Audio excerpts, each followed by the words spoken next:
juggler, I have to say. I'm guessing this is the point where we should remind everyone that the shot clock doesn't come into play until the start of day 3. It's bet 7,400. So goes for around half pot, 7.5K. I don't care how long someone's going to take, as long as they're going to entertain us with shuffling moves like that. Yeah. Hero call gone wrong, question mark? You know, there are some misses, diamonds. Got some straight draws, your 10-8s and your 8-6s, maybe your 5-6s. And wow, you know what? It It looks like he's not a believer. We don't need another hero. He's going to hate to see the Queen Jack. It's like, oh, I was right until the river. Unfortunately, it is a 7-card I'm game. shocked when I get called there and my queen's good. Yeah, I mean, the interaction of his 8 in his hand going to be blocking a lot of those straight draws. So maybe a spot where he could have folded, but his instincts were right. It's just it was a random sort of bluff on the turn and just got there. Coming up later today, the second of 6 free rolls that we're running during our live streaming from Eest Ept Cyprus. One every single day with $2,000 in the prize pool. That's $2,000 in Power Path tickets. If you make the final table, the top 9 receive a $55 Step 4 ticket because that's the new price of Step 4. Just watch the stream, and a bit later on we'll let you know when the tournament is starting and we'll let you know the password. 2 things to say. It's available on shared liquidity licenses excluding Belgium, Germany and Sweden. So if you play on one of the following licenses, EU, Bulgaria, Denmark, Estonia, Greece, Romania, Switzerland or UK, you are eligible to compete. The second thing to say You're Romania. is you could use your Power Path ticket to work your way through the steps and potentially win a gold Power Pass like Guillermo Gordo, our feature table, did, and play on an EPT.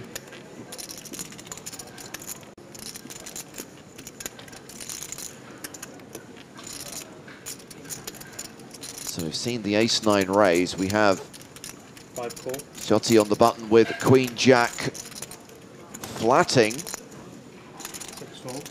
Small blind folds. Anton Gililov in the big blind. Is the table shorty with 14 big blinds? Ugh. 7 fold. He folds.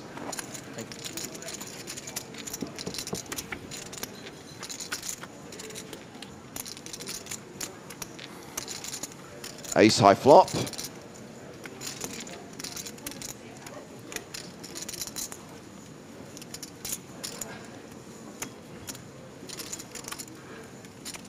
And bet 2,500.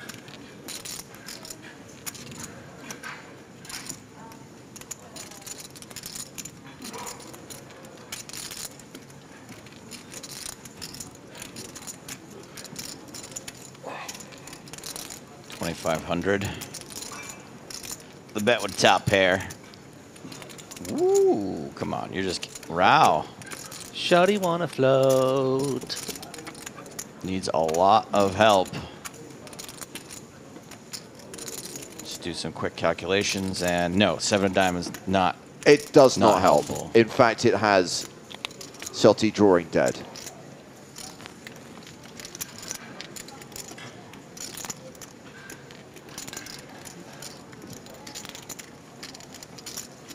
Bet 4,500. Well, it was 2.5K on the flop. It's 4.5K on the turn.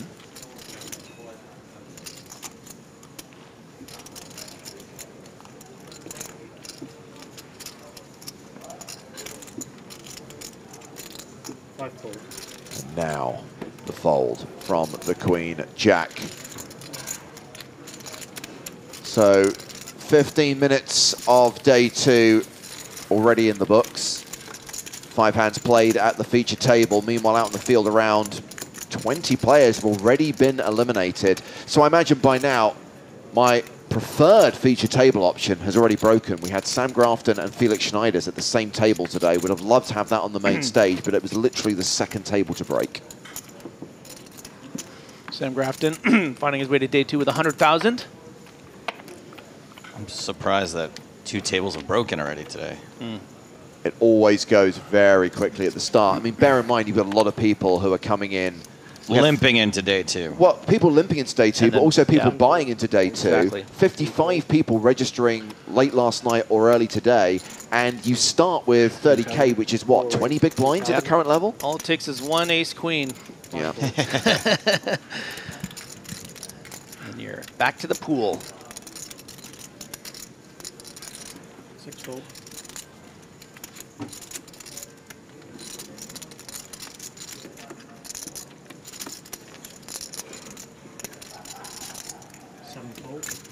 $3,000. 3,000. 8 call. You seem pretty excited to get in there with 6-3 off. It's a drawing hand. And it has not connected with this board, whereas Tasiurek has hit big, top 2.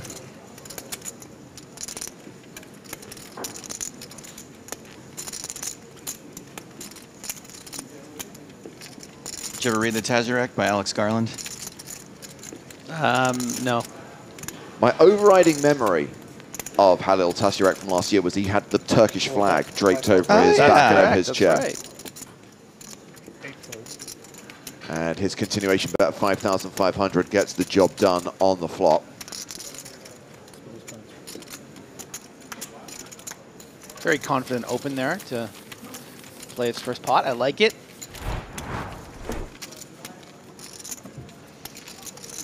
Stephen Song, we haven't seen him play a hand yet, but he started as one of the overall chip leaders and retains the table chip lead with 260K. Tasiurek is the other big stack. Gililov pretty short, 13 big blinds, edging towards the danger zone. Yeah. Just edging. All right, talk to me about this One Piece. Is it like Samurai Champloo? Okay, so I've never watched the anime One Piece, but it's the longest running current. It has like over 1,000 or 2,000 episodes. They recently adapted it to a Netflix how many series. episodes? 1 or 2,000? 1 or 2,000. Yeah. That kind of feels like a very large Whatever, spread. thousands of episodes. Once you're in the thousands, Yeah, I it's get just what like, he's listen, saying. I don't watch it. If I watched it, I would be like 1,364 episodes, you know?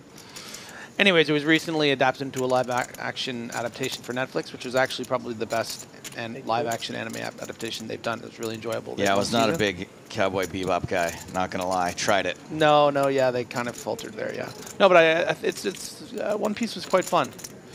Yeah, the first season, I think... Is it about bathing suits? No, it's about pirates, but they're superpowers. Do the pirates wear bathing suits? I don't remember. Is this One Piece Red? No, just type One Piece Netflix. Or type One Piece normally, I mean, I don't know. So that's the Netflix show you're looking at. And then there's the actual series. You should find out how many episodes it is. Whoops. I bet someone in the chat will tell us.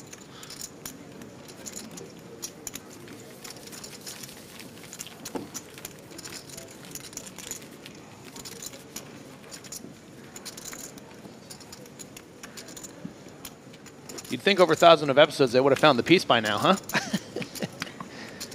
Ugh.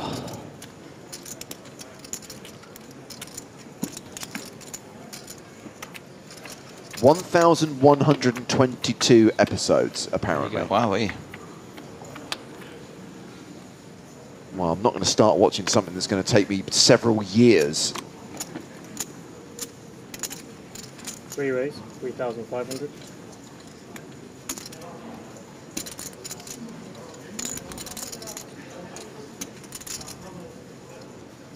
$13 TV specials and 15 movies. Wow. 5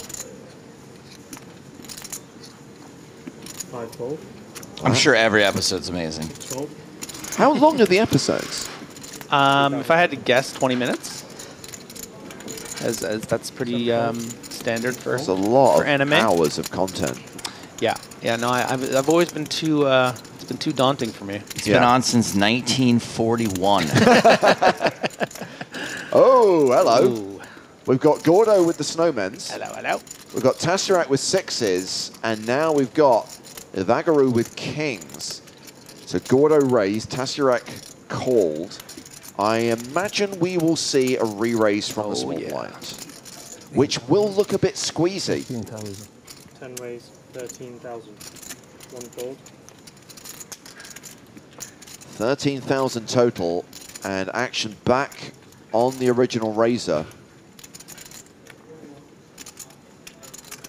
Yeah, I would say fortunately for Gordo in these particular positions, you should recognize that this is going to be quite a strong 3-bet, not just because of the fact he's in early position, but there's an under the gun +1 flat, which can often be pretty strong. This is sort of one of the worst hands I think we would expect Tesseract to call with here. You know, you could be flatting here with an ace-queen even. Four fold. 3-bet gets through. Meanwhile, we have had confirmation and still waiting on prize pools and payout info, but 1,284 does seem to be the final number. So that is now confirmed. The field in this year's EPT Cyprus main event, 1,284 total entries, with 428 players remaining right now. 1,284, that's more episodes than One Piece.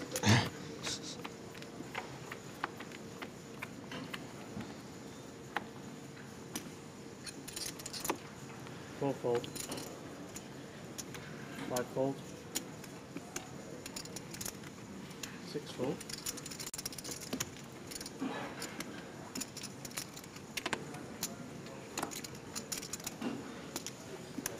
Seven fold. Eight fold.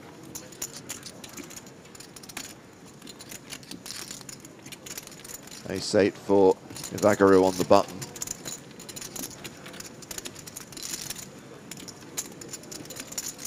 Raise 3,500. One fold.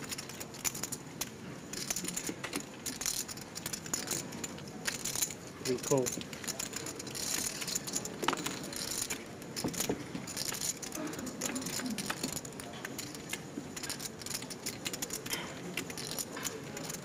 Easy. What was the Mortal Kombat guy with all the arms? Gordo. Was it Gordo or was it Goro? Goro. Goro. Was Goro, Okay. yeah. Sorry.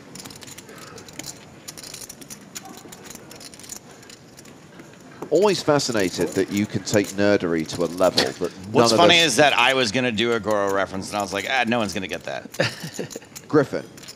Griffin will get it. Oh, here we go. Full house. He doesn't have a lot of arms, but he sure has a big hand.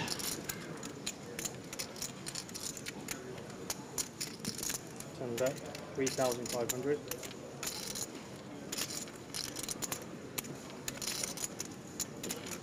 Okay, this is going to be really ridiculous, but the reason I was thinking about Goro is because of Gordo's name. I didn't even notice that Goro. Oh. But that's, so when you said that, I was like, dude, like, he has King 10 high, and then I realized the other guy's name has Goro in it. Three fold.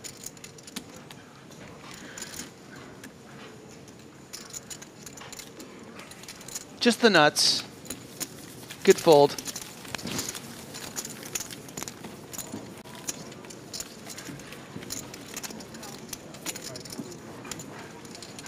Excuse me. We're getting the drinks in. Nothing like winning a pot in an EPT, and then your drink comes. Thank you. You get to do that Kermit the Frog tea sipping meme. Yeah, exactly. As well. Actually, double espresso. Thank you. Second only to go into the bathroom and coming back and your food's there. I don't like that because it means Griffin's probably eaten off my plate while I've been It's gone. just a couple of fries. I'm sorry I spilled the ketchup. Well, your first mistake was going to dinner with Griffin. Yeah.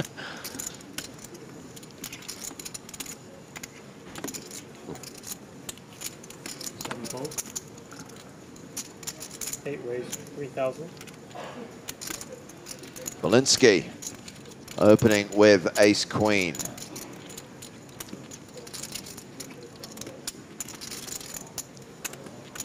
Fold. Folded around to Stephen Song. He's got that luck of like, I haven't played a hand yet. What is this? I'm supposed to be the chip leader. Time to send a message. How does 11,000 sound, Belinsky? One raise. 10,000. Oh, that was close. Fold. 10,000 is the raise. An action back on Belinsky.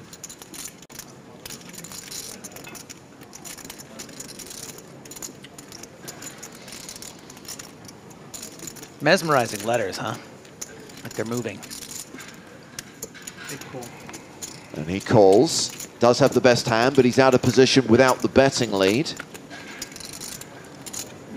The flop is 6-5-4. Ace Queen still good. Song does have a gut shot straight draw. Big check.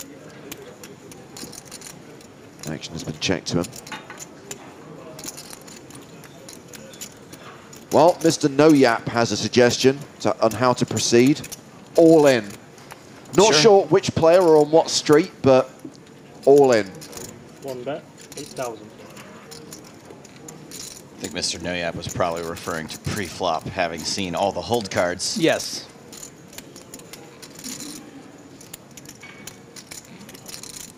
Belinsky's going to be a bit too high up in his range here to fold.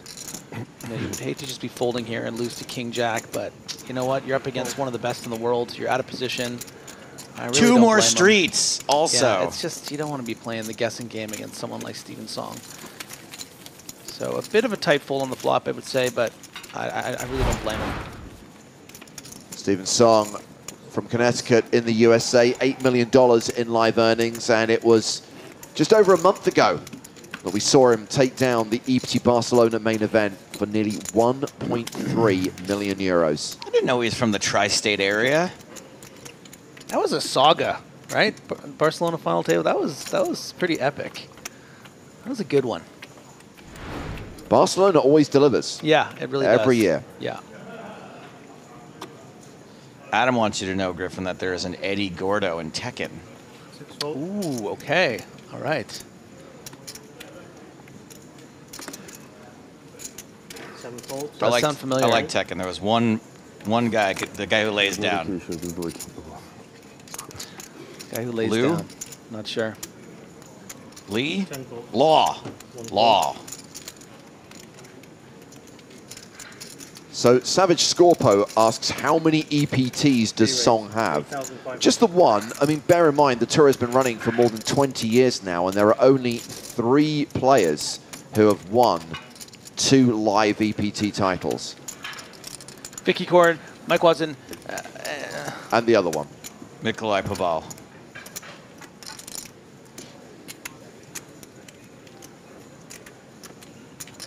Tessa raise. 13,000. 5 fold. 3 fold. Be careful with those loose opens, dude.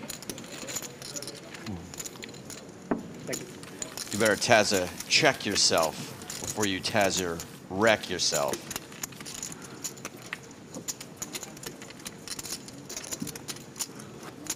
"30 minutes into the day, fewer than 420 players remaining now. Thanks, everyone. It was Lay who lays down. Should remember that. Law was the cop. Wait, the guy's name was Wait, Lay? no, and he Lay laid is the down? cop. Lay lays down. Lay Wulong. Lay would lay down. Yep. Little on the nose. I love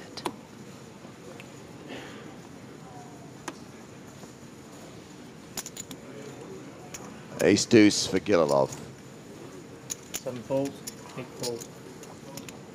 Not going to play it. So round to Ivagaru with Jack 7 of clubs.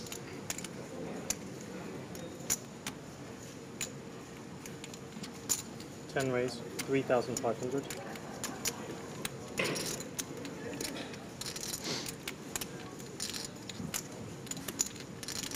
Steven Song, 9-8 of clubs. Fold. He's decided he's on. He is calling. Nice of you to join us, Fold. Steven. Round to the blinds. 5 fold. And it's Grigoli Liklazaki in the big blind who folds the How Jack many blues do you deuce. have? You have 4 or 6?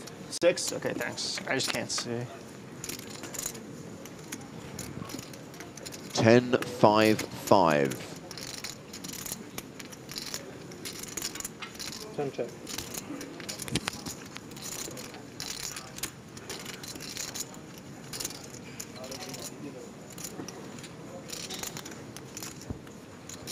One bet. 3,500.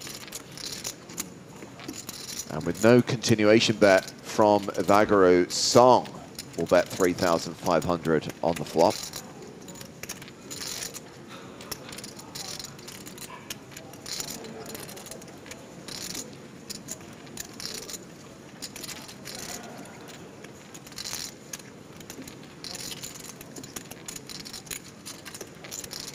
10 call.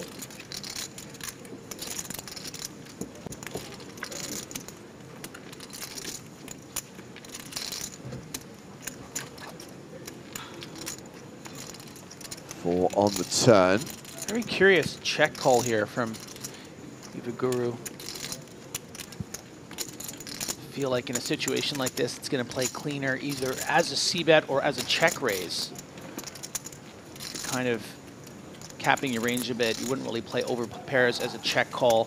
So it looks a lot like you have something like an ace high or maybe a king high with backdoor clubs, but now finds himself a lead, which is a very interesting line. I think this is going to be as effective as a c-bet or a check raise. So you know what? You do you. Lucky chips. Oops. Which ones? The lucky ones, please. The one with the good cards and with the good endings. Okay. I'm gonna try my best. Ah, yes, they look very, very lucky. Like, Thank you. yeah. Thank you.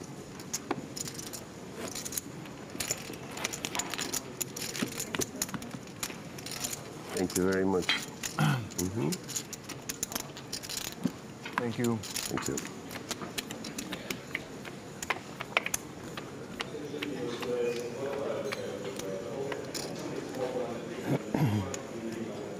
Eight fold.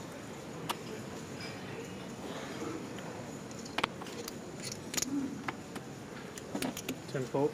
Action forwarded to 3 fold. one of last year's finalists, Halil Tasirek. He has the Spraggy A7 offsuit. 4 raise, 3,000. Raises to 3,000, gets the button to fold. We have Lek Ricardze in the small blind with Jack-7 of hearts. Folds. And the table short stack, Anton Gililov in the big blind. He has the Dolly Parton. Oh, I get it. There's the movie, The Best Little Whorehouse in Texas. Don't let Dolly be your folly. 7 fold. Which, of course, is open from the hours of 9 to 5. And Gililov drops down to 10 big blinds. He is now officially in the danger zone.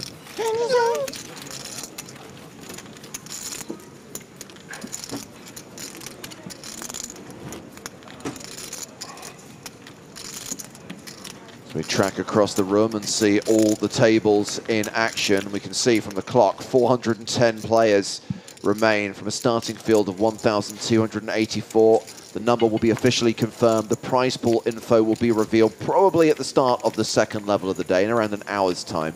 God, the balconies are so cool.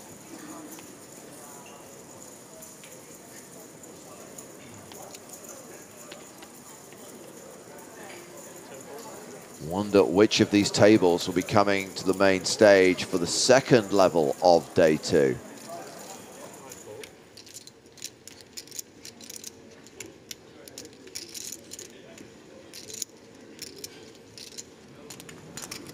Fold.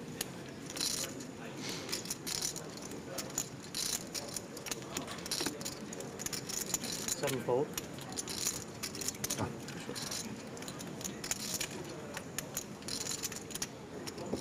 Eight call.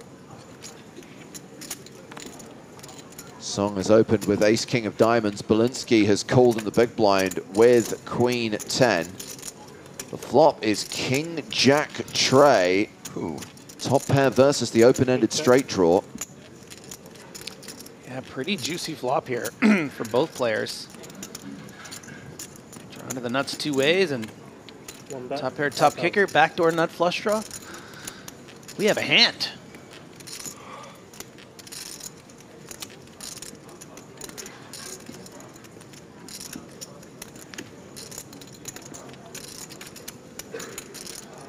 Song going for a bigger sizing here, wanting to charge something like a weaker king or a jack or a draw like queen 10.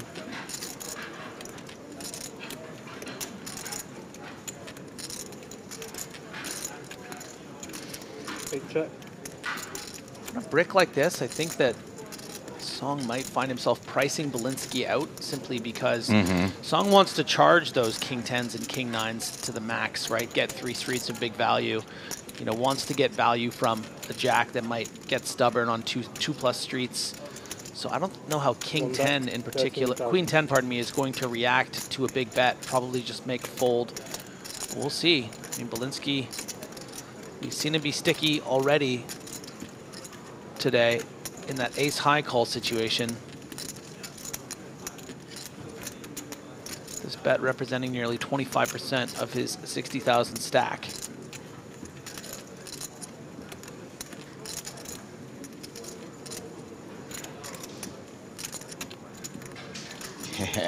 Come oh boy. on. Still chasing. Hope. It's the hope that kills you.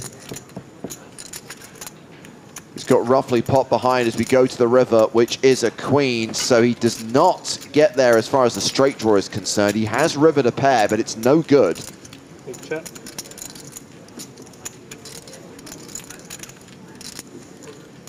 And this isn't an easy bet for Steven Song. Queen Jack has now gotten there.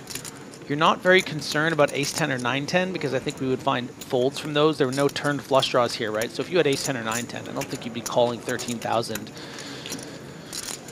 So if you think your opponent could have something like a king 10 or king 9, you would hate to check back here and see that you might have gotten a call. So the wheels are turning, but yeah, it's just a bit too thin for Steven. And it's going to be shown a hand that probably would have folded to a big bet. Takes down a nice pot and is going to be up over nearly 300,000. Belinsky has dropped down to 30 big blinds. About 50% of an average stack. The average right now being 95K. Yeah. Really bad. Ace on the river. Very great side. You're in some troubles. Or even a 9. Yeah.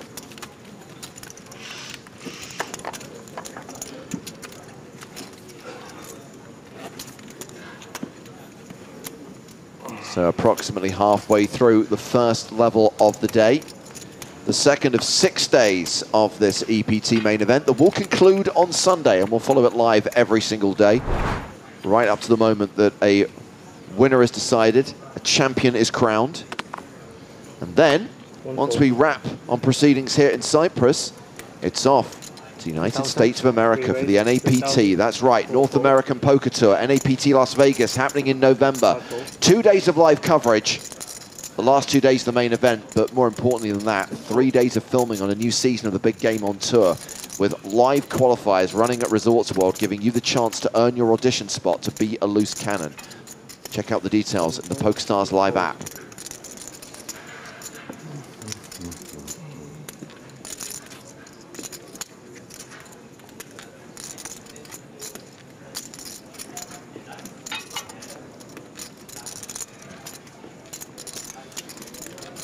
Maybe we should do it Masked Singer style, James, given the conversation we just had. Or the voice with our backs to the... Oh, yes, yes. And basically, we want them. We press a button, our chairs spin around. And we get to see who it is. I demand a spinny chair for the auditions. Very nice 3-bet coming in here from Everguru. Just whatever. I want a spinny chair, Griffin. get this man a spinny chair.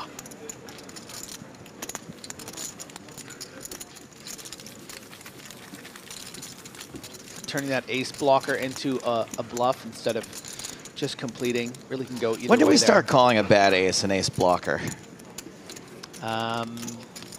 Feels recent. Pretty sure that was you. 2018, I think it was.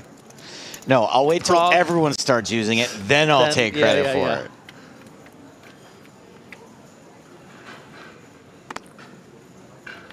We fold. 4 raise. We have a raise here from Halil Tasirek with ace queen in early position. Pocket sevens for Grigoli Leklikadze.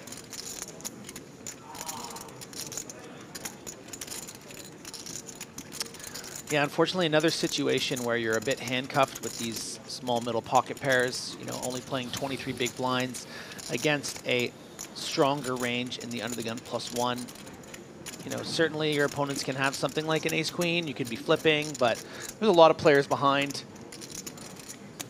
Is going to call. No, pardon me. That is going to raise it. 2.5x. Okay. 7 fold. Fold from Gililov. Belinsky on the button. King Jack offsuit. No, thank you. Small blind. 10-4. 10 fold. 1 fold. Big blind. Stephen Song is already folded. Action back on Tasirek. Yeah, as much as this 3-bet with this hand isn't exactly recommended, it does look pretty strong. I mean, I think if Tasirek had something, you know, like an ace-jack off, might just fold to this 3-bet. Ace-queen, I think, is going to be a bit too strong not to continue given this price. You know, whether he comes back in the form of a shove or a flat remains to be seen, but I don't expect him to be folding. It's such a great situation. Just don't even have to worry about it. Just get it in against this player you have covered and Yeah, nice. cross your fingers. 4 raise. Yeah, and this is why this 3-bet wasn't recommended. You know, if you do decide to play this hand, I think I just would have preferred to see a call. Instead, you've turned these 7s into a bluff without a blocker in your hand. But he can also just shock the world and call. Be like, you know what? Put you on something like ace-queen. 6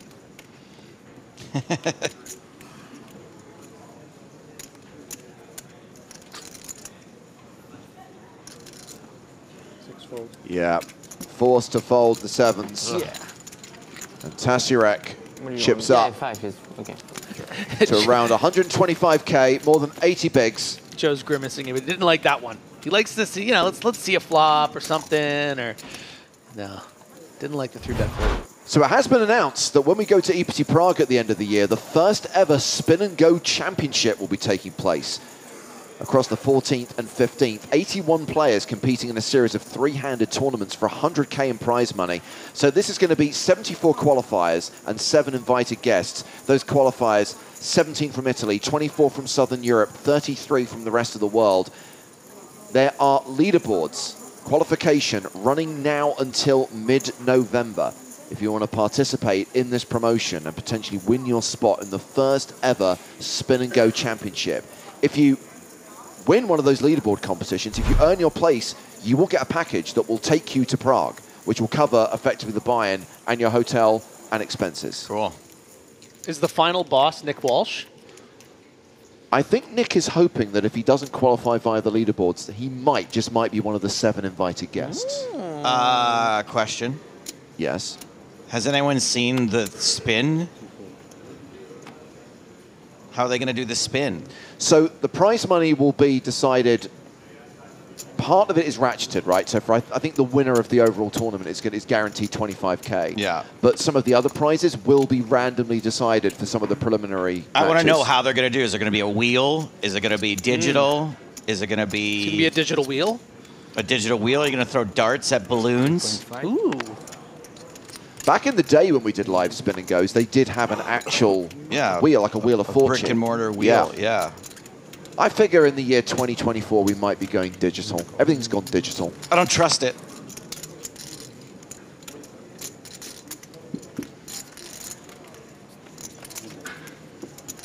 These guys have been playing a lot of pots together. Gordo, Goro. Yeah. Goro, Gordo. Advantage Gordo, but backdoor flush draw bottom pair for Eva.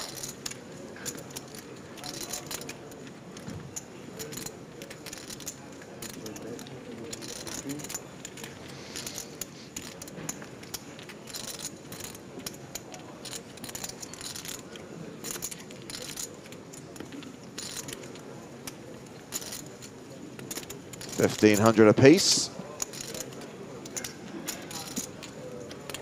10 card is the 7 of hearts. Gordo now a 9-1 favorite.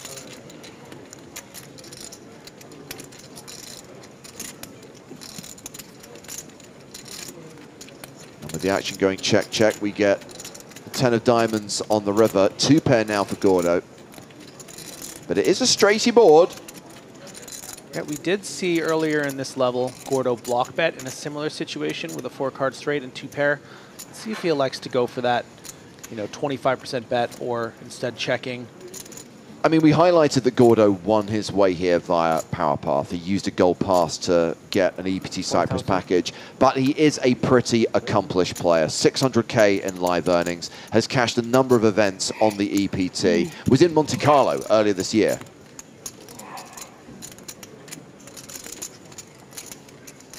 I prefer to think of him as a scrappy Underdog. Who binked a seat. And I don't know if you've existed in this world recently or not, but whatever people want to think is what's true now. So, Welcome to the world of post-fact society. Yeah, I don't think Ivagor is thinking about calling here, but it does take pause.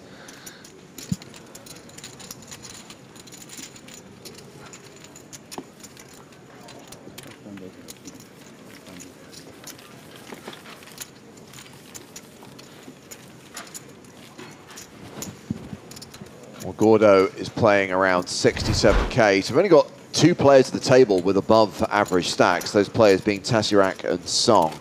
The average closing in on 100K right now with 393 players remaining. Did you gentlemen pop into the players' party the other night? Yes. we did. How was that? It was fun. They had a slot machine, so Joe was in heaven. There you go. I bricked pretty hard though. They wouldn't let me buy back in.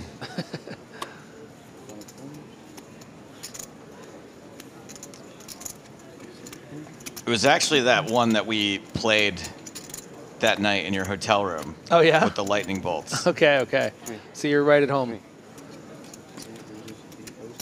Linsky trying to get some momentum back here. Started the day with, almost twice as many chips. This is going to be a good way to start. And Tesseract looks a little interested from the big blind. It's because he does have the Spraggy. Going to be good enough for a continue from the big blind against the hijack.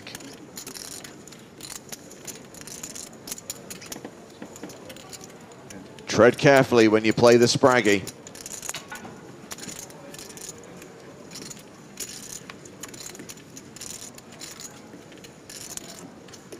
King 10-6. Well, hopefully Tasirak won't get into any trouble here.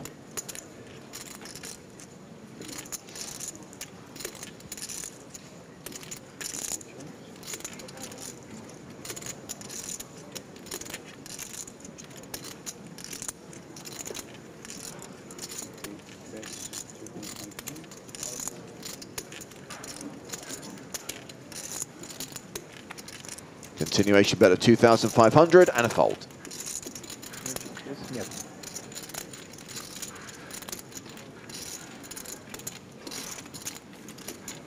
Probably said this last year, but Tasirak looks like he'd be a great hugger. I feel that. Bear, recognize bear.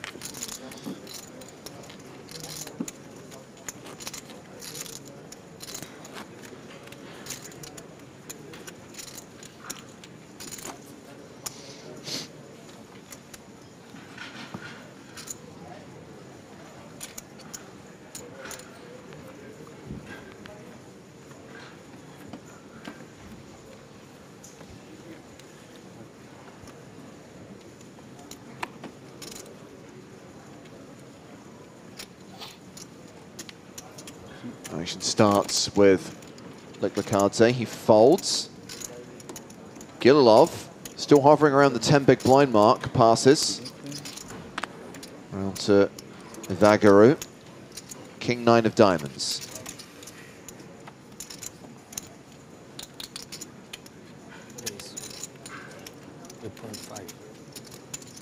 Announces raise.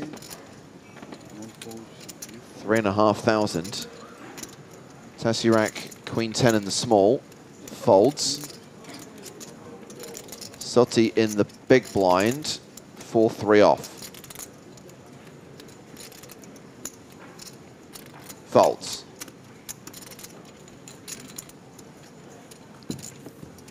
How many hands till Gililov has to take the big blind? Just one.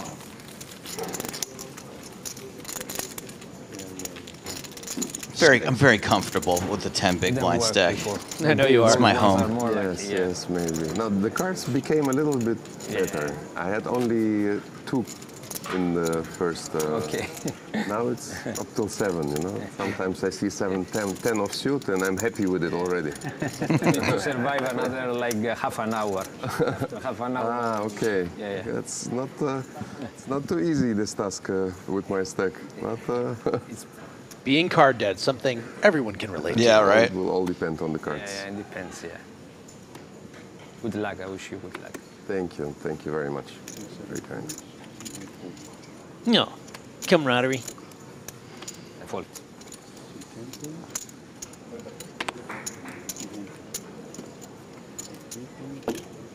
Okay, well this is going to be button versus blinds. Tasurak, Jack 4. It's going to be blind v blind. 9-7.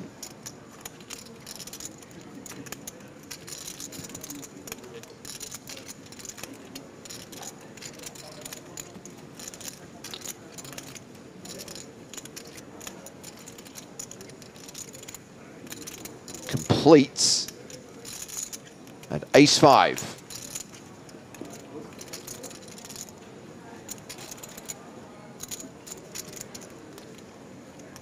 Well, off-brand sourdough. Little Kirkland brand. In. So it's a raise to 4,000. And a fold.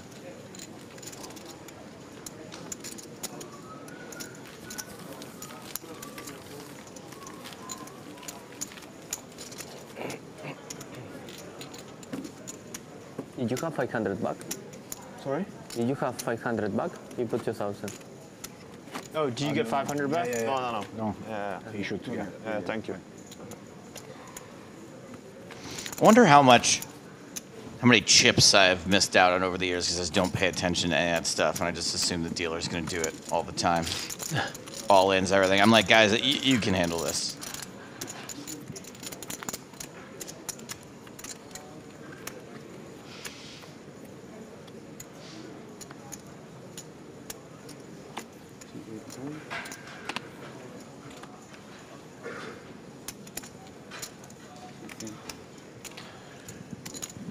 $35 minutes left in this hour-and-a-half level 1 of day 2.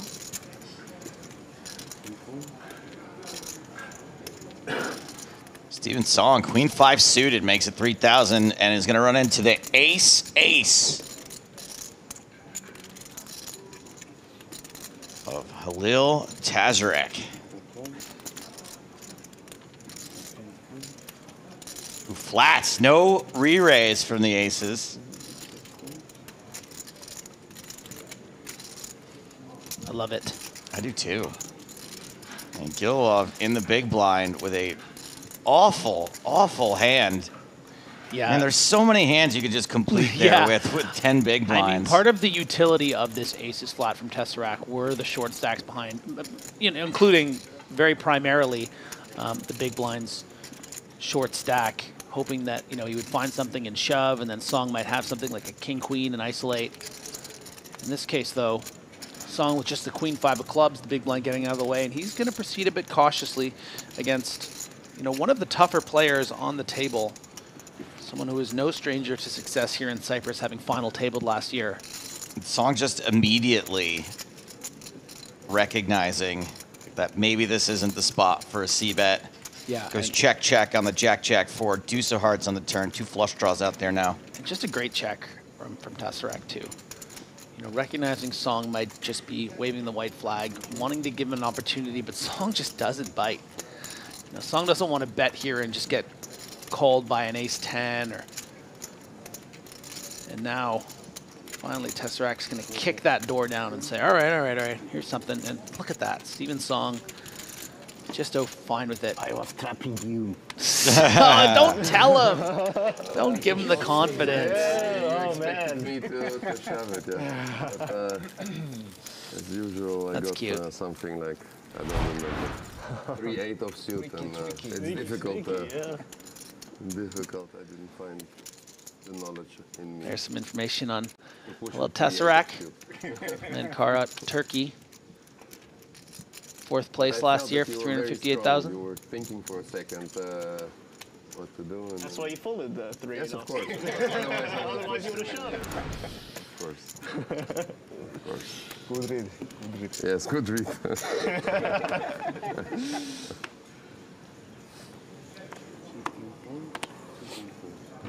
Probably the most interesting fact there, by the way, is that me and Tazarek are the exact same age. 53?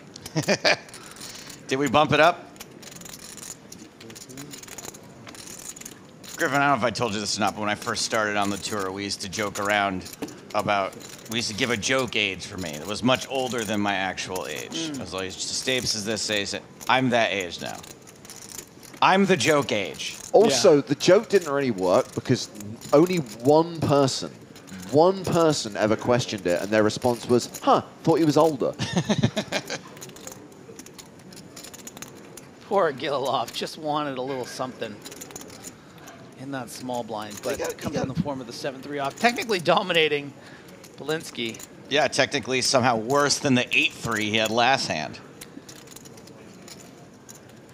And Belinsky not thinking his opponent is trapping him here, thinking about just making a little raise, see if he can get away with it. It's just a bit tough here. Like, what do you make it? Do you make it 4 grand and then fold for 12 total? And it's going to make it 2,000 more. It's not really a move I would recommend, but given the particular holdings, I think it's actually going to work.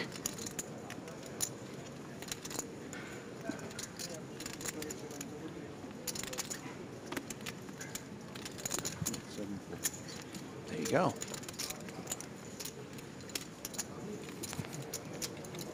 So what's Gililov playing now? 7 big blinds? Plenty in this day and age. You're not even really in the danger zone anymore until you get to like 3.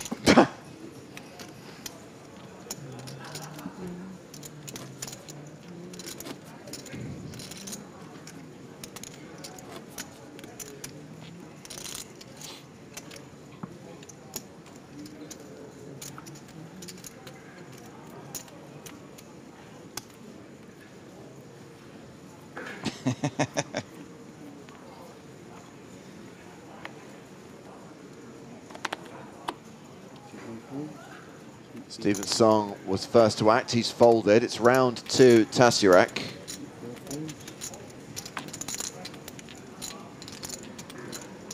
Oh. Didn't someone just fold ace-5? How's this possible? There's 4 different suits for each card. Yeah, okay, yep, sure. Wait. Yes, okay, yes.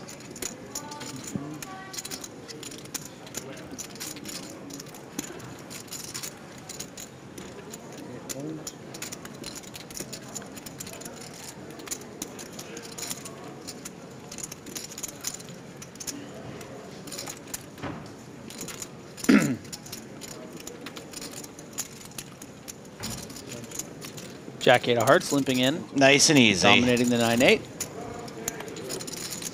Nobody do anything stupid. Ooh. All spades. So right now, that jack kicker is making all the difference, and Belinsky has the slight advantage, but with the 9 of spades in his hand, Vagaru probably feeling pretty good about his pair. Yeah, quick check call.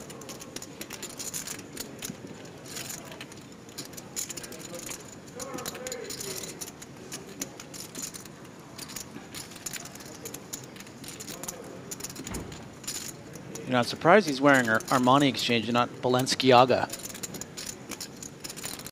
Oh, God, Griffin. Oh, God. Joe won't even look at me. Make it end. Please make it stop.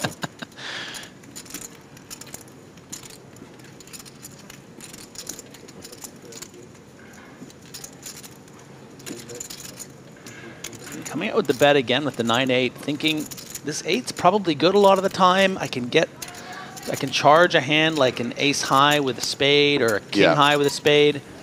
You know, if Walensky has something like king jack with the jack of spades, he's going to play this as a check call twice, and you're going to get value, but is technically behind. A lot of ways to win, though. The straight draw, the spades. Yep. Bricks out.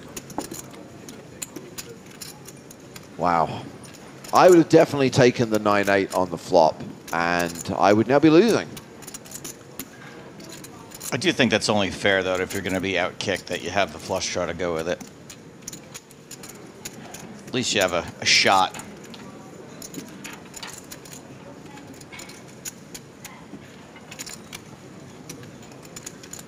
Is Walensky going to bet? Nope, checks it.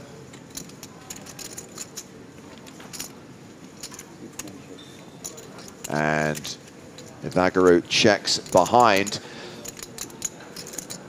Walensky wins the pot. So 25 minutes roughly to play on this level. Then we'll take the first break of the day. And during that break, we will be bringing a new feature table to the main stage. It features 2 members of Team Pro, one of whom is an EPT champion. We have got Felix Schneiders and Simon Witziak. Felix Schneiders has won an EPT? The other one. Simon Witziak and Felix Schneiders will be headlining our new feature table for the second level of the day. Meanwhile, let's see some other players in the field on day 2 of this EPT main event. Adrian Mateos, who bought in at the start of the day. Another late entry, albeit his second bullet, was the man who has a hand named after him. Ace-7 offsuit.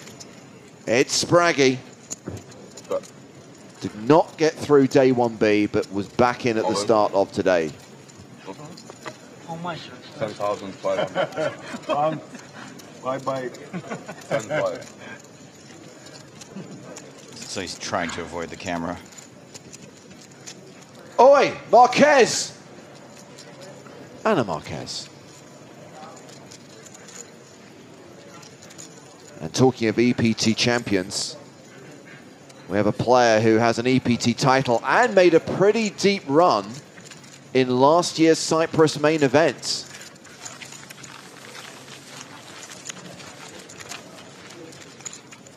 Still Anna Marquez. Not Anna Marquez. Anton Vick. Oh, yes!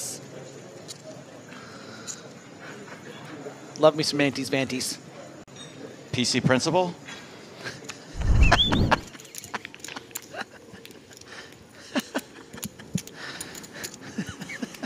Sorry, really we come back to the feature table where Gililov is all in with 5s, dominated by Gordo's 9s. Yeah, just deciding to take the flip equity here for 7 or 8 big blinds. The 5s, a bit tough against the under the gun. You're hoping to get called by something like ace-jack, ace-queen, king-queen, win a flip. Instead, you're just absolutely crushed. You never know, but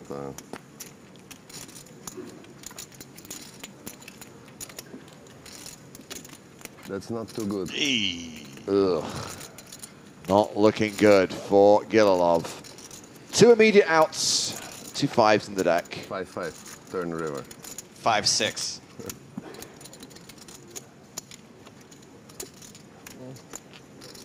Okay, that's good.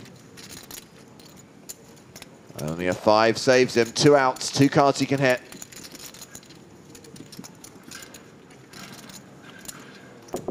GG, good game.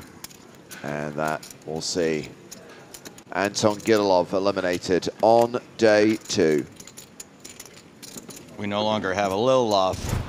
We have no love. Thank you. Yeah. Good game, and like.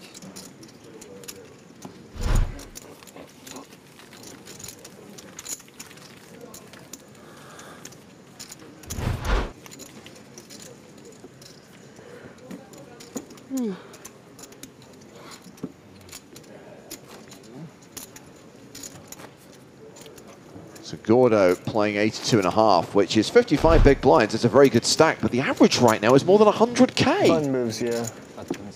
Yeah, very deep stacked here on day 2. Big blind still just 1,500, so the average, about 70 big blinds. It's that lily white luxury structure. Well, the blinds are going to go up in 22 minutes' time. That's when we hit the break, and that's when, well, see the blinds increase to 1K, 2K. And a reminder, there will be a new feature table for the second level of the day. We have Guillermo Gordo at this table. He's a Gold Pass winner. There is a Gold Pass winner on new feature table as well. A Polish Gold Pass winner who'll be playing alongside Felix Schneiders and Simon Witziak.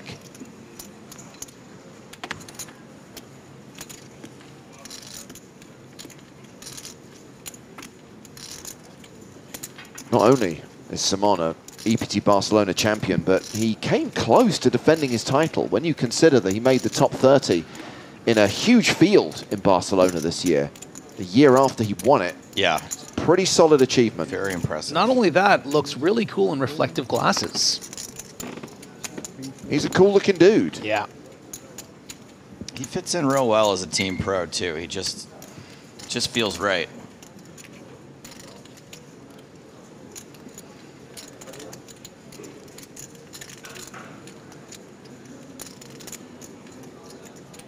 Look, Lacardze opened with ace-9, has been 3-bet by king-queen and folds. He is now the shortest stack at the table with fewer than 20 big blinds. Gotta love getting a cheeky 3-bet through, right? Sizing-wise, in particular, you know, 3,000 the raise, just 6,500 the re-raise, and, you know, your opponent has something like ace-9 that's so difficult to proceed with and just makes the fold. So, nice level here for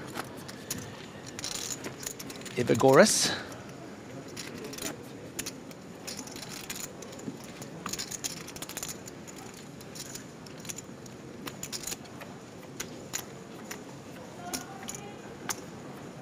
A lot of people asking after Rani and Ezraddin, who did not progress beyond day 1, so will not be making 3 consecutive EPT final tables. 2 was a pretty solid achievement.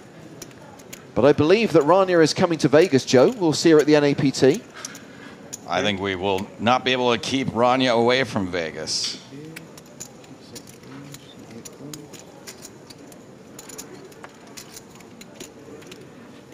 I mean, I was looking forward to last year's event. I've got a feeling that this year's NAPT is going to be even bigger, even better. Well, because people have heard it's good. And so now they're going to be showing up in droves.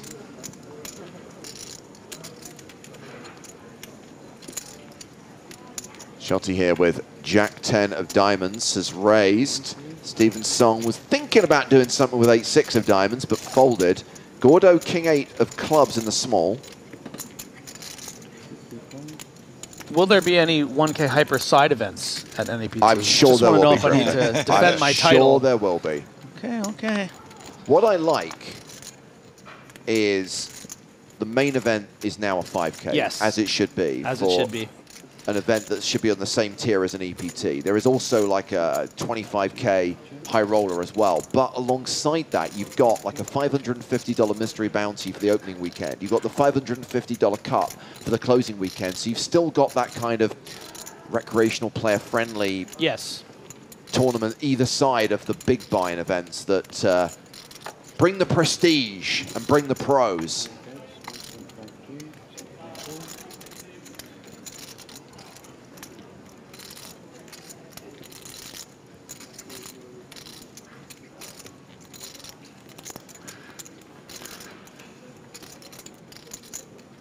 Reminder that our live stream from NAPT Las Vegas will just be the last 2 days of the main event. That's the weekend of the 9th and 10th of November. And that's because the 3 days before that, we will not be streaming, we will be filming a new season of the PokerStars Big Game on Tour. So, very curious.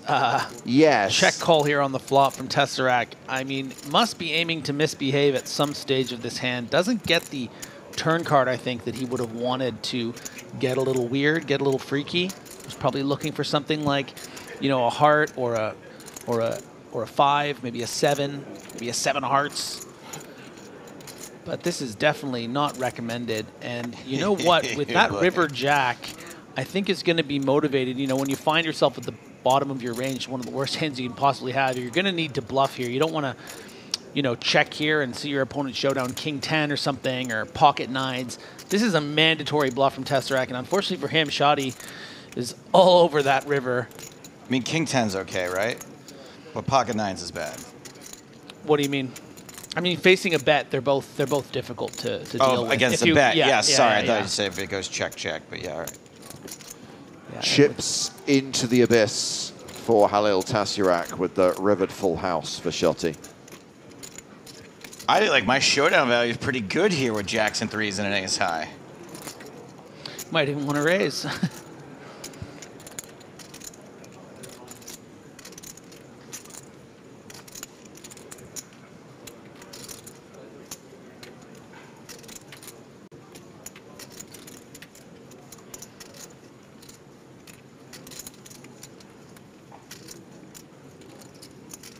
Does he know it's his go?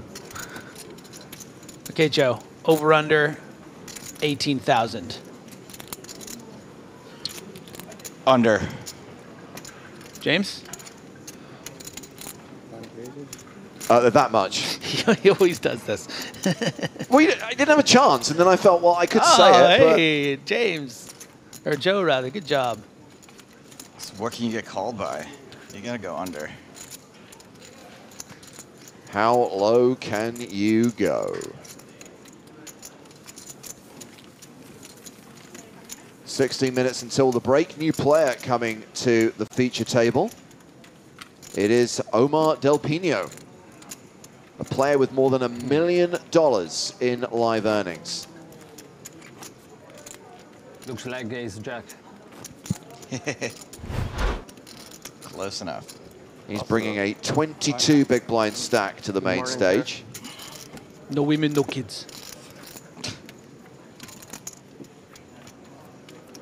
367 players remaining. Not too long till the blinds go up. Not too long till we hit the first break of the day.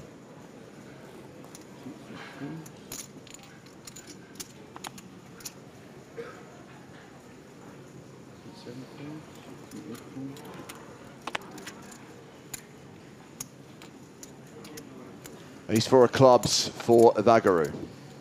3.5.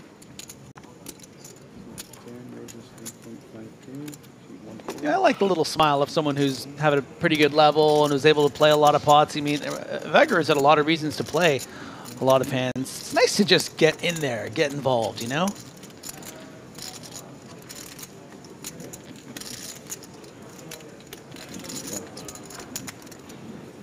Bottom good.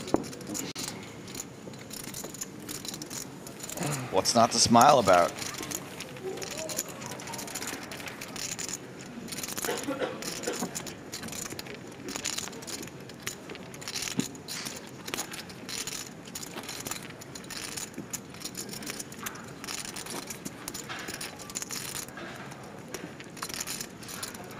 Hello to Philip, the Razor, who's just arrived on YouTube. You got that the wrong way around. It's Philip the Razor.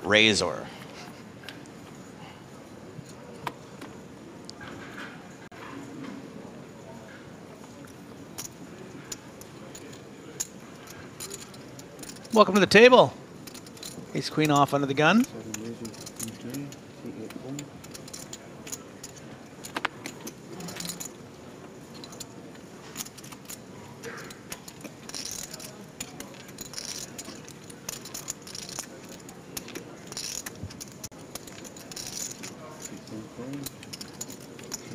Vagaru calling with ace-7 of clubs.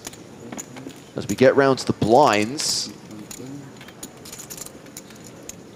Pocket fives for Leklikadze. Oh, this is a real nice spot to just flick in the 1500.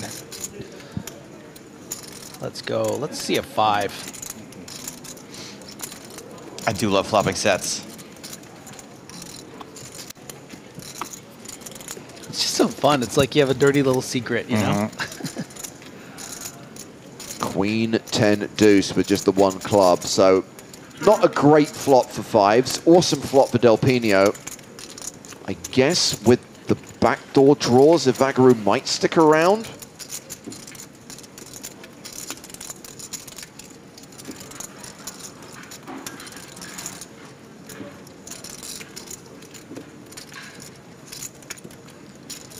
going to be a bit difficult, I think. I mean, you're up against such a strong range here, continuing on this board.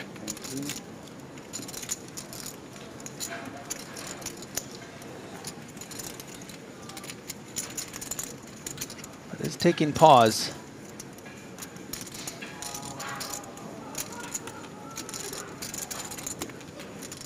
No, thank you.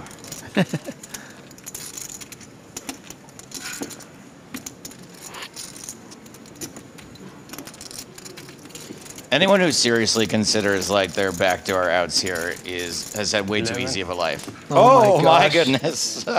Goddamn genius, Hardigan. Well, when I said he'd stick around, I kind of figured he'd just flat and see a turn card, but no, he's taking the more aggressive line. Unfortunately for him, his opponent has top pair, top kicker.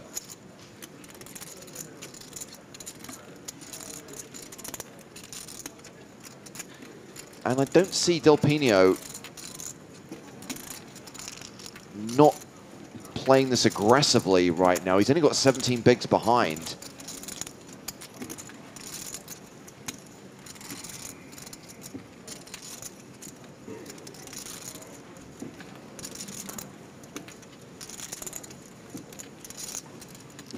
Yeah, this raise just doesn't really make any sense. No. If you have a better hand than ace queen, you know, it would be in the form of pocket 10s, queen 10, pocket 2s.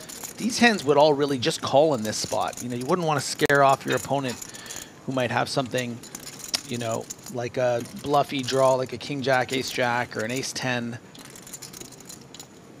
So Del Pino's just thinking, how do I make the most amount of money here? If I think this is, you know, maybe it's a weaker queen that's prepared to get in, like a king queen or a queen jack. So does decide to stone click it. Which is a pretty committing raise. It's very clear he's not folding for the rest. Yeah, this is a pretty poor misstep, I'll have to say, from Ibagaru. But I so wanted to see a turn card. Well, he can't now. You ruined it for everyone. You had your chance and you blew it. Copland.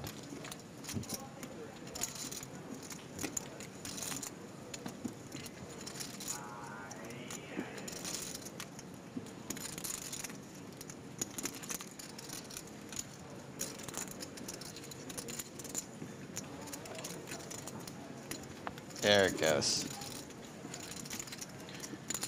There it goes. Okay, now you're on timeout, Ibagaru.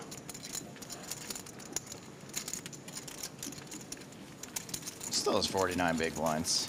Yeah, but I just mean, like, you know, he's got a little out of line there, right? But here's how you get it back. You get even more out of liner. Rule number 6 in your book. That's right. So in 10 minutes' time, we're going to change things up. During the break, we will be bringing a new lineup to the main stage. This table will be our new feature table. You can see the patch of Simon Witziak. You can see Felix Schneider sitting across from him. Plus, there is a gold pass winner at this table as well. These guys will be the lineup for the feature table for the second level of day 2 of this $5,000 buy-in EPT main event. And a Viking beard. Serious beard. We do love big beards when it comes to Cyprus, that's for sure. 360 players remaining with 9 minutes left on the clock.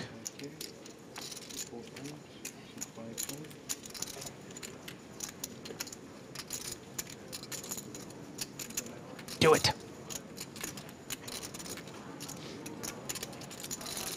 Bobby Slickton has a question, Joe. Yeah. And the question is, okay, can the answer questions? He did it.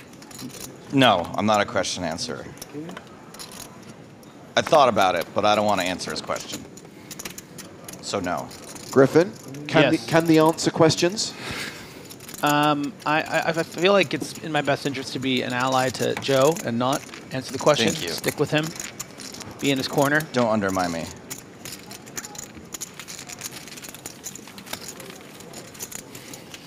Especially if that question is who has the best sunglasses. Ugh. So in about 8 minutes, we're going to have a break. During the break, we're going to move your chips back to the original table, which is number 2. It's on the first row all the way to the right. Okay. So please take your belongings with you. Don't forget your phones, but I'm going to take care of the chips. What do you think about this bold prediction from Mr. Johnny Blue? Calling it now, Stephen Song, first ever back-to-back EPT winner. I think it's absolutely stunning and brave to call Stephen Song the first back-to-back winner, given that he won the last EPT. What a choice. What a stunning and brave choice. It would actually be my pick, too. Right? Yeah. I mean, me also. What would be a truly fantastic choice is just saying, like, Felix Schneider's is going to be the first back-to-back winner. Imagine that one coming true.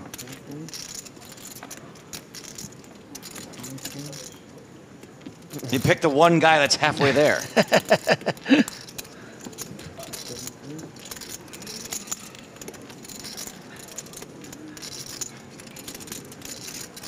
Walensky has, been a little loose defending his blinds, prepared to see flops. We saw 6-3 off earlier, but against the best player at the table, in early position, electing to let it go.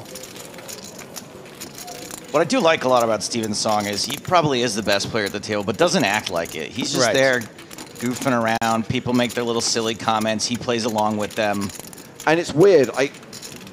He's played what, 2-3 hands at most during this level, but has won those hands, and his stack has increased from 260k at the start of the day to 280k. He's just doing what he needs to do to just build a stack and remain among the chip leaders. One piece at a time. Exactly. And not forcing it.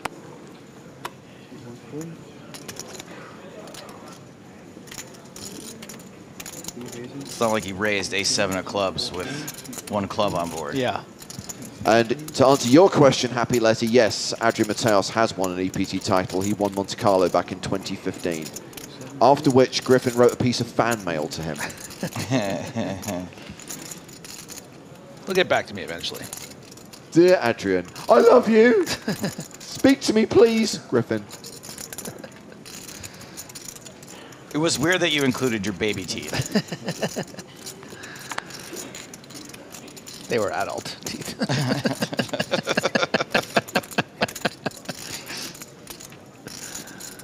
just wanted to give him a piece of me. Oh, Ooh, street flash potential for Evagaru.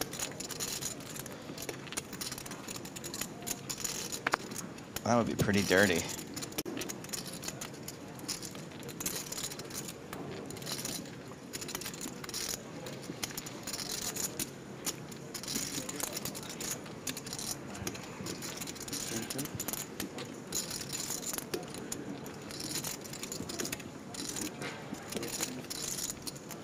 Action goes check, check. Board pairs on the turn. And Evagaru is now nearly a 3-1 favorite.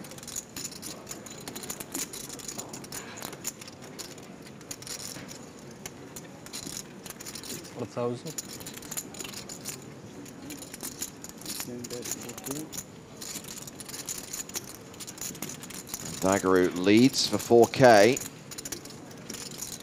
Gordo with the queen high flush draw makes the call. The river is a king.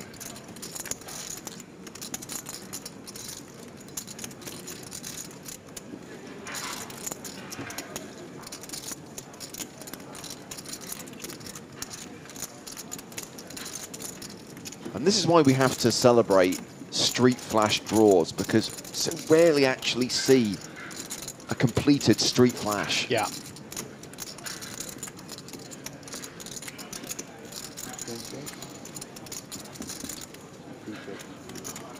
Check, check. Evagaru's hand is good.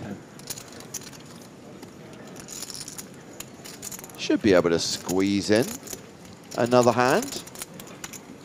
I'd say 2 hands. Come on. I mean, if it's raised and everyone folds, I agree with you. All right, I got a crisp 200 note here that says it'll be 1 hand. Okay, booked. You have no idea what that's worth. No, I don't. You could have just wagered a significant percentage of your net worth. That's true. He's pretty safe that if I have 2 of them in my pocket, that it's not his net worth.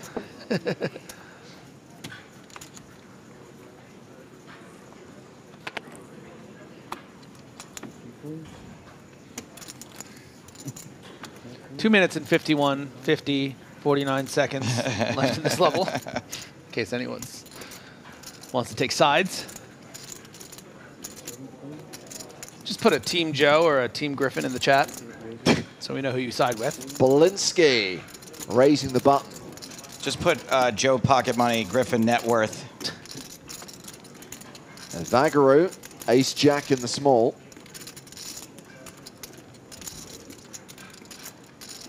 Come on, just 3-bet him. That gets us another hand. Hey, Vagaru, activate. I'm sweating this so hard. Yeah, I'll make it bigger, dude. I'm in big trouble. That looks like 9. Okay, that might do it. Okay, Steven, don't get weird. No. Yes. Come on, baby. I needed him to think about it. Come on, baby. Belinsky could just go rogue on me and call or click here, honestly. Remember, there's no shot clock, so Belinsky might take his sweet time over this decision. Who's in the big blind next hand? He's not going to tank for that reason. 5, I heard. 5 doubles. This, Yeah, baby. Give me that 200. What is this? Bitcoin? No, it's okay. that doesn't mean anything. I don't know why, but I was like, is this US dollar? No, it's not. What can I get with this? Do you know what it's worth? That is worth about $4. Oh, that's not bad. $5. In fairness, I do need some tipping money. I haven't been tipping My much. favorite hand. Ace jack. Yeah? Yes. That's what I was using it for, so. Yeah.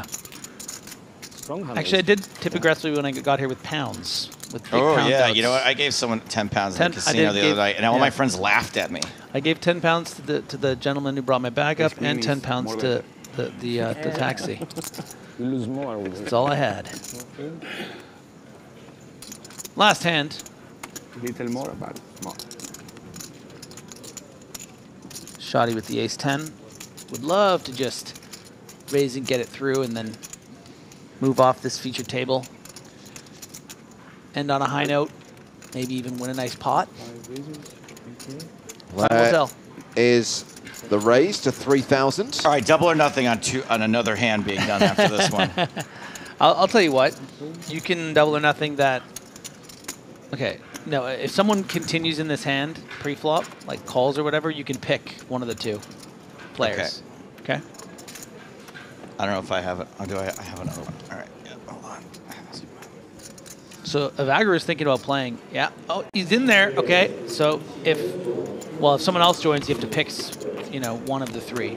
But looks like the blinds are. Yeah. Okay, pick one of the 3. Oh, Gordo's in as well. Okay, I'm going Gordo. Okay. So I'll take Shoddy. Oh, the pre-flop aggressor. with the best percentage. Yeah. Joe, I think you're going to lose 2 in a row, buddy. Oh, yeah. Hold on a second. Well, Gordo's checked.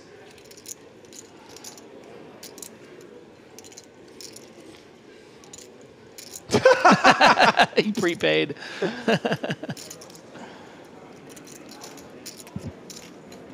No! Oh. No! Wait a second. If he checks and there's a turns like an 8 or something, I'm in trouble. If the turn's like a 6 of hearts, I'm in trouble.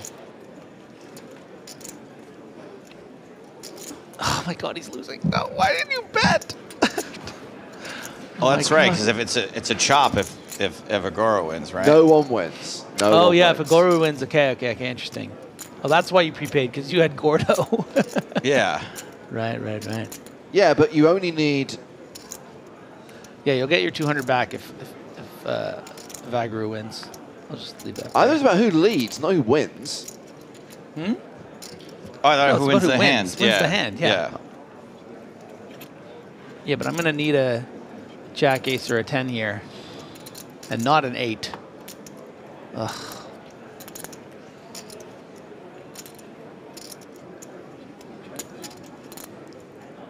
I mean, he might win with a delayed C-bet.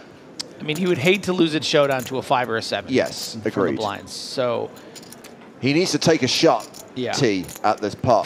Nice. T. Yes. Nope. Gosh. God. Maybe I win.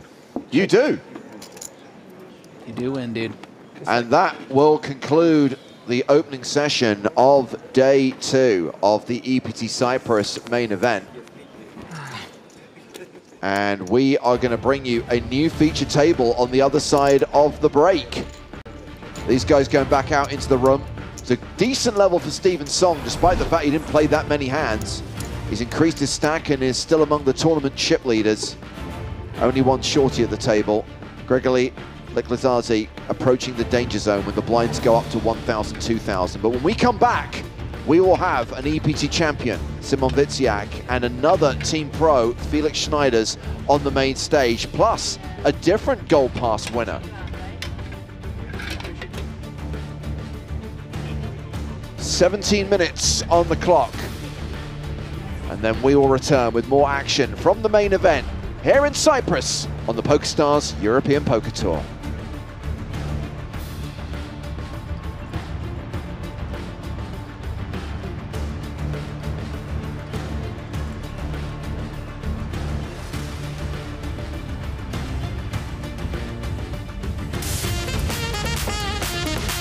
Good evening, everybody. Welcome to the Flex Party EPT Cyprus 2024.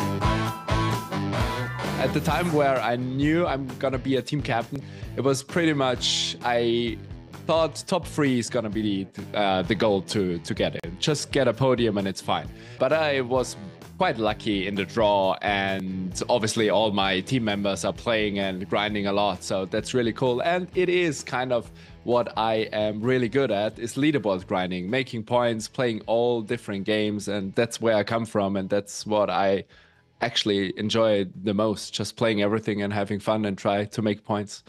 When you say you got lucky in the draft, I mean, do you really mean luck? There's not a lot of variance in it. You just mean that like the choices that you wanted were there when it got to you, I assume. Yeah. So it's difficult to tell, because obviously it has to do.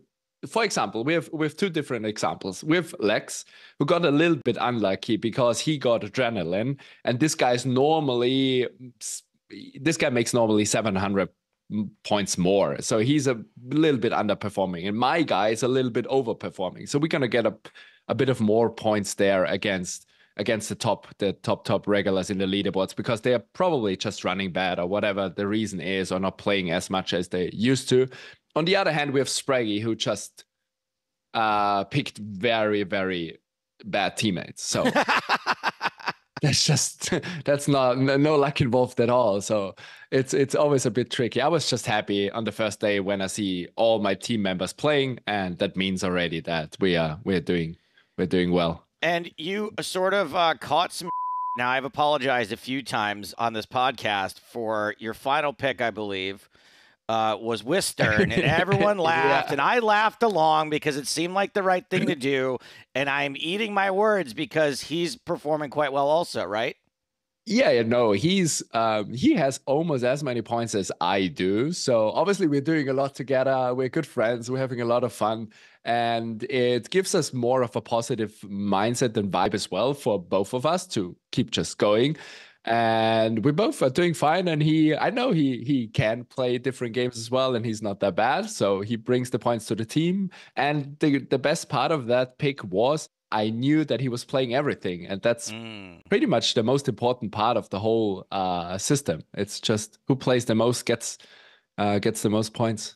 Volume. So how is WCoop going for you personally? You said that you and Wistern are pretty much tied for points, right? Yeah. You could probably guess right away. It's not going perfect when I'm tied for points with Wistern.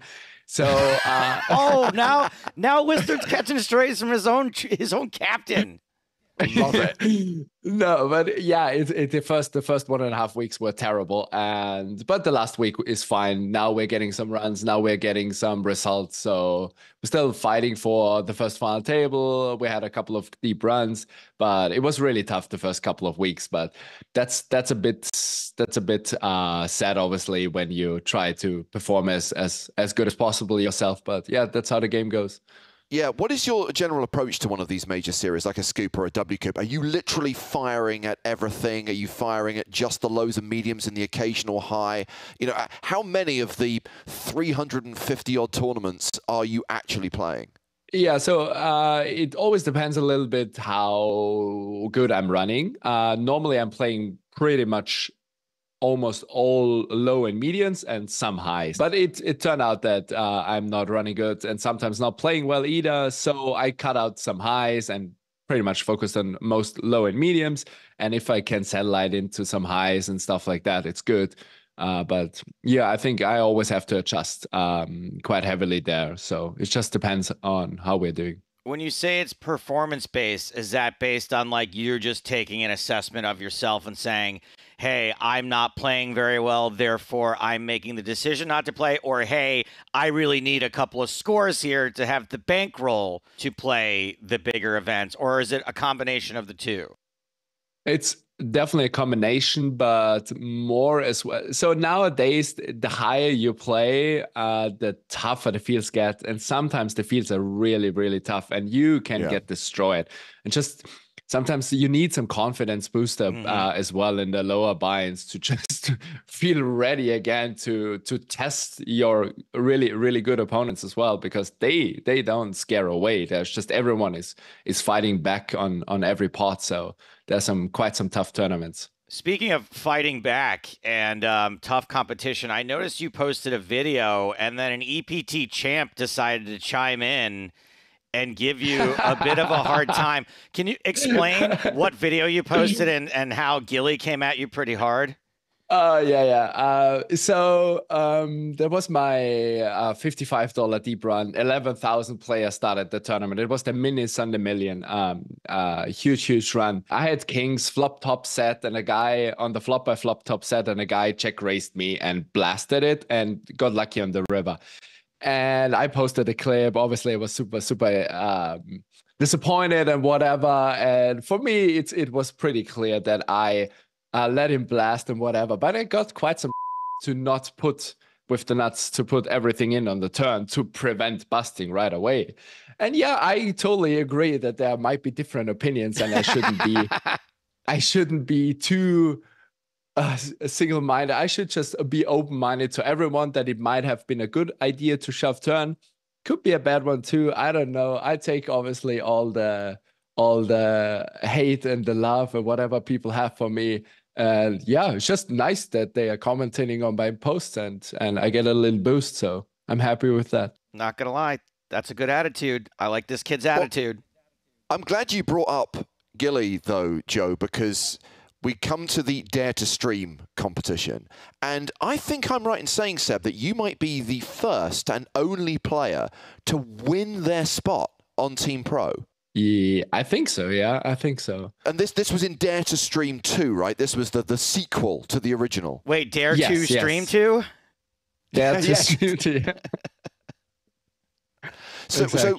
So remind us when this was and how you came to take part. So Dare to Stream happened, I think it's almost 3 years ago. So 2.5 or 2.25 years ago. The PokerStars set up, again, the Dare to Stream challenge. And this time, all the streamers are competing for a PokerStars contract to basically be an ambassador for a year. And yeah, there was just I started streaming half a year before the challenge started, and I just saw it as my opportunity to get something going there, and I was super hyped to take part in that one. And obviously I've seen the first Dare to Stream challenge, and yeah, I was just super happy, and it's cool to still be around and battling out. I just realized, what if the person at PokerStars in charge of Seb's contract didn't realize that they just forgot to end it after a year, and now they listen to this podcast and they're like, holy shit, this guy's still on the books?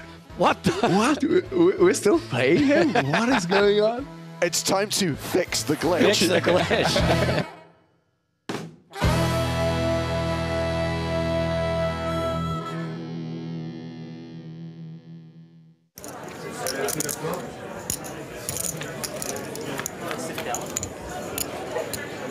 And this is bad news for Raymond Wu. Top pair. Played that last hand so well. Now he's in a situation where he's almost guaranteed to lose a lot of chips.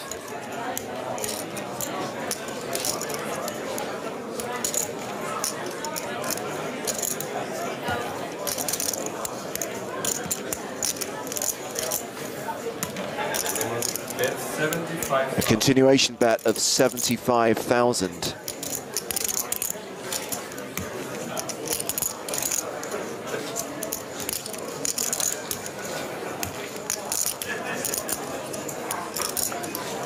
So at this point in time, Joe, just to rewind to October 2009, Dennis Phillips is the chip leader at the World Series final table.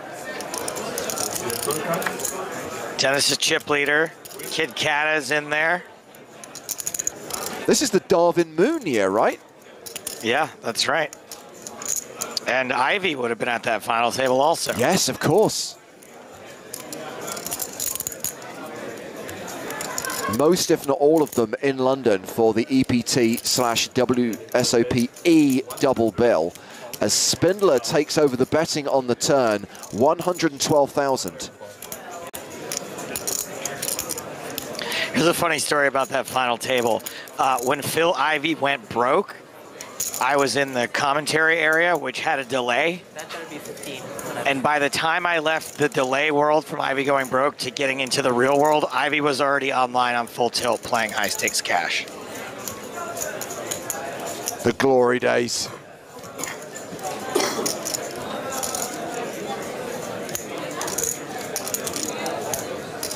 Wu now with second pair.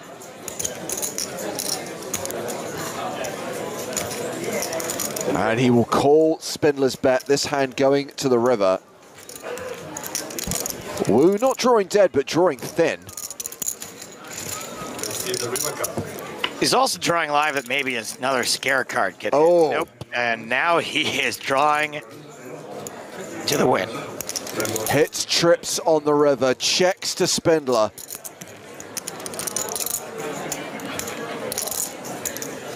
I don't think, I mean, this is a bad card for Benny. Got called on the flop on a dry board. Got called on the turn on a spade board. Top pair improves. Spade draw comes in.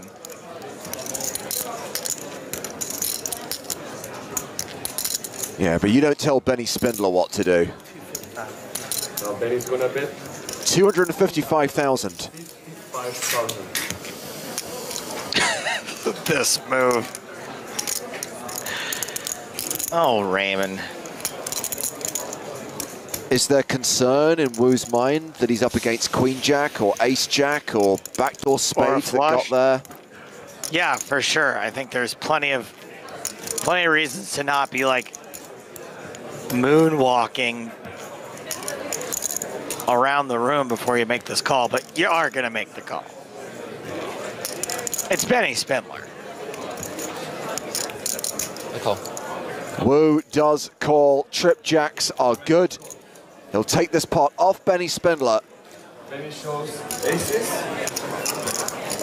Jack, king. Hey, Benny. Aces versus King Jack. We've seen that hand before. I think last time Alex Gomez was on the receiving end of the bad beat.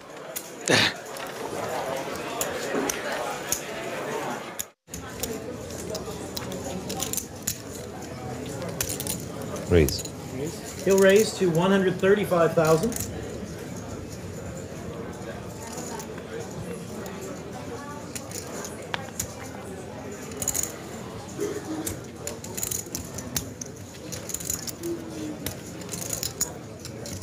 So we've seen a raise from Dominic Cullen in the small blind. Peter Eastgate shoving from the big blind.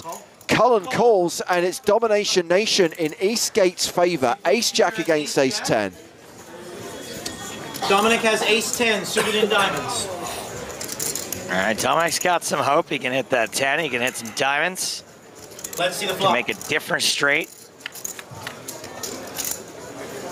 Flop is 6-8 deuce. 6 of Ace Jack is holding. No diamonds for Peter to worry about. Let's see the turn card. Split screen. The turn is the 10 of spades. Ah. Domination rotation as Cullen pairs his 10, and we're about to lose Peter Eastgate in 12th place. No, Jack on the river. Domination restoration. Just one of those. One of these. Tough not to like Peter Eastgate.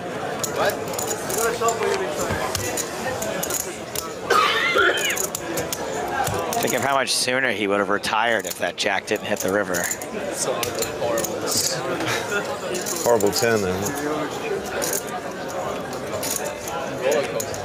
Ridiculous run out, but ultimately the best hand held up, and that sees Eastgate double up and survive.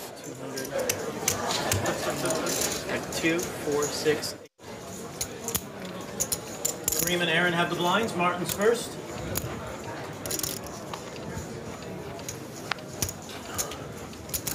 And this is Ace King for Martin Goodvangen. He's going to raise to 130,000. Makes it 130K to play.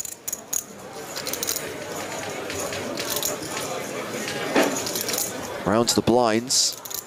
Fold it around to Aaron. Gustafsson with jacks in the big.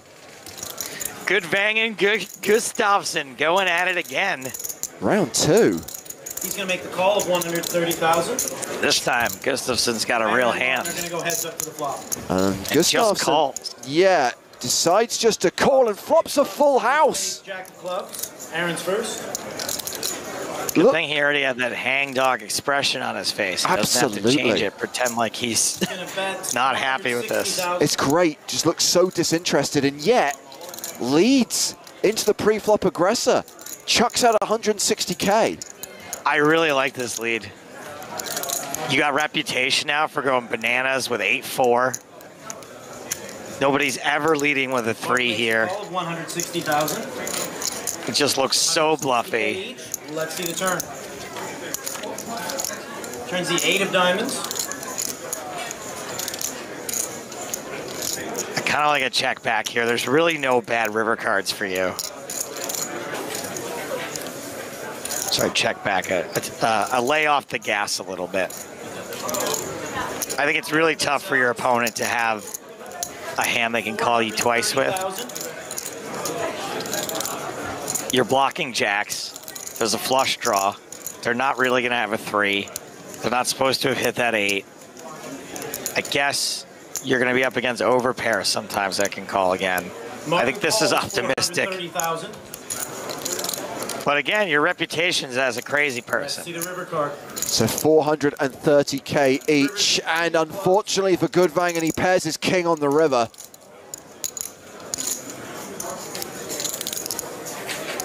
Now I think you can bet again. You've been called twice. The clubs came in also, right? Yeah. So pretty much all the hands that are going to call you improved. You're hoping you're not up against pocket kings at least. It's a Yang bet, 1 million. I call. Call. Goodvangen calls. Pocket jacks for Huge pot pushed in the direction of Aaron Gustafsson, and he will surely be the chip leader now. Nice hand.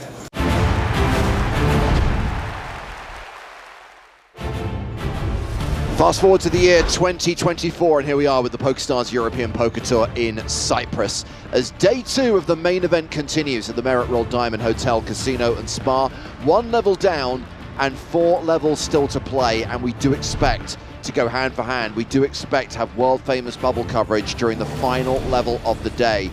For level 2, a new lineup at the feature table, a new lineup at the main stage, headlined by Felix Schneiders. He is one of the big stacks right now with more than 200K, more than 100 big blinds.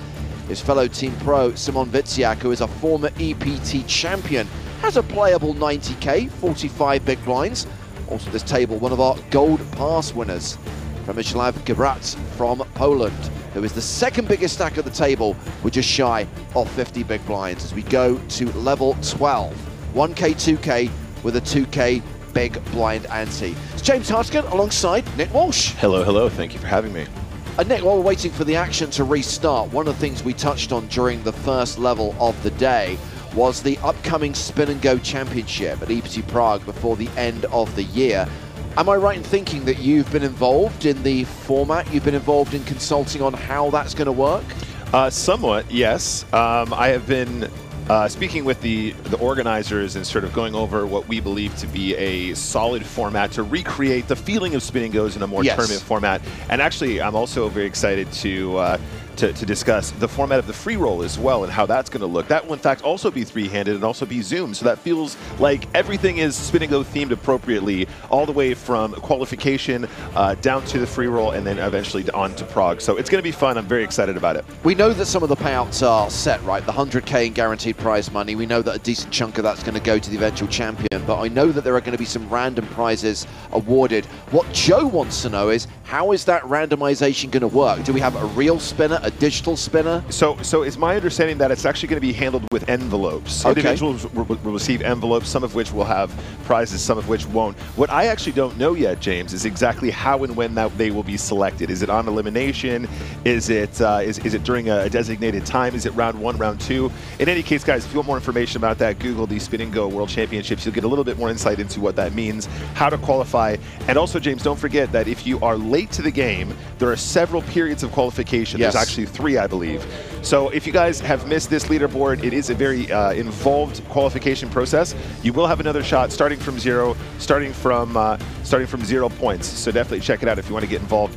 Be in for a grind because you got to put in a lot of volume. Yeah, and qualification will be running until mid-November. 33 qualifiers coming from the global player pool, with 24 from Southern Europe, 17 from Italy.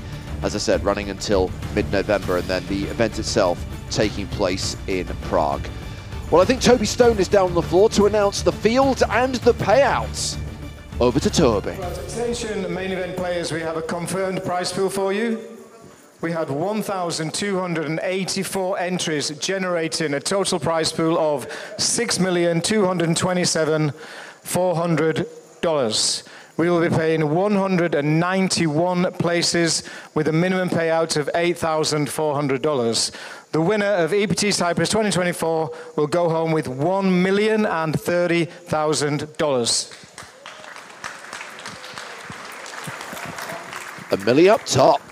Nice. All right, the prizes will be up on the screen shortly. Thank you for your attention. Enjoy the rest of your tournament. And dealers, you can start, please. Thank you.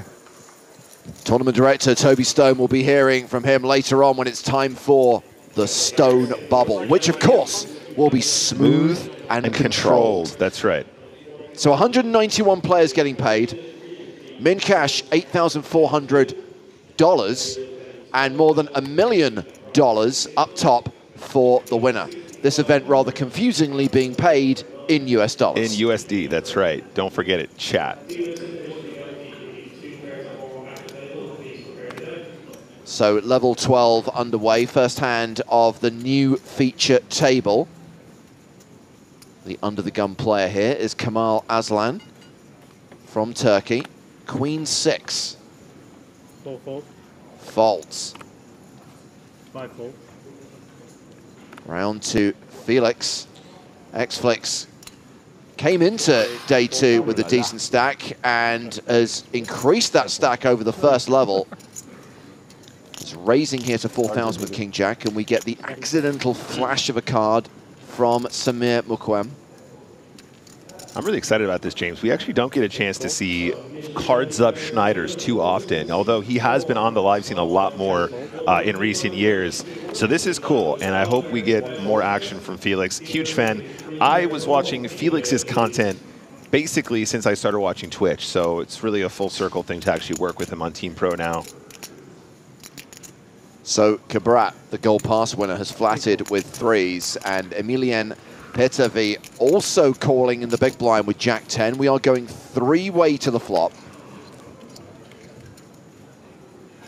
and it is ace, queen, 4. So straight draws for Pitavy and Schneider's. Kibrat still ahead right now with 3s. Schneider's is going to bet 5K exactly on the dime. That's my first prediction of EPT Cyprus. 6-bet, 4,000. No! How could he do it to me? So Felix does continue for 4K. So Kibrat is playing in his first ever EPT main event. He bought in directly at step 3, so bought in for $11 and then won his gold pass in the step 4 satellite. He brought his family to Cyprus. They're here soaking up some sun while he is playing on day 2. Hey, James, can we talk about this float with pocket 3s on ace, queen, 4 with 1 player to act behind? You say float. He's got the best hand, Nick. Yeah, you know what I mean? Obviously a somewhat sus call, I should say. 8 check. And we'll take the check on the turn. So the board has bricked out for Felix. I mean, if you have pocket 3s, you're not loving life. And if Felix bets here, tough to call the river with just 3s. Yeah, I mean, the weird thing about this is obviously the player in position can still have hands like king 10. Oh la la. I let you win with pocket 3s. That's no good. Bad, Felix, bad. Now, how did that happen? James, if he had bet 5K on the flop, I'm not going to say he would have definitely won the pot, but me and Schneiders will be having some conversations later about that massive misstep. So confirmation of the top payouts. Total prize pool with 1,284 entries is $6.2 million. We're looking at 6-figure scores for the top 8 with a 7-figure score for the winner, just over $1 million. And a min cash worth $8,400 with 191 players making the money. And right now the field is at 349. So still a few players to lose before we get anywhere close to bringing you world famous bubble coverage on day 2 of this EPT main event. It's a very good chance Maria will be joining us for the bubble because she'll be joining us live via satellite once she has woken up, bearing in mind that she is 10 hours behind us in Los Angeles. Yeah, that's right. Would love to hear from Maria via satellites. Also, guys, look at this venue. It truly is a fantastic spot for poker. Loving the chandeliers. What you guys can't see is those sort of royal boxes along the balconies. The balconies, yep. Yeah, those are really nice.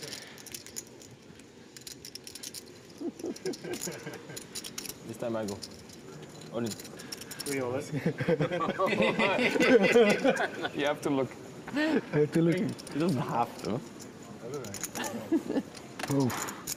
Oof. I really thought you were. Not many bigs. Kamal Aslan here. Oh, I was not going to tell you, yes, sir. Yeah, he's got the very bottom of his range here. It was a blind v blind spot. Does make the right fold, although we are getting into almost an ATC calling situation here, James. Kamal Aslan now only 3 big blinds before the start of the next hand. You missed some value there. In fact, might actually be 3 behind with the small blind in now. I promise you first. That's true, yeah, exactly. After. Yeah. I'm going to look for it. I'm going to remind you, don't worry.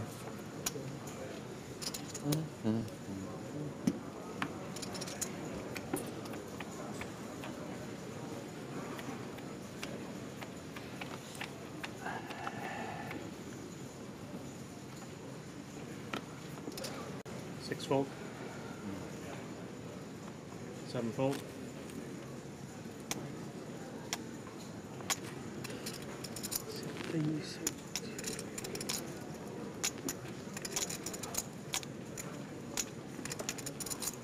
Eight raise, 5,000. Kibrat raising with ace 10 of clubs. Betsiak folds. 1 fold. Round 2, Emilian Pitavy with king 4 of diamonds. 3 fold. Aslan in the small blind. 8 deuce of hearts. Yeah, this is desperate here, James. This is super hyper danger zone territory, but he just doesn't have enough for, not even enough to gamble with, you know what I mean? Not even like a 5-6 suited, cheeky 7-8 suited. Georgi Sandev, king deuce. Also a short stack, guys, should point out, 8 big blinds behind after putting in the big blind ante. This feels like you can still just call James and kind of see how it goes here. It is a good price, especially with that dead money from the big blind ante in there. Queen, Trey. Ace high still ahead. This is an interesting spot, guys. I feel like if there is a bet here, there are some sort of outlandish maneuvers you can make with the king deuce suited. You are blocking king queen. It's important. You do have the backdoor clubs. You know, I'm not sure if in the moment you could find it, but there might be a move facing the continuation bet. Goes check on the turn though. So Brett here playing it very chill. I would argue that was kind of fast, James, and I would argue also this is a card that we bluff a lot, so his hand becomes suddenly quite strong. His range, I should say, not necessarily just his hand here, but as we can see, very nice top pair. And now looks at his chips, gonna try and get some value. 6,500. So the first feature table, Nick, we had one of last year's finalists. And this guy, Sandev, looks a lot like Jose Gonzalez, who was the third place finisher in last year's Cyprus main event. Jose Gonzalez, the musician? No, the guy with the beard. Oh, right, that guy. Gotcha. Does he look like the actual musician, Jose Gonzalez, as well? What does he look like? Smart. Overqualified again. Smell them, man. Yeah, feels like that's the right line, though, with a king deuce, but it's a bummer when you only have 6 big blinds behind now in Georgi Sandev's shoes. So Kibrat now playing 120K, and above average stack, 60 big blinds.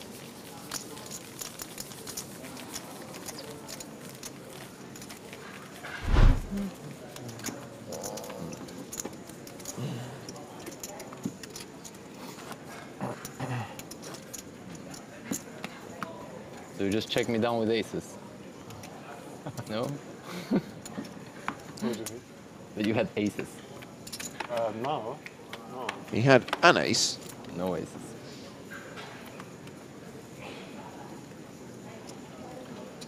Russian roulette for rolls. There's no time limit to act. The shot clock does not come into play until the start of day 3, as is standard in an EPT main event. Also note we have new shot clock rules as of last EPT, James? Was that when we brought brought it in? Barcelona where they came in. So it's 15 seconds now? On your first decision. On your first decision, then 30 thereafter. Correct, and the usual time bank cards distributed at the start of each day. Nice. Ace-4 for Kamal Aslan on the button. I was waiting for it. I was waiting for it. Oh la la. All in. He is all in for very few chips, just 6K. I'm going to give you a spin regardless. I'm not looking. Yeah, I just call. this is correct, yeah. Well, good luck. Oh, I think that's good. Ooh. We're in good shape. Let's go. Good luck, good luck. Bonne chance. Bonne chance. Bonne chance. Understandably, Felix calling blind with the big blind and the ante already invested. Yep. No straightening cards. As mentioned before, I think almost any hand is priced in with that dead money, especially with very little ICM pressure at this stage of the tournament. So Aslan at risk, but ahead. It has to be a little bit sweaty. I think a little bit of a sweat it has to be. I'll tell you.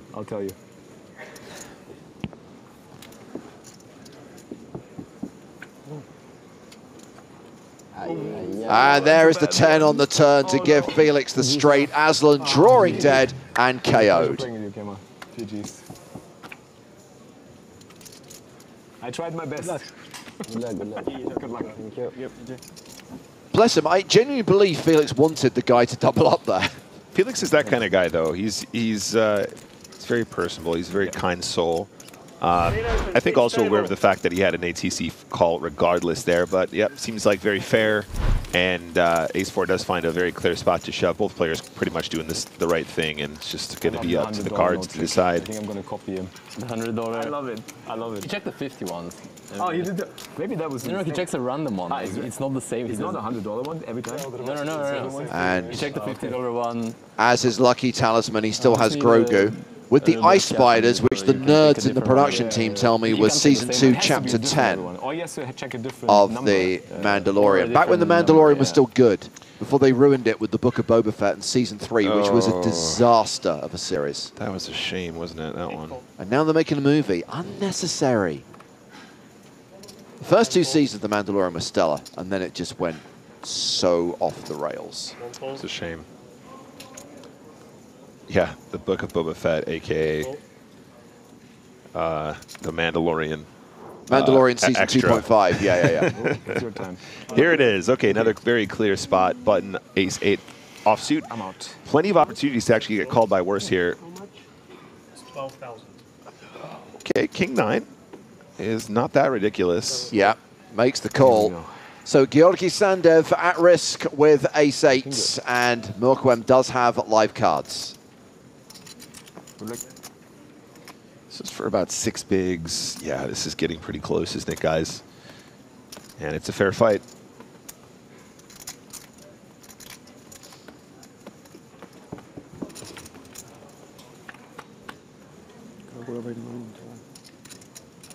Safe. Queen 5-4, ace high holding.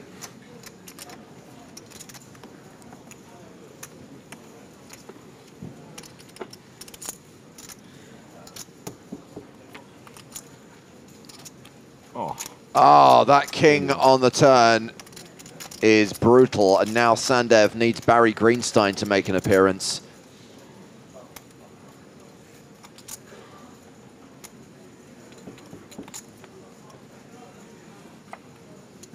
No ace on the river, it's 2 pair for Mokwem, and so Georgi Sandev is eliminated.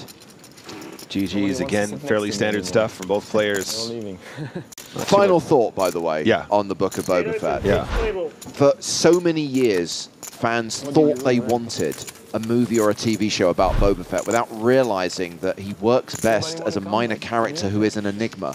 The moment you make him a principal and give him a character, a story, and emotions, it ruins everything about him. It's a little bit like when you learn how a magic trick is done that you really liked before, and it ruins the magic of it all, right? You go, oh, I'd love to know how that's done, and then it's something really stupid, and you're like, oh, never mind. Sometimes we want a little bit of mystery, James. It's important. Sometimes you don't give the people what they want. The low-speed bike chase, we can all agree, was the absolute low point. Oh, God, on the Vespas? Of the series. Oh, no. The biker gang. The Vespa gang. The space mods. Get it? Because they modified their, their mods, because they modified. You see what they did with the mods? Yeah, yes. Okay. Yeah, no, I got it. Thank you. Okay, good. Thanks for explaining. No, yeah, because they're mods. Yeah. So annoying. Hate that. Anyway, open from the ace-10, UTG +1. And a flat from 6s. Felix folding 6-3 on the button. Round 2, our gold pass winner in the big blind. King 3 of diamonds.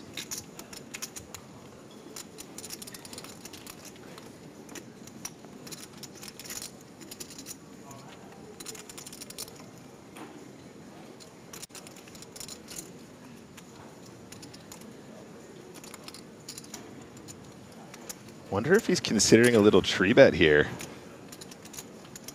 Raise 16. Ooh. Raise 16,000. Oh, I love this. I love this. This feels really nice. Ace-10 kind of just doesn't have a lot to do here now.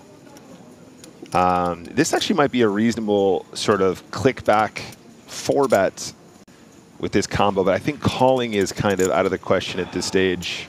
Without the suited element, that gives it better playability. Don't forget, there's still a player to act behind, so the call kind of invites 3-way action out of position, which really sucks. I think this is very, very reasonable. 6s still got a few big blinds behind to call, but we're getting on the shallower side. 36 big blinds behind Pitavi here. Now is the time to pick a 3. So it gets expensive to try and quasi-set mine. Ah, legit. Way too legit. Yeah.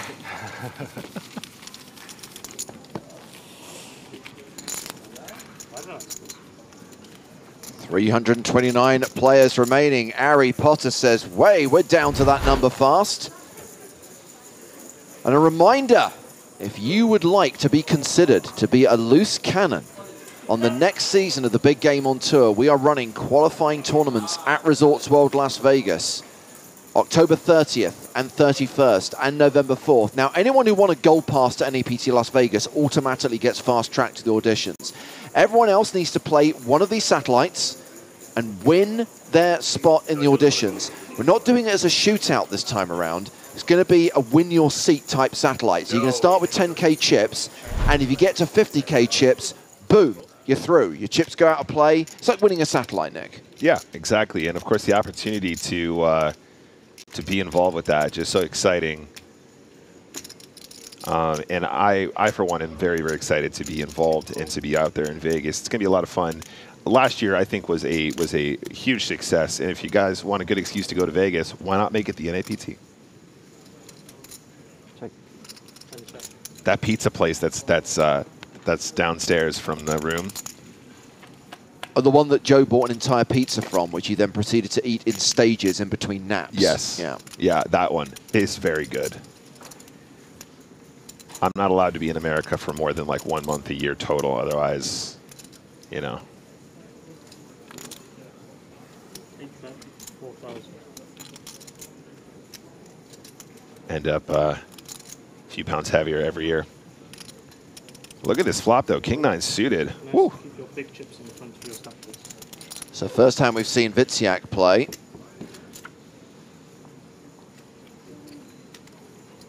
And did have the advantage on the flop, but now a pair of 9s for Kibrat. It's an interesting spot. It's sort of like one of those where we have like a lot of equity, usually always. We also kind of have very considerable showdown now as well with the 9. So it's kind of like, do we want to continue turning our hand into a bluff and bloat this pot where we might get raised? I think the check is much more reasonable. Your opponent will have worse 9s where you outkick them. Your opponent will still have 5s. They'll have an assortment of things that you're beating with the King 9 on the turn. So why give yourself a tough decision? And now when we see the check on the turn, James, I think Witsiak doesn't have a jack that often anymore. He might not even have that many 10s, because those are combinations that probably like to bet in position. So at this point, there might even be a blocker bet. Try and get value from a 5, value from like an 8-9, something like that. Sure. I think blocker bet might actually be an extremely spicy one, especially when your opponent is somewhat capped by checking the in position. Big bet, 3,000. Yeah, that's what we like. This is exactly what we're discussing here. This sort of quarter pot sort of blocker bet size. Spicy. Simon, you want to pick? Yes, this one. Ooh, I don't know. Simon wasn't pleased about that. So, Nick, I've just been sent the pie chart, the breakdown of nationalities in the field of this EPT main event. Yeah. So, If it was a bluff, very sophisticated. I'm going to give you a clue. Traditionally, and if we look at EPTs that we've had already this year in Paris, Monte Carlo, Barcelona, France is normally the single biggest slice of the pie. Yeah. More players from France than any other single country. That is not the case here in Cyprus. Would you like to hazard a guess which country has the most representation in the EPT Cyprus main event with 14% of players? Okay. I'm going to go out on... And I'm going to give you a further clue. Okay. There is no player from this country currently at our feature table. Okay. Don't embarrass yourself, Nick. Okay, yeah. Okay, cool. So that means it's not. I'm going to help you out here. Yeah, Germany. It's not Hungary because we just had a Hungarian player join the table. This is Istvan Toth. It's not Germany. It's not Lebanon. It's not Poland. It's not France. It's not Estonia. Hungary? I'm going to say, for some weird reason, it's Spain.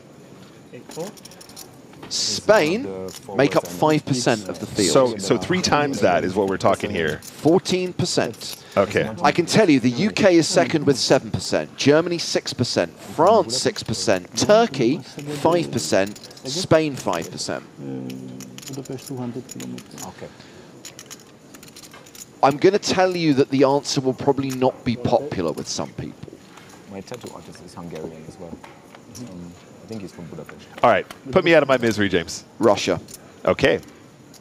You know what? Actually, before you said the whole flag thing, I was going to go for that, to be honest. All Hungarians, I've met some very nice people. But yeah, that is a.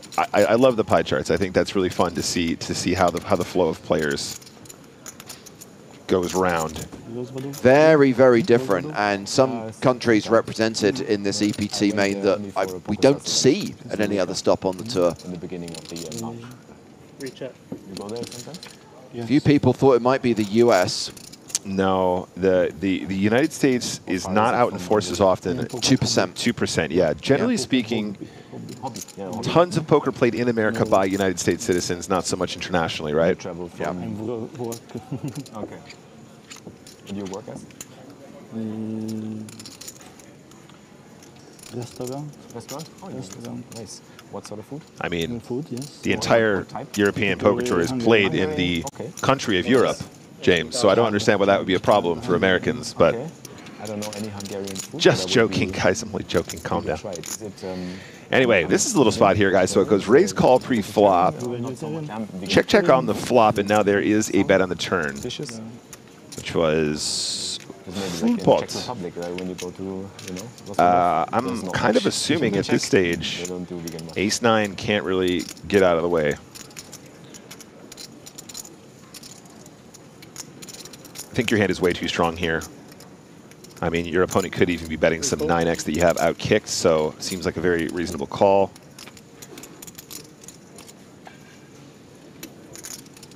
Jack on the river.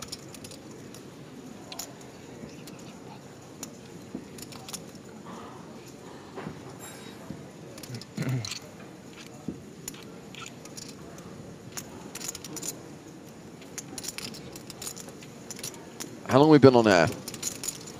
2.5 hours, near enough? 2 hours, 25 minutes? It took 2 hours, 25 minutes of main event coverage before we got our first question about tax. Why is everyone so obsessed with how much tax poker players pay?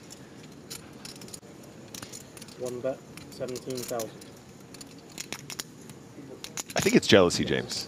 I think people want to be out here playing cards, and they go, yeah, but the flights are really expensive, and yeah, the accommodation, yeah, and oh, what about the tax? You go there and there's so much tax. I don't even want to be there, James. I don't even want to be at the EPT right now because of all the negatives. That's what's going on.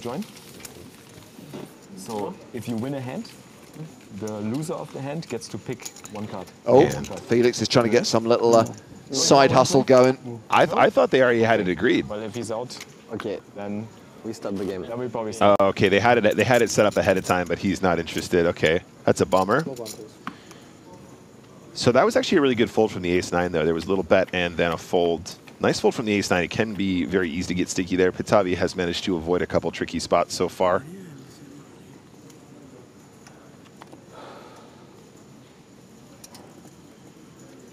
Ace. 5 raise, 4,000. 6 fold.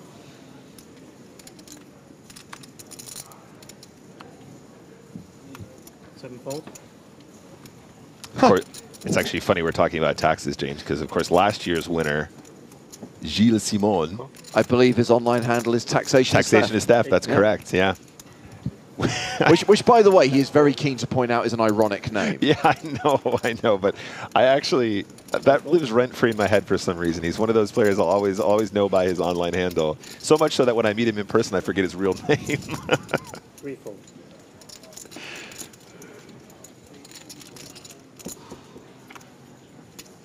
All right, back in the action here. Raise call.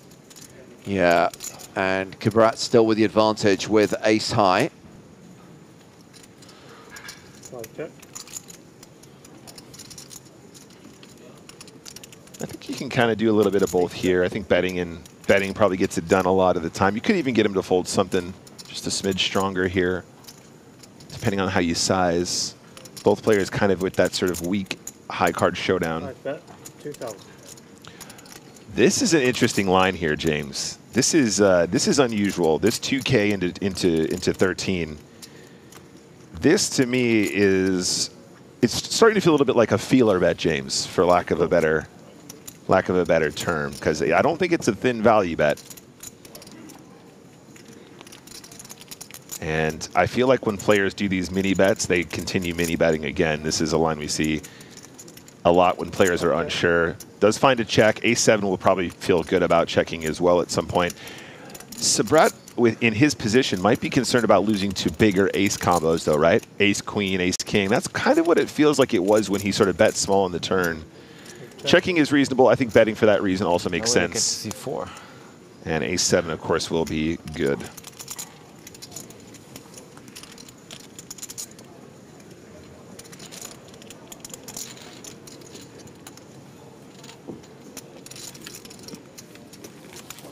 Half an hour played on this level, and we're down to the Ted Rogers. 3, 2, 1. 191 will make the money, and we expect to burst that bubble during the 5th and final level of the day, with play concluding, I was going to say around 10:30 this evening, but we saw in Barcelona how much time the bubble adds to the day. It might be close to midnight. Do you remember how long it was last time in Prague, James? I feel like we got a pretty speedy exchange last year. Yeah, I'm slightly concerned about the bubble this year. I don't know why. Another new player coming in, and I talked about different countries being represented. This is Chakib Miri from Tunisia. Tunisia, yeah. Well, love it. We keep the table somewhat international.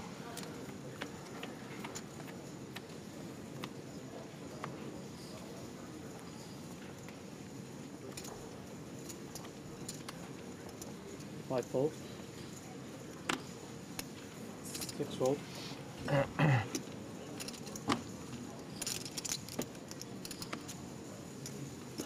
7 fold. Vous parlez l'arabe?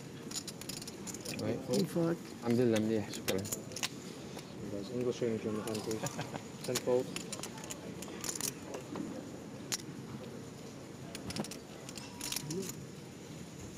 Just to be clear, always excited for world-famous bubble coverage, but also concerned after Barcelona that, you know, we had a 90-minute level that actually took about 3 and a bit hours to play out. I was in there with you, yeah. Is it different? Yeah, that was a really extended one. Lots of stopping and starting. Accent? Different? Still smooth and controlled, though, of course, James. With additional security. Yeah, that's right. That's the biggest question is, does Toby have personal security for the bubble here in Cyprus? Will Toby's minder be keeping people in line? Because remember, you're not meant to be out of your chair unless you're getting your steps in. This is going to be written into Toby's next contract. You know, mandatory 2 guards per event. Check. 4 check. 2 Secret Service members protecting the stone. 8. Romancing the stone. Nice. The sword in the stone. No, no, Nick, no. No, I haven't. That's a Joe answer. We have some Lebanese. Köln, Cologne. What? What do you mean? You know, you've been? Yeah, it's never got out of the city. I've been living there my whole life. So where are we at here? Mary's still ahead, right? We have some Lebanese restaurants there. And when I go to other cities, I also I know with the Lebanese, they always have vegan options for me because I'm vegan. They have like falafel and all these things. And Tabbouleh. Yeah, tabbouleh, shawarma, and even like vegan one. So it's really good. I always know I get some good food then.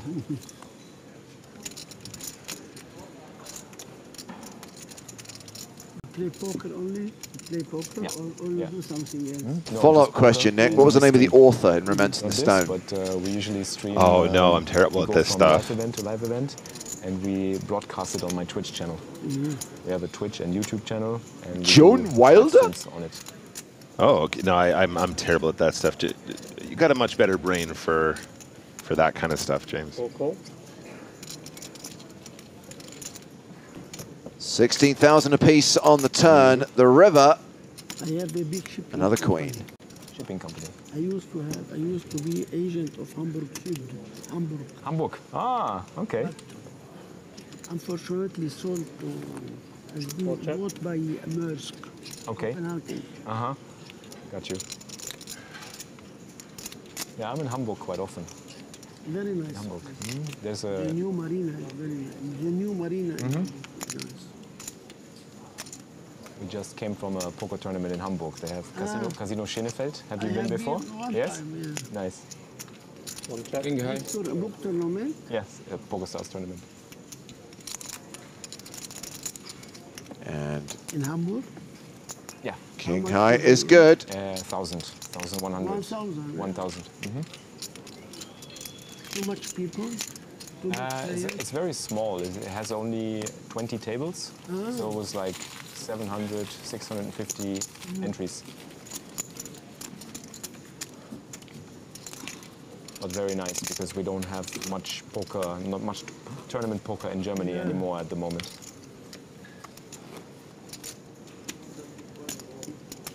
So Hamburg is a good place for everybody to go. Sure. And it's a nice city.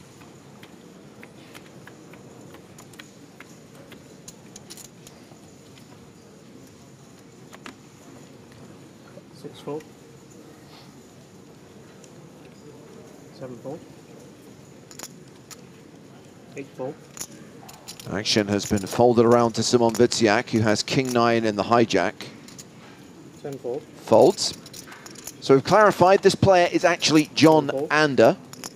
He is Spanish but resides in Estonia and is playing under his Estonian residency in this tournament. Raise 4.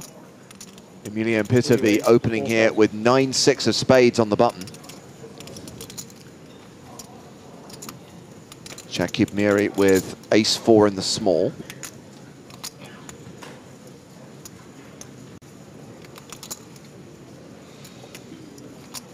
Four raise. 16,000. Yeah, I was about to say our chip leader does have an opportunity here to get aggressive. Goes for the classic 4x out of position 3 bets. Yeah, Felix was the biggest stack at the table, but then Miri sat down with nearly 300k, and he's going to put those chips to use. Put them to use.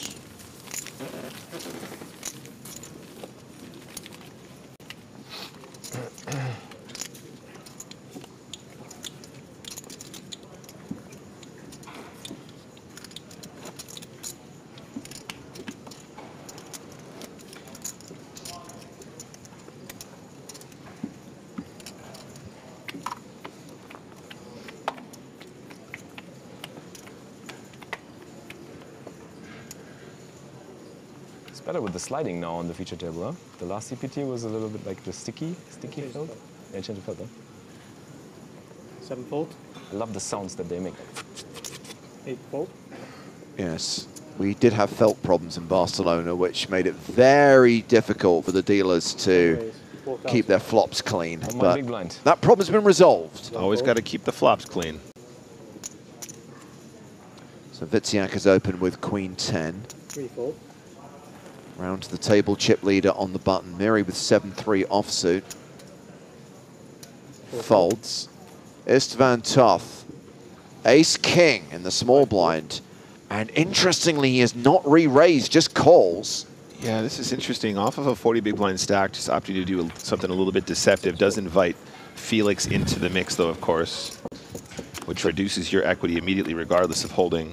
So 3-way to the flop, which is 8 tray deuce, so top pair for Felix. 5 check. Yeah, and you know, there you go. This is what happens. You invite more action, invite a little bit more variance when you probably could have taken this down pre-flop. No, 10 bet, 5,500. with no contest, as it were. 5 fold. What was the name of the ice planet in Star Wars, James? Hoth. Not Toth, okay. Yeah, it's a bit of a tricky spot. I think Felix can only call here. I think folding is out of the question. Just weighing up his options. I think a check raise here with Jack-8 feels a little bit unusual because I feel like he'd run into a lot of trouble, but let's see how Felix feels. 6 raise. All right, does decide to go for the raise. 10 fold. And I think under these circumstances might end up working. I don't know how sticky the ace-king feels when it's...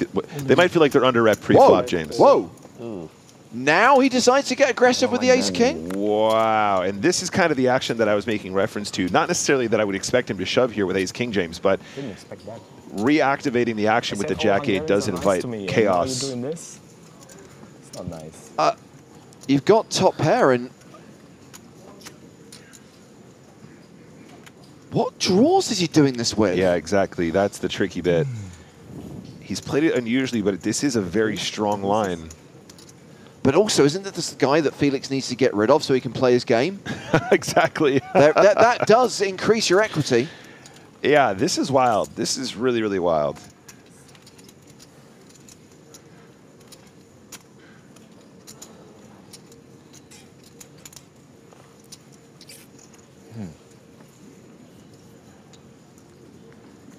You know, you kind of have kicker problems with the Jack-8. You kind of are worried about 9s and maybe 10s and maybe Jacks once in a while. You're blocking Jacks, which is a thought.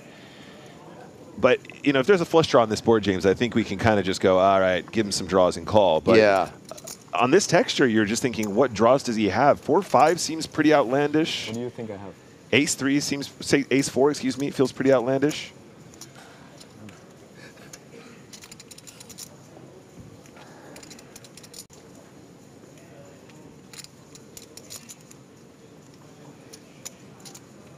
I have a good hand. I hit the board. I'm worried about the kicker.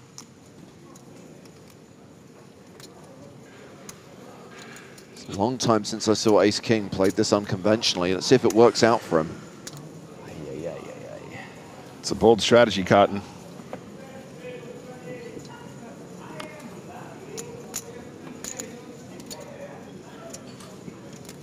Flatted pre, flatted the C-bet from Witsiak, and then raised all in when Felix check raised.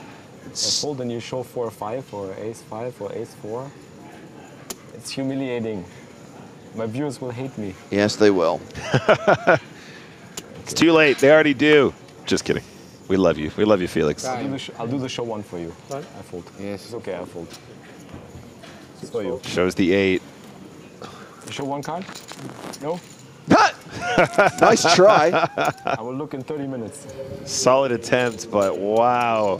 Unconventional aggression from the Ace-King, and does take it down. I really feel for Felix there. I feel like that hand usually just goes his way, James, but that's what happens when you find the raise and the flop. Definitely can cause complications.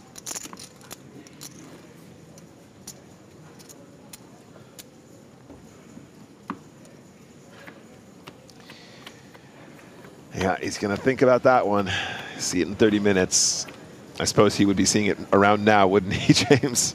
Now that we've caught up with the delay. By the way, we all know what happens when you make the call there and look like a genius, then an ace or a king hits the turn or river. Yeah, I mean, look, there's... The guy's still at 31%, I believe. He still has 2 overcards, so, Yeah. you know. But in a way, I feel for Felix because I think probably on another day he just wins that on the flop quite often with the raise. So kind of just runs into a very unconventionally played ace-king, and it's an unusual one. Okay, so we've only seen one of Kibrat's cards, the Jack of Clubs. He's opened under the gun. Petevy with 10s, and what's he playing, around 25 big blinds? Yeah, this is a tricky one from this position. I think there's calling here. There might be some 3-betting. I don't think we're shoving yet, James. I think this is a little bit too deep to have shoves. I think you still want to have 3-bets, and 10s probably is good enough to 3-bet call. Okay. I think a call would also be very reasonable pre-flop. 11,000. Yeah, this is what you'd expect. This seems like about half the frequency. 4 fold. 5 fold. You note the size here as well, guys. If we want to have 3-bets at 25 big blinds effective, we need to size down here, and that means that we have a cheaper way to bluff and then also a more reasonable way to get value when we have our much stronger stuff. So action back on Kibrat.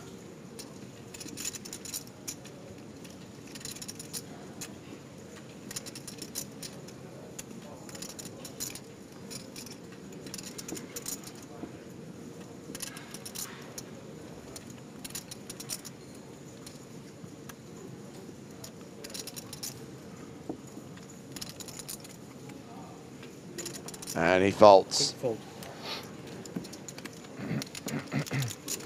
Petevy is the second shortest stack at the table, playing around 30 bigs now. Samir Mukwem playing 26 bigs is the shortest stack.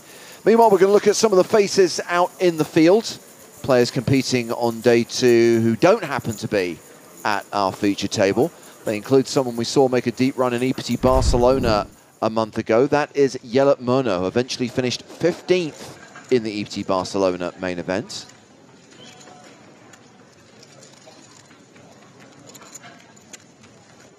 Also out in the field, Steve O'Dwyer, recently married. Super crusher extraordinaire. A player who was on our feature table earlier and the winner of the most recent EPT. Barcelona champion Stephen Song. I'm really happy you decided to come back for this one, James. Love this guy, love his energy. I know Joe's a fan too, but looking good, back in the mix.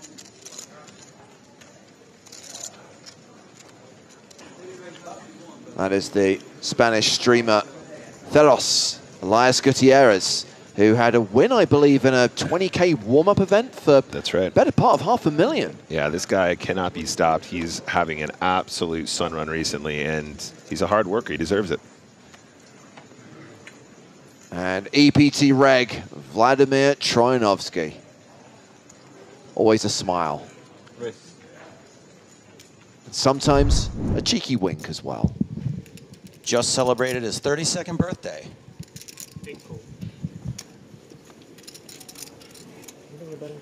The return of Joseph Stapleton. What's up? Hi, Joe. Celebrat good times. Come on.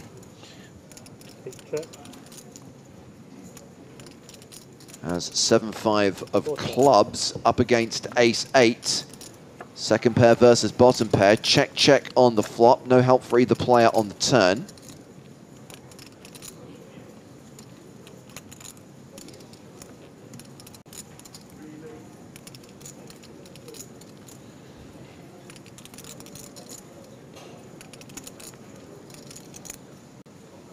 Sabrat just weighing the options here. When it goes check, check on this flop, does the 5 want to go for some value / protection?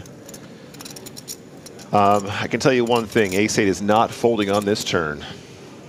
I'd like to have / protection.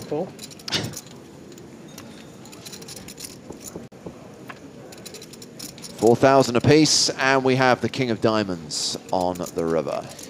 Yeah, and as far as scare cards go for Sabrat here, you got to think the overcard is one of them. Quick check, I mean, hoping to probably see the Ace High showdown, but in this case, of course, the Ace 8 will be good. It is the kind of texture where if your opponent does float the turn there with, you know, overcards or an Ace or Ace Queen or Ace Jack, they're just going to check again on the river a lot of the time. So perfectly reasonable stuff from both players here. So we're halfway through this level. At the start of this session of play, Toby Stone confirmed that we have a field of 1,284 with 191 players making the money. A min cash is worth $8,400. And up top, the winner of this year's EPT Cyprus main event is going to get just over $1 million, the single biggest slice of the $6.2 million prize pool. That is a steep, steep climb from second to first place money. 400 grand? That is harsh. Just a little jump. Hop, skip, and a jump. That is freaking harsh. Yeah, this is exciting. I always love to see at least $1 million for first here. What was the number last year, Joe? Was it 1-3 something? Have to check in. I don't think it would have been that much more. I thought we were in the 1-3 area. Can we get a confirmation on that? Was last year's total runners? Also, as long as people are looking, thing is up. What's the weather like in Orlando today? Yeah. Just as long as we have the power to do that. Even though I have a computer right in front of me here, I could easily look it up. Wait 1 second. Statric is typing. Nope, never mind. 4? Unrelated. Min cash around 8 grand, by the way. This 5K. Buy-in main event. Batavi, King 6 suited.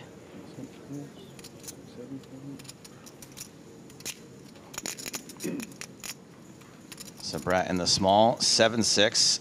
Yep.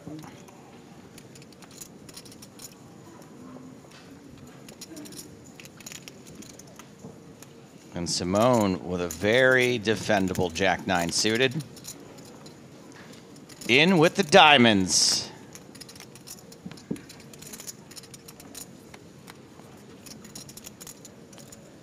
And hello, Jack. One Jack, one diamond. Top pair for Witziak. One spade for Patavi. 21 degrees Celsius in Orlando. 0% precipitation, 71% humidity. That's what'll get you.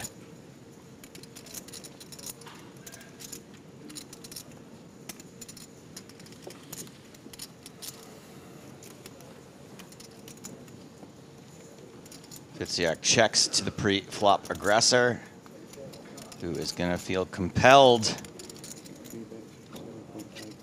and looks like is going on the big side. 7,500 into 11,000. Not going to work.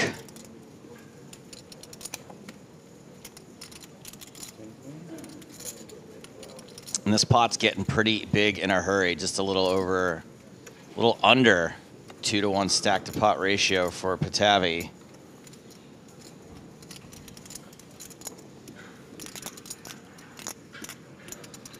Yeah, and when we check call flop, I guess we continue checking now as well, especially against that earlier position open.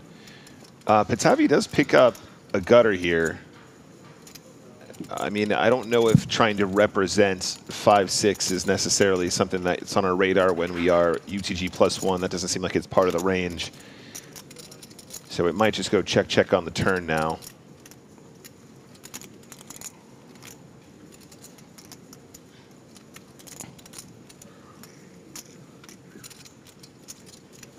You kind of get yourself into some big trouble if you decide to double barrel here. Not leaving many chips. Kind of painting yourself into a corner. Yeah, you're quite right, Joe. Patavi, not many behind. Wow, is going to fire. Takes one step closer to the edge. That's 17,000. Leaving himself about a 0.75 stack to pot ratio. Actually, it's going to be less than that when the bet's called. Yeah, and Witziak with a very reasonable top pair. I mean, at this point, you know, just losing to sort of the ace jacks, king jacks, queens, kings, aces. There's a solid argument here that Patavi won't have many sets on this texture, given the fact that started quite shallow to begin with and was opening from earlier positions. Some of those smaller pairs just come out of the range completely at this stack depth. So it does call. And the river is the queen of diamonds. So don't expect that to have hit too many of the hands involved here. And Joe, like you said, kind of set up for this river shove potentially, but when your opponent calls flop, calls turn, suddenly their range gets a lot stronger. The flop call can be all kinds of stuff, right? The turn suddenly becomes a lot stronger. Does Patavi want to fire off a third barrel? He loves that position, doesn't he, Witziak? This is classic Witziak shot. Not a lot of draws you can be calling with on the turn there that you're really happy right now if you're Patavi. I guess maybe best case scenarios you got called with a club draw, but there is the unload, the discharge.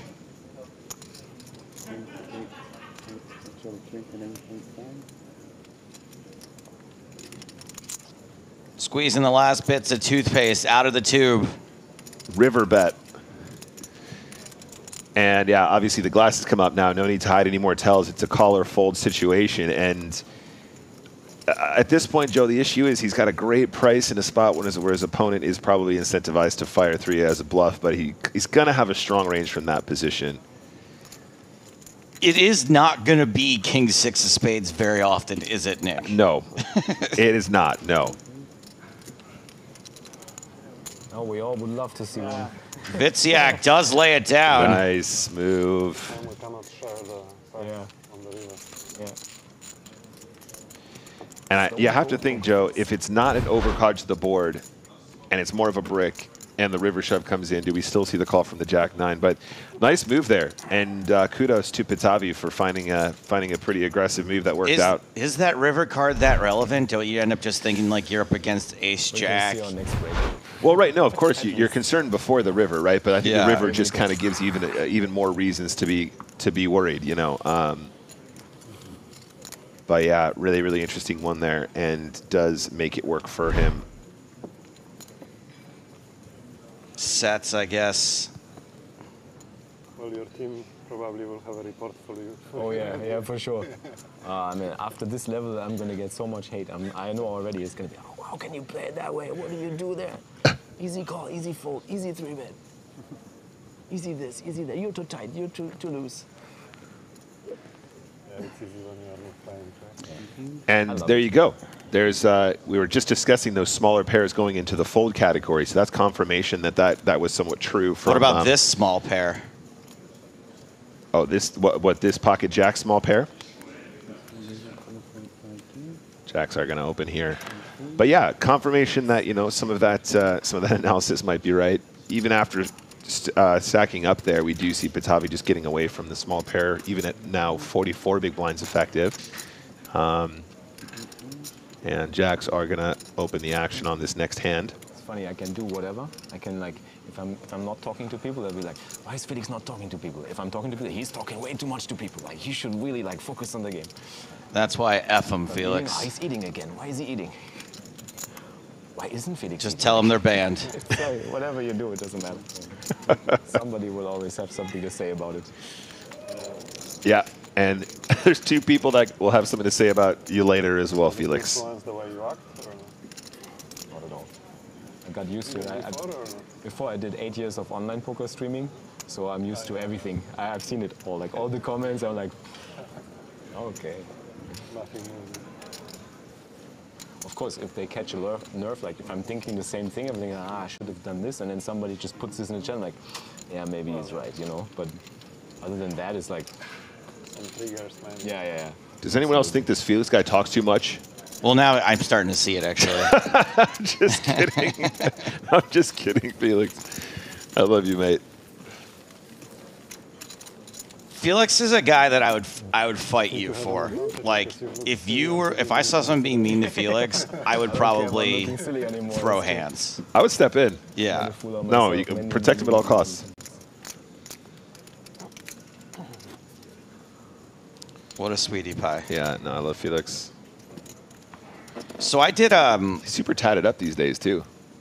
These days? Yeah. I'm sure they're permanent. Can you imagine one day just like, hey, no, I'm not wearing them today. Just wipes off. Yeah. Just wipes off. No, I decided not to put them on today. Zach and Mahiri make a raise from under the gun. Sorry, Joe, I interrupted your story. No, that's all right. We got a hand here. I'll get to it eventually. Don't worry. Indonesian raising machine. 4,500 the raise. Schneider's with 10s. These are the 2 chip leaders as well, Joe. So we might just see a call from the 10s. Yeah, let's call. Come on, Felix. This is how you double up through the chip leader.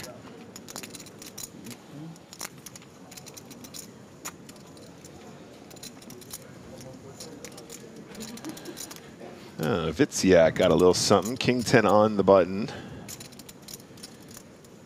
I think we just fold most of the time, but Vitziak is going to find the fold this time.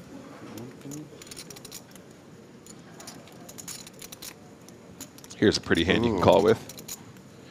I would not be inclined to find any 3-bets from these positions, though, Joe. No. Under the gun opens, under the gun +2 calls. We're going to be looking at some very strong ranges. And all the chips. Yeah, just play the suited ace for a little bit more with a already inflated pot.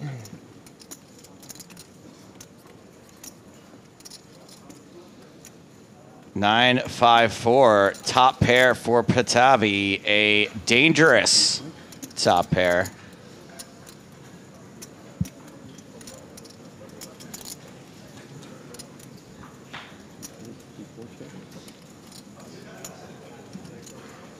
Checks to Felix.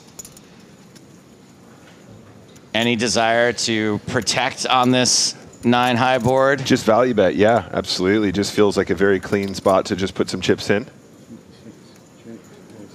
What's the size here? Wonder if he goes more like closer to half pot here.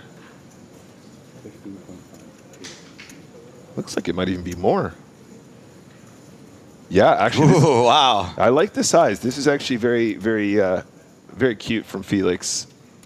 It feels kind of face up to me, but I guess it's not really a problem, is it? Like, it feels like jacks or tens to me. It's or you know, something as strong as maybe Jack 10 of hearts, or you know, Queen Jack suited with the hearts or something like that. But yeah, no, this is good. Like, Felix is recognizing this is a texture that's going to hit the big blind often, and probably going to get under the gun to fold equity often as well. So size is up and is accomplishing exactly what you want to do here. Turn 3 of spades. I know what you mean, though, Joe. It's like, I think from a balance perspective, like just above half pot feels like a size you can use with bluffs. More balanced, yes, yeah. yes. But you know, at this point, it doesn't. I don't think it matters too much. I would say that it feels like please no turn card. It does. It does, and also it feels like you're going to get a 5 and a 4 to fold way more than you'd like as well, right? Which will be in the big blinds range more than the under the gun, but it's still, I think, a nice adjustment, and I think it's one that gets you paid. Ooh, look at that cheeky glance. Patavi loves to lead. Yeah, we do see a lot of this these days. I'm not sure if the 3 of spades is necessarily 6,500. It's like a blocker lead, basically, yeah, Joe. Sure. We're supposed to do this when we have like ace deuce as well, right? We're supposed to actually have these leads when we actually turn a hand that is strong, where our opponent might have a lot of checkbacks. I don't know versus that larger size on the flop if we want to lead the 3 of spades, though. I don't think this changes the equity. You just don't want to have much. to call another pot-sized bet, really, is what you're trying to avoid here. Yeah, if I'm Felix, I want to find a raise here, I think. I know very little about poker, but I think I could find a raise here. There are turns where you would never consider raising. I think when you see this, you're seeing a lot of sort of one pair and a straight draw combos, top pair that doesn't want to see another barrel. I guess in a way you're going to find out where you are pretty quick here, because I don't think Felix bluffs this way. I would literally ask him right now. I'd be like, jacks or tens? Do jacks or tens? Yeah.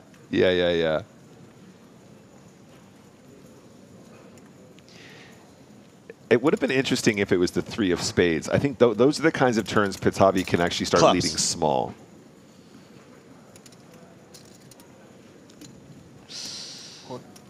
And Patavi in another river risk situation. Yeah.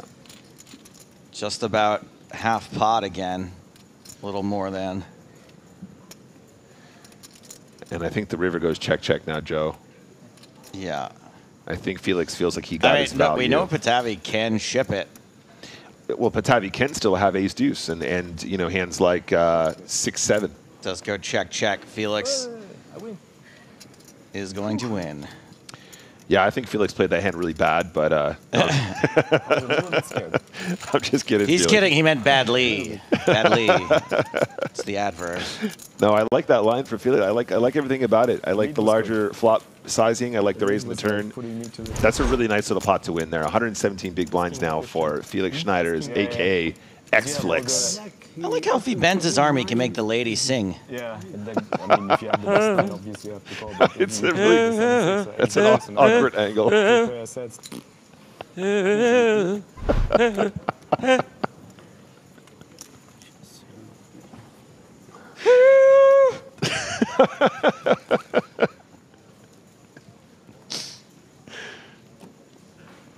Yeah.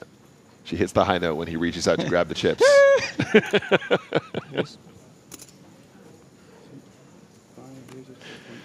Next hand, hand number 51. Toth. I have a toothache.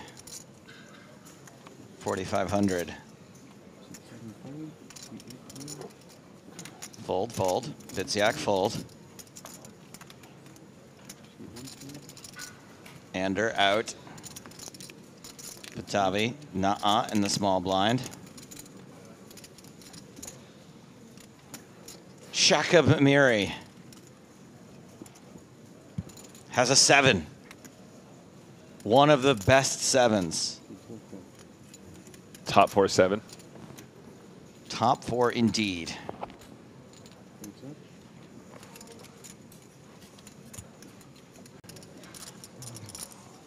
And that flop is jack high. Top pair, top kicker for Toth. Checking a bet, I guess. Toth was the individual we saw playing that ace-king a little bit unconventionally. And when I say a little bit, I mean a lot of it. But this is a very conventional sizing, though. The continuation for about 5K on this texture, especially with the jack of spades in your hand, it seems appropriate.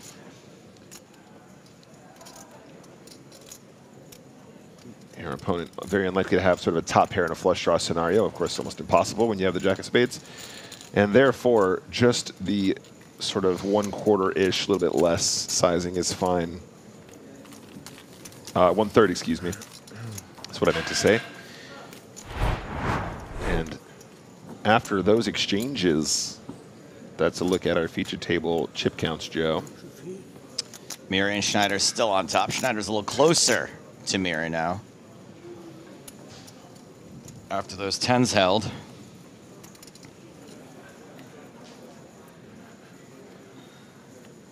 Vitziak, the shortest player at the table after getting bluffed by Patavi.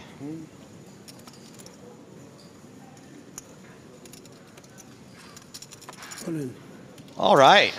So open shove here. Whoa, whoa, whoa. 26 whoa. big blinds with ace-king. Okay. Buddy, just don't get outplayed. Speaking of unconventional, it's one way not to get outplayed, Joe. You're right. This is a semi-bluff since ace-king is a drawing hand. That's true. Also true. 26 big blinds, all in the middle. Yeah, this is going to be ace-king. I would say 92% of the time. And folds the 4-deuce. Shows the ace-king. Small cards. Against big cards, better. Friendly poker. Nice hand, sir. Yeah, look, you know, you got it in and you picked up the pot. Correct. And that's fine. I think the issue with that shove, Joe, is just that that means we don't really get to have too many smaller raises in a balanced fashion because I'm assuming aces doesn't just ship it there. But you never know. You never know. It's been a long time since I've seen somebody open. Hold on, he said commentators. Maybe he says he would have called, but I'm not sure. It's been a long time since I've seen someone open. He only likes bluffing with it. Chip aces. Yes, but if you have to call, no. In a 5K. Yeah. You know, it's the other thing, Joe, is being on that feature table is hard, dude. Especially if you're not accustomed to that kind of extra attention, extra criticism, all of that. Chips, no sweat. The human psyche is one that is a social dynamic, right? We have a very strong social desire to not be criticized by our peers, and being on that table is very stressful. And who knows? Maybe for you, I have no peers. Peerless. Oh boy. So Brat running 10s into pocket kings. Yeah, let's find a 3-bet here. Probably just like 1,200. 12K, excuse me. 1,200 would have been neat. Oh. 12.5, close enough. Had to make me look bad as usual. All right.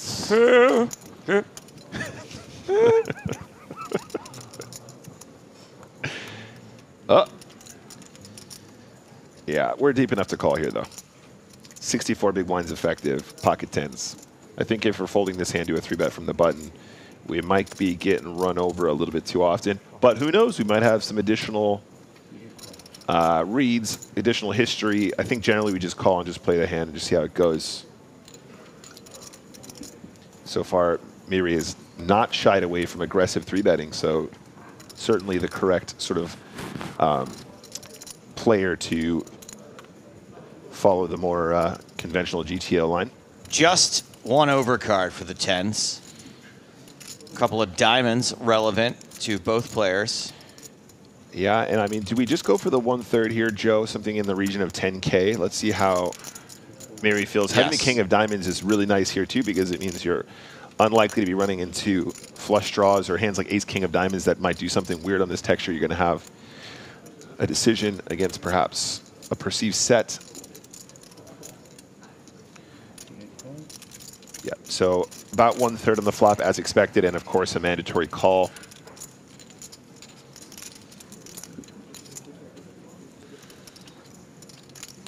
Hello, ace of diamonds. Unwelcome in its letter status. Welcome in its diamond status. Probably by both players. Yeah, and now what's the line? I kind of feel like we might see a check and a check, but how does Sabrat act out of position? Good question here from Ari, who says, question for the commentators. When you refer to deep, like deep enough here, what do you mean? So generally speaking, our pre-flop ranges are dictated by our effective stack depth. So how many big blinds we have in relation to our opponents.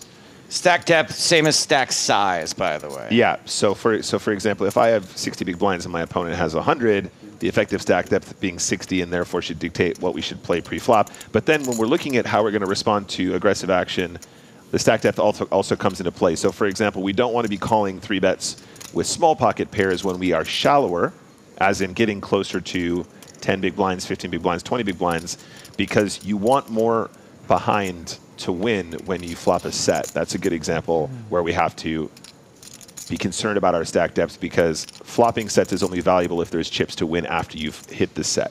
So being deeper is more beneficial in that situation, having a greater number of big blinds. Also, it doesn't mean necessarily that you should be folding if you're not deep enough. Sometimes it means that you should just be going all in. Yeah, right, exactly. It's about understanding. Oh, that's a raise. Okay, wait a second, guys. That went. So Miri bet 16-5, and Sabrat is getting a little bratty, getting a little out of line here. Yeah, absolutely. And as I said before, having the king of diamonds in this spot is just so powerful, Joe, because think about Sabrat's defend range. King queen suited, king queen of diamonds, for example, might be a reasonable call versus 3-bet. However, having the king of diamonds means that's impossible. Queen jack suited, queen jack of diamonds might be in there. Miri ships it. Max pressure. And gives the stare down.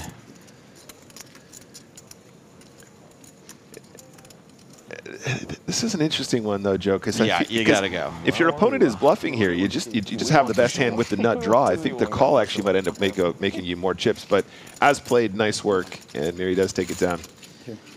But yeah, Joe, basically, generally speaking, stack depth is just super important to all of your hand selection. And it's really about learning the hand categories. So what's the value of a suited connector? What's the value of a small pair? What's the value of a middling pair? What's the value of premiums? How should they be played the shallower we become? And everything is sort of dictated by the effective stack depth. And then, of course, the post-flop action gives us some information on how we should proceed in terms of narrowing our opponent's range down. And that's kind of when we get into sort of the hand reading side of things. Yeah, I agree with you there. That believe me, I probably would have shipped there with the kings. Yeah, which I know means it's probably not the optimal play. It makes sense because you're gonna get snapped there by all the hands that have you crushed, and then you're dead to a diamond. Yeah, I think it's one of those unique spots, Joe, where you're going to have the best hand a lot just with the kings, and then you have the nut draw to go with it. It's almost why right. why if you think there's a chance they're just messing with you, are you really trying to get him to fold queen jack of diamonds there? Because he's not. I think the idea is just to let him keep bluffing at you. You have a great bluff catcher. You're blocking a lot of the bigger flushes that make sense there with the king of diamonds in hand. And then, of course, sometimes you just make the diamonds. And you don't have to sweat it because you have the nuts. You and me? But still, sweaty situation, high pressure, and I understand why the shove might exist there too. Shit. Felix, just ship it on him. How much are you playing? 30? 60,000, 65, I don't know. 65? Yes. Thank you. Oh, God. What did I get myself into? We got to do an edit with that. Okay. Play it flop. Felix is limping in. We know Mokoem has a 10. King 8 deuce on this flop. Check. You said you had good cards. Yeah, and at this point, Joe, when we see Mako M just shoving the ace king there at such a deeper stack depth, or what we perceive to be a deeper stack depth, 10 on the turn. He's the kind of guy that I think is going to play very honestly in spots like this. Pretty right? straightforward. Yeah. Give me a piece. I have good cards too. Okay, I want to see all 5. Okay. I want to see all 5 before I make a decision. No problem. Thank you. Thanks. Felix needs to catch something here. Oh. Not that. Okay, you see? No, surely not. Check? Don't check on the river. No, buddy. No, no, no. You bet, I think. Yeah. I already saw that was good cards for you. Thank you. Oh, man. Dream run out for the 10 to get paid here, even by a hand like ace-jack, and does not find a value bet. Needs to find value there. Mandatory bet there. Maybe not raising saved me money, I'm not sure. But.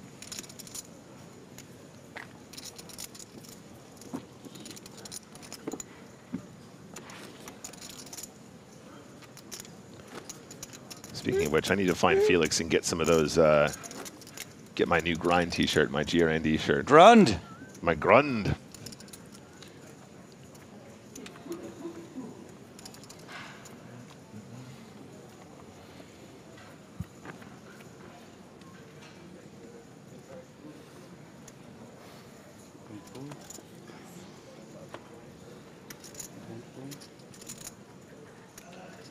A fold, and a fold, and a fold.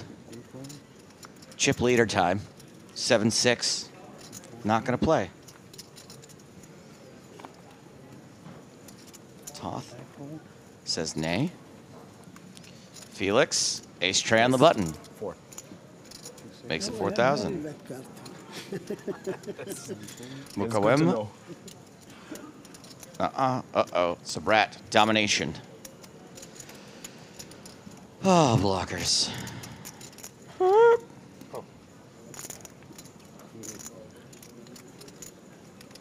Is that really what Felix's tattoo is?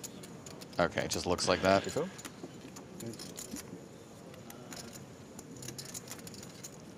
I feel like Felix is more Jedi than Jesus, but Jack high flop. Sabrat checks to the aggressor. Felix knuckles back, or index fingers back. 5 of clubs on the turn. These two are cruising for a chop. Check, check again. 5th Street. It's a 6, 5, 6, 7. Nope.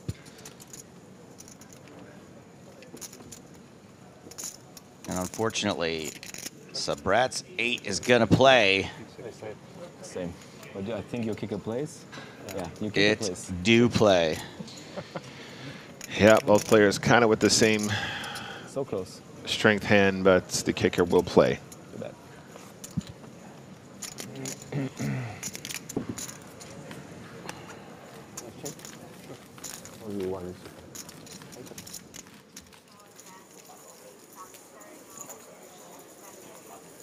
Right there, that is where the bubble will take place later tonight. Bouncing around the room.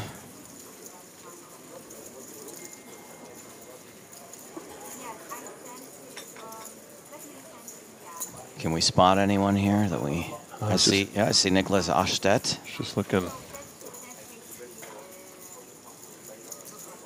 So I did this little video out in the field right before play started, where they asked me to go around and ask people like what their toxic hand is. You know, like an ex, you just can't. You're always like, oh, I can't quit you, and every time you regret it. And oh, we got a real hand here. Oh wow. I'll get to the end of that story. Yeah, what was the action? Ander opens. Call from Miri. Wow, just flats the jacks.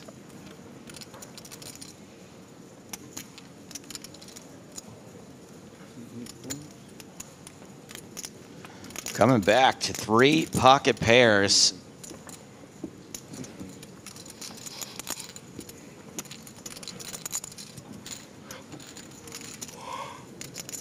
Aces versus jacks versus sevens. 9, 6, 4, 2 diamonds. Only 1 diamond out there for Miri. Yeah, and this flop is danger zone here, Joe, for sure. It's for all the hands. Yeah, I mean, look, if you have aces, I actually don't mind just checking into the 2 players here, because the under the gun +2 and the hijack range will just end up being a lot of sets. I say a lot of sets will contain 4s, 6s, 9s at the stack depth.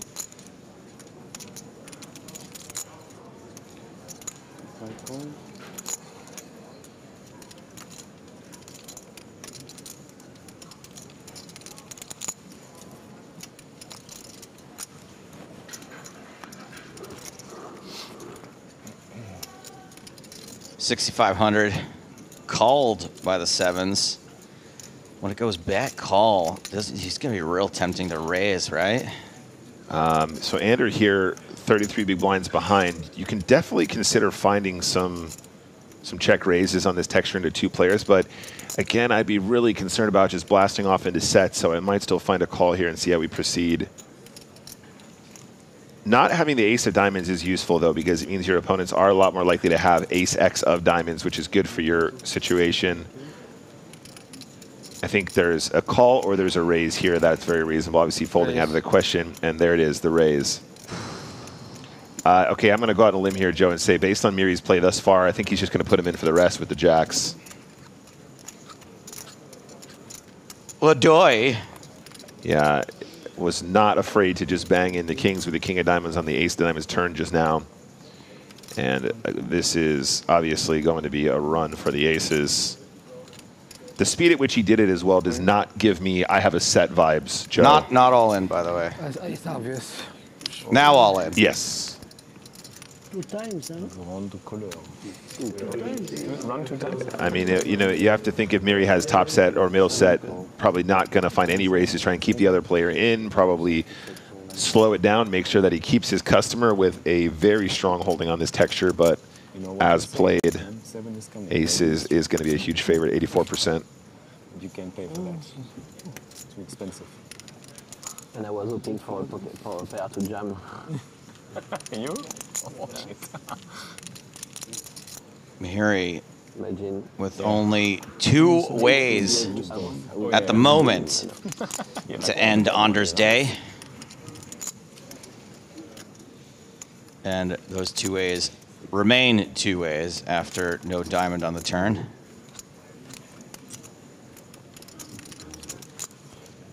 River, safe. Ander's game. Nice hand. Yeah, big spot there for Ander. That's going to be a real turning point. Was in good shape before. That's not to say that he was on a downward spiral, but obviously these double ups at this stage, so close to the bubble, very important, Joe. Ander doubles up to 77 bigs. That's how fast it can happen. You go from having kind of an uncomfortable stack to being quite comfortable. Yep, keeping the faith. And the decision to check raise on that texture, paying dividends. Love to see it. Tis but a scratch for Shakib Miri. So, okay, did this video at the beginning of the day. What's your hand? Yeah, what's your toxic hand? Your toxic hand, your bugaboo hand. And so far, 2 people the hand that they told me, have gone broke with that exact hand today. Okay. Since answering my question. Oh, I see. Finton told me ace 10 off. Yeah. Went broke with ace 10 off. Yeah. Michael Molinar. Yeah. Told me ace jack off. Went broke with ace jack off. Okay. Was that when he came third in that event? No, today. Yeah. I did the video this morning. Yeah. And since then, both of those players have gone broke in this main event. I see. With the exact hand that they told me. Yeah, yeah. I mean, look, manifestation is real, Joe. I'm just wondering how many other people. Lena, 900, did tell me a hand. I'm trying to remember what his was. Merci.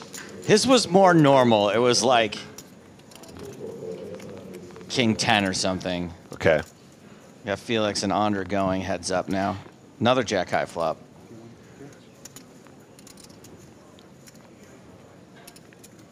Yeah, see, Rafnarock says ace queen. Yeah, ace queen deep in the tournament is a very common one I hear from people.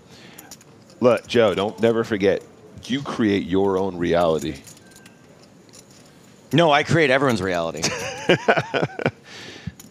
And yeah, no, I get it. I get it. We all have one like that.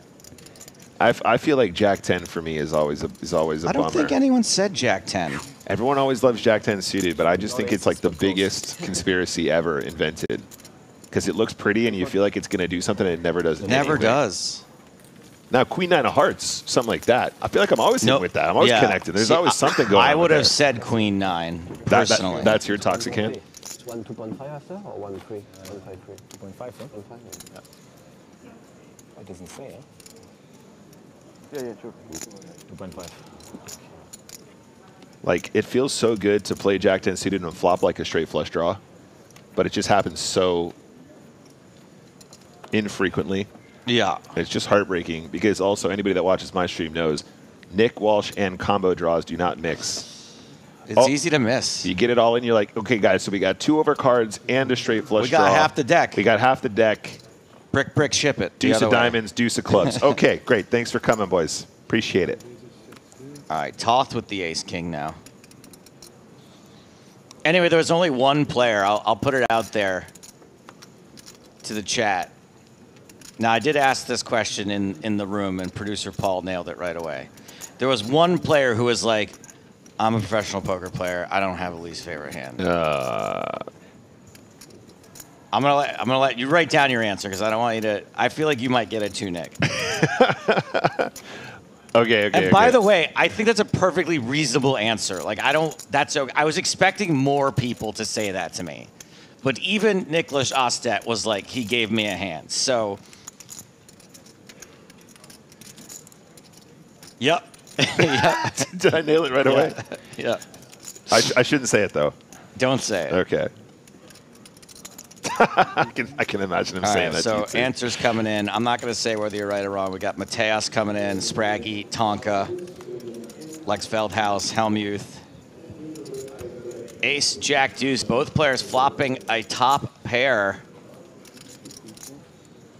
Patavi once again in big trouble.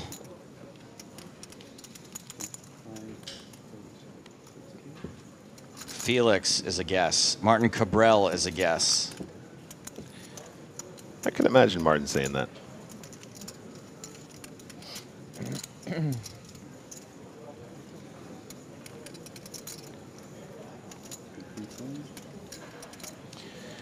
Yep, not going to get away right now. Patavian kind of an unfortunate spot again. Just kind of doing the right thing here pre-flop, and then, you know, this is the second time he's defended the big blind with a suited ace, and it's kind of just come a bit of a cold deck flop situation. Had the same setup against Felix just now, making top pair against Felix's 10s. His ace-9 versus the 10s. But as we see here, 2 barrels is going to be good enough here. And, you know, this is a pretty inspired fold. It is very, very hard to get away from top pair there. In fact, there's a chance we should still be calling there on that turn theoretically, but again, might have a bit of a live read, and in this case does absolutely get it correct.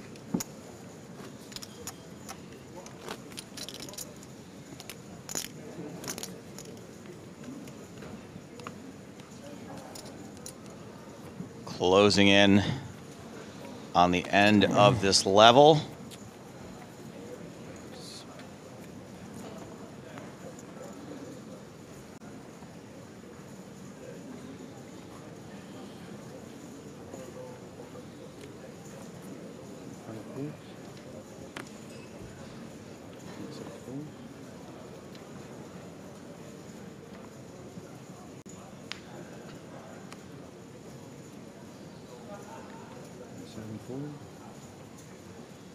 Actions folded around to,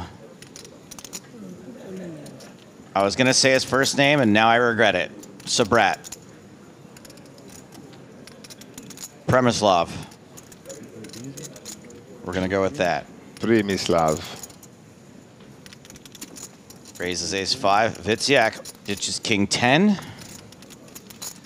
Onder with ace-8 in absolute position. And there are 74 big blinds. Sabrat 38. This is actually not an unreasonable 3-bet situation, but it's not going to be super high frequency in my opinion.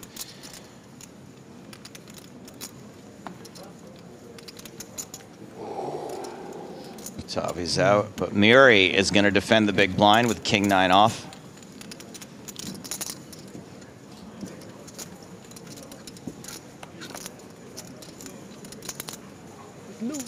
And another jack-high flop. Gut shot for Muri. So Jack 10-4, definitely a reasonable continue for Sabrat in position. I think checking ace-5 is also cool. We're not super close to the bubble, guys, but we are nearing bubble scenario, and I think that will sort of play into some of the players' minds and adjust them to having more passive aggression, more passive lines, excuse me, and dialing down the aggression. As played, though, I think it probably just goes bet call here. That was a very small continuation bet. It was just the one big blind, but again, I think that's a great general size to be using on this texture. I think that you don't need to size up any more than that. If you want to have your small bet and a slightly bigger bet, if you want to have two sizes on this texture, then having sort of one big blind and then closer to half pot on the more wet textures feels good. 3 of spades on the turn. It's a check from Muri. And Sabrat is going to continuing. Yeah. I mean, look, generally speaking, when we pick up equity like a gut shot on the turn, on this texture, we're going to want to fire it again. Targeting some 4x, targeting some straight draws, targeting some 10x. Top pair probably ambitious to get to fold, so that's not what we're really targeting with this size, but I like this line a lot. On the turn here, pot was 15K, bets near pot. This is a great line from Sabrat. I really like this a lot.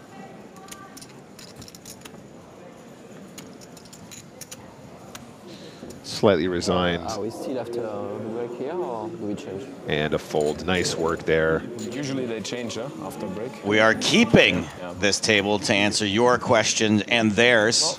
Thank you, Phil. And to answer my question as to which player didn't want to tell me what his unlucky hand was because he's a professional and all hands are created equally.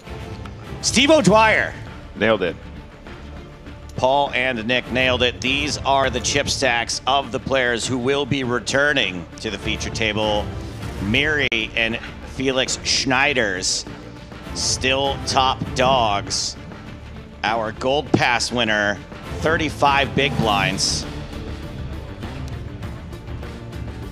And it's Emilian Patavi, who played with some heart and some gusto, who is the shortest stack with Simone Witsyak slightly above that. We're going to take a quick break. More from EPT Cyprus 2024 when we return.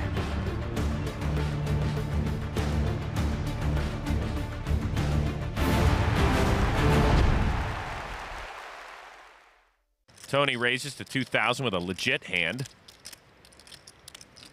The cannon. 10-9.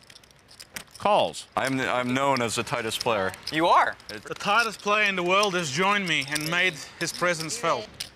Daniel with ace-queen. I'm raising. He's out of position, but he knows Tony's likely to call light. 7,000 more. To 9,000. I saw your VPIP. Can I fold now? You may. You may as well. Put that in the pot. That 800 I straddled off, I just donated there. Tony's in, Elizabeth's out. Good luck. What is it? Did I put 9? I'm going to bet 12 in the dock. Oh, we're getting blind bets on the Are you calling the dark? Yes, that's what I'm talking about. 7, 6, 10 on the flop. Tony hits a set of perfect tens. I should have raised in the dark on that flop. Now I feel silly. You been dark again, Daniel? No, not with that board. Daniel has no idea how much he hates this board. Top pair for Daniel. Worst card ever for Daniel. What did I bet on the flop? 12? 12. He thinks he's good, but he's crushed. Daniel fires 28,000. Tony's just taking a second to daydream about what he's going to do with Daniel's money.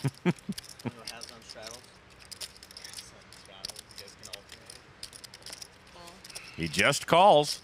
Tony's got his fish on the hook. The river. The 5 of hearts. It's really too bad for Daniel because this hand would be so good against Tony in so many other spots.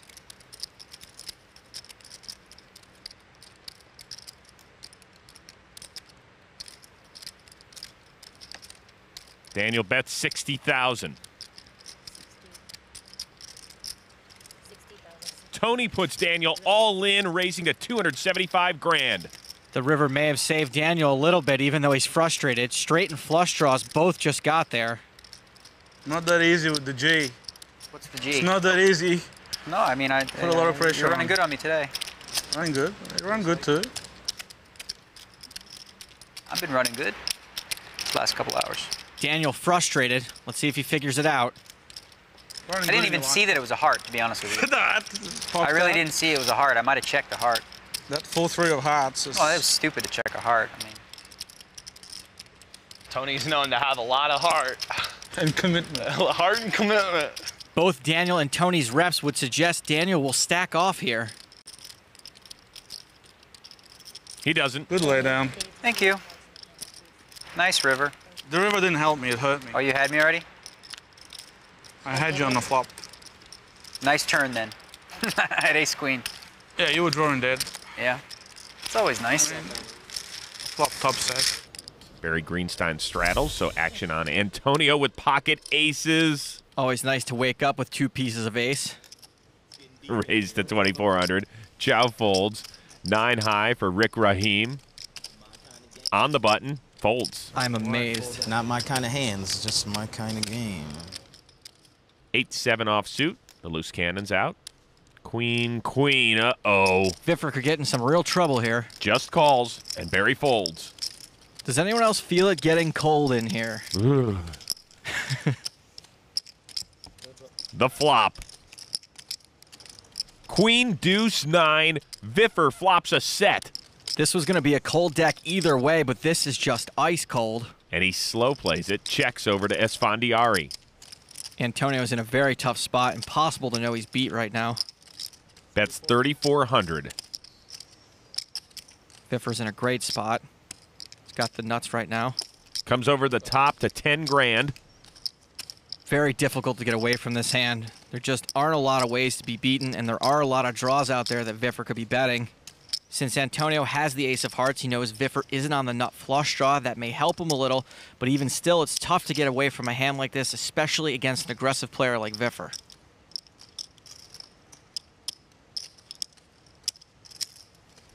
Antonio re-raises to $28,000. It's pretty understandable to not be able to fold there, but by raising, you're only giving your opponent 2 options. Fold or shove on you. If you're ahead, you don't want him to fold, and if you're behind, you don't want him to shove.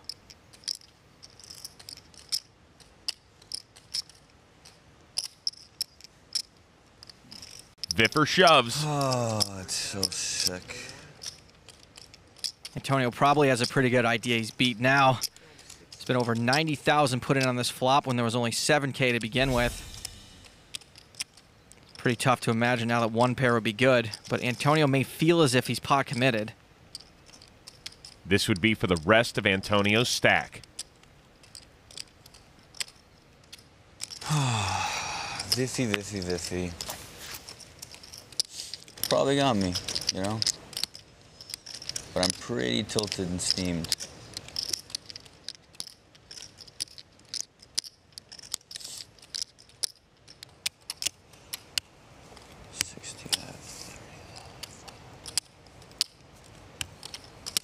Antonio calls. Want to run it twice?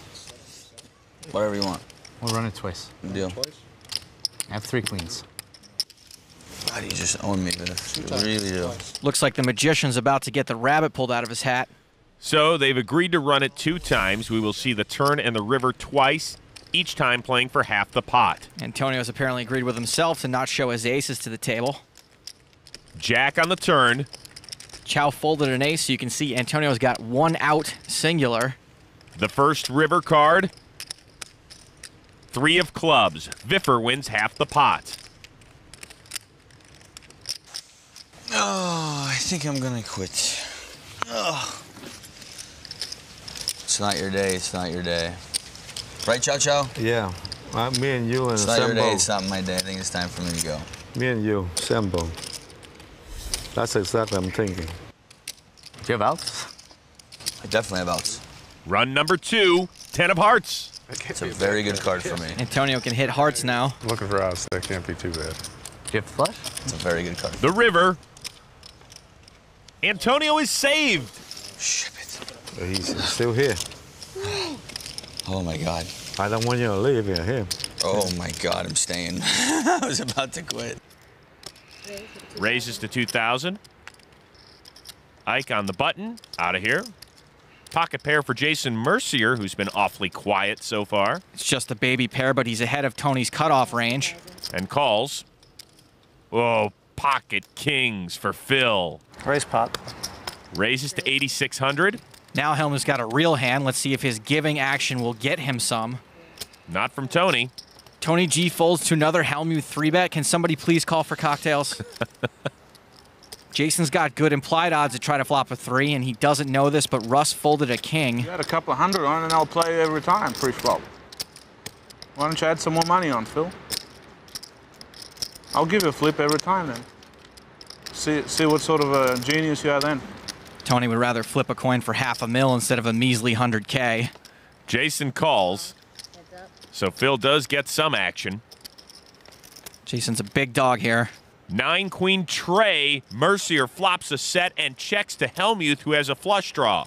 Mercier boo-coo. Phil probably doesn't even think he needs to hit the club. Phil checks. Trying to control this pot. Queen on the turn, giving Mercier a full house. He checks. Such a good card for Jason. Phil's clubs are now dead too. Phil bets 7,000. Yum, yum. Jason's probably thrilled that Phil's finally put some money in this pot. He missed a check raise on the flop, but he's getting a second chance at it now.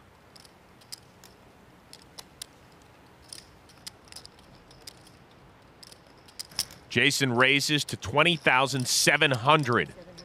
This is a tough decision for Phil. The board doesn't look too bad for 2 kings. Jason's known for running some pretty sick bluffs, and Jason knows Phil could be making his bet on the turn with nothing but ace high. You with me, Rose? I'm with you. The question is Phil following?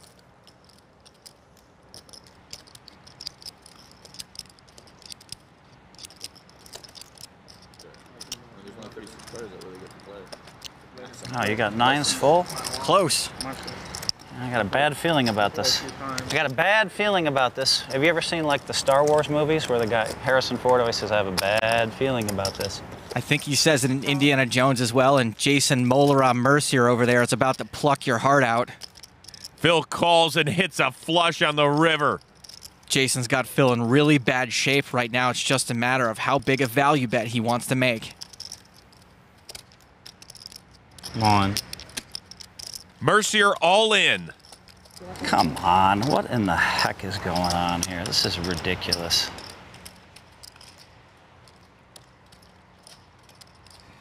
This is what happens to me when I play in these frickin' cash games. Now you're back to yourself. That's better. I couldn't hold it in. I was worried I lost you. God, this is so brutal. Jason's betting big here, having a pretty good idea Phil's got a premium hand. How much is it? 67.9. Jason could have maybe bet a little bit less, but in a pot this size, there's not much difference between 40,000 and 67,000. If Phil had 2 aces with the ace of clubs, he'd almost assuredly make this call.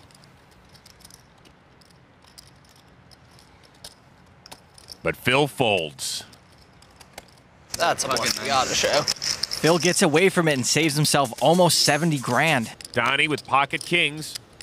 Speaking of straddling, Cowboys. A raise to 3,000. Prahlad.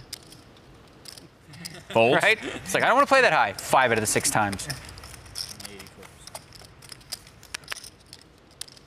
Action over to Phil. Queen. Oh boy, queen. Get the bleeper ready. 9,000. A re-raise to 9,000. Donnie's in a spot where he could make a 4-bet, but he doesn't want to chase Hellmuth out if he's getting out of line. We know Phil's got queens, though, and he'll call just about anything.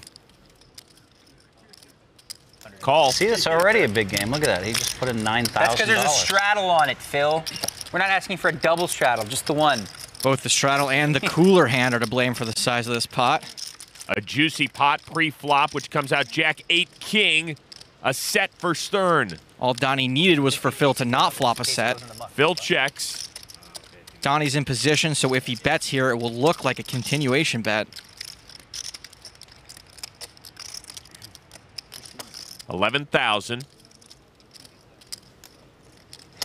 Phil calls. I was going to suggest that the king might bother Phil, but it doesn't appear so.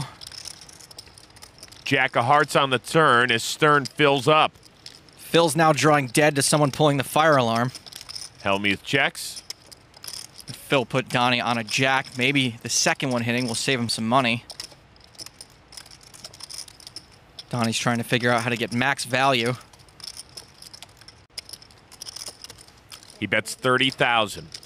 These guys both have their hands on their mouths, which, when unintentional, is a sign of weakness. Phil calls.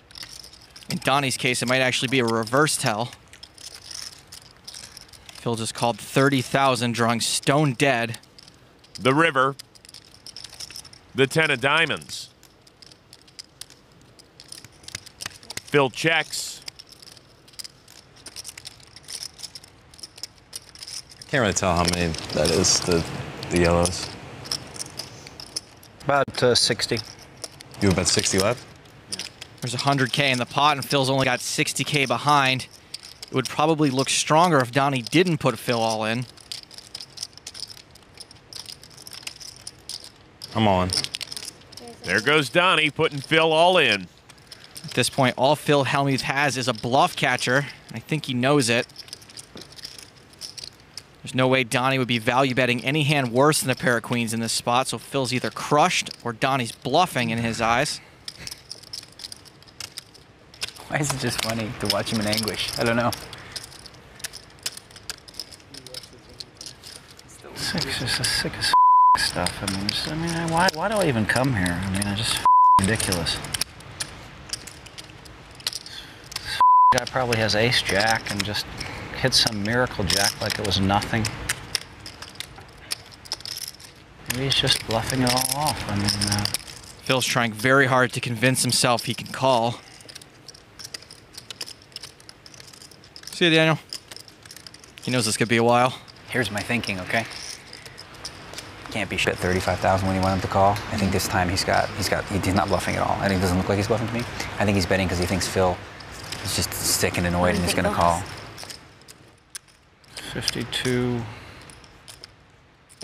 But I don't think Danny's ever bluffing here. You think he's bluffing? No. Come on in. Huddle up. for luck.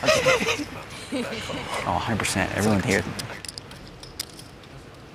Phil and Donnie have had some history this week, maybe clouding Phil's judgment.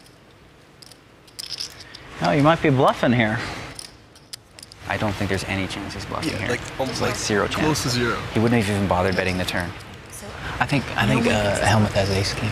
You think he has ace king? He could have ace king. He thinks he has queens. He might have queens. Hey, wait, he did raise less. Actually, he has queens because he made it 9,000 before the flop. Yeah. He has queens because he only made it 9. He always reaches pot. Yeah. think he's bluffing. Is that the Brat Pack over there?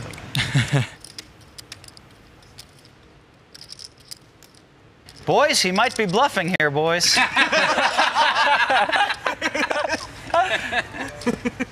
You might be bluffing here.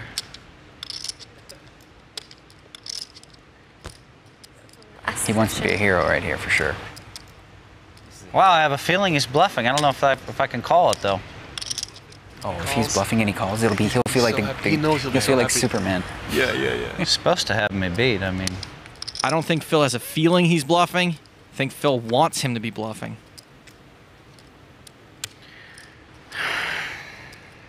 I just also the way that Danny asked how many he's got is so natural and so comfortable. It's like this. It's like, just see what you got. He's like, I'm all in. It's like, so come on, give me a break. You have it for sure. Should I offer Phil insurance? you bluffing, Donnie? Wow, I just feel like you're bluffing. He wants to win today. He wants to win some good money. So like, this is his opportunity to be a hero.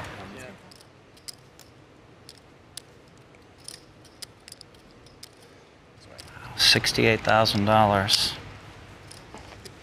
Here we go. This is the call before the storm.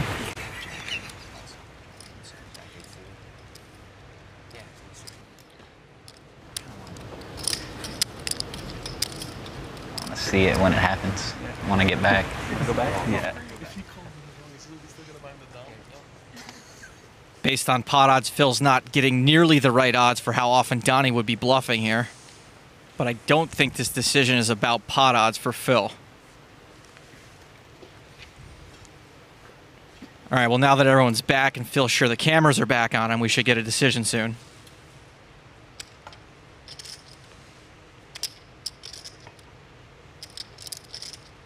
Wow, the last time I made a decision like this, I was wrong. I looked pretty bad. Wow. It's like my hand won't let me fold here. It's so weird.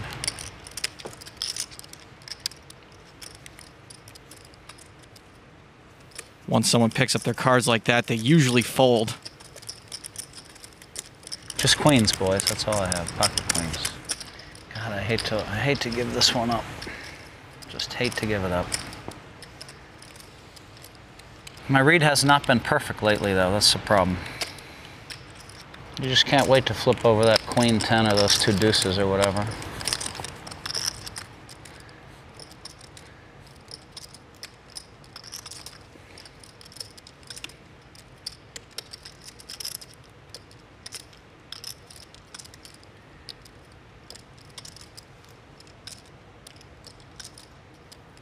Phil folds.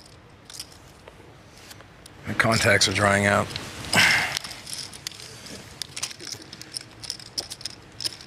Unreal. I tried to play two big pots against this kid. He snapped off top two and queens.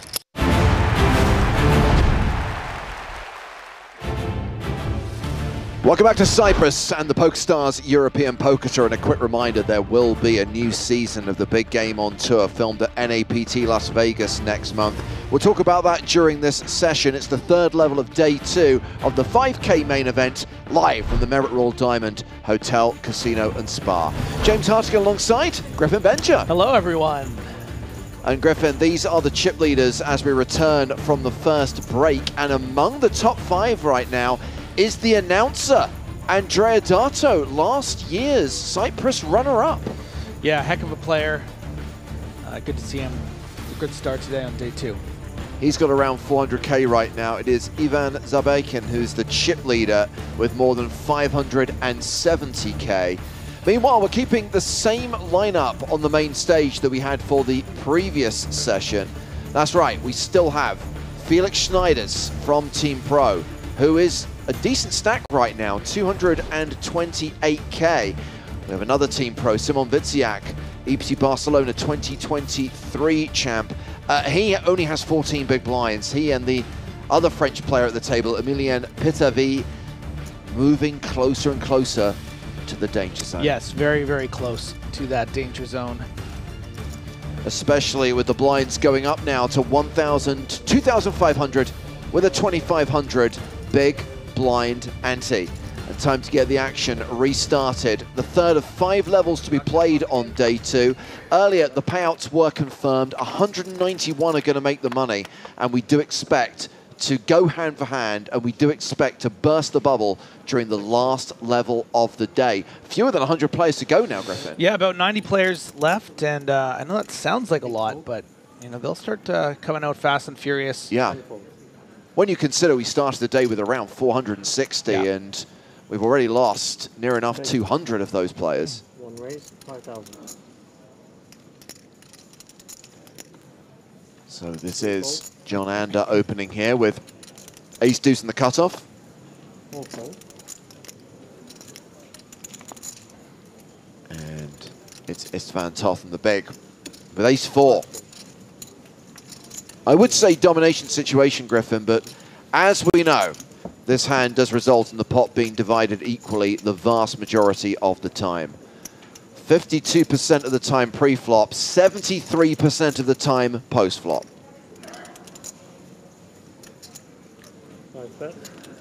Very Star Warsy matchup here. It's like a bootleg Hoth and a bootleg Andor. Yeah. I'm not sure you're going to get away with that. I'm pretty sure we're still going to get a letter from Disney's lawyers. Absolutely.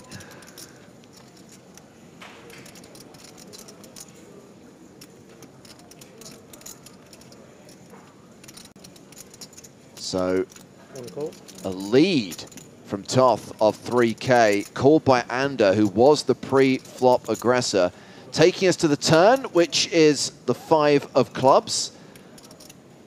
And there is now an 88% chance of a chop. Yeah, quite an unorthodox lead here from Toth on the flop. Very irregular. I think Ander's going to be able to play this pretty easily because of the sizing here. You know, this is just 5.5K into about 19, 25% pot bet. You've now turned the wheel draw. Pretty comfortable continuing with the ace deuce. One call. So it was 3K on the flop, 5.5K on the turn. River card is the 7 of clubs. And is there any sense in betting now? Check. Toth has decided to slow down, has checked it, and if Ander checks behind, which he does, this will be a chop pot. And Griffin, you know what they say? Everyone loves a chop pot. Oh, they're singing. They are, Felix. Here we go.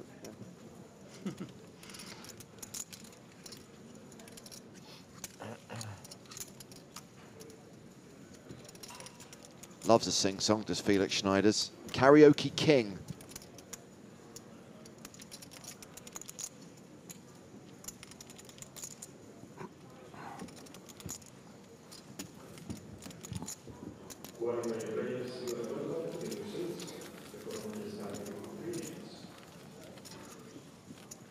And already down to 279. We play till which level today? The eliminations continue. 5 levels today. 5 today. I think like after 14 is break to dinner, and then I don't know. Yeah, this is level 13, and after level 14, there is a 65-minute dinner break on the schedule. Yeah.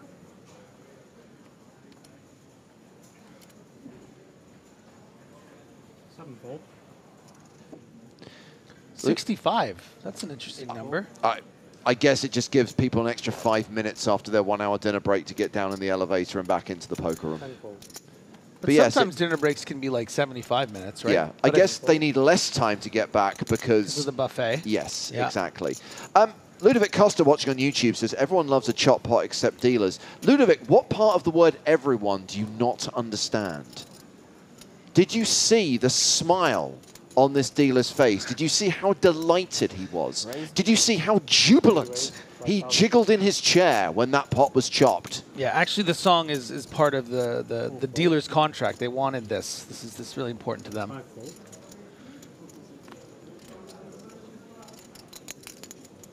Pitavi is open with queens. Felix can defend his big blind should he wish, but does not with king 3.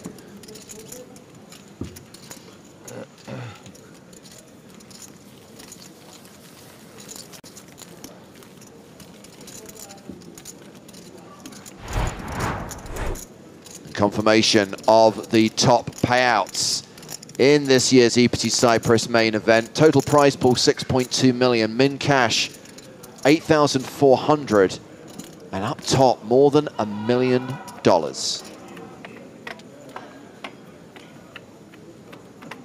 Not too shabby. Making millionaires every stop. And we will probably be paying min cashes today once we get to 191 players. If you would like some prize money, talking to you at home, we do have a free roll coming up a bit later on today. Towards the evening hours, we are going to be running an Eest Ept Cyprus live stream free roll. In the prize pool, $2,000 in Power Path tickets, including $55 Step 4 tickets for the top 9. Keep watching. When it is time, when we are approaching the start time of the tournament, we will give you the all-important password. Please note, this is only available in certain licenses. I'll rattle them off quickly. EU, Bulgaria, Denmark, Estonia, Greece, Romania, Switzerland, and UK.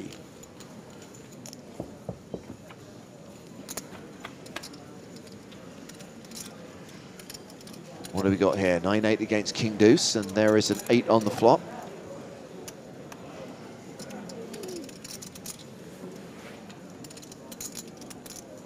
Full bet, 5,500. 5 call. Oh, it's the cute little card protector. It's a little elephant. It's a little white elephant. Oh, cute. Yes, BMX44, Step 4 has been reduced to $55 as of Monday. If you still have any 109 Step 4 tickets, you can currently exchange them for two $55 Step 4 tickets. 5 check. Is that $1 profit? Shh, don't tell anyone.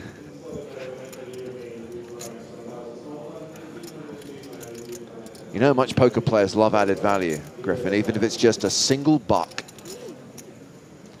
And Mahiri stepping right into it here with this rivered straight for Toth. Seeing that, you know what, if my opponent has something like a jack, might be scared off here. I would hate to lose against something like 8-7 here. And because Toth has 9-8 of spades, just as well, he could have had 8-7 of spades and probably fold on this river. So I don't blame Mahiri for going for this. But unfortunately, he's going to lose a sizable pot. This is a pot size bet of 27,500. And this pause is pretty much ceremonial here from Toth. Can't fold something like this. Yeah. Oh la la. Shit, but this hot.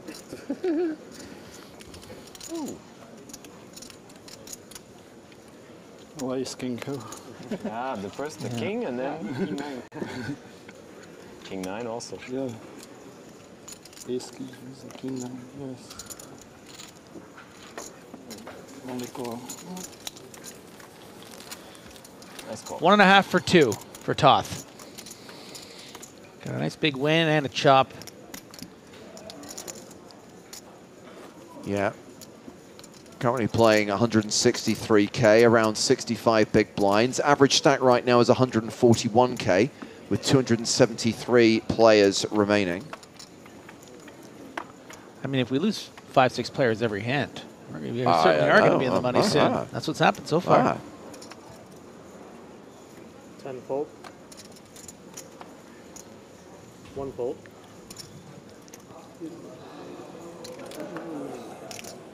2 fold.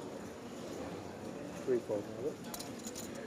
4 raise. 5 Mahiri prepared to jump right back in here with ace-9 at the hijack.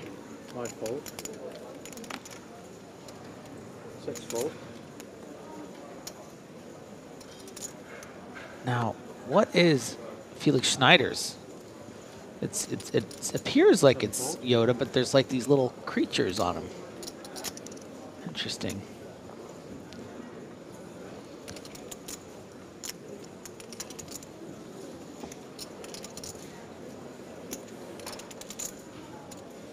Cool.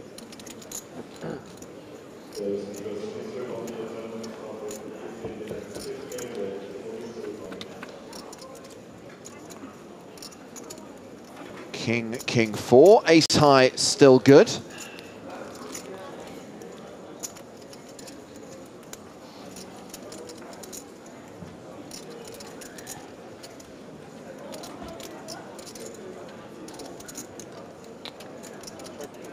Take check.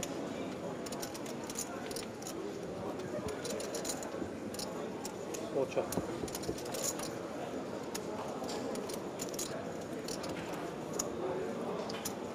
Take check.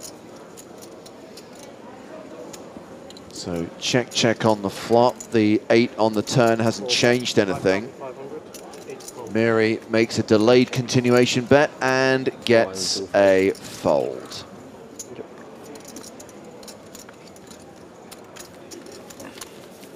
Nevice says, is this live or rebroadcast? Neither. It is indeed live. Happening now in Cyprus. On a delay. We're live, Griffin.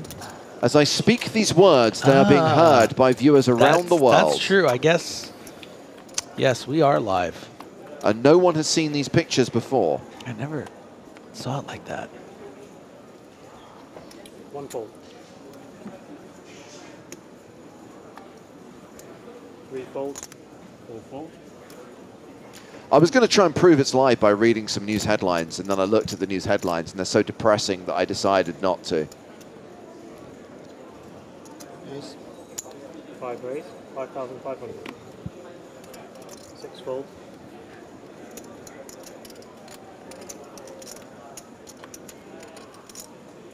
Toth is open with 5s. Samir Mukwem not going to play Queen 9 suited on the button. Kabrat, gold pass winner, folds Jack 8 in the small. And Simon Witsiak folds 7 deuce in the big. A little bit frustrated right now, looking for a spot, looking for an opportunity, down to 12 bigs. No, not you, but 7 deuce. It's the bluff. I have 5 days. Mike says, are you guys in Cyprus also the amazing commentators? Oh, you flatter us, and flattery will get you everywhere. Yes, we are in Cyprus, all bar Maria, who is at home in LA, but Maria will be joining us live via satellite later tonight for world-famous bubble coverage.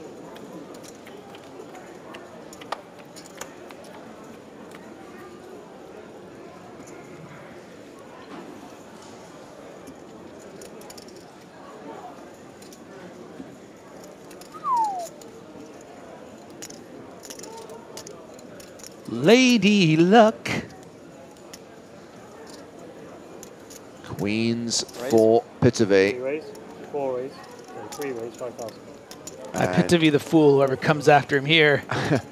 Min raises to 5K, leaving himself 34.5 behind. Ace 5 for Toth. Toth. No. No. Ooh. It's Ooh. Toth. All in. 6 folds. 7. Whoa. And Mukwem with Ace King is going to get his chips in, and we're about to see the sickest and classicest of races. I'm sure Toth is not going to stick around once the rest of Pitavi's stack goes in.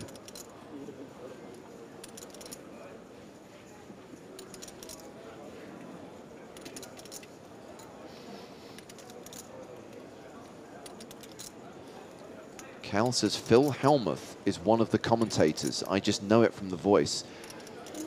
Well, he must be talking about you. And I don't know how you feel, Griffin, about being mistaken for Phil Helmuth. Well, it's ridiculous. Every time they just think I'm Phil Hellmuth. All in. 3 all in. So Pitavi calls all in. Toth folds, and here we go. The most grotesque of races. The classic.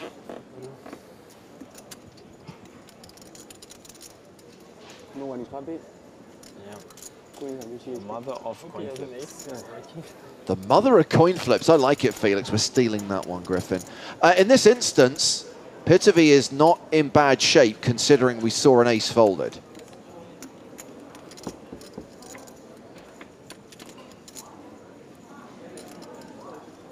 And queens are holding on a Jack 7-4 flop. Pitavi is the at-risk player, however, is now nearly a 3-1 favorite to double up here. 10 of spades. 6 of diamonds. So only an ace or a king on the river would eliminate Emilian Pitavi.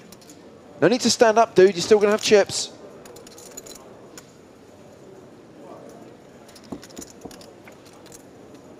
The river is a 3. More than a double up for Pitavy, courtesy of the dead money that Toth contributed to the pot, Griff.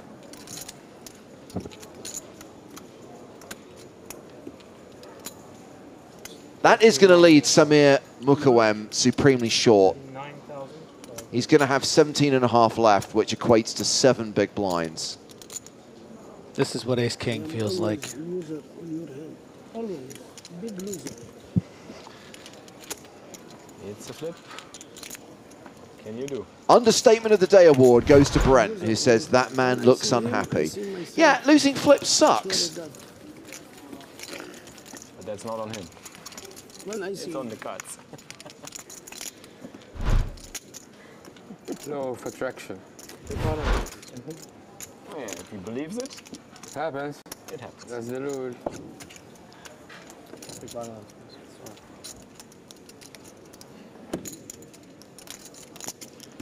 Doing my work. Samir, not a Doing very my happy work. camper.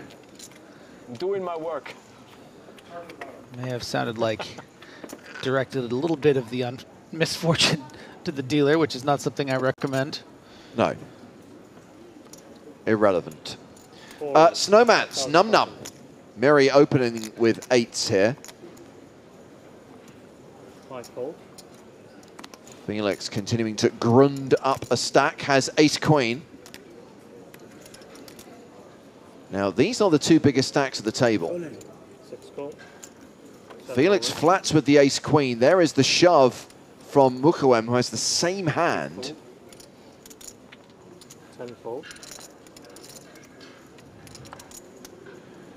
Yeah, going to be an interesting development here between Miri and Felix. Can I have a count?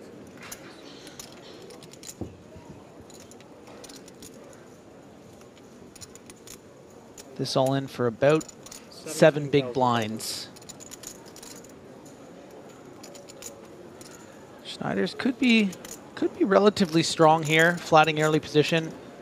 Your hand's too good to simply fold and is going to decide to ISO. Really put a lot of pressure on Schneider's. Yeah. So the all-in was for 17.5. Miri has now 4-bet to 35,500. And ace-queen now does not look particularly strong. And hopefully Mukawem will just not be told that ace-queen has been folded and his outs have been significantly reduced. I kind of want to tell him. Oh, to be fair, he did abuse the dealer, so yeah, he deserves whatever he gets. So, yes, ace-queen flipping against 8s. We will see.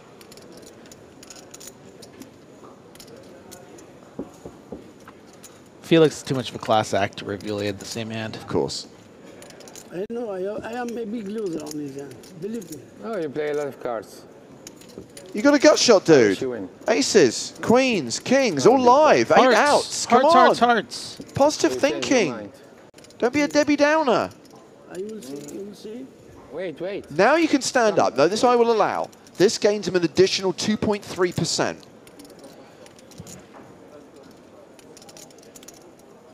Three of spades. Don't call for outs when you're ahead. I know, I told you. Believe me, on his hand, terrible. Who was it that said earlier on that blaming the dealer is the same as having a go at a gas station attendant if they don't sell you a winning lottery ticket? It's so bad form. Obviously, I'm sorry that Samir Mukawem's been eliminated. I'm sorry he lost 2 flips in a row. But there is absolutely no need to do that or say that. It's classless. Ace queen? Ace queen, yeah. It's irrational, is what it is. Yeah, I know. It's completely ridiculous. I'm willing to cut people a little bit of slack when listen, emotion is a part of the game, and we emotion can't is a part ignore of the that. game. But look, this is the person doing his job over here, just dealing the cards. He's not targeting you. He's not manipulating the cards. So it's just so silly. This guy deals at the Hippodrome in London. He's dealt with a lot worse. Yeah. You could tell he was not phased at all. This is a walk in the park. Mate, I have to deal with the London Rex. Yeah.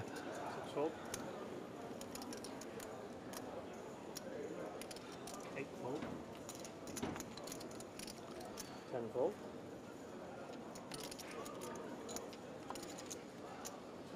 One-fold.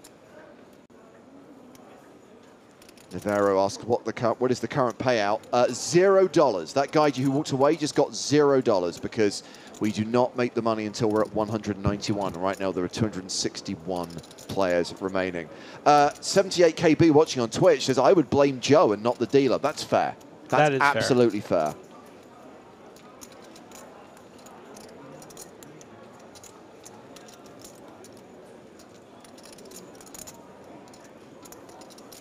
We raise 6,500. Four-fold.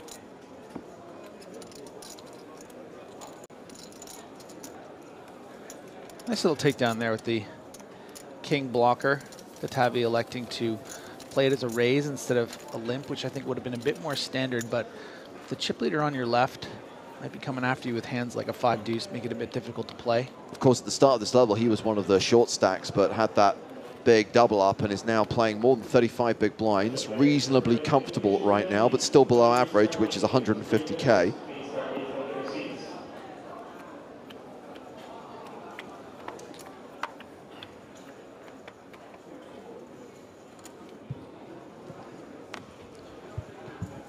Six-fold.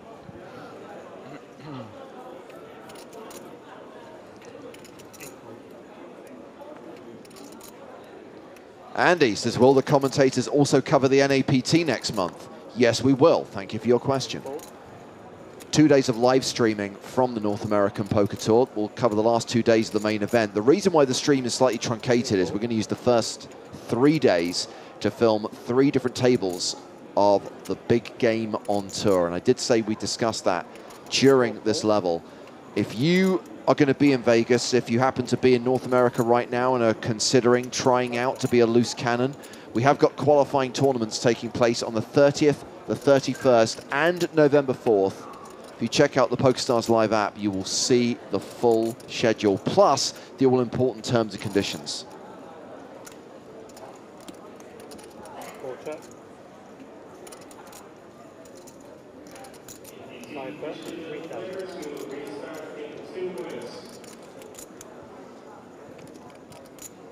So this was unraised pre, right? This is blind v blind? Yeah, I'm starting to see a bit of a trend from Toth that, you know, maybe he's not really knowing what he's supposed to do. He just sort of bets. I mean, this situation here, limped in pre-flop, you shouldn't really imagine he's going to get many folds on the 6-6 deuce, but just decides to bet the 7-3. Has now turned equity with that 4 on the turn, and that would be a great opportunity for him to continue the story. I just hope he does it with a big enough bet. I don't think 5.5 is going to be enough. You also have to consider that Miri has some chips to burn.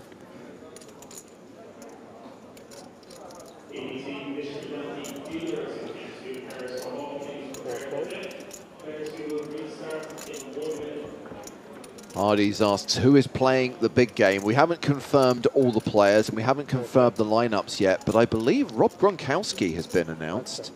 Really? Gronk. Come on. Is playing the big game. Nuts. Yes. Nice 2-street takedown there from our table chip leader. He seemed like such a nice guy, but I didn't like what he said about that. I was like, that's not the way. Thought we were past this. Superstitious. Yeah. Yeah, you can have this feeling, but you may keep it inside. You don't have to say it. Yeah. It's rude. Talking about Mukawem and his unnecessary remarks to the dealer. I hope you never take it personal. Yeah. Game cards, sometimes we win, sometimes we lose, and that's it. 10-fold. It's unexpected, you know, he was quiet and nice, and like all of a sudden... He don't like to lose, that's it. One raise, 5,000. 3-fold.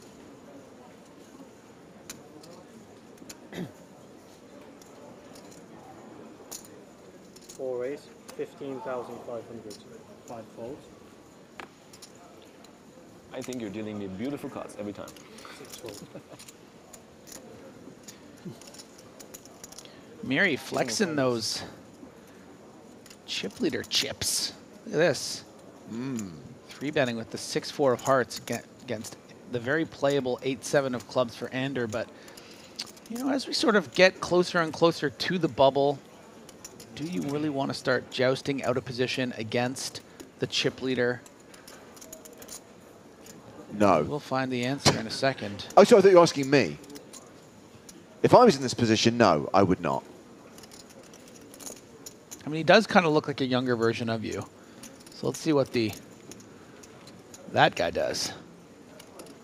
Have to play every street out of position against a bigger stack who has the betting lead. It would suck. And therefore, I would do the same thing and fold.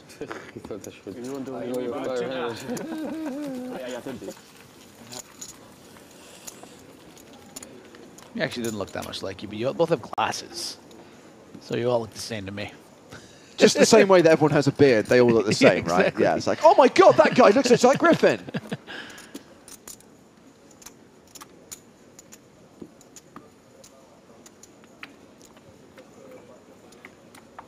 Mary's moved over 300K, more than 120 big blinds.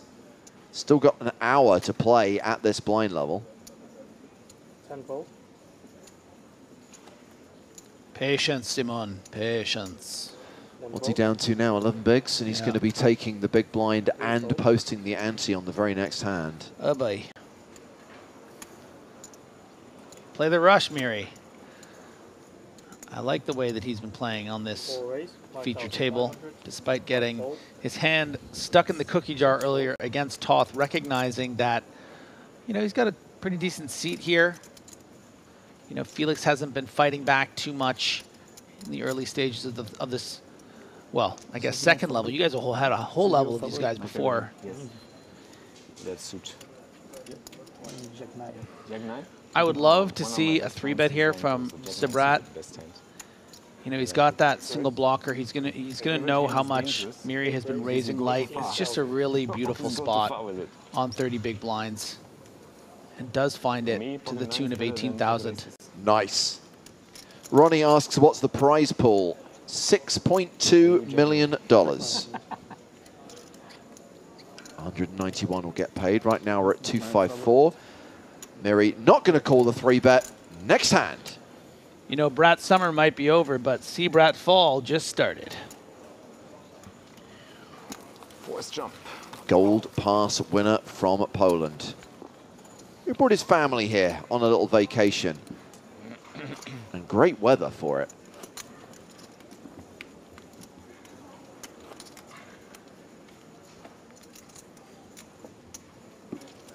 Don't know what the weather's like in Montreal at the moment, Griffin, but I was quite happy to get away from London weather for a week, yeah. It's getting cold. We just have 6 more months of it. 1 fold.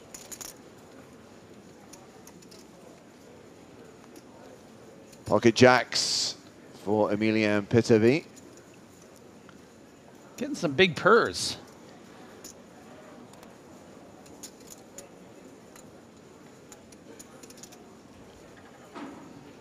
Raise. 3 raise. 5,000. It always sounds like re-raise when they say C3 raise, doesn't it? 3 raise. 4 fold. 5,000. It is a min raise, and Toth calling out the cutoff with Queen Jack off. Sibrat with Queen 4 folds, and Witsiak. Has he found a spot? No. More like short Stiak. 10 call. But elects to call, and we'll get to see a flop. Yeah, King's live. Absolutely. Uh-oh. Now, this is dangerous. Top pair for Witsiak, but losing to the overpair of his fellow countrymen. Yeah, and this is actually a spot pre-flop that you can justify folding. I think maybe Fitzjack a little bit frustrated being card dead, you know, not thinking that Toth is going to be necessarily flatting very strong. So just hoping not to be dominated by Patavi, but we can see this is just the worst case scenario. Just 20% to win this hand, and with the pot being 18,500, really can't do anything but go all in here. Continuation bet is 5,500. Toth folds, and Witsiak, top pair, solid kicker, puts the rest of his chips in, gets called by Pitavi, and is going to need to hit to survive.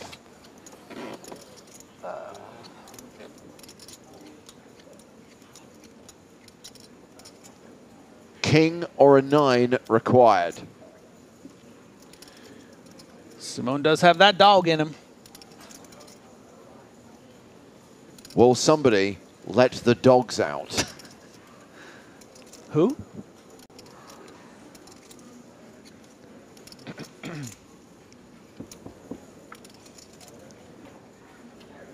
Ooh la la. Ah, the king on the turn.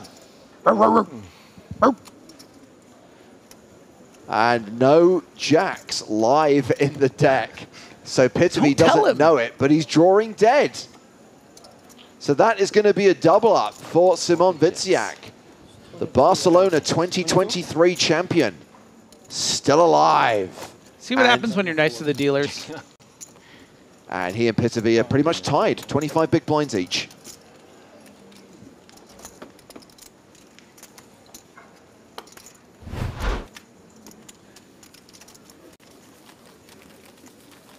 Because of the dealer.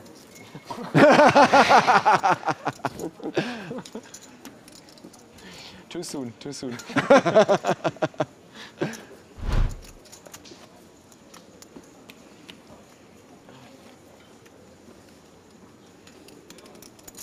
It's pocket jacks. It's the hand.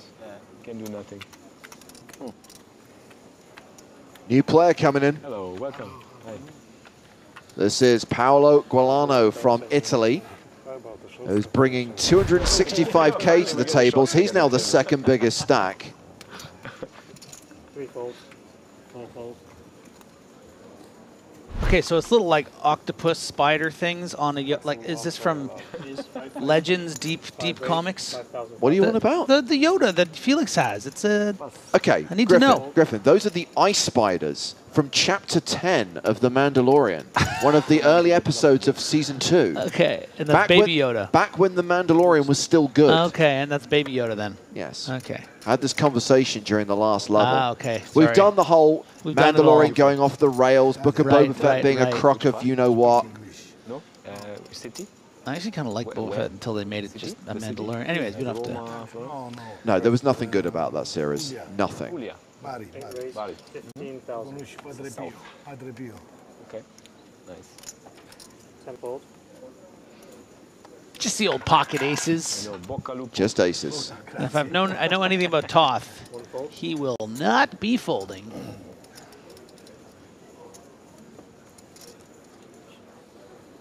Only little stack. 5 call.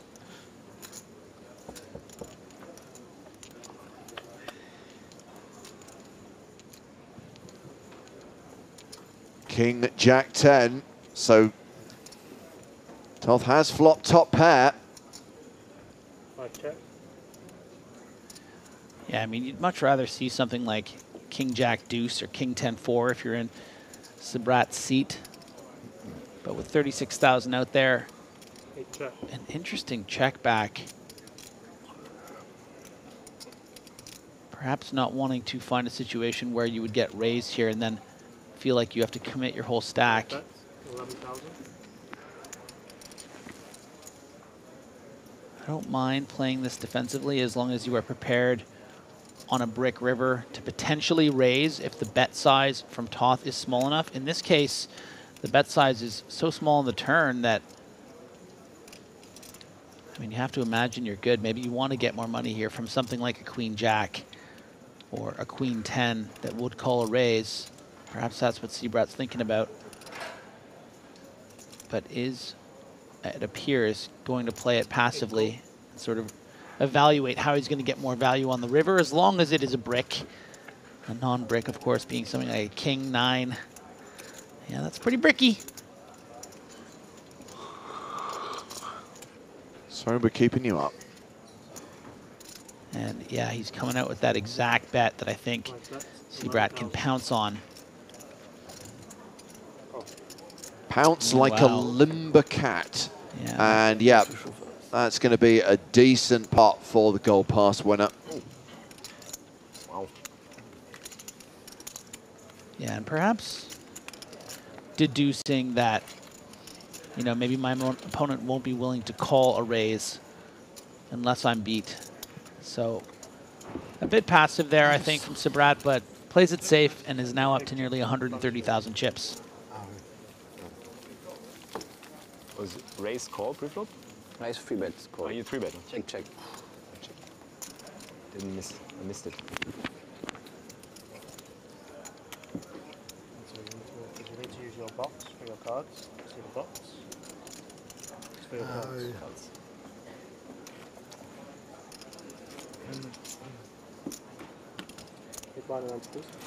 So Paolo, who recently joined the table and is sat next to Felix, has 15,000 in live earnings, which is a pretty low number, and 0 EPT main event cashes.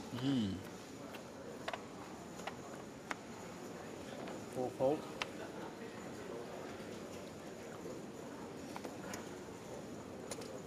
Five fold. 6 fold. 7 fold.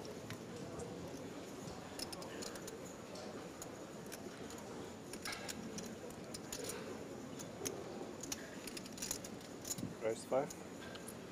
8 raise, 5 down. 10 fold. Seabrat opening with Queen Jack. 1 fold. Round 2, Pitavi in the big blind. King 4.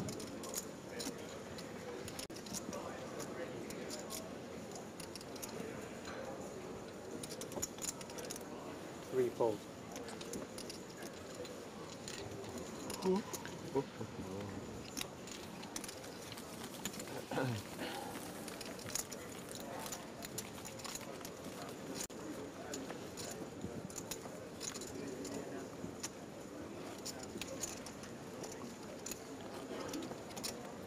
Just need to do some quick number crunching here, Griff.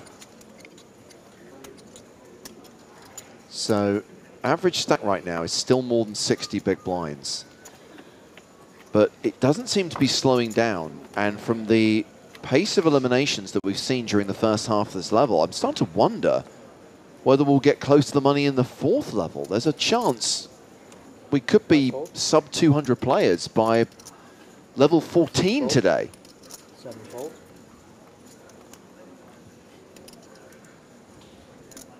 8 fold. Level 14 being the level after this one. 10 fold. 1 fold.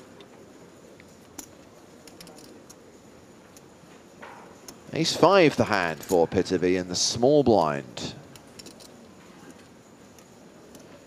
Sam asking on Twitch, what was the buy-in for this? $5,300 US. Deno, how many players are ITM? 191. 3 fold.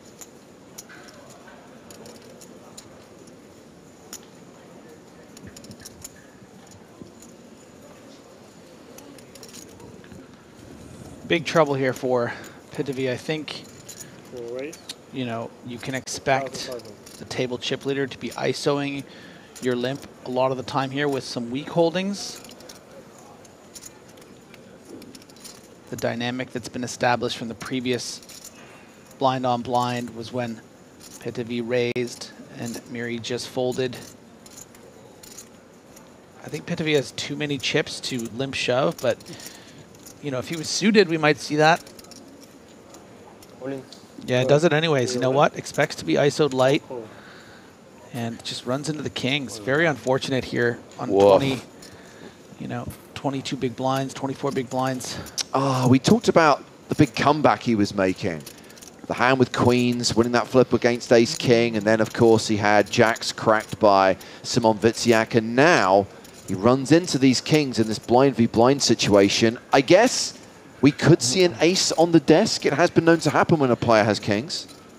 Yeah, I mean, theoretically, I really don't mind this limp shove because we're going to expect to see a lot of weak ISOs from the chip leader, but the problem inherently, I think, is the sizing. It was very strong sizing. It wasn't the kind of size that Miri wanted Pitavi to fold pre-flop, just 6,500 on the 2,500 big blind. So that would have been alarm bells for me, and now needs an ace or backdoor cards for a straight. Yeah, this is pretty brutal, you know, getting close to the money too. This is tough.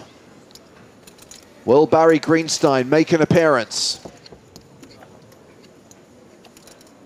No ace on the river, and Emilian Pitavi is dispatched by table chip leader Chakib Miri, who's up to nearly 360k now, nearly 150 big blinds. Best poker player, French poker player. Really? He's the number one. What's his name? Called Emilian Pitavi. Szymon Wicziak High stakes online. saying he's an excellent high-stakes online cash player. Right now, in France. Makes me even more happy I won that hand against him. He plays high stakes? Sorry? He plays high stakes? Oh yeah, really high stakes, yeah. He's the best. Not cash? Oh, no, MPT. It's a million soon. Really? A million soon on SCR. It's KH99 on PokerStar. I don't know if you see. Oh, he's playing high stakes. And really good. Really good. So Wicziak now the sole shortish stack at this table with 24 bigs. No. They are making. He's playing Tritons. Okay. Yes. I'm just too bad at these both of them high-stakes are, names and just both of them are really good. Really good. Yeah. Sabrat getting active now. Bit of a loose open with the ace-5 off from the hijack. Perhaps targeting our man in the big blind Toth. That's why Splashing about this level. Like really good. So. He's got a good poker face, that's for sure. Yeah. And this ace jack on the jack board will be 3 half in that hand. Jack queen? Queen on the river? He has king 6 suited. So was a bluff, right? Yes, exactly. Despite having the slightly notched hand pre-flop, advantage Sabrat here with the continuation lead and the wheel draw. Let's see how Toth responds. Yeah, he wants to stick around. I could be good, right? You actually are, man. Didn't get the memo about the Spraggy. Well, this might work out for him. Of course, this could still end in a chop. Right now, the 7 is playing.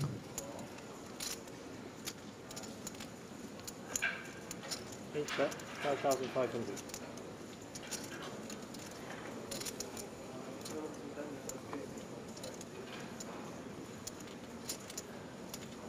$5,500, the second barrel from Sabrat, called by Toth, and the river card is a jack, so the 7 is still playing. Wow. Check to showdown. Toth's going to win this pot. 7 plays. The 7 does indeed play. Oh la la. Unexpected. He'll take it. Ace, queen, jack, 7. James and Joe don't get to sing. Does play. So we are halfway through the level, and we've talked a couple of times about the NAPT, the North American Poker Tour, returning to Resorts World Las Vegas at the start of November, 1st through 10th. 35 tournaments taking place, plus a new season of the Big Game on Tour being filmed. You can check out the full tournament lineup in the PokerStars Live app, including details of the free qualifying tournaments, which could earn you an audition spot to be a loose cannon on the Big Game. plus 2 days of live streaming, the last 2 days of the NAPT Las Vegas main event, the 5K main event on the closing weekend of the series. That's Saturday the 9th and Sunday the 10th of November on the PokerStars Twitch and YouTube channels. No one is more excited about the NAPT than Joe Stapleton. He proudly wears his NAPT badge every day. I'm just proud they gave me one. I'm excited about the NAPT, excited about the big game. I like how we shared the moment of watching ourselves on stream during the break. It's like, You know what it's like, though, is that, first I was worried about last year's big game. Is it going to live up to the original? Is it going to be good? And it did. Yes.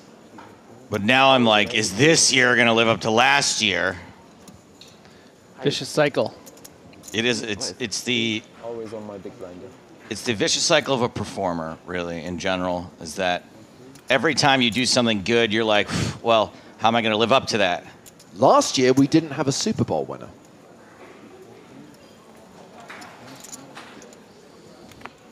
Did Gronk win a Super Bowl? Yeah, Gronk won many Super Bowls. Did he? I'm not a sports guy. Yeah, he won like at least 3 with Tom Brady, I think. Tom Brady. So good, they named a terminal LAX after him. That's right, the Tom Brady terminal. Vitziak in They the have a hijack. They have a Tom Brady terminal? Yeah. Oh, wow. Terminal 4. The international terminal. That was quick. Because he throws it deep Just had to defend my big into the end zone, I think. Right. Yeah. Felix takes it down with the 3-bet.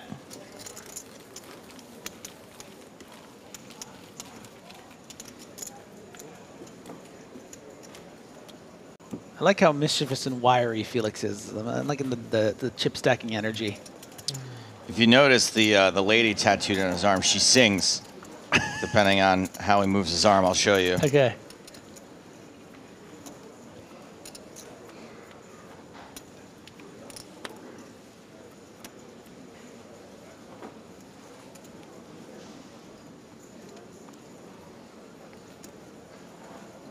Action on Sabrat. Ace King. Jack 9 suited for Vitziak. Did not work out super well for him when he played Jack 9 suited from the big blind. Got bluffed. Oh, yeah? Last level? Last level. He flopped a Jack and ran into the triple barrel bluff of the French player who just went broke. And What was the run out?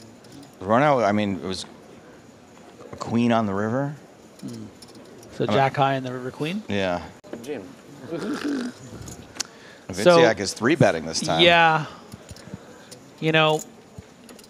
Probably a bit frustrated with being card dead, recognizing that Sabrat's been playing a lot of hands lately. Just trying to get one through on him, but the timing is a little off. And Vitziak's going to be very disappointed to see all those chips go in. Or the words, the dreaded words when you're 3-betting with Jack 9 suited and your short stack. I have to pee. No. They're coming in a second. Here, listen. 3, 2, 1. Ah, there you go. 3, 2, 1 were the words? It was all in, man. Oh, all in. It'd be funny if you'd said something else and you understood all in, and you just, oh, did you say all in? Oh, of course I did. Like, yeah. I wanted to find out. Yeah, of course I did. I said all yours. I changed my mind. All right, Felix, leave the comedy to us.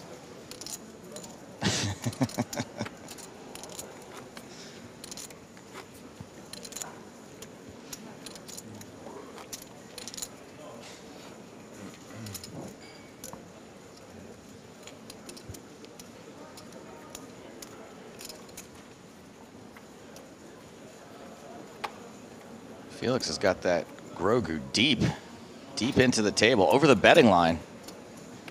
Yeah, I don't know if you're allowed to do that. I guess it's sitting on the button. Simone, King 10 suited.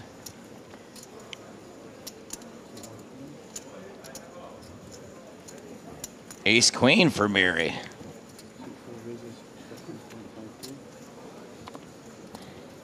Makes it 15,500. Getting aggressive. Mary's still the chip leader at the table. Ace-10 suited. This time it's hearts for Felix. Can't do it. I thought you were going to 4-bet. Maybe. Not in the mood. Sabrat out.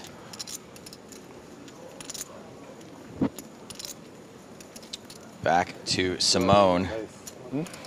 A considerable portion of his stack. Piano, piano.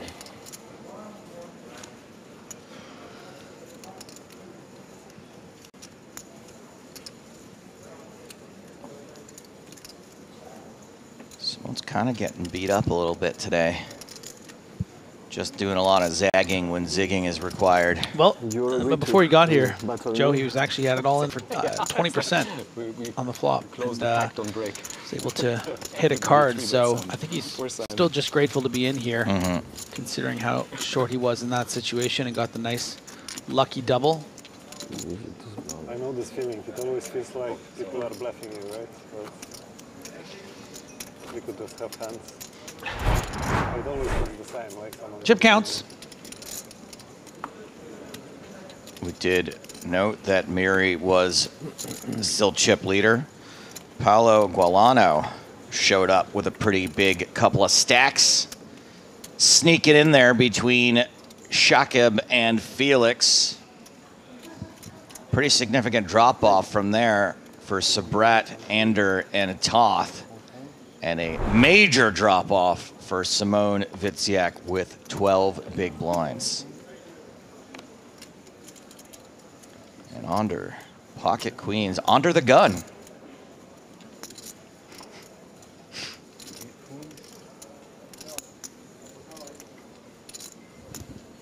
Simone with 7-5 in the big blind. Cover that mouth, Simone. Come on, there you go. No, He wants to see what suit he's got. Oh, flops of flop. 5.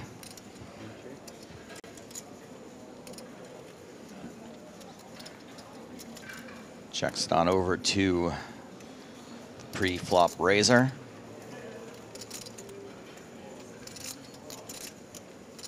Who is going to continue? Pretty small. 2,500.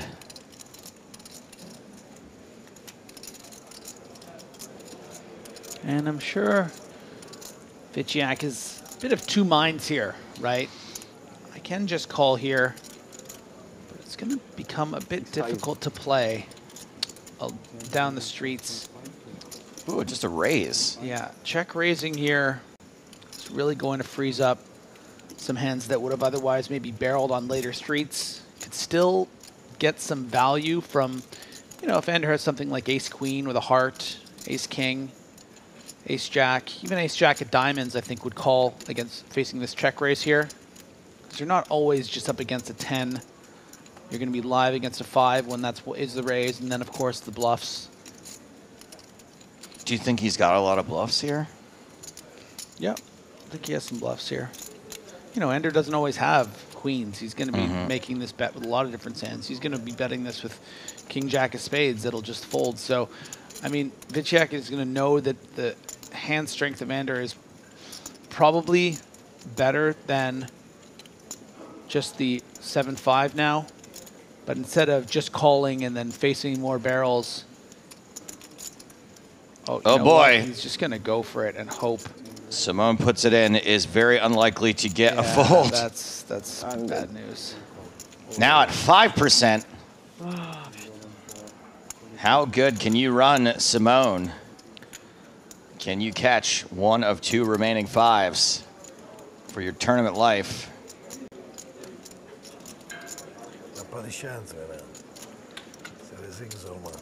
Doesn't seem to believe it this time. Both 5s are live. Oh.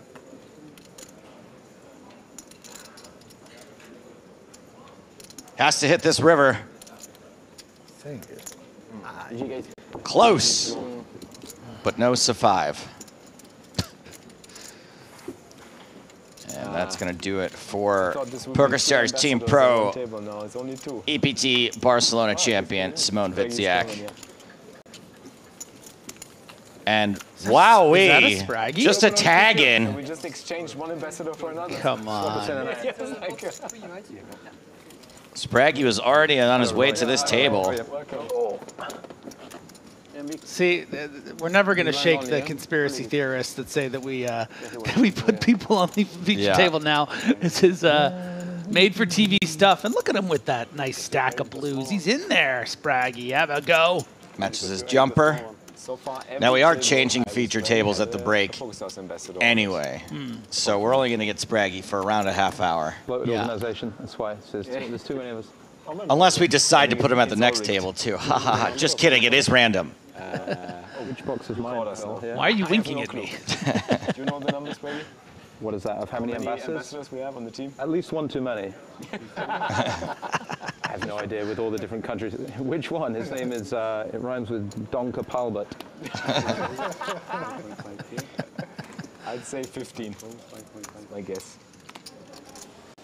Nah, way more than that. Way more? Yeah, with all France and Spain and everywhere else. Brazil. Papo. I'd take the over on that as well. Whiston. Don't forget Whiston. Who's Whiston? Good question. Wistern, if you want to know more about him, most recent guest on the Poker in the Airs podcast.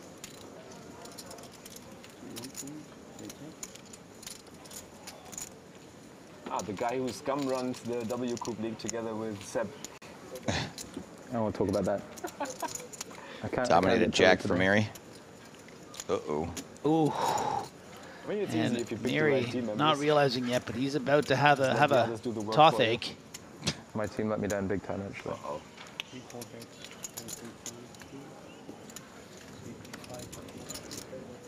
Mary bets 5,500. Easy call for Toth.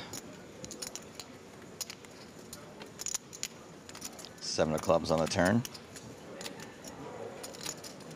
Not really a lot of reason for Miri to slow down here. You want to get value from what you perceive to often be weaker jacks, something like a queen jack or a jack 9 suited, an ace 10, a king 10.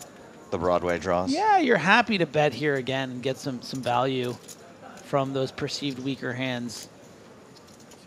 You know, if the river's another brick, I wouldn't be surprised to see another stiff bet from Miri. So this is looking like a real pretty spot for Toth at that 95%. Well, that is a card, though, that I think you can slow down on? Yeah, going to be a bit more difficult to extract value. And Toth, based on the way he's playing... You're just like, oh, I got king, queen crushed here. He's going to go for a little value. Good for you, Tothy. Bets it anyway. Oh, yeah, Tothy crisp. Good job. Nice value. Whoa. Oh, can you believe how bad I'm running? Ah, just chip leader all day. Like a Toth to the flame. We're almost international table. Are we actually international table now? Can't tell which of your jokes is better. It's a bit of a Toth up. Hungary, Germany, Italy, Poland. At least you didn't say which one's worse. That's a change. Does it count? And there's Benjamin Sprague with his 51 big blinds, just about 30,000 short of the average, but a pretty big favorite, I would say, to make the money. We're 232 players left, 192 pay, I believe. We all bullied Simon. Good. 191. He's actually normally 191. 191? Okay. Bubble at 192.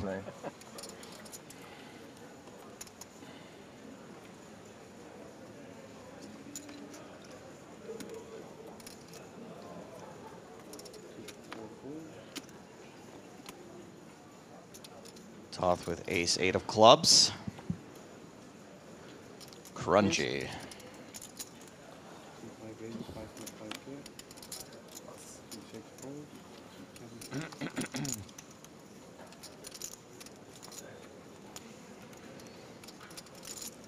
Set is Brat. King 5 of diamonds. No.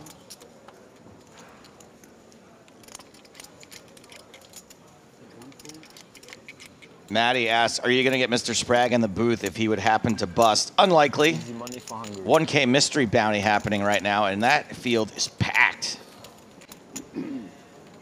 Passport. I've actually got a stack blinding out over there right now. Oh, yeah? Yep. There's no bounties till day 2, so I figure I can just chill on day 1.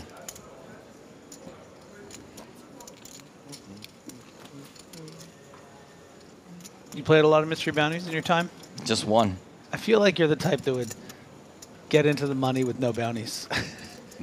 Well, I did the other hilarious thing you can do.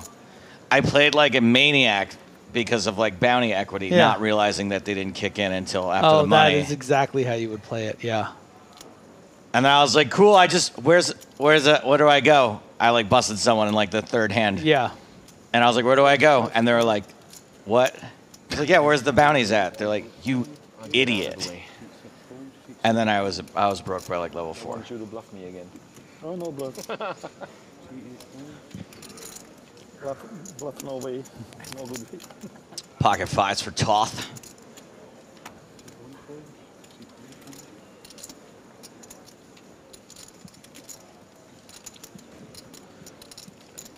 Mary is gonna go to war again with Istvan Toth. Ace 10. Pretty good flop for Ace 3. What do you got me out kicked again? Huh? What do you got me out kicked? 5,500. Nice bet with pocket 5s. I like that. A little clue. It was a reference, yeah. It's a little breadcrumb. Breadcrumb, yeah. Turns a 7. Slows down. Ob. Is that a 5? Oh, is that a 5? That's a 5. Is that a 5? Is That's that the 5 a 5. of clubs? Oh, baby. Oh, baby doll. Got him again. Oh, and Miri poor bets for Miri. value again. Yeah. Going to be puking. And it's no good. Raise. He is going to feel like, is he outkicked again? In a way, yes. And, yeah, just poor sizing here from Toth, in my opinion. The stone min. You know, get a little value, buddy. Make it 50,000. If the guy has an ace, he's probably going to call.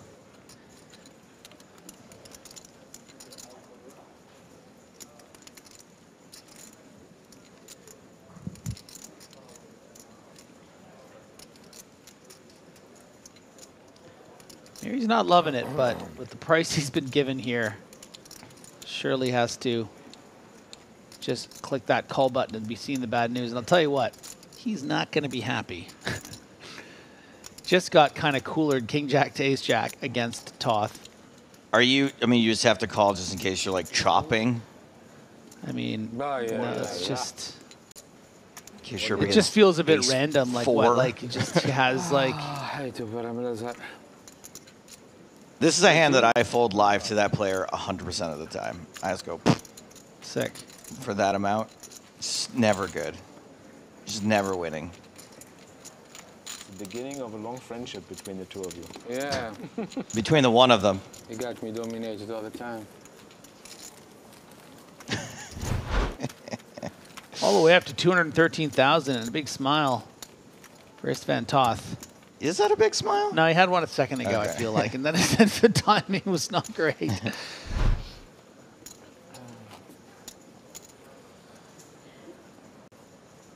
Oh, God, he has a dirty stack. Did you see that? That was brutal. There's a big pink one in between the big blues. Like a pink dingleberry? Yeah, can we get someone to get on the floor and tell him if yeah, thanks. We don't like dirty stacks here. I don't like the guy that tells you you have a dirty stack. I'm like, who cares? You think But I'm that's really why- going to make a but- huge error because I have But one that's chip why out of place? But that's why I'm sending someone to go, so they won't know it's me. It's not you. Yeah. And by Oh, that hey, point, hey, at that point, I've it's like seen the same everything. guy that tells me my shoelace is untied. Like, who cares? What adult trips over their untied shoelace? Nobody. Someone did that I actually got to me it. at the airport the other day. And I knew it wasn't on. Yeah. I'd gotten off the plane and I'm like, I got I can it. figure that. I know, yeah, exactly. I know. I feel the laces hitting up against my Yeah, ankles. I Like get I it. know this is how I It's want a to choice. live. This is a personal choice. Schneider's racing King 9 suited, flatted by Sabratted. Ace 9 of hearts. Just Poland and me. Felix. Oh, was it? Oh, Uh-oh. 9 high flop. Boy, this keeps happening. Are you trying to sing for his arm? No, that's his arm singing. That's his arm tattoo. Schneider's checks.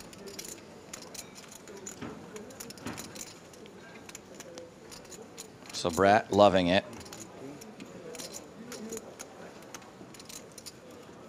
That's 5,500.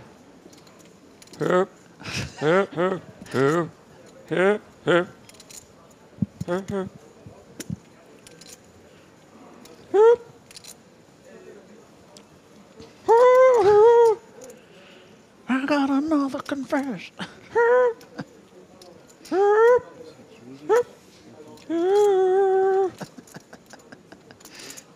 Felix raising to 18-5.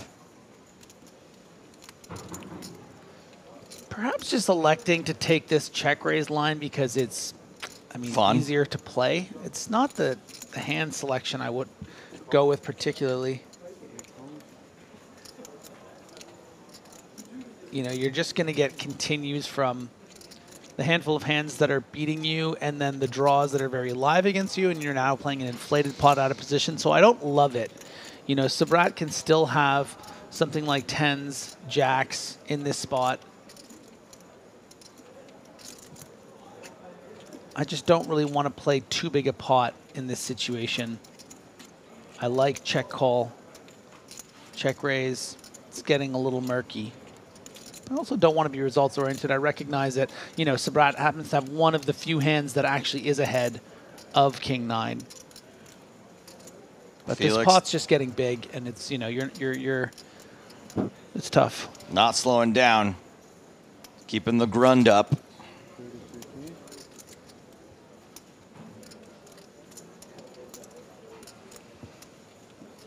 That's 32,000. I mean, there is a version of the way this hand goes down that Sabrat folds the best hand. I mean, Schneider's isn't really representing King 9 so much as he's representing, you know, pocket aces, kings, queens, jacks.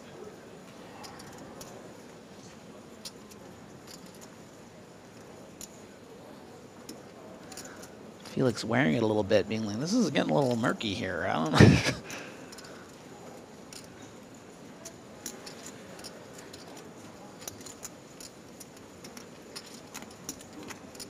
Can you ever overplay this and convince your opponent you've like flopped a set of sixes here? Now this pot ballooned to 117,000. 8 on the river. I don't see a lot of value in Felix shoving here. Maybe sometimes your opponent has something like Jack 9 suited, 9-10 suited, and calls. 2.5. Instead's just going to put out a blocker bet. You know, perhaps wanting to prevent his opponent from bluff shoving with missed spades and the like. And then some. Oh, we only bet 2,500. Wow. It's always a good thing to say. I think queens, kings, and some is. By the way, if he folds for this minimum bet, I will be leaving the booth. I'm letting you know. Yeah, you can't fold. I have a 9. I have a 9. Ew. Oh, okay.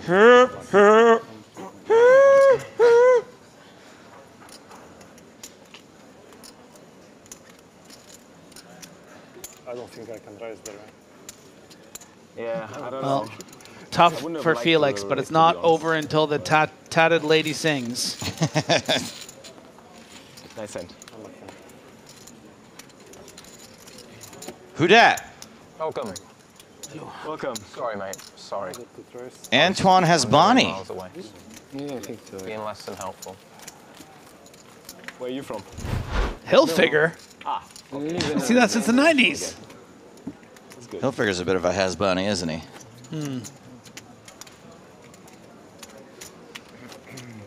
87 big blinds. Very healthy stack for Antoine.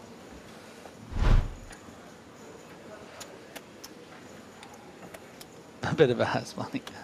I got it. Like a has-been. From one Hasbani to another. 20 minutes left in the level here before we're going to be on a little dinner break.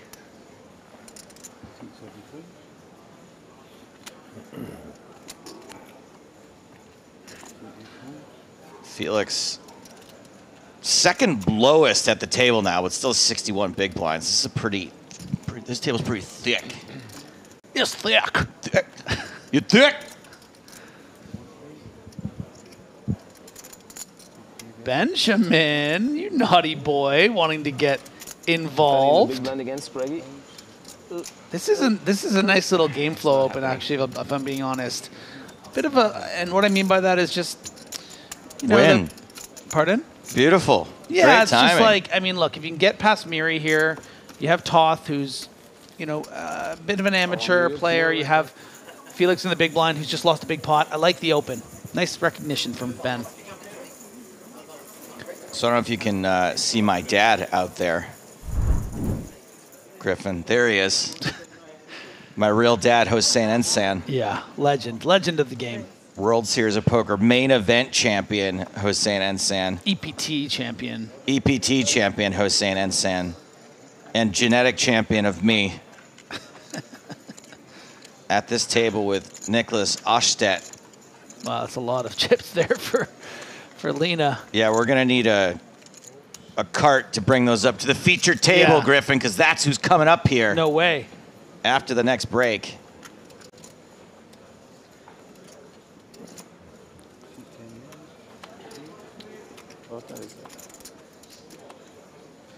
Mr. No Yap asks, when's the big game on tour going to be airing if it's filmed in November? After November. Thank you for your question.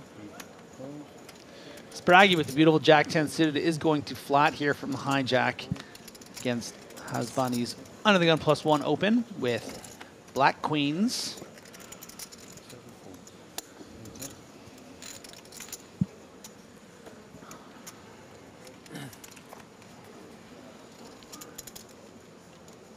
Oh, baby boy. doll. Wow. Come on now, Ben. Jack, Jack, Jack. And Spraggy going to play it under rep. Doesn't want to lose his customer on the flop. And gets the customer to commit 3 whole thousand on the turn. And there he is. 17,000. Yeah, and Hasbani's so under-repped with this flop check. Isn't going to love seeing this significant raise. This is, you know, almost a 6x raise, but too high up in his range with the queens, and Spraggy finding a way to get max value. I mean, you'd think on a turn like this diamond, it's going to be hard for him to get that pot to start getting big, but it has accomplished it. It's now 52,000 in the pot despite checking back the flop. Really nice sizing from Spragg. Bet 2,500. No, 3,000. No, 2,500. 32. 100? Another nice bet from Spraggy. Realizing that his opponent probably has something like what he has. You know, when he does just have something like, I don't know, let's say ace-queen with the ace of diamonds, probably just going to be folding anyway. So let's get max value, and does. Turns out Spraggy can play when he has a hand. Yeah, I mean, yeah, you can bob and weave, man.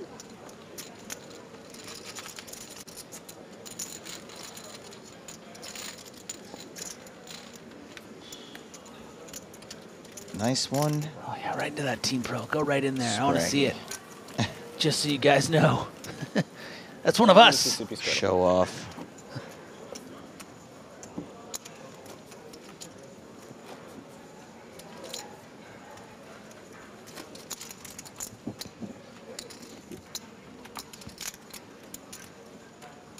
I've got Spraggy protection. I don't want. I'm so upset you just showed me that. I didn't even notice it. I'm so upset.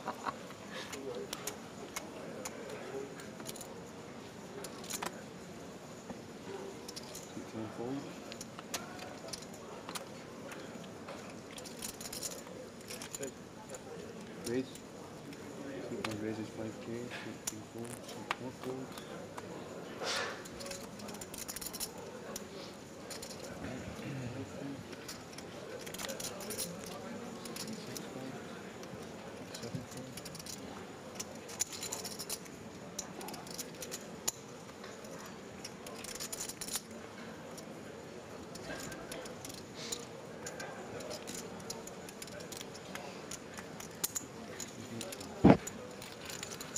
Sabrat lets go as Ander takes a pot.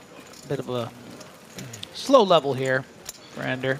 Still healthily among the average chip stacks here with just 223 players remaining. Anders' game loves the Orson Scott River card. I was trying to figure out how it was going to work in Anders' game, but you beat me to it, and you did it better than I ever would. Story of my life. It's okay, you're actually good at poker. Slightly more valuable than my ability Whatever to it is you do. crowbar it, exactly. I don't even know how to describe it.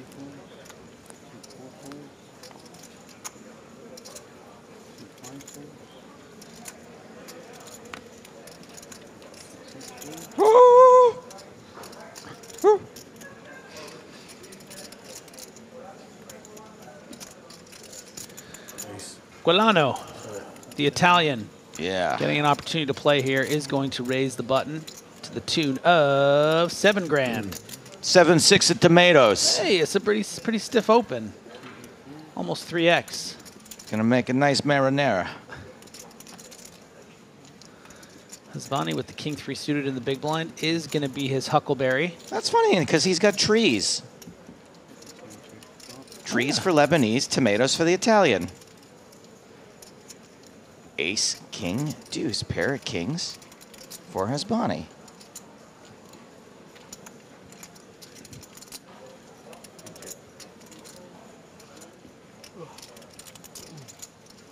Hasbani checks to the razor, who could not have missed harder here.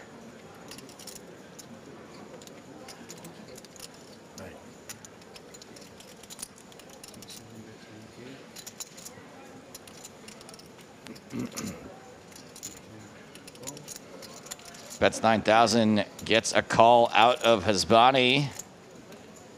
And it's another tree on the turn. That's tree, not tree, the way Fenton says it.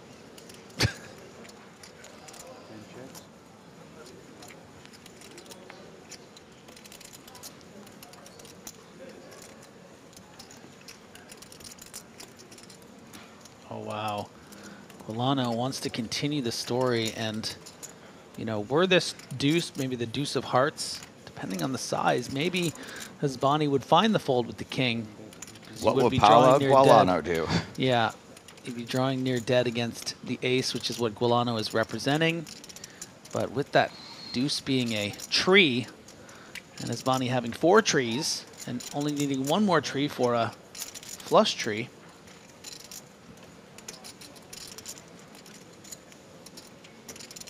Queen of Hearts on the river.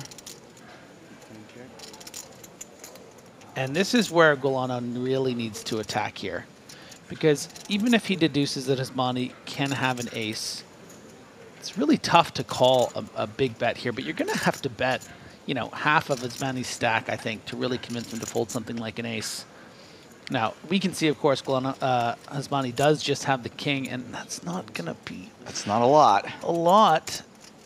But it's tough with the king. I mean, do you just think this guy's doing a random bluff? The last time you faced a river bet to the tune of near 30,000, which was what happened with Spraggy when it was 32, you called and you were wrong, right? Yeah, and you paid the guy off. In this case, do you really think that this is just some random bluff? MCD Art says, what will Hasbani do? He'll figure it out. Nice. That's really good. It's on the shirt, Paul. His shirt. He'll figure. Yeah. Okay. producer is very confused at that one. Oh, and this is just such a big moment for Hasbani. I mean,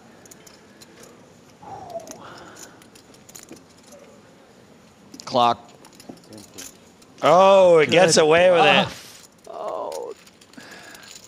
To know he's probably watching this right now on his dinner break. I'm sorry, man. I'm so sorry. Come here. The tomato bluff gets it done. It's not your fault. It's not your fault. In about 9 minutes, we're going to have a break. When you come back from the break, please go back to table number 22, which is in the middle of the room, okay? I will move your chips for you, but please take your belongings. And don't forget your phones. Thank you. Good news. Scusa, tu parli italiano, sì? Relief. Short and sweet for me. Ah, okay. So far. Okay, kids, enough play. Go back to your seats. You've had enough up here. Time to get some new entertainment on the stage. That was a pretty sexy bluff. I'm not gonna lie. That was nice. I You like like that. that? I like that. Yeah. Yeah. Listen, he had 7-eye. These are tough boards to bluff on. You know, just went for it. He's that impressed me.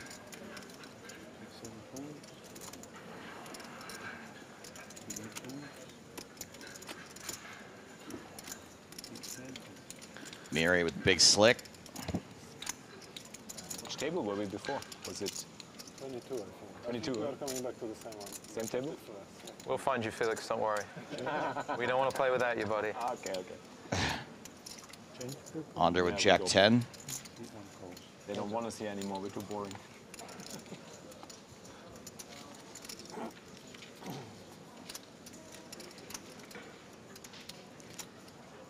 Onder does defend and flops an open ender. Open Onder? There you go. Bit of a deceptive open ender, though, considering you don't really want to make Broadway here, do you, Griff?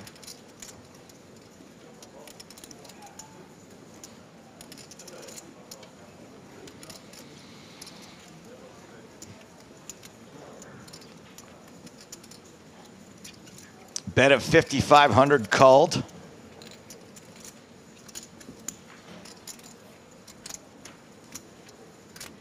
Five of clubs.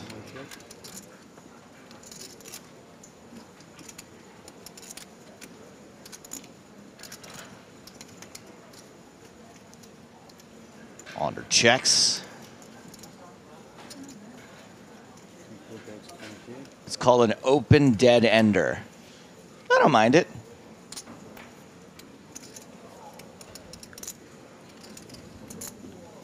And does not get reeled in. Looking good. Thank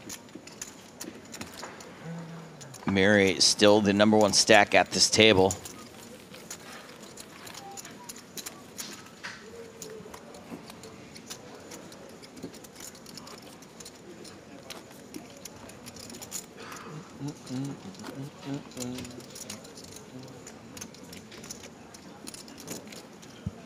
Just over 5 minutes left on the level. Average stack, 175,000.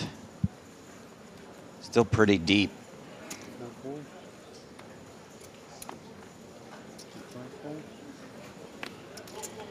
Trutona asks, is that Spraggy? No. Thank you for your question. That's Sabrat. Thank you for your question. Hasbani, 6-4 suited on the button. His turn with the tomatoes. Ooh, another hand for Onder.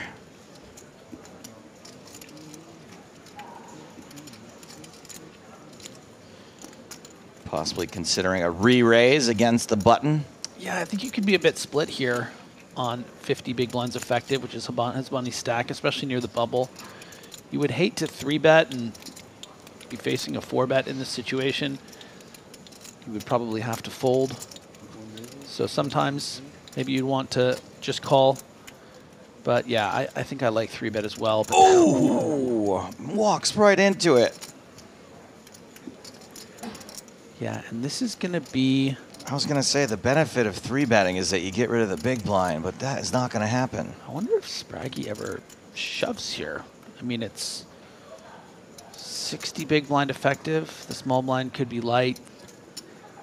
You remove the potential of, you know, a 5-bet shove, which you might either consider folding to or... A warm 4-bet. Yeah, this is very interesting. I don't know what I would do here if, you know, Ander were to shove for 160,000. I mean, probably just, I don't know. It's interesting. It's a really interesting spot. We'll find out. Show. It's the 4 minutes left.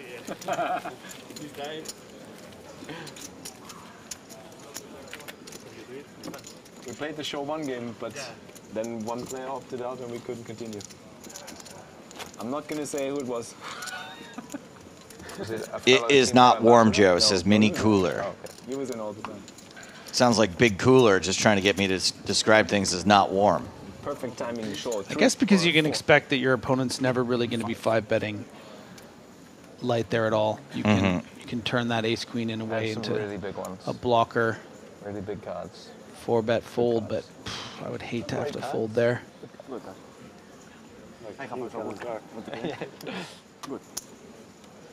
Toth getting involved.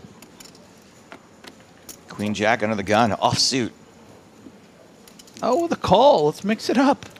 Oh, where's James? Someone get him on the. He has a name for this, doesn't he? Under the Gibbons. Oh yeah, you're right. It is a Gibbons.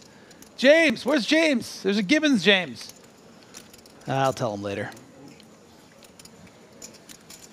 Do you know what constitutes a double Gibbons? Limp under the gun +1? Nope, it's a limp under the gun and then calling the raise. Oh, okay. It's the double Gibbons. But there has been no raise. So we're in single Gibbons territory. Just the single Gibbons. Jack 9-6 says, everybody catch a pair here? Yeah. Everybody's live card? Everybody catch a pair tonight. It is Toth, the initial raiser, who flops best, bets 5,000.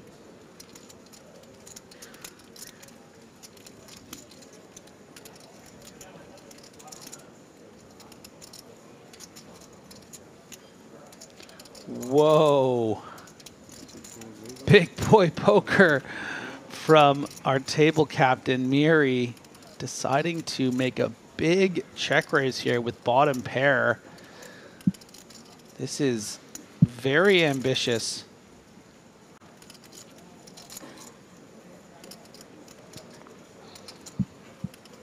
But aggression, you know, I mean, this really puts Toth in a pretty tough position. Jack 9 is a hand, right? That a big blind's going to have sometimes. Forced out the best hand and forces out two better hands. Really nice work there. Show the queen. And Sprague is impressed. How dare you?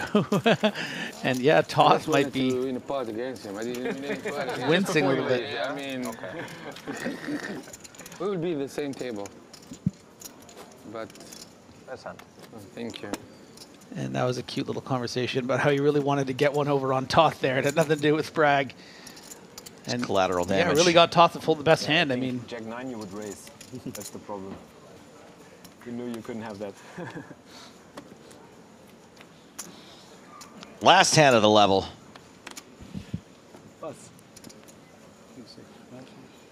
all right, you want to bet 200 that it's not the last hand?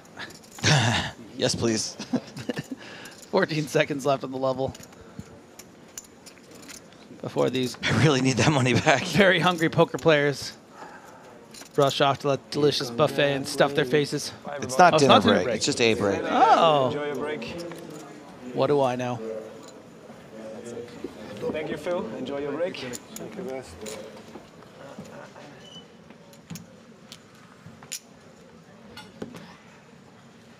That was a quick one. Everybody really needs to pee, I guess. disperse. And remember, these folks will not be coming back up to the stage. Gonna transport their chips out into the field. Their chips being these chips. Jacob Miri, still over 100 big blinds. Paolo Guilano doing quite well as well. Benjamin Sprague, Isfan Toth, and Sabrat all in the 60-ish big blind range. Felix Schneider's with 50, Onder with 46, and Hasbani with 41. So no verified short stacks. I think Sprague is due for a deep run in EPT. I'm feeling like a 13th place finish. I think so too. And as long as we're saying goodbye to Felix, over the years, the grind community's produced a few names, Flushy being one of them. But here in Cyprus, a teacher in Hanover got his moment in the spotlight thanks to Power Path. Check this out. I'm Andre, I'm 37. I'm from Hanover, from Germany, and I got the silver pass here. I'm teaching mathematics and physical educational sport here. School break now, and I try to do this because I want to come to Cyprus. It's my holiday, yeah. Like 6-7 years ago, I saw the streams of Felix, and he helped me, and the community helped me to become a better player. It's a very friendly community. People in the chat box support me, and yeah, it was cool. Sometimes they come to my table, and yeah, at the cup, the whole table said, oh, who's the famous guy at our table? Yeah, it was fun to hear. Ace Queen. War das jetzt der gegen den noch die Achter verloren hat? Nee, das war... I was Thursday in the stream and did commentary. The cup was very good, and the main events were at the ticket. I cashed both, so top 5% in both was very good, yeah. Und was hat André? Das reicht. André hat Neuner. Neuner reichen. Neuner reichen? Neuner reichen? Neuner reichen. Neuner reichen. Everything was good. I don't know what was best. Nice weather, nice poker room, nice deep runs. I hope I can go to an EPT event again, yeah.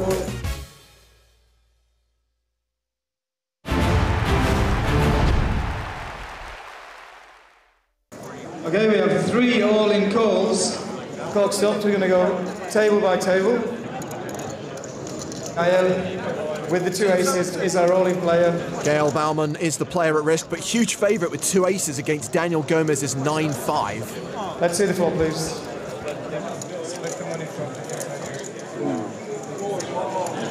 The flop is 9, 10, 4 to Rainbow. Gomez has some equity, more than he did before the flop, actually. On the turn, please. The turn is a queen.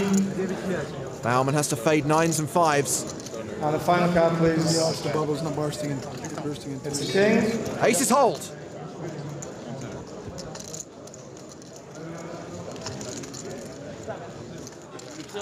So Baumann gets the double up. We have another all-in. Remember, there are 2 more all-in hands. This is insanity. Tournament director Toby Stone races across the room. Please tell me this is Martin Finger versus Finger Martin.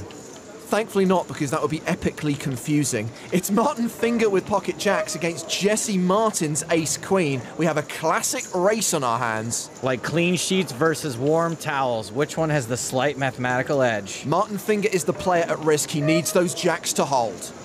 Okay, that's it, please. Ace on the flop. It's king, ace, 9. Finger way behind now. On the turn card, please. The turn is another 9. The bubble's about to burst. Martin's going to need a jack. Who has 2 people bubbles. And 5 cards. It's a 7. We have just lost Martin Finger.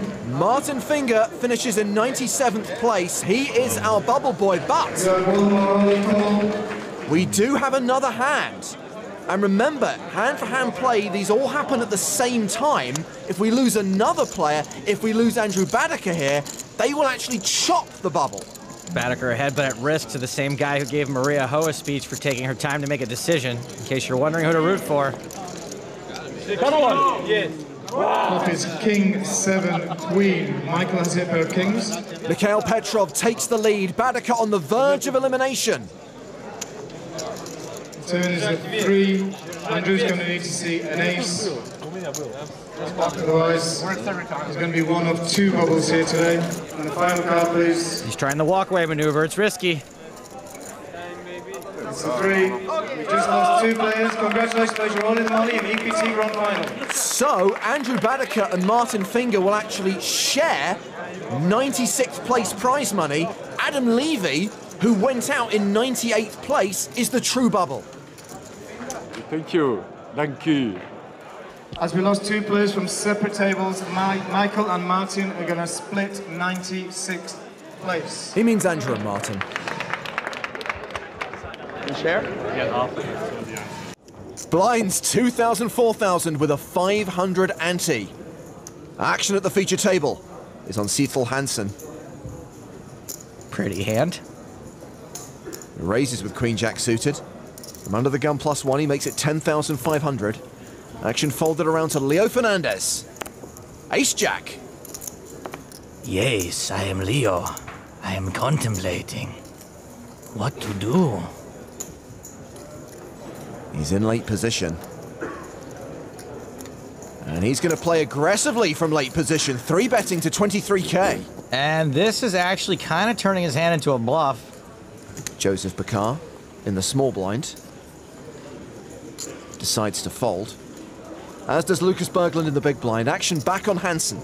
Pretty good hand to take a flop with. Well, those blue chips are worth 5,000 each. The purples are 500. So that is a 4-bet to 46,500. Is there anyone at this table who doesn't want to turn his hand into a bluff?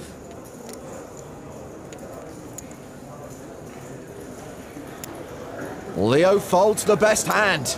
Hansen's play makes a little more sense than Leo's near the bubble, but it's risky. He did not have the stack to 4-bet fold.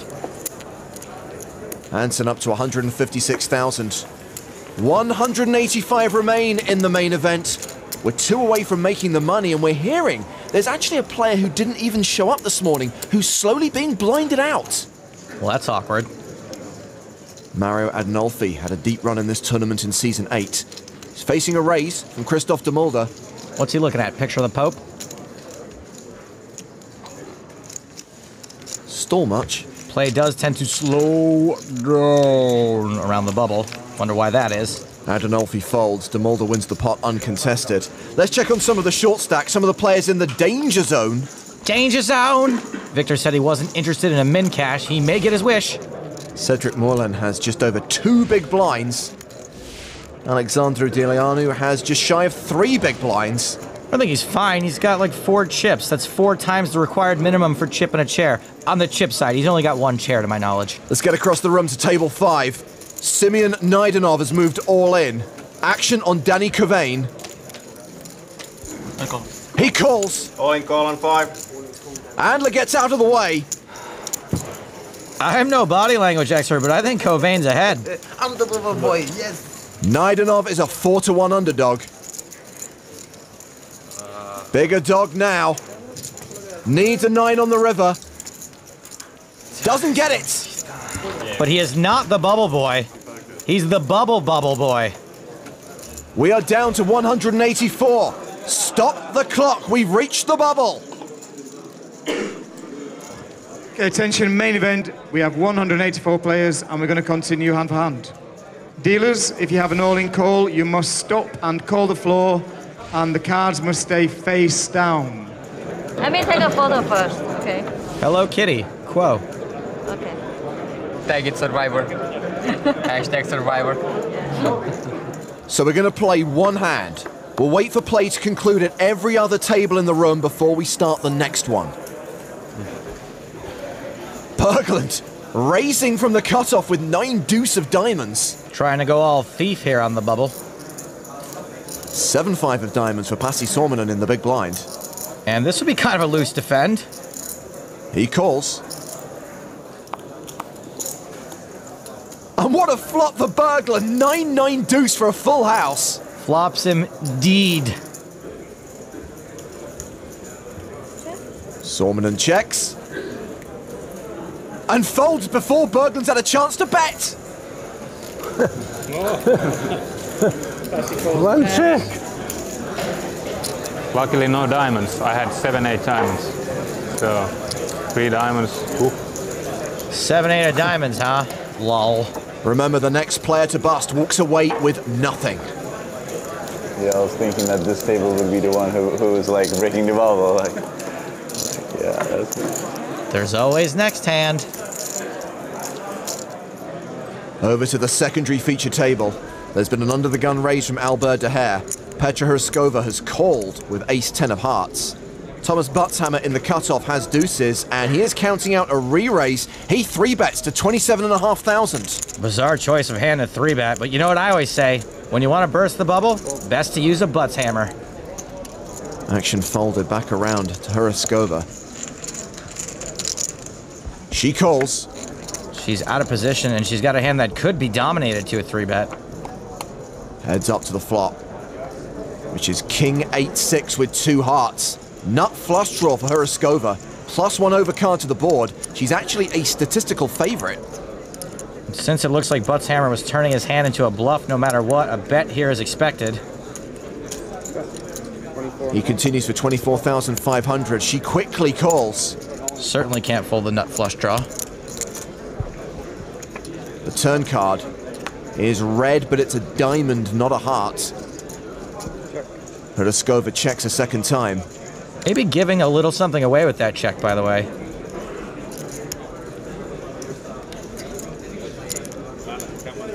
Buttshammer not slowing down. He bets again, 44,500. Now Petra's getting 4-1, so again, she will not be folding. These are 2 big stacks going to battle on the bubble. A needlessly huge pot with 2 super deep stacks, thanks to the Buttshammer 3-bet. Hryskova calls again, 212,000 in the middle. The river is the king of spades, pairing the board. More like Petra Bricksova. She checks again. Buttshammer checks behind. Who would have thought that deuces would be good here? She might literally blast out of her seat when she sees this. Ah, you got butts hammered. But to be honest, I kind of agree with her on the play. He's now up to 386,000. And we're just waiting for play to conclude at all of the outer tables. Attention players, as soon as the last hand is finished, I will pause the clock. We have 3 tables with an holding call. 3? What happens if more than one person goes broke again? They will chop 183rd place prize money. Buka, let's see your cards first, please. Buka shows 2 9s for a pair of 9s. Cedric shows Queen 7 for a pair of queens. You have to show. It's an all-in, yeah. And Nils shows Ace 5. Our all-in player has doubled up. We don't lose a player on table number 12.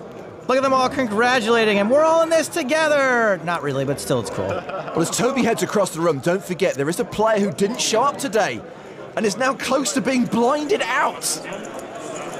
Yeah, but do the players know that? Jan has Ace King, so Russell is our all-in player with a pair of jacks. Let's see the flop, please. We got a race here. Classic race, made even more classicer by the bubble. There's a jack. The flop is jack, 10, 9. Russell is at top trips. There is a possibility of a middle pin for a straight. Next card is an 8. It's 8, 9, 10 jack. Russell is still ahead. And the final card, please. Oh, and they can chop too. Final cards are 4. We do not lose a player on table number 21. 2 all-ins, 2 survivals. We're going to go to our next table where we have an all-in call. It's Stevich's table. Can we go 3 for 3?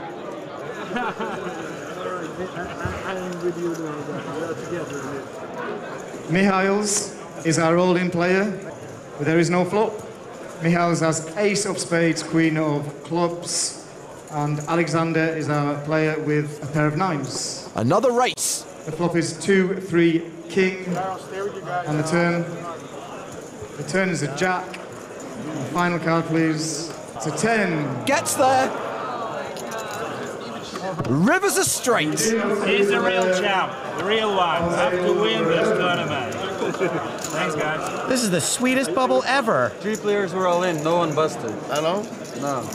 10 on river, always. There's the anti-railing you come to expect on a gigantic bubble. Alexandru Delianu now has just 2.5 big blinds. Yeah, but what about that guy that's not here? Well, they've called the tournament director over because he's still absent and he's about to be put all in the big blind. They said he did not show up the entire day. The whole day? Yeah. He did not come. Okay. Easy money. Maybe it's just pocket change. Attention, main event players, we have a very unique situation over here. We have one player who hasn't showed up today and is going to be all in on the big blind. So he will be eliminated in this hand. If we lose 2 players from that table, the player with the biggest chips is going to take the highest finishing position. If we lose 2 or 3 or 4 players from different tables, the money will be split between you guys and the player on the big blind. Hope the guy's all right. I can only think of a few reasons I'd voluntarily miss day 3 of a tournament, and all of them involve twins. Well, the absent player has been identified as Nuno de Camara from Portugal. He was due to start day 3 with a 21 big blind stack. No one has any idea where he is or why he's not here.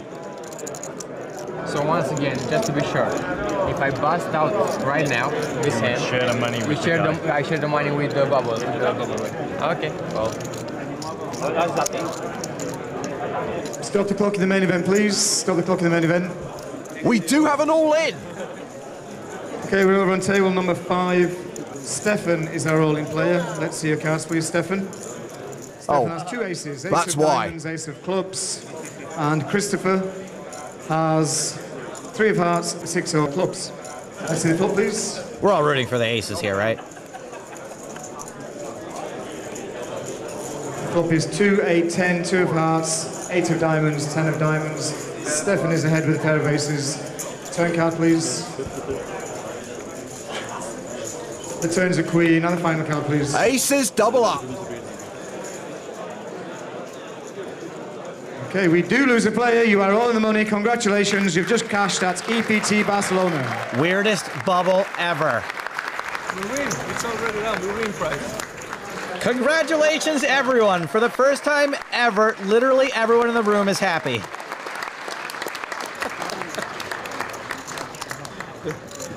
Now that we got to the money, we can fight. You gotta fight for your right to min cash. A strange situation. We've no idea why Nuno didn't show up for day 3, but he is our bubble boy, while Alex Stevic has cashed on his return to EPT Barcelona. Well, looks like we're finished everywhere, but 2 tables where we have an all-in and a call. At the first of those 2 tables is Leo Fernandez, who's the at-risk player, up against Belgium's Bart Lieber. Aces against queens. Let's see the flop, please. Double up likely. He did not have a real decision. Sure. Looking good for Fernandez. And the turn, please. Just has to fade a queen. And the final card, please. It's a queen! Leo Fernandez eliminated. It is not a good day to get it in with the best hand. He goes out in 185th place, and remember, there's still another all-in across the room. Let's get over to the other table. Irish player Paul Leckie, who's just stood up. He's the player at risk here. Well, he doesn't love his chances. He is being railed by members of Team Ireland, including Alex Irwin. Okay, we're on table 22. 2 players remaining. We have Paul and Wang. Paul shows 2 black kings. Wang, can we see your cards, please? And Wang shows 2 black aces. Horrible cooler on the bubble. Leckie's suits are covered as well. Let's see the flop, please. Flop is a 3, 7, 10. Paul Leckie has 2 outs. And the turn card, please. The turn is a 5. He needs a king on the river or he will bubble. He needs the Lek of the Irish. And the final card, please. And the final card is a 6. It's over. Players, congratulations. You've all cashed in the biggest 25K in the history of poker. The bubble has finally burst.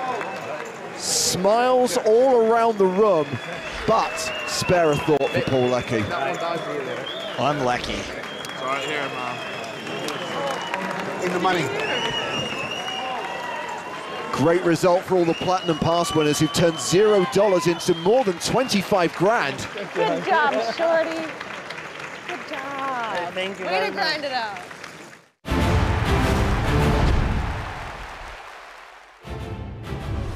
Ah, happy memories of the PSPC.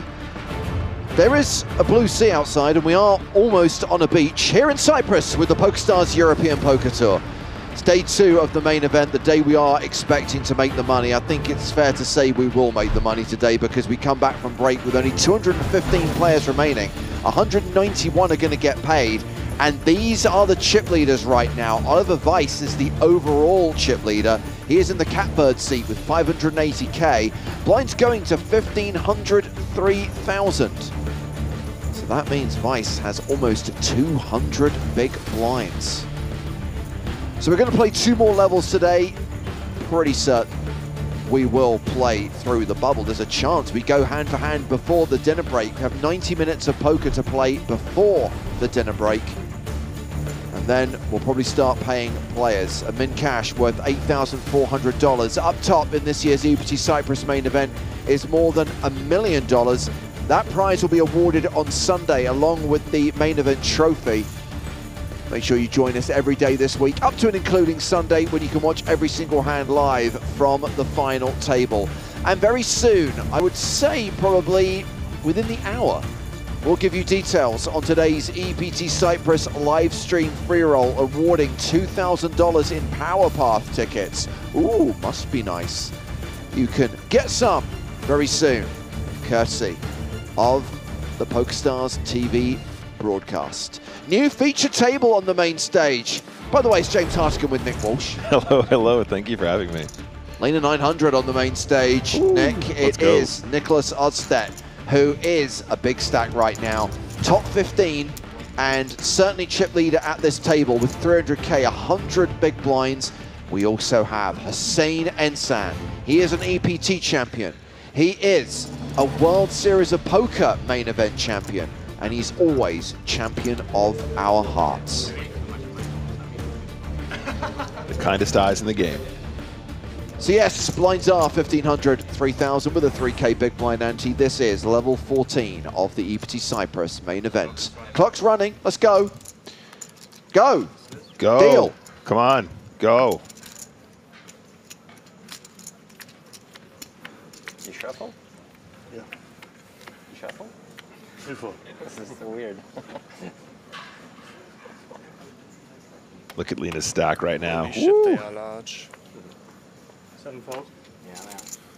What a life. 10-fold?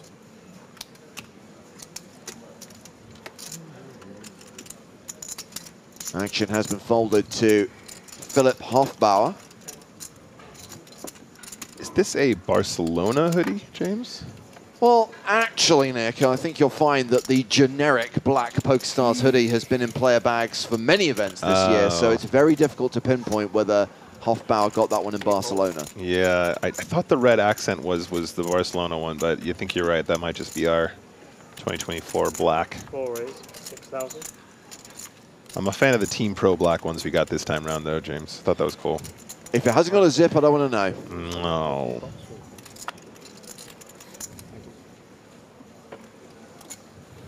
So Ensan has raised the button, and we seem to have some problems reading a few of the cards here. We've only got one of Ensan's cards, and we've only got one of Kedlatart's cards. Ketelar. Quilao. Let's just call him Adrian. Mr. Q. Well, we know he has a pair of 7s. We don't know if he has the best hand right now. Action has just gone check, check. Turn card is an 8. Sweetelao.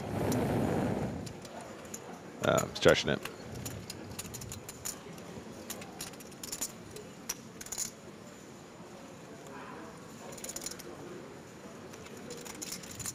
Six bet, 9,000.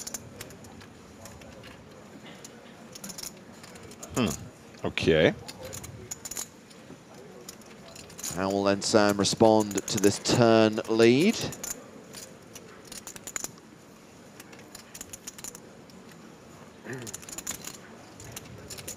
Four raise. He'll raise. 21,000. He normally finds himself stuck in the aggressive gear, Hussein Ensan, and sometimes it works out for him. Yeah, this is interesting. Obviously, we're cards down here, or 50% cards down, I should say, really. Just going to go on a limb here, James. I feel like the big blind here with the 7 is going to have like 2 pair plus when they find a lead on this turn.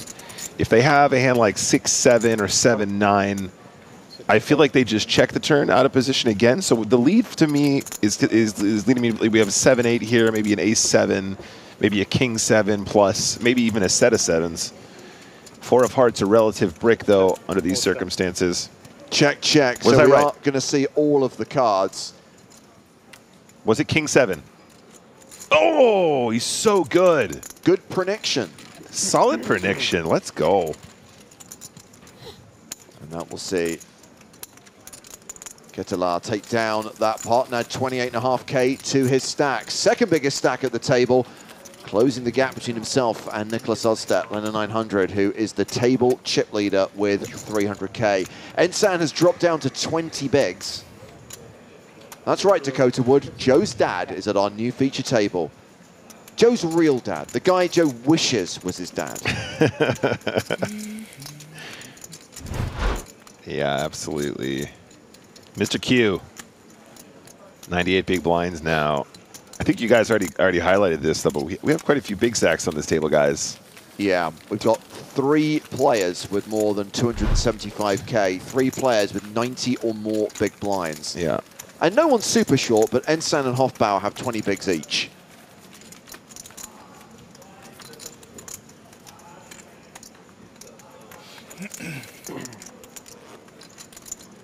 Danaki says, where can you get a 500-piece chip set with the ones these guys are playing with? They look so good. These chips are not for sale. Any chips that are actually used in either a casino or in a poker tournament would never actually be sold for security reasons. However, if you guys want to get your hands on some really nice PokerStars chip sets, the one that looks like a little toolkit, that one that's sort of portable, really heavy, nice sort of clay chips in there, and also the zippy sort of soft case one is always a classic as well. You can get those on PokerStars store as well, gang, but they're actually very, very high quality. Can confirm, have played with them before. Like a heavy chip, James, you know what I mean? They're good chips. I like a hefty chip. You want to feel the all-in when you stack it in there. 3 fold. So an under-the-gun raise from Ostap with ace-queen of diamonds. Antoine Labat is on the button with ace-5. 23 big blinds here in position. Ace-5 seems like a pretty straightforward fold at this stage. 5 fold. Definitely worth a little think, though, of course. Might even be a low-frequency 3-bet, I suppose, but it's dicey here. Getting close to the bubble now, James. Tom Kunze has 7-5 off in the big blind.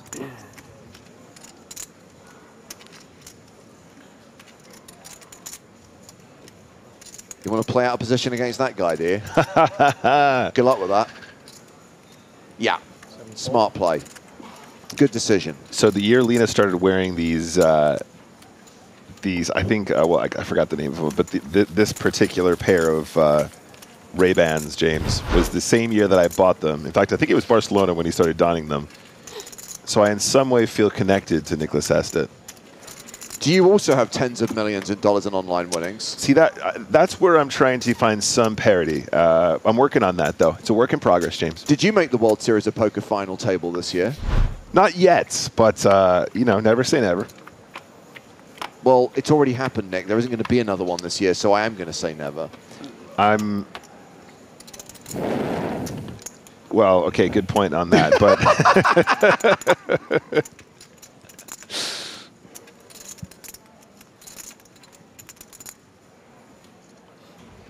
Wayfarers, thank you, Aaron. Yes, that is what they are called. Yeah, and I just went in the store and I picked them, and I just thought it was funny that we bought them in the same trip. Good point from the curveball over there. It's the white tea glasses combo. That is the recipe for success. Yeah. It's kind of John Travolta in Grease without the leather jacket. I feel you, man. Yeah, no, it's a good look. 5 fold.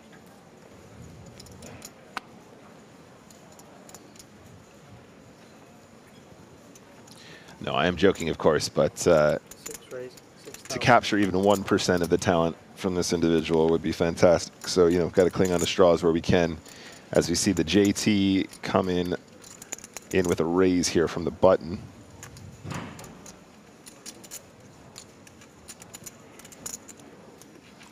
Fold.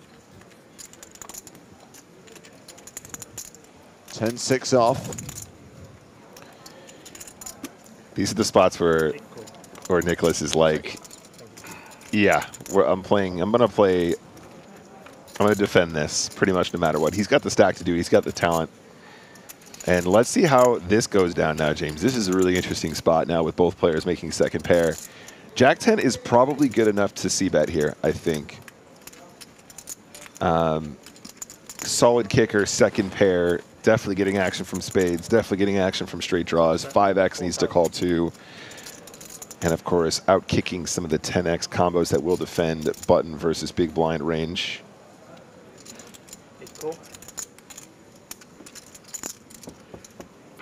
4,000 each.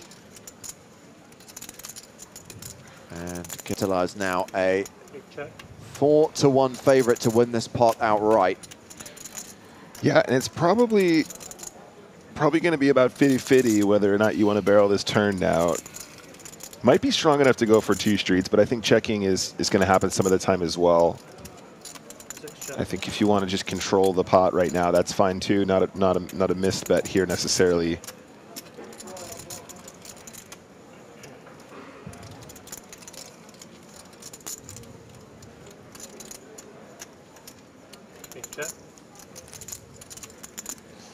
Value bet this river? It's tricky because I think that Lena will end up here having a queen once in a while. Some of those straight draws contain queen X, and therefore it's a little bit tricky. I'm not saying you can't find it sometimes. I think there definitely might be a very cute little value bet here once in a while. I think what's interesting is whether or not Lena would value bet a queen had they made it, given the check on the turn, right? Does find a cute little bet here, which I think is really nice. So it was 10K into a pot of 24.5. Is that right? Correct. Yeah, nice work here. Very, very nice poker. Extract that value. Well, that is going to see Adrian Kittila leapfrog Nicholas Eest on the leaderboard. Kittila now playing 318,500, 106 big blinds, as Nicholas Eest drops below the 100 big blind mark, but is still a big stack, one of 3 big stacks on this new feature table within the first 10 minutes of level 14 of the Eest Ept Cyprus main event. 213 players remaining. World famous bubble coverage coming at you later this evening. 191 are going to get paid in this tournament, sharing the $6.2 million prize pool.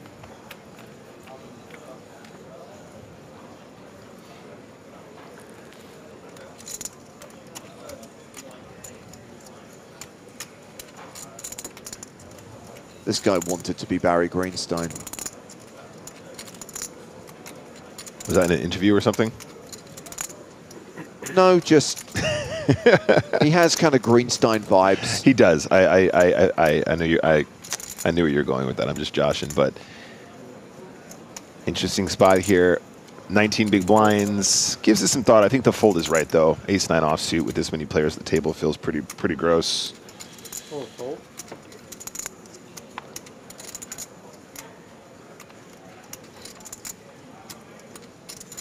Labatt with 10-8 of hearts, playing fewer than 25 big blinds.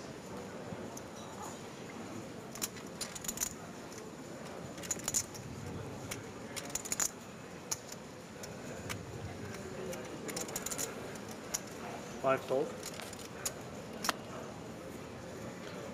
Round 2, the table chip leader. 6 fold.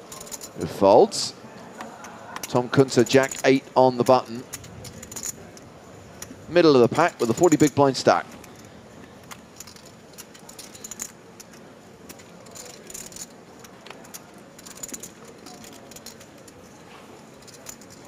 Yeah, it's just going to be in the bin, I think.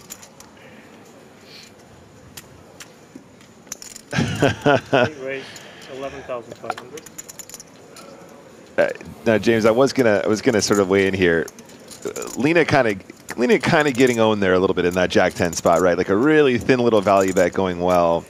And I was just thinking to myself, I think Lena was a bit surprised that he got caught there, or he managed to get value bet on the river. I wonder if he's gonna take a stand now. He's like, okay, this is a bad omen. I got to reverse I got to put in some aggressive action the next hand, and we see it here. So we are going to war. 2 suited hands. 2 pretty junky hands in the blinds, but 2 diamonds on the flop. See, this is the thing, James. When Lena starts to get out of line, this is the flop. Streety and flashy. Yeah. 13,000. Makes a continuation bet of 13,000, so half pot. So Dre does have a gut shot. Also has backdoor clubs working for him. Yeah, so actually, James, this might be a spot where we see the 6-deuce raise flop because they have so little showdown, but they do have equity. And so a lot of times our really trashy-looking straight draws do become raises. And I wonder if we're going to see that here from Dre, just pumping it up a little bit, putting pressure on the hands that need to c-bet that just have completely whiffed. Would not be surprised. We're going to see at least a call, though, I think. However, prediction confirmed. 10 raise, 31,000. Makes it 31K total. I mean, with 5 deuce of diamonds on this board, Lena ain't folding. Yep, and they're super deep as well, James, so there is implied value in making the hand. There's more chips to be won should Lena complete his straight or his flush. I think at this stack depth, we just do a lot of calling. I don't think there's much point going wild, trying to raise it up, inflating the pot. We're just going to have so much equity, and in some cases, you might even have some live cards to go with your straight draw and flush draw.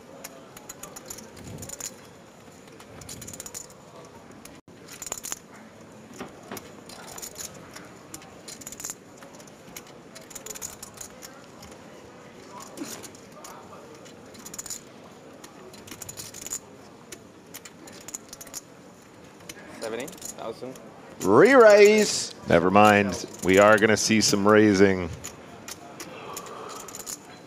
3 bets to 70,000. Oh.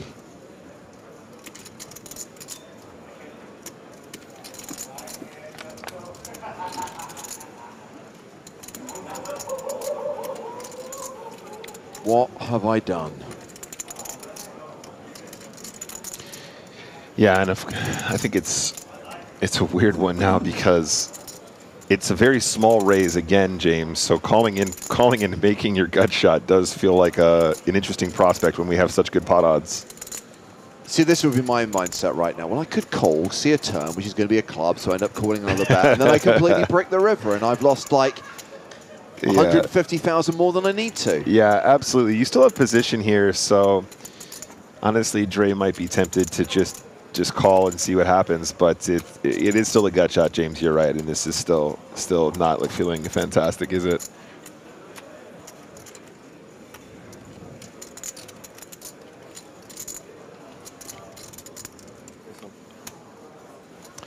Yeah, and fair enough. The raise is going to win this pot, and Lena will stack another one. And if whatever Lena says is probably the right move.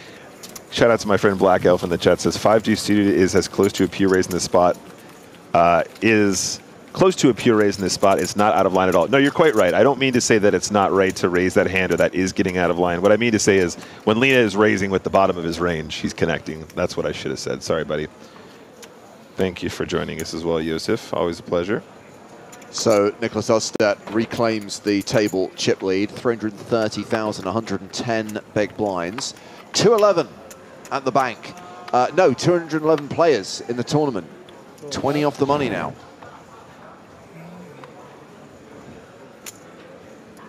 Do you know what a 211 is?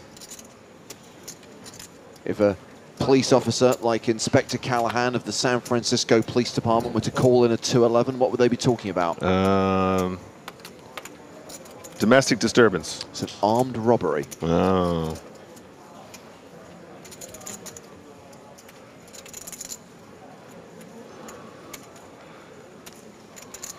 Man, good poker so far, though. This is great stuff, especially so early in the tournament. We've had a lot of really good sessions so far, guys. Don't forget, we are here all the way to the conclusion of this event all week long. So get your notifications turned on if you don't want to miss anything.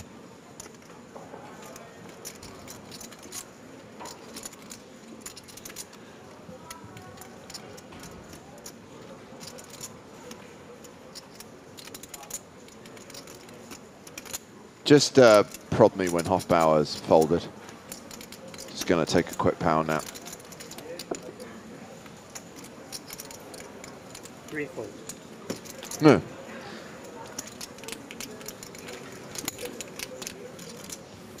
$210 players now.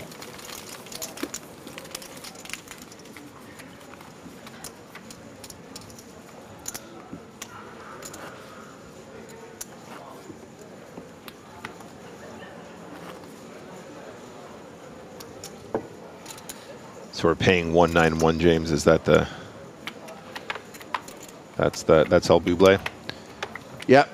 Probably go hand for hand around. I mean, officially 192, but you know how it works. If they decide that it's getting a little bit too slow, they might go hand for hand earlier, maybe 2 off the money, but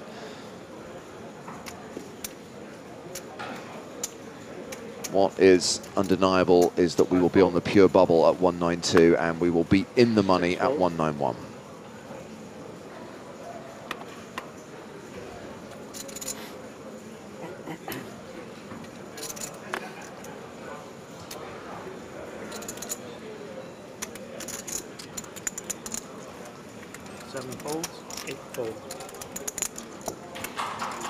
What you got, buddy? Ace-9 on the button. Yeah, we're playing this one. So here's my question, Nick. The 2 players right behind you have fewer than 20 big blinds each. Do you just open ship here? You absolutely can, yes.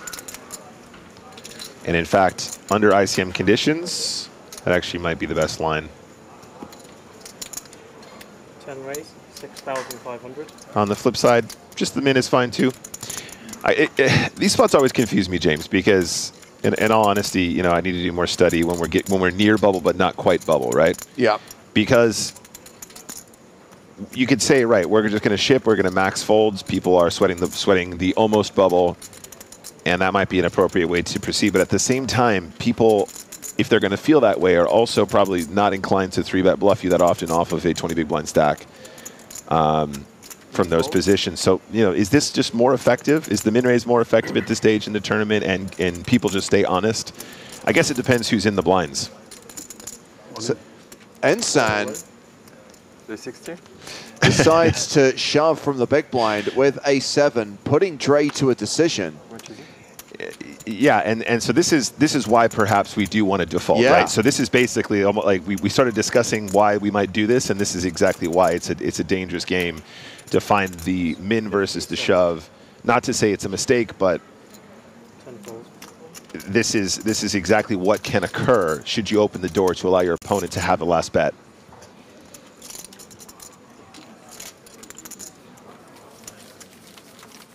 So Ensan now up to 22 big blinds, 68K. I imagine if we were closer to 15 effective with the 2 shorter stacks, I think we probably do just see the shove there more often. But you see, I would have shoved on them because I hate playing post flop.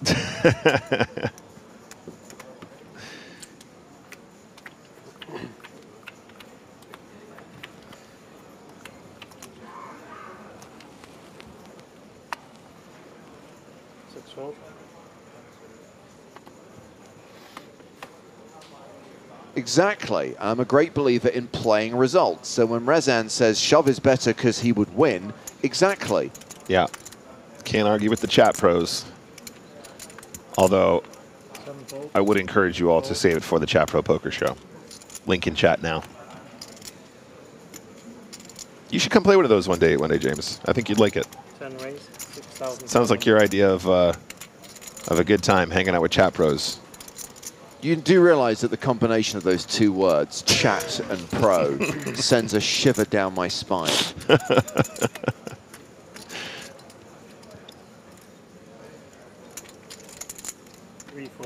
And so Dre is going to open it up here from the cutoff. Very reasonable stuff. One of our deeper stacks, 70, 71, 72, 73 big blinds, something like that.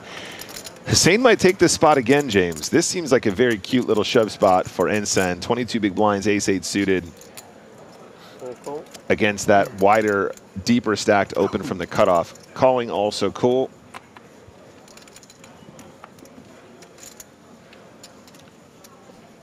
Interesting to see the Ensign shove from the ace-7 off button versus big blind, and now the flat from the ace-8 suited, but I think they're both fine. And Lavat here, only 21 big blinds behind. Not really a hand that plays well multi-way, probably just does bin.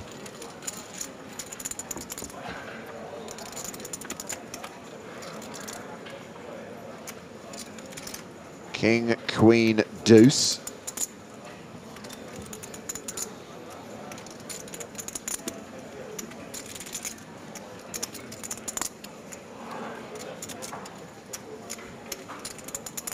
Check.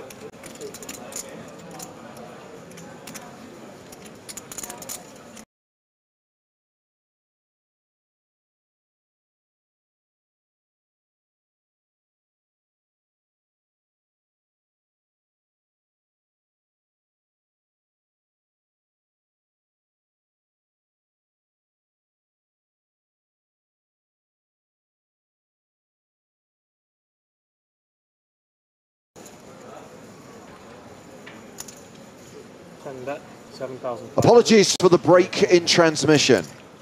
We are back to see Dre win that hand with a bet on the flop. The field now at 207. YouTube chat, James asking, do you have a German translation? We have a German stream. We have an entire German-speaking stream brought to you by PokerStars, so go and check that out. That is on Xflix's channel, XFLIXX. Xflix and his team putting that together for German speakers and German commentary as well. So check that out if that is your preferred mode of viewership. 7-5 off for Kunze under the gun. Folds. Lena raising here with Jack-9. 10 fold.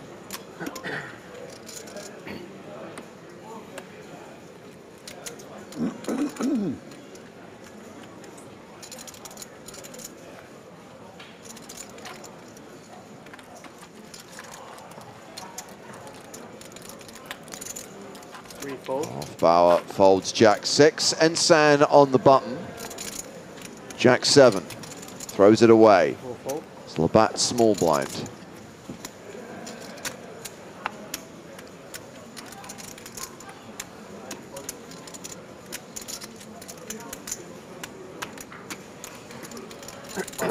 And it's Ketelar's big blind.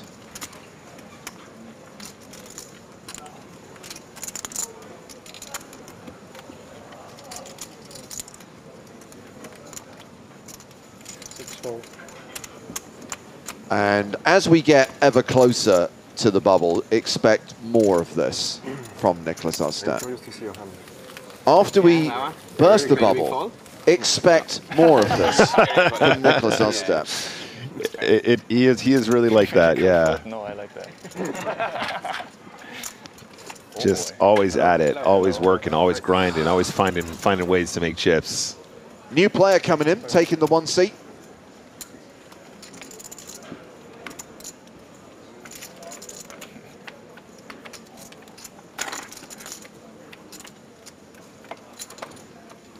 It's Brandon Leitz.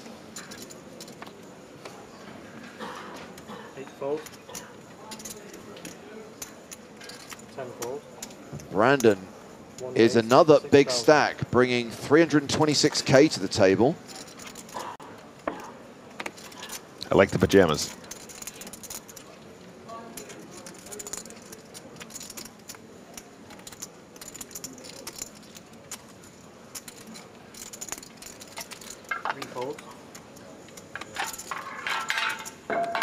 Oh.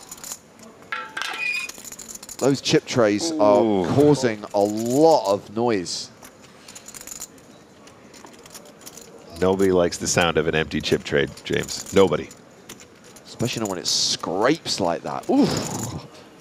Fingers down a chalkboard. The sound of full chip trays, on the other hand, music to my ears. What are the deets on Leitz? He's raised with ace-jack suited. It's round to Kunset in the big blind. He's got 9 deuce off. It's going to be raise and take it. Next hand, please. Next hand, please.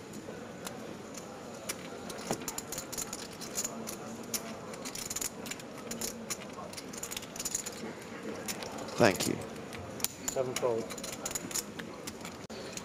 John Delano, exclamation mark squeak. Haven't seen that one in a while. Good shout, buddy. Yeah, we will be in Prague at the end of the year. Another chance to hashtag embrace the squeak. And remember, this year's EPT Prague is going to have the addition of the first ever Spin and Go Championship. Ooh, can't wait. 100,000 euros in guaranteed prize money. Leaderboard competitions taking place on PokerStars. Qualification running until mid-November.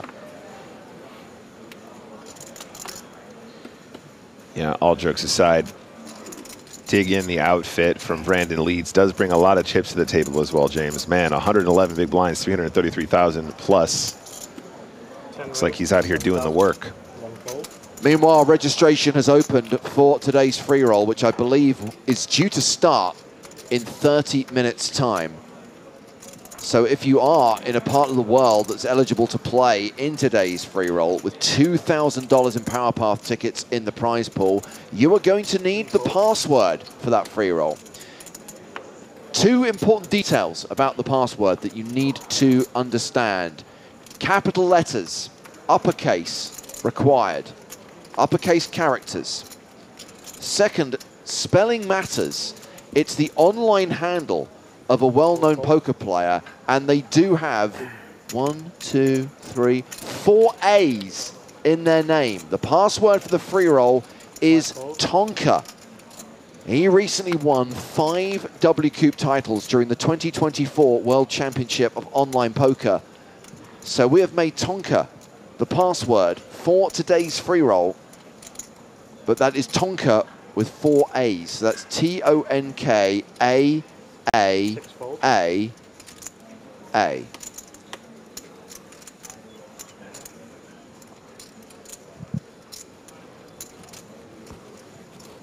So remember, the free roll is open to players in certain markets only. Specifically, anyone playing on the shared liquidity market, with the exception of Belgium, Germany, and Sweden. Again, I'll very quickly run through the licenses that the free roll is relevant for, as we see Dre outflop Nicholas Ostedt here. So you can play in the free roll if you play on the following licenses: Belgium, Germany, Sweden. Sorry, they're the ones that aren't included. The following licenses: EU, Bulgaria, Denmark, Estonia, Greece, Romania, Switzerland, and UK. Cool.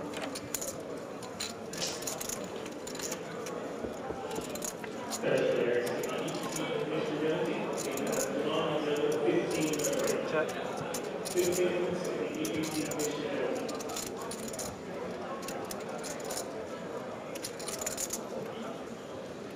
10 check. Dre does check it on the turn. Here's a helpful little hint. We've posted the tourney ID in the chat on both Twitch and YouTube, but also if you search in your client for EPT Cyprus, If it's available in your part of the world, it will come up. You'll see it, and you'll be able to register. If you don't see the tournament, chances are it's not available where you are. Yeah, absolutely. And before anyone says it, if it's not available, it's not because PokerStars doesn't want to give it to you. Take it up with the Gov. The Governor. BMX44 says, and Canada, yes. Canada can play, not Ontario. You're on a separate license. But the rest of Canada, you play on the PokerStars EU license. I know it's weird. You're not in the European Union, but just go with it. Understand that you get to play. 9,500. And having check turn, player in position does find a bet. 9.5 into 25.5. Quick fold from Lena. Just to be clear, guys, I mentioned licenses, not countries. There's a lot of South American countries, including Brazil, that play on the PokerStars EU license.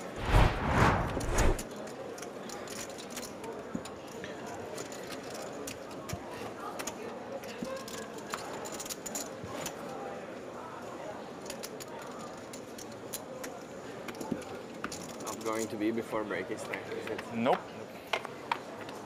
We were very optimistic. Well, maybe people suck out left, right, and center, you know. You never know. One vote. But I guess they just realized. And then they pay more attention. Which is very sad. But what can you do?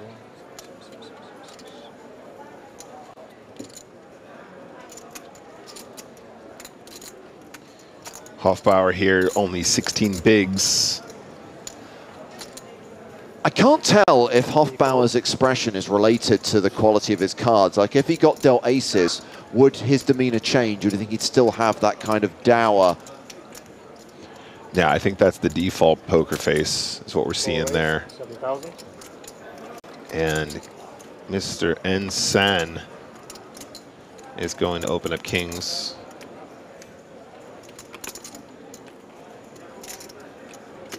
Five fold.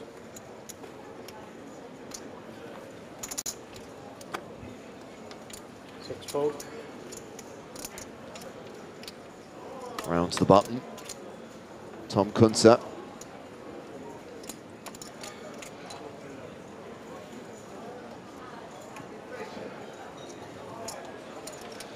Seven fold. Eight fold. And now round to the big blind, Samuel Dre with ace-8 of hearts. Yeah, and you have to imagine this is a hand they're going to be playing.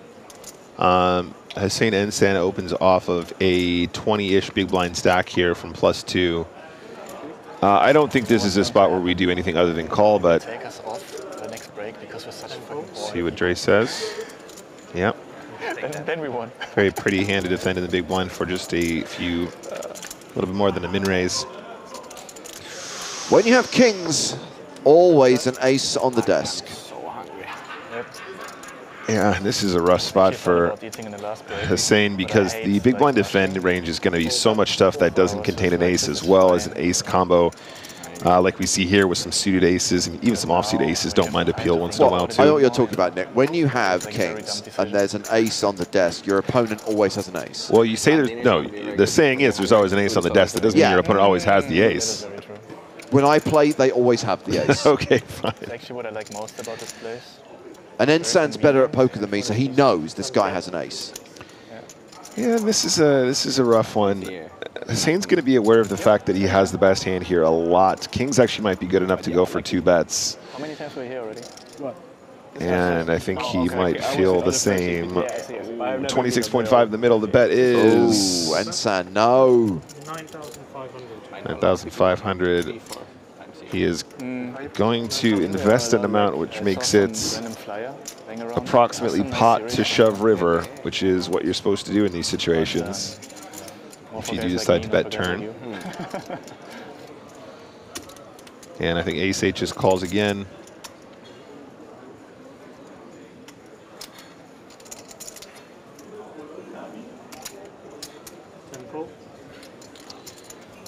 What's on the river?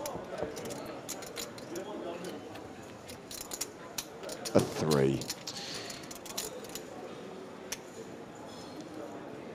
I think we're going to see a check and then a check, James, and I think the kings will be very disappointed. You think? I think so. I mean, especially with the 3 of spades on the river here. I mean, there's a chance that Dre might even be tempted to like block bet the river because, yeah, this is a really, really cute way to approach the river, of course, because you get called by worse some of the time, but also it's really hard for them to raise river when you can still have straights. And yeah, that's exactly what we're going to see here. Frustration from Hussein Ensan, who's down to 11 big blinds now. Ensan in the danger zone. Danger zone! Hofbauer, right to look miserable. He's got 16 big blinds. Nicholas Ostap remains the table chip leader with 110 bigs. And we're at 206 players. We are now only 15 eliminations from making the money.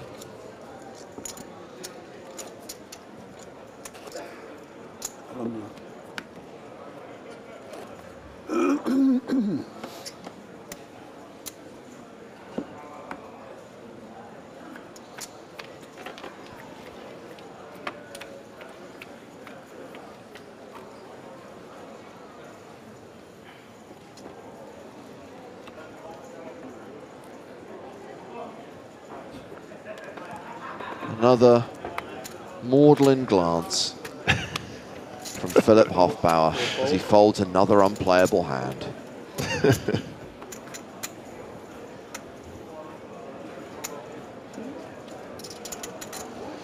Labatt not going to play the 8-7.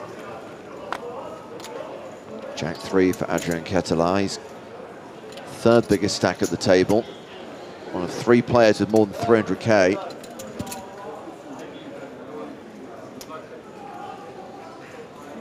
Oh, Mr. Q.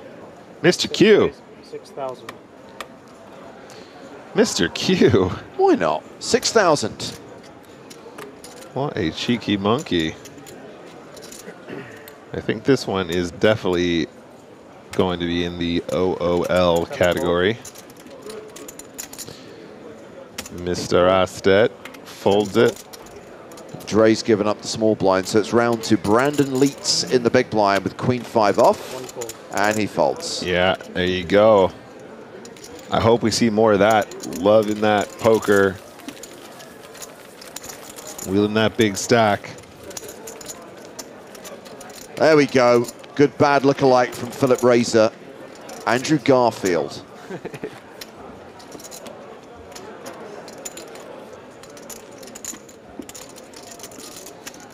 I need to look this one up. I don't know that guy.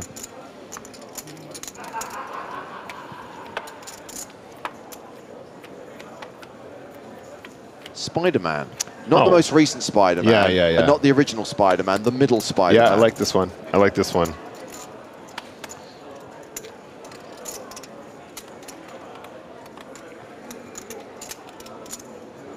Played the guy who got screwed over by Mark Zuckerberg in Social Network.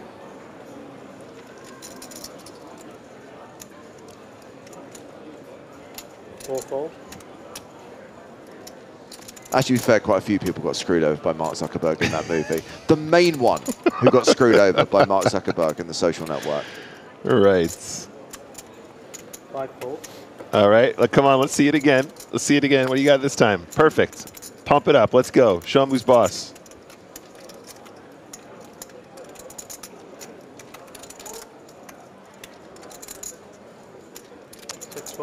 Fair. Well, it's going to be folded to Lena 900 in the cutoff, most likely. Come on, Tom. You know you're folding. You're never playing this hand. Thank you. And there is the raise from Nicholas Ostap with Jack 9. Ace-6 for Dre on the button.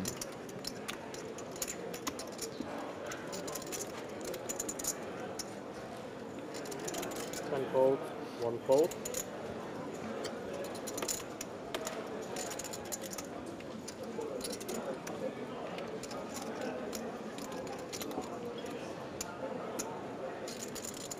I've got it. The music from the Frankenstein slot machine, that really sad, depressing music, that should accompany every single decision from Philip Hofbauer. All right, so James, got a question in the chat. Can I answer this one for you and tell me if I get it right? Sure. So Zephyr asks, James, what is the cheapest Casio watch that you would wear? I think James would respond something like, I don't wear watches because they're expensive. I only wear what I like. And I don't think there is such a thing as a cheap Casio watch that James likes that he wouldn't wear because it wasn't expensive enough. Is that about right? A very roundabout way of saying that, yeah, it's not that it's not that I wouldn't wear something because I'd be like, oh, it's that's not pricey enough. I believe the cheapest Casio watch is the Casio F91W, and I do own a Casio F91W. There you go. James is a big Casio fan. I actually sent him one of the more recent models that they released, and I said, what do you think? And he just wrote back, can't go wrong with the Casio. It's true. I always reach out to James in watch-related issues. I think you can still get the F91W for around 15 quid on Amazon. It's very cheap. So, James, I don't know if you're part of this conversation, but you know the Jeff Goldblum gold Casio that he wears in Chaos? I have not seen Chaos. Okay, well, it's not a spoiler or anything. It's very early in the show that you see him wear it.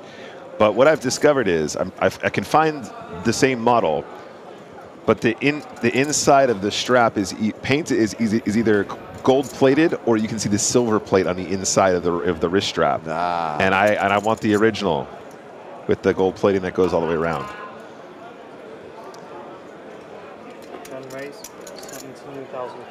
Oh, we've got a 3-bet here from Samuel Dre. 6,000 becomes 17,500.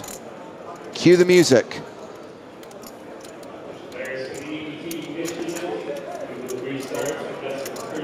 Do you own one of the calculator watches, James?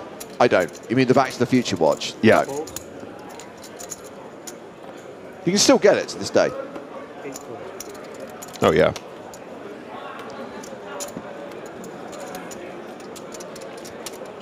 So that 3-bet gets through. And Samuel Dre chips up to 289K, just shy of 100 big blinds. We are going to check on action at one of the outer tables, specifically our former feature table. It's Spraggy involved in a hand against Shakib Miri. And on the river, we see the action on Spraggy. He's announced 3K. He's put out a 5K chip. So the board here is Ace 10, 10, 9, 5. Doesn't look like a flush is possible. So Ace 10, 10, 9, 5. And Spraggy betting 3,000 on the river. Action on Miri.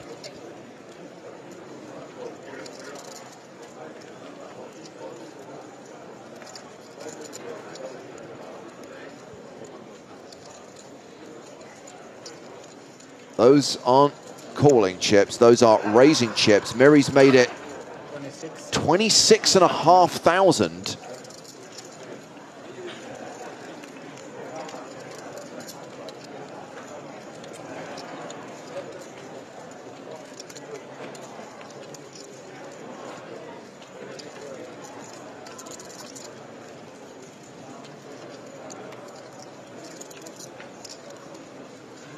I mean, Spraggle's river bet was small compared to the pot. Bit of a blocker bet, and I'm guessing that Miri sees an opportunity to exploit it. Yeah. I'm guessing what he's trying to say is he rivered trips plus with this run outs.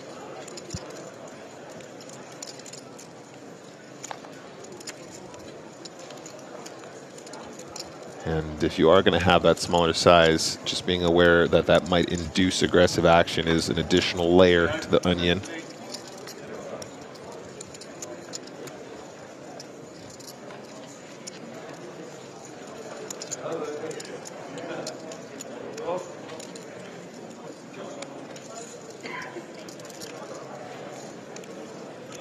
Oh, someone called time, for heaven's sake. Oh, Spraggy's made the call. And Miri snap mucks, which means Spraggy wins the pot. All right, let's go Spraggles. Woo! We welcome Joe Stapleton back to the proceedings. Nice call. I was really ready for Spraggy to be wrong in that spot. Just seems like when it's zag time, he zigs. When it's zig time, he zags. But I'm glad he zigged in a zig spot. Spraggy now playing around 225,000. Average stack 188,000 with the bubble approaching in the East Ept Cyprus main event. And look at this. Lean at 900. Nicholas Ostett has flopped 2 pair. He raised pre to 6,000. And Antoine Labat defended the big blind with 10-9, and he's called this continuation bet of 4K with second pair. Oh dear. Wow. Labat's about to be very blue. He's about to be la-coolered. On ice? There you go. Yeah, this is so rough. Labat's been very patient as well. Was one of our shorter stacks here at the feature table, and suddenly a pretty unfoldable turn, in my opinion. How does Lena imagine he's going to get max value here? Probably needs to put in another bet to try and build the pot here. Although SPR being around 2, you can probably still check and sort of imagine you're going to get away with it once in a while when you have this much of the board. So Diz does check on this occasion, and Labat is going to go for value now, I imagine. Perceived value, that is.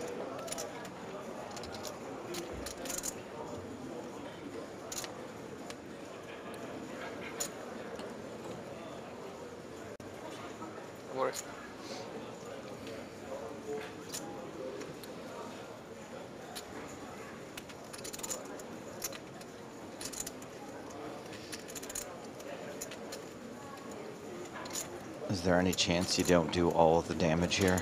I think you would probably size around pot here if you were balanced. Well, we're looking at a pot of 24,500. He's bet 13,000. Yeah, I mean, I know he's got the worst hand here, guys, but I think that generally speaking, when our hand is this well disguised and your opponent is very likely to have an ace in their hand opening from under the gun +2, I think this is too small. Also, this is not a size that will convince players to fold hands when you have a flush. So Ostett raised enough to put him all in, and Labat calls it off and sees that his trips are no good against Lena 900's full house. Yeah, that's savage. That really is brutal. It's just a cold deck. There's not much you can do there. And that will see Antoine Labat eliminated. GG's, buddy. Antoine Labat is no more. Eest Ept Cyprus main event. Meanwhile, Lena 900, Nicholas Ostett up to 131 bigs, almost 400,000 chips. See open on the feature. Hoping maybe I got Stacks another one. Maybe. Yeah, I mean, he just has a nice. Very reasonable. Fairly sick. Here's a question for you, chat. How many players has Lena eliminated from poker tournaments lifetime? Total players stacked lifetime. How are we getting the answer for this? We aren't. This is not too dissimilar from the how many flips has Steve O'Dwyer taken in his life. Well, we've got another under the gun raise about to happen here. Coons, Tom Coons.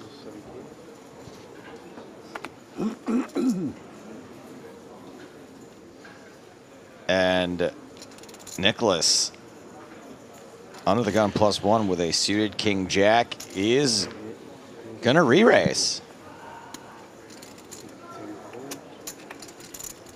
I guess one advantage of re-raising is that you maybe stop yourself from getting re-raised later, right? If you just flat the King Jack suited there. Hofbauer folds 9-8. And San out. Catalar. King Queen. Can't do it. Can't do it with all this early action. Back to Coons.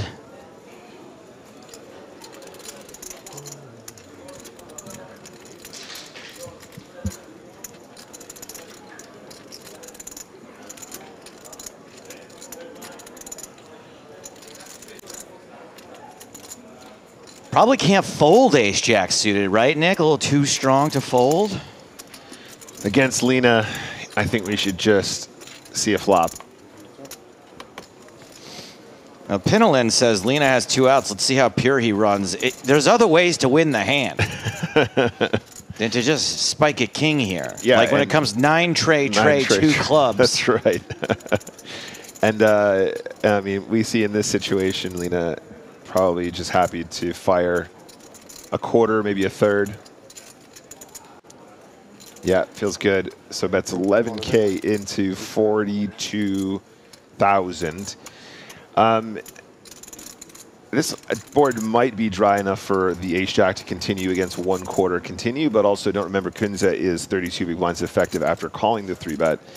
And so this is still going to be a considerable portion of their stack that they're going to be afraid to continue out of position with. So let's see how Kunze wants to continue. And right there, that is how you do it. And Lena spikes the 2-outer to take it down. Just one of the best in the world. Just another day in the office. Turns out Under the Gun +1 is in position if you're Lena 900. It is if you 3-bet and everyone else folds. Pretty good stuff there. That will see Tom Kunze to 30 big blinds now after putting in the big blind and the big blind ante. And Lena's tower just continues rising. And he is back in action, ace-9 of clubs. Kaboom, 6,000. Ace tray for Dre. Can't do it. Took away the option to be the initial raiser. Folds around to Hofbauer. Is this the guy that James was saying is unmitigated sadness? I don't want to put those words in his mouth, but yes, he was saying it was a somewhat dour look. Maudlin? Yes. He seems all right to me.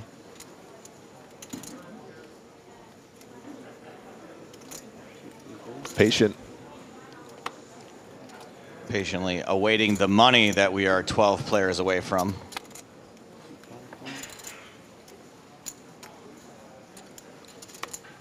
And Santa out with his super short stack.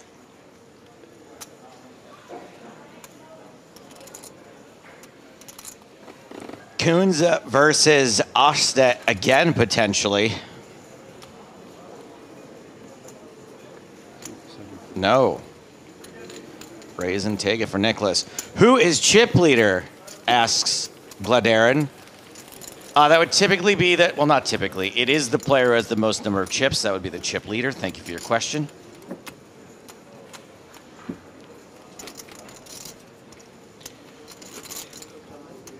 Haywood Jeblom says slow guys should be banned and removed from property. This is a little harsh. Yeah, I mean, we reduced the time bank from 30 seconds down to 15, and it's still too slow. I mean, there's no time bank right now. No, I know, I'm aware of that, but still. Can't win. Get over it, is what I say. I will admit that the sorts of hands that he is taking his time with are probably not the sort of hands that you need this much time with. I would agree with that. I think it's still fine, though. We're playing a 5K, guys. There is a cushion, a buffer, in my opinion, as to how long you're allowed to take when you're at this point. And he's right there. He's right on the line. Here, Joe, here's another question. I'll take this one if you don't mind, buddy. Sure. Any notable personalities at the table? Yes. Thank you for your question. There you go. Thank you.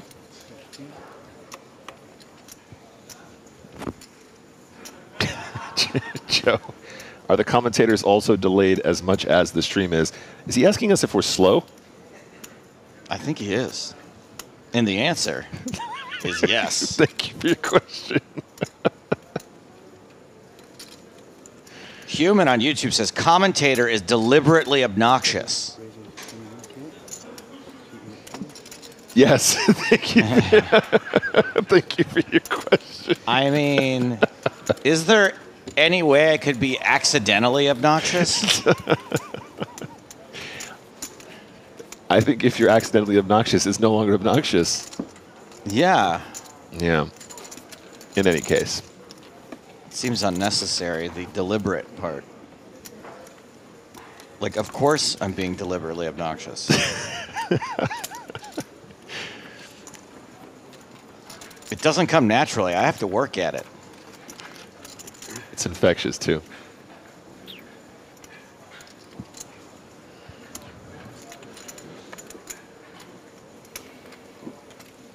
Leats. Give me the leats. Getting in on this under the gun raising trend.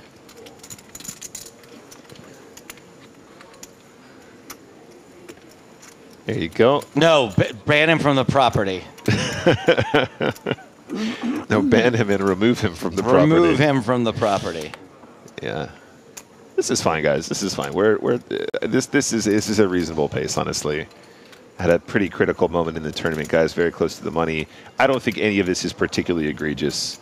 This is a real decision now for Kunze, of course. 3-betting is definitely in the realm of possibility. I think when we're this close to the bubble, I think flatting is also an option.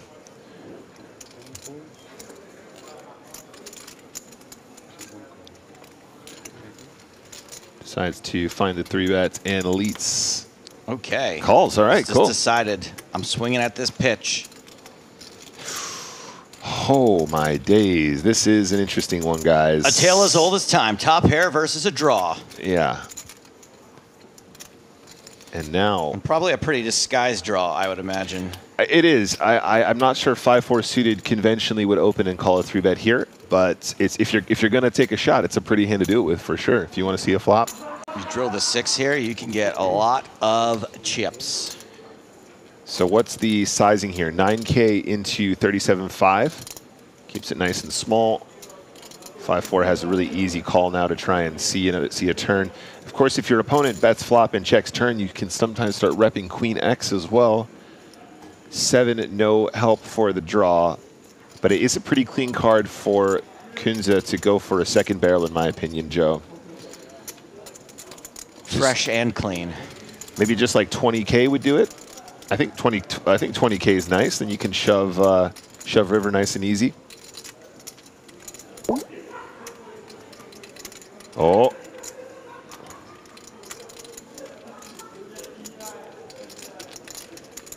$10 from the money. I suppose there's an argument for maybe just shoving turn now as well if you want to max folds. He's got 78K behind, 55 in the middle. Does he just do the 20 as suggested? Is the prediction accurate? Oh, Yo. My days. It's absolutely stunning. Nostra Walshmus. Love when a prediction comes in. With the prediction. Walstradamus, I think is better, actually. And that is just about as clean a run out as you can ask for with the king-queen.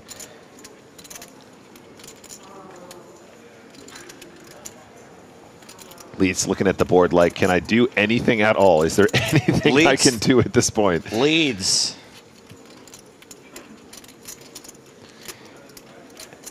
And my assumption is we just shove now.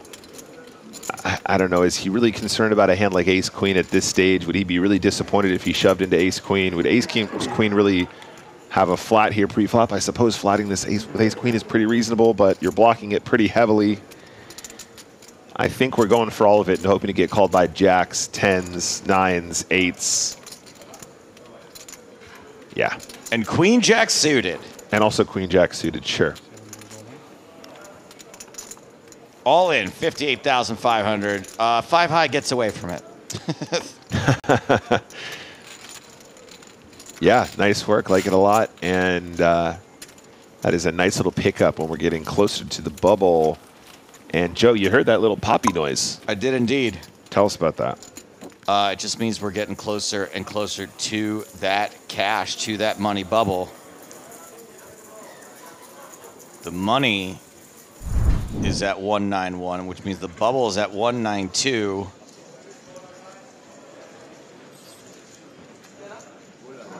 Some bubble strategy being discussed potentially between a player that was at the feature table moments ago and another player whose name I should know.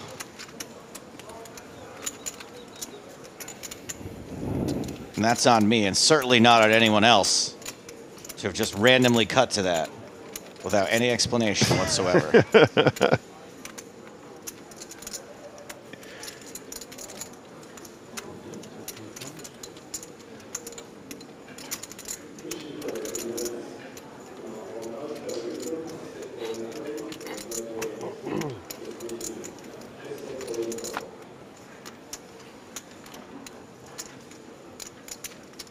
Yes.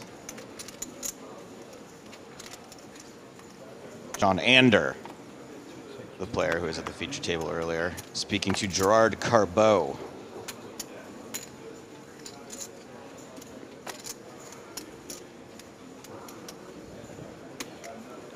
Pocket aces for Ketelar.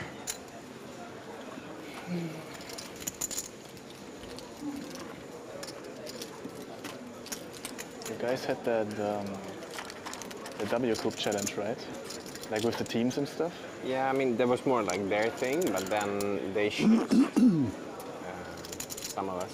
And then we were having a drunk night in Barcelona where we were like making a lot of bets. So I had like bets against Lex, against Braggy, against Tonka, and all of them. Who won? And they decided to give me some money for some reason.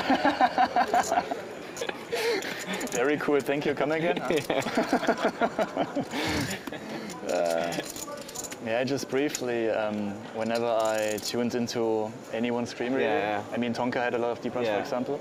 Like they were always, I don't know, they were almost promoting it, you know, a lot and stuff. Yeah, I mean, it was funny. I played like $100 5-card draw, or like like a $55 PLO 8 or whatever. Like a lot of tournaments I wouldn't have if we didn't have that bet, because I didn't want to lose. Did it fuck up your grind?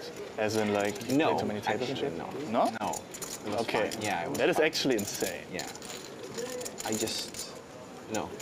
I don't think it is. Maybe a little bit, but that is actually a really good skill to have. Like whenever I play PLO in my MTT session, do it one table, like it takes like 20 seconds off of every, like of all the other tables. It's impossible to play. I just can't do it.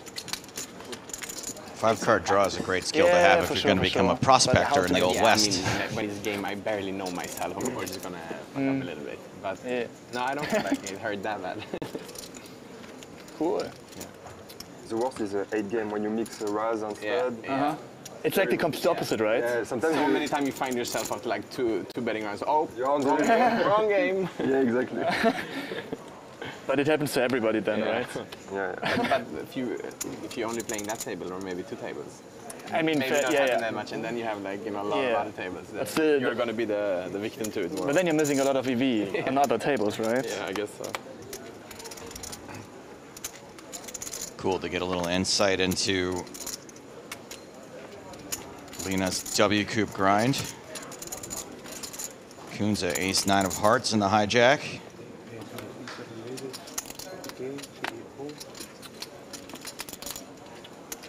Like 150. 130? 150, roughly. Dre asking for an approximate count from Kunze with the ace of spades.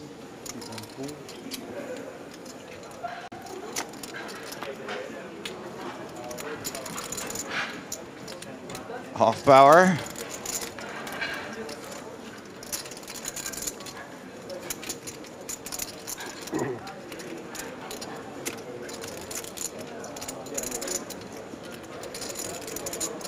I was going to say, I think we'll know when he has a real hand. To to be fair, I think in this situation he has a pretty legit decision as to whether or not he wants to call and try and get lucky with this suited queen. I think he probably does have the right price to do so, but only 12 big blinds behind, so it could be a very dicey situation post-flop. And yeah, I don't blame him for that, especially when we're this close to the money. I think strictly we might still call Joe just to, like, you know, basically fit or fold in a big way. You know, flop 2 pair plus and then potentially run it from there, but it's a lot of your stack to commit with that strategy where you're not going to do that too often. Couple of hearts on this flop.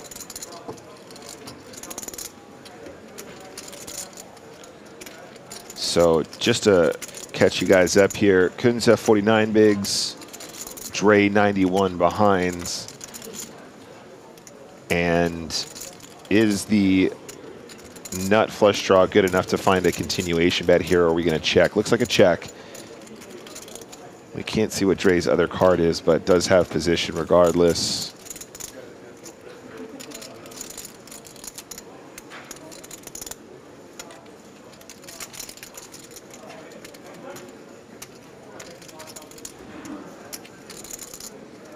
I wonder if anyone in his family has a medical degree.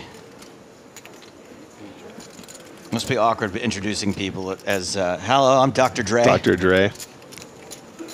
No, no, no, not that one.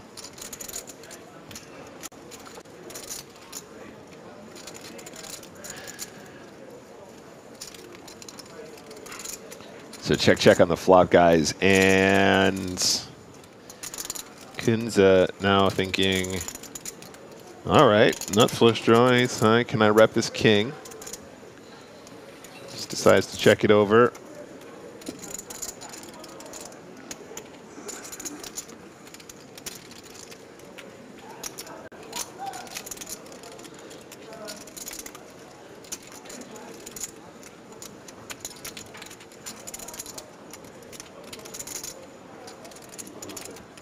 Huh, no betting.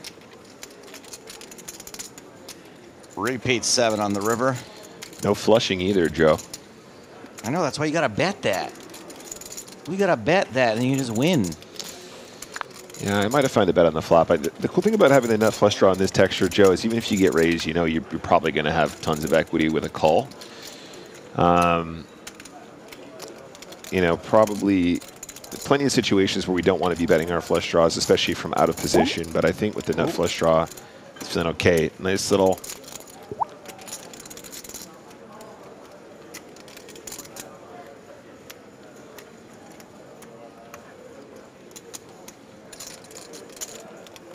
Finally, some aggression. Into 19.5. Dre bet 17,000. What if Dre has ace-7? No, can't have it really. Ace-7 of spades is probably the hand that wants to call into position here, so that doesn't make a ton of sense. Ace-jack probably bets the flop. Ace-king probably bets the turn. Also probably 3 bets pre-flop. It's going to work. But I think that might have been a little bluff there, Joe. I mean, it's getting close. Yeah. Last time people were... Yeah. Just have to jinx it, you know? Yeah. Still not gonna make it. Probably not. But no, guys. Hey, it's getting close. There's some shorties on the table. Always nice. You played together before? Or what? Timur Kurbanov. Okay.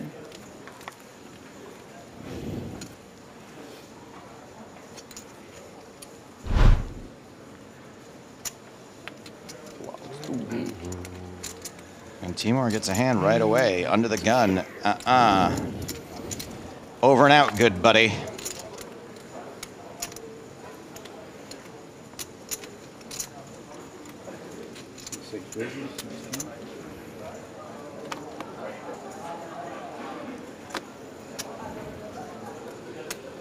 Chatalar. Ace-8 off. Ace-2 for Kunz, no thank you.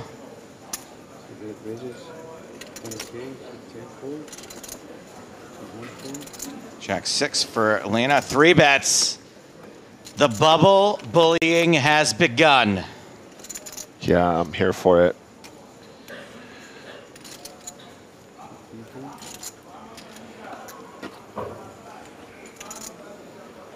Do you fold if I bet? Hmm? Do you fold if I bet? On the river? Nah, flop or turn. Depends the size.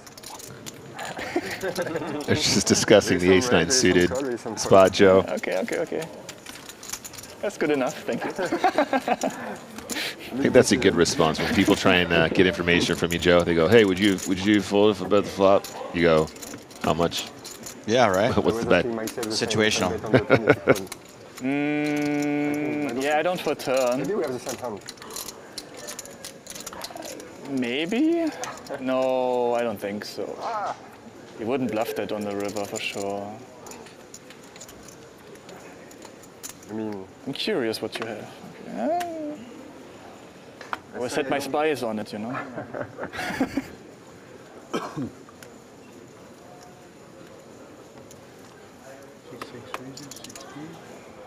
Ketelar under the gun, king 10. I think we have the same hand. This is a nice That would be hand. fucking weird, man. Just decides against it here. Oh, no, never mind. I mean, Does now you find the said it, I raise. feel like I should have called somewhere.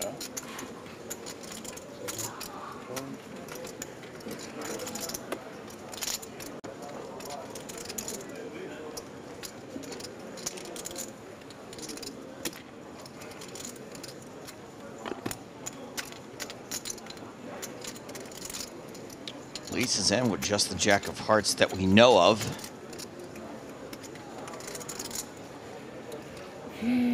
Here's a real question we can discuss while Hofbauer takes his sweet time.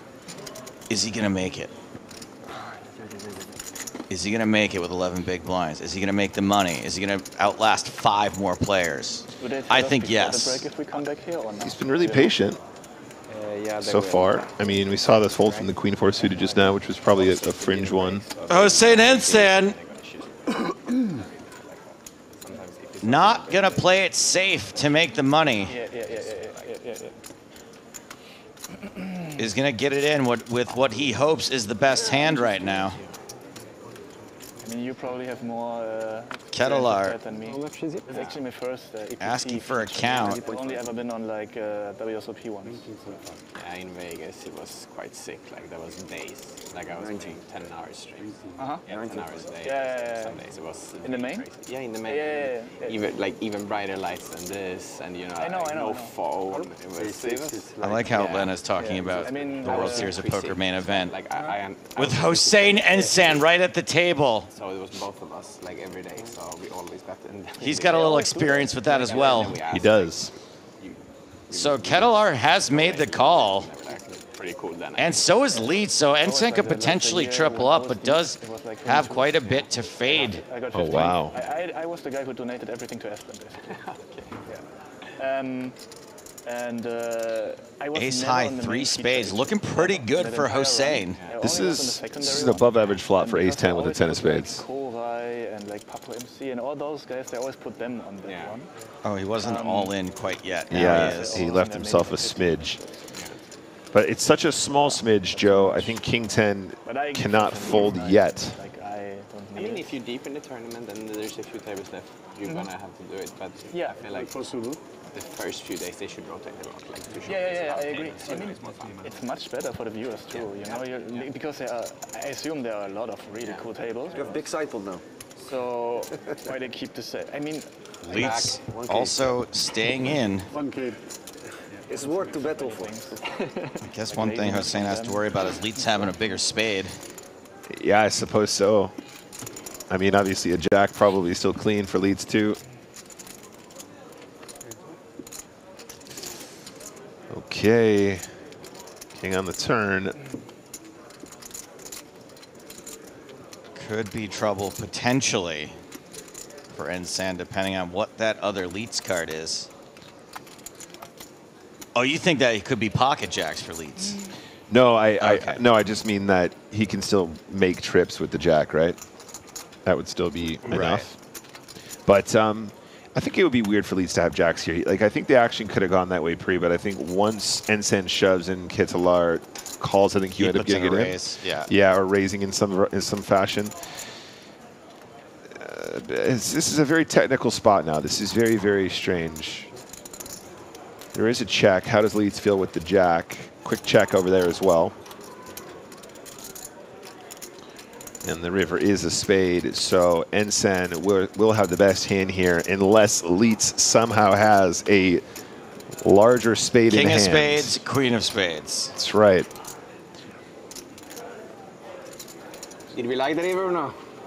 We did. It checked around, so I think Ensign's going to scoop it. I'm not sure. Do you have to show with an all-in? It does look like that might have been King Jack. Or two jacks. Queen Jack. Queen Jack.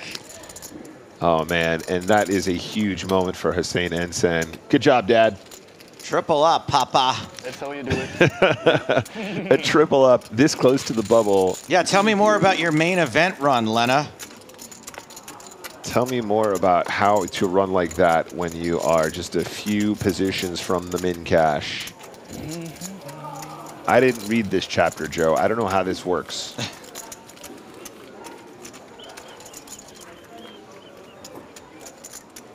So just over 10 minutes left on the level. I don't think we've ever really had a dinner break like this close to the legit bubble. Not a really long time, if so.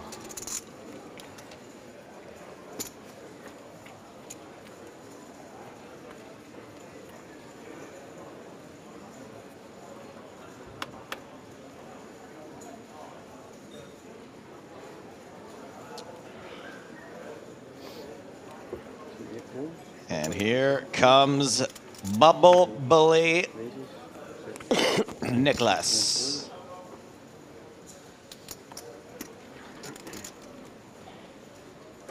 Leads with Queen.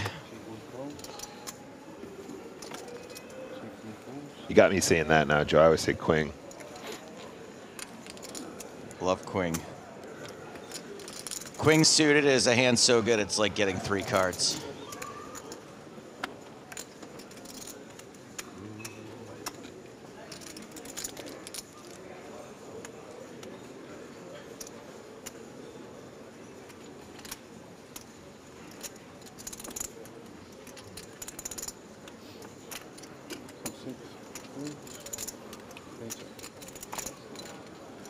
So just the 2 of these.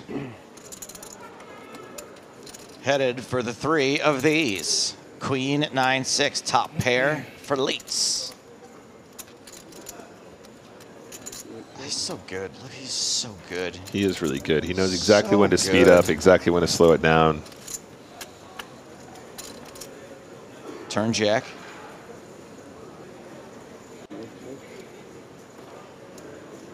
Was still checking the worst of it. Leeds going for a little value now.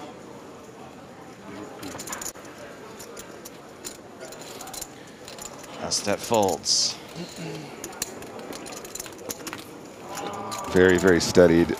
Always knows how to behave in these spots, and you know those are just as important as the winning pots, Joe. Right? Just going, no, this one's not mine. This ain't me.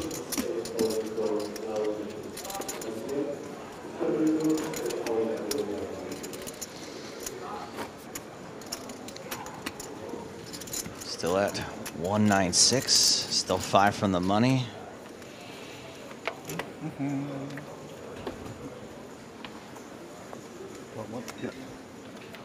Rad Showtime says, I remember Joe making that 3-card joke 7 years ago. I tried using it and got the same response. Crickets. Guess what really gets crickets? Being banned. How many times have we used that joke? Of which you are. Banned, that is. You know, every time we do the Ooh, "you're I banned" got the joke, wrong guy. My bad. You did. I just saw that. Uh-oh. You are banned, though. Joseph, what's going on here? Whoop. Got it. How do I unban that guy? Ed K can help you. Sorry, Ed. Crickets. Oh boy, we got a real doozy shaping up here. Wait, it's a raise and a call, though. No tree bet from Dre.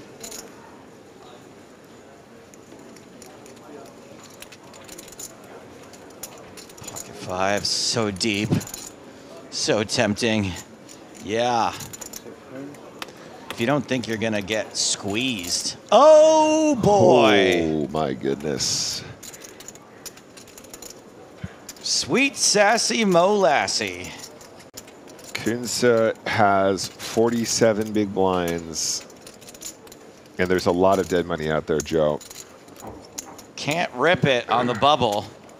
Just chilling, and I like it. This is probably where I go as well. And this is going to be a spicy one. What's on the flop? 8, 4, 6. Overpair to the board. What about now, Nick? How do you win this hand with 2 10s? Still terrified. Still terrified. Dre's also in an unusual spot here. Does actually have a well-disguised hand, but against 3 opponents probably will check this flop. Does check. Turn. 4 spades. And if you were happy to have 10s, Joe, I think this is where you feel happiest in this hand so far. It's time to start betting. And my turn size is 20,000.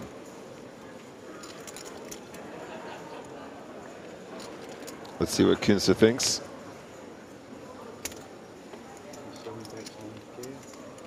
Did he make it 19? 9. Oh, 9, okay. Did I catch a 9er in there? This is on the smaller side. I mean, I guess my thought process is that we really want to punish the spade draw. Speaking of punish.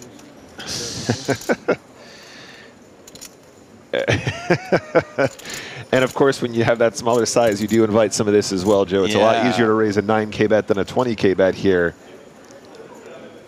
You just... Oh, man, how does he find this spot? You just... Because he knows. He just knows, like, who's betting 9K here? Someone that doesn't want to be all in.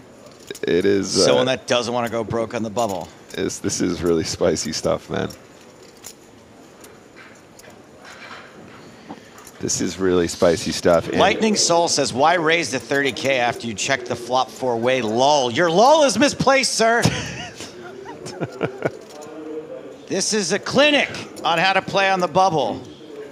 Wait. Wait, Kettle R is getting super out of line here. Wait. What's going on? This is wild. I don't know if this is a bluff or value. What's going on here?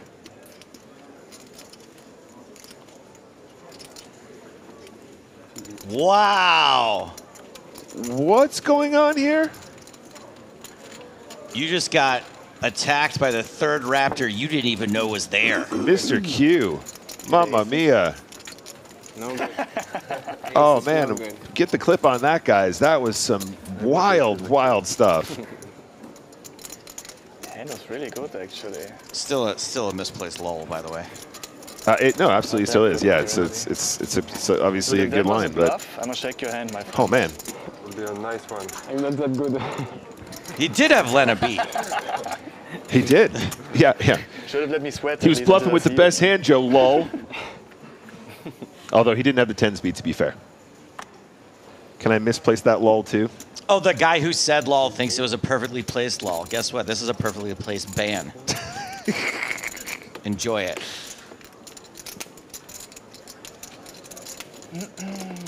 Man, we have not been neglected of interesting situations so far, guys. All the sessions I've been involved with, Joe, have been very exciting, and that was really, really a special one. Really strong pre-flop. It was the. You're right. It was the. Yep, me too. It was waiting in the grass. He was like, "Watch this. Yep. Pump it up again." Everybody's all distracted. 9K, 30K. How about 80? 10. Oh man. I'm not folding. No, I guess. And Hoffbauer's got to get it in, Not folding. despite. But river maybe. And all the chips here. A lot of tanking, not a like lot this. of reasonable stalling. Yeah, and this is the moment. After we cash, maybe. Got about 12 bigs. And at this point, under the gun +2, we're just going to put it in here this close to the bubble. That makes a lot of sense.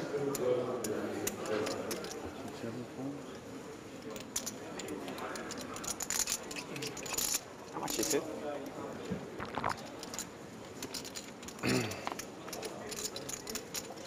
Man, you really don't want to call here from King Jack.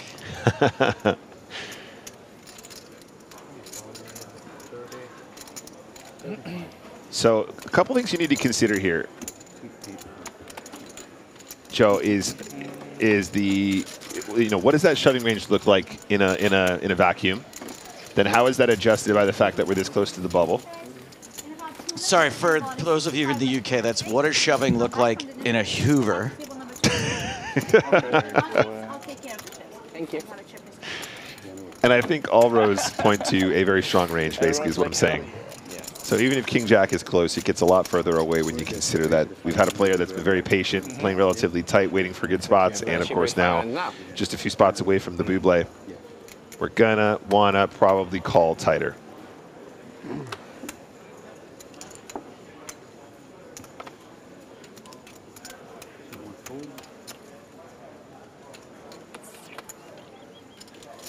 That was the players being told they will not be back on stage after the dinner break. They're going to get to play the bubble without all these cameras. Granted, there'll still be cameras for world-famous bubble coverage, but Well, now we go over there again. just not these.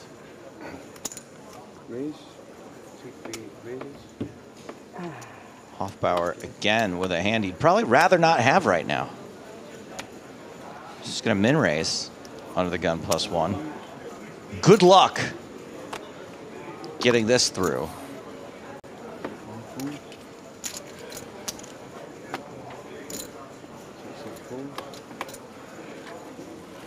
We're gonna tank.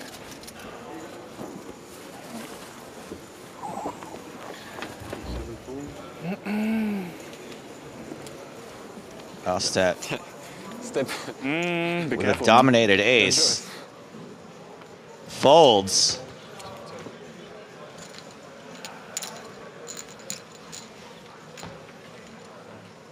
And Hofbauer gets it through. So 2 hands in a row for Hofbauer is going to make him a little bit more comfortable as we head to the break. 12 big blinds. Hossein Ansen is going to take 18 bigs to the break after tripling up during that level. So there are still 3 hands in play right now.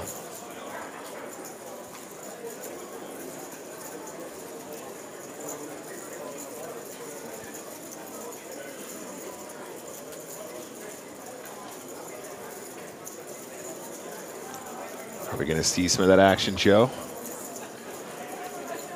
Well, looks like it. Steve, our audio operator, with that boom mic.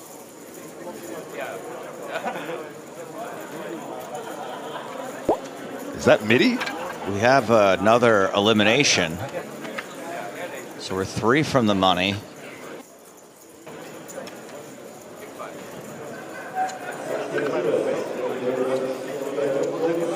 No, not MIDI.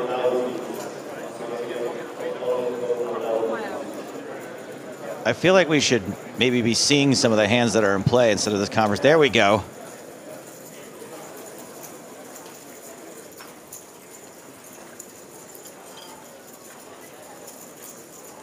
That was Nikolai Yosifov to get us down to 194.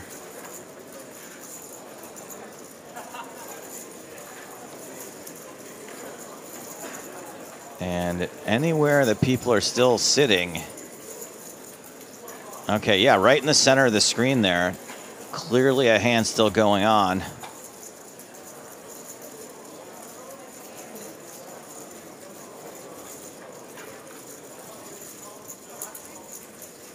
And yeah, on the left side there, 2 in front of the screen. Yep, okay. This is Andrei Lubietsky in seat 2. Bernard Binder in seat 3. I realize the board's slightly out of focus there. That's a 9 king 7 4 board, 2 clubs.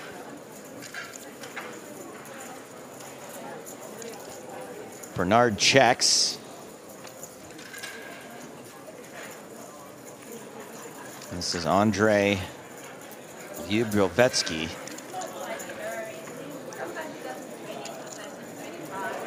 These clip-on shades, Joe? I think they're just weird. That's a bet of 40,000. That's a fold from Binder.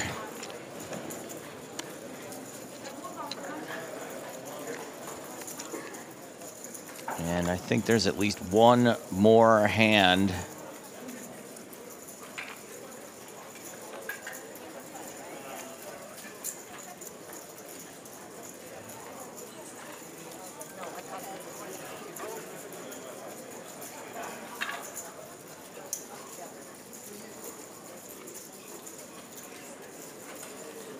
Tonkin says weird sunglasses equal expensive. Yeah, probably.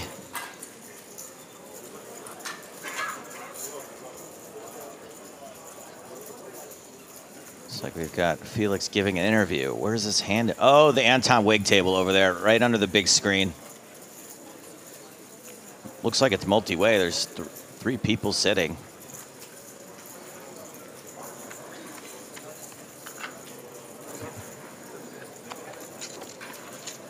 And it looks like the hand is over. Anton Wig not out of the tournament, just going to dinner. I actually had it. No, I was not bullshitting. No. So I'm gonna do. I have like 3 lines. Tobias Eichen. My body, Edgar is dealing. He's learning over check. He's not stealing. I can't pronounce it. Passing up the table. The winner of that hand. If you put a stick for me this hand, I will have more butter. And is that going to do it? Are we finally sending these players to dinner?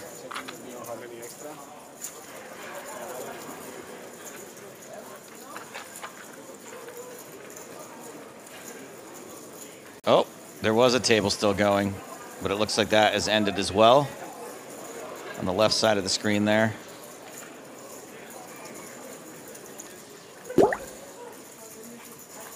So the bubble has gone away, but that doesn't mean it won't be back, because it will. These players will be coming back, but not to the main stage.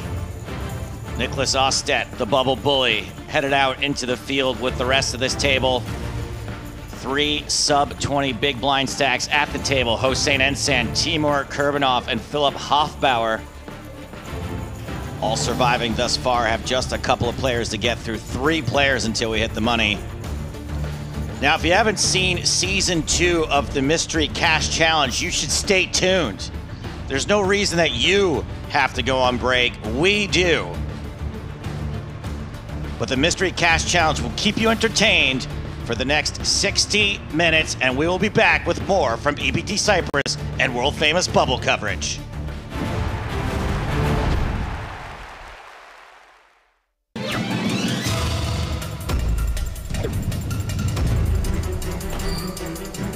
Brazil is definitely on the map of the world's biggest poker stops. From November 15th to 29th, the biggest poker series ever held in Brazil's history. Brazilian Series of Poker Millions 2024 in São Paulo, Brazil. $12 million in guaranteed prizes. And a huge new addition, BSOP Millions Championship. $5,000 buy-in, $2 million guaranteed. $400,000 guaranteed to the champion. Main event with an $800 buy-in and $2 million guaranteed. Super high roller with a $20,000 buy-in. And the most expensive tournament ever held in Brazil, Legends, where the poker elite will meet with an impressive buy-in of $50,000. The land of football is now the land of poker. Be part of this milestone in Brazilian poker history. BSOP Millions, November 15th to 29th, São Paulo, Brazil. More info at bsop.com.br. Hello and welcome to the PokerStars Mystery Cash Challenge. I'm James Harskin, he's Joe Stapleton. Hello, my babies. And we're back with a second series. Who'd have thought it? More mystery, more cash, and if all goes according to plan, more challenge. Yeah, we've got some new surprises in store, plus a refreshed lineup. 5 brand new faces and 1 from last time. Back for more. Yes, it's take 2 for Tonka and debut appearances for 2 of his buddies. Guys know that Parker's the bump up specialist, right? Stop saying that, dude. He's really good at bump up. He's literally making it up. With Sprague and Lex in the mix, it's definitely a softer field than last year, so the lineup is looking pretty good. My ideal goal in life is to make Parker as miserable as possible at as many different points in my day as I can. I think you're playing great. I think I'm playing great too. What do you mean? For some reason, I love playing as my friends because it's, it's really fun to hurt them. Not bad, Spraggy. Play like a nit, turn out like a genius. Losing against Joe Rando is one thing, but losing against somebody that will remind you over and over and over is just extra toxic, so I can't wait for it. In addition, we have Wolfgang Poker, who has a hand on YouTube with more than 100 million views. I think my biggest achievement is having the most subscribers in the poker space. Choo-choo! A lot of people say that they watch my videos and they start playing poker for the very first time, and just knowing that I'm getting so many new people into the game, that just brings me a lot of joy. Plus, TV poker star Olga Yemelcheva. I'm all in. Poker is my main source of income, literally, but for me, poker is more like a lifestyle. I'm enjoying my life, traveling the world, winning tournaments, of course. And Barney Boatman, an EPT veteran who won the Paris main event for 1.2 million euros. Barney's done it. Boatman the Goat Man. I'm still on cloud 9 since winning in Paris. It's way the biggest result I've ever had. Okay, here are the rules. In every episode, we play 10 hands. The first 9 form the qualification phase. Win a hand, you earn yourself a token and can enter the 10th hand. That is a bomb pot, and the winner of this hand gets to pick a mystery prize. Suffice to say, there are more rules and challenges involved, but we'll explain those along the way. Thank you very much. Cheers. Cheers, buddy. Cheers. Cheers. With your coffee. Everyone's bought in for 10,000 euros, the blind to 25.50. We're playing pot limit pre, no limit post, and it's time to get the action started. Wait, this is for real? We're starting? Yeah, and since it's for YouTube, you won't believe what happens next. Sound on, watch to the end. I'm screaming. Olga, 8-3 off, folds under the gun. Poker player destroys 8-3 offsuit. Wolfgang with 10-4 of clubs, passes. Wolfgang, you gotta play that hand or 10 people will unsubscribe. Lex is out. Barney with ace-9. Well, it's now or never. He raises to 150 euros. Tonka re-raises. Spicy. Being reminded it's pot limit. What happened there? 525. It's pot limit. 525. 3 deuce has become a bit of a meme. The dirty diaper, they call it. Tonka's rep is wilder than the dude who spent most of his life stuck in Jumanji, so you can't fold to a raise. Barney calls. It's only 500? Yeah, that's right. Oh. Get it together, man. I wanted an extra quarter in. Heads up to the flop. But now I can go all in. Barney with second pair. He said all in, right? I heard that. Oh, man. Because this is for YouTube, I should let everyone know Barney is what a person over 50 looks like. Well, Tonka has bet 125 euros. And Barney is raising. 3625. Yes. Love that. Love that. Button, please. Give that man a token. He's qualified for the bump pot. So Barney wins the first hand. 8 more chances to qualify. Guys know that Parker's the bump up specialist, right? Stop saying that, dude. He's really good at bump up. He's literally making the up. No. You have to keep him out of the bump up. You can't literally Can I inquire, bump up specialist, is it smart to straddle when you don't have a button yet? Yeah. Can I ask the hotline, please? Not sure where the lie is. Tonka is good at most things poker related. Okay. Hand 2, and Wolfgang has straddled. A straddle's a blind raise that buys you last action before the flop. Lex raises to 300. Oh, sorry, I did the camera thing, sorry. I didn't do it. Oh, well, never mind. Yes, he's very young in soul. Yes! Tonka re-raises. That's a tell. 1,025. Well, that escalated quickly. Queen Jack not in good shape.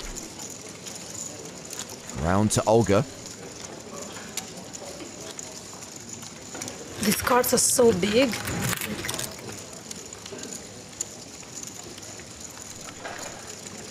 Wolfgang folds. Back on Lex. Did you see his hand? No. Would you like me to look for you? Yeah. So 0 fold. Call. Lex calls. Not in terrible shape against Ace King. The cough doesn't mean anything, by the way. Yeah, so, who wants to be a millionaire fans around the world? Who wants to get a chest infection is more like it. The flop is ace-9 deuce, so it's top pair versus second pair. Try again. Wow. Try again. A bet of 250 euros. All right. It's a mixed bag for Lex. He's got backdoor hearts and an ego that does not want to fold the Tonka. To the turn. Which is a heart, so Lex picks up the flush draw. This is exactly the sort of turn card Lex was looking for. Checks to Tonka.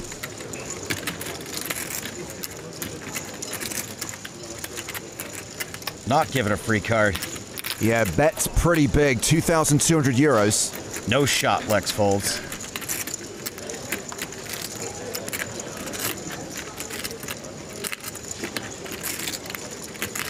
Is he thinking about doing something crazy?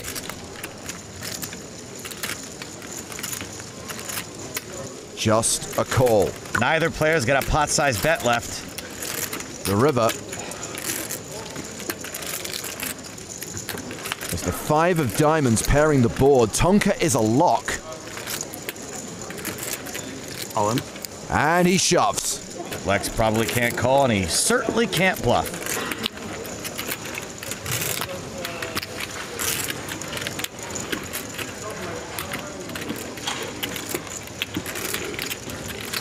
It's token time for Tonka. Oh, Lex, no.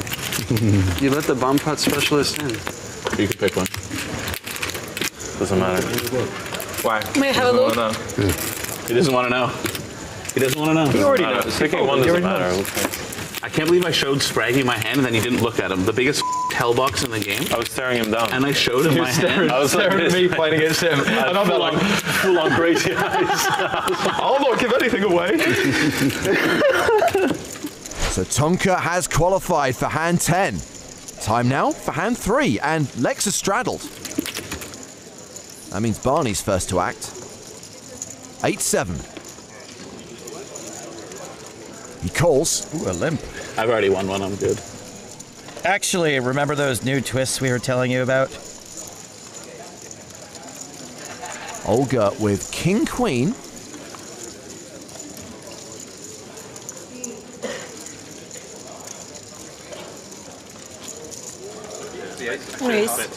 She makes it 450 euros. Wolfgang's out. Lex with 10-5. Should be a no-go. Yeah, which means the action is back on Barney. It's my first time playing pot limit. Pot limit? Yeah. Pot limit hold'em. Yeah, me too, actually. Barney's an online guy, so he's used to work. I really didn't. Exactly. Yeah. I really didn't like the That's idea of it all last year, but it does make sense because, like, towards the end, if you don't have a token, you might just like go all in, you know. And it's just like it can be fun, but like it could also just be boring if we get like 3 hands in a row where like someone just jams pre and we. It's almost as if we put some thought into this. Oh, thank you. Olga earns a token. So we'll be seeing her in the bomb pot. My name is Olga Yermolcheva, but everyone knows me as Olga. Olga, actually, I've known around the scene for quite a long time. We first played together. She reminded me just now in Deauville over 10 years ago, I think. Yeah, she's a force. I haven't played with her yet, So, you know, it's cool to be on the other side of the table. I'm very nervous. I'm very excited. I know that this experience will change my life probably. My goal for today is to have fun at the table, to show everyone that poker is a really entertaining activity and you can beat anyone at the poker table. Olga is having a hell of a year. We were pretty lucky to get her, actually. So I've got 6 more hands to get a token, right? Yeah. Action will start with Barney. The 8 of diamonds. And the Jack of diamonds. He's raised it to 150 euros. Ace King for Spraggy. Oh. Pot it. I like how he tried to calculate and then he just went. I gave up. I gave up. I'm not a maths guy.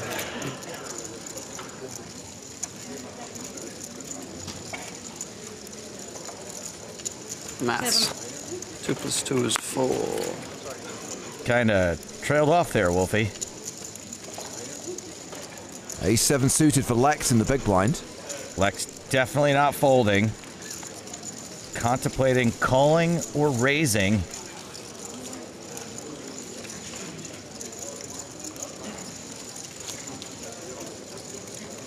Not exactly moving at warp factor 9, are you, Captain Pike?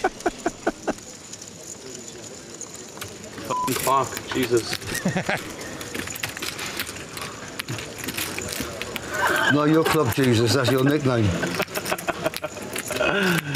There he goes. Oh, whoa. He tried to steal a quarter? Yeah. Oh, Lex. A re-raise to 1400. The 4-bet will be saying bye-bye to Barney.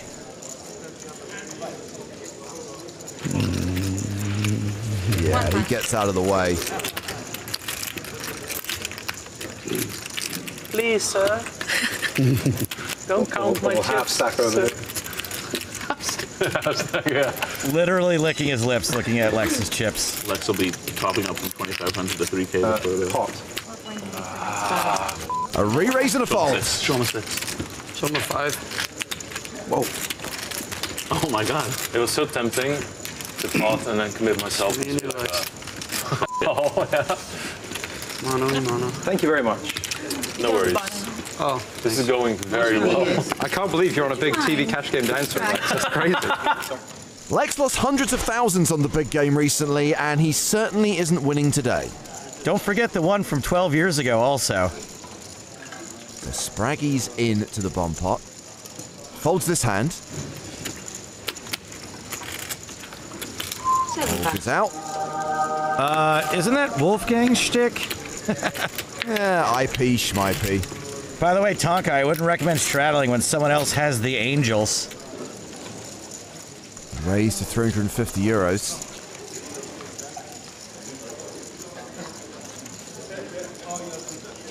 $8-4 for Barney in the big.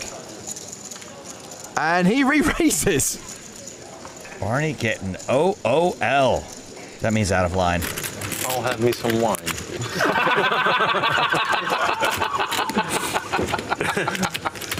Rough start. 3 hands in, he's already like... He was like, I'll wait for the second. Good, but he's just realised what a long day it's going to be. Oh, whoa.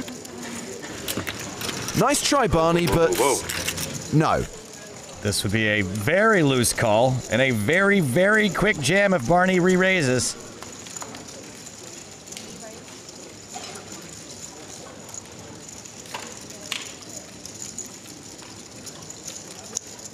Act like you have a tough decision. I'm making a real tight lay down here. Oh. Yay. Wow, everybody has a token. Yeah, it's over. Everybody has a token, that's right. Funny, is it? For the avoidance of doubt, Lex does not have a token. But Wolfgang does. My name's Alexander Wolfgang, or as my online following knows me by, Wolfgang Poker, and I make social media videos for a living. What he's doing is amazing. Coming from content myself, it's just absolutely mind-blowing. Haven't met him before, but looking forward to getting a nice slow roll in on him and maybe sneaking into one of his reels. I'd say confidence-wise, I'm definitely a 5.5 out of 10. Normally when I'm playing games, I'm like an 11 out of 10, but there's some big names tonight, so We're gonna have some fun, and hopefully I can prove myself worthy. Hey, there's only one thing that matters when it comes to proving yourself worthy, and that's the algorithm. Hashtag blessed. Action on Spraggy for hand number 6.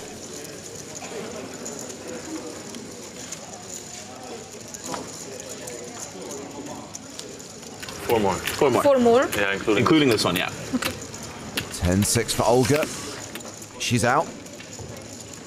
King 5 for Wolfgang. Nope. Wow. What do you think Lex is playing from the button here? 100? Pretty wide. I'd say pretty wide, which isn't going to benefit him, I'll tell you that right now. Let's see. All right. Nice. We reeled one in. Was really hoping for a call. Look at that.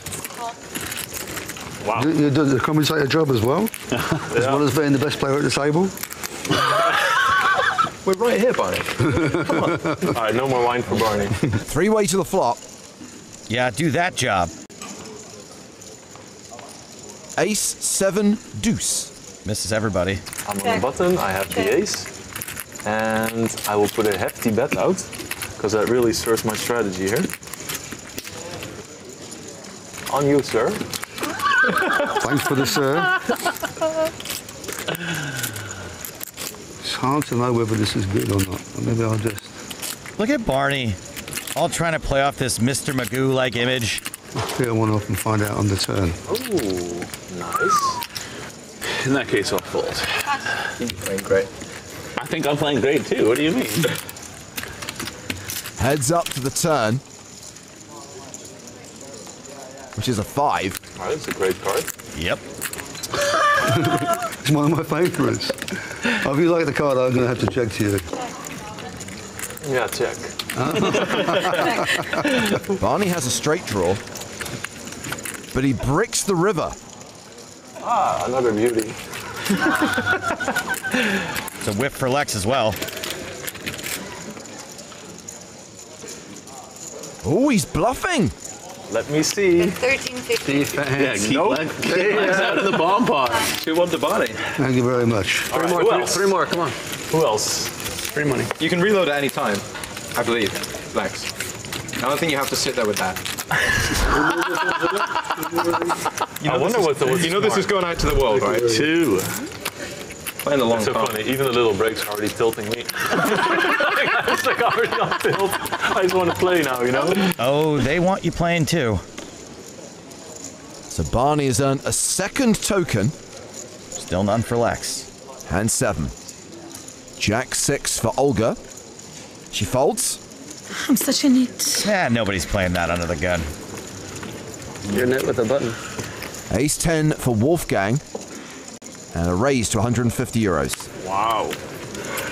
Tough spot. I learned my lesson with you. I learned my lesson. Yeah, don't worry about me. Okay, no, not this time. Not even on the button. Barney flats with 9-7. Spraggy folds the big. Heads up to the flop. You could have absolutely anything. I could have anything. You could have anything. No. I don't call with just anything on the button in this format. True. Top pair for Wolfgang, second pair in a straight draw for Barney.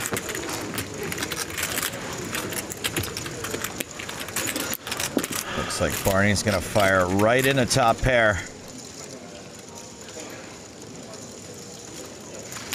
300 euros. The youngest player at the table versus the oldest. Gen Z versus Book of Genesis. Wolfgang with the best hand.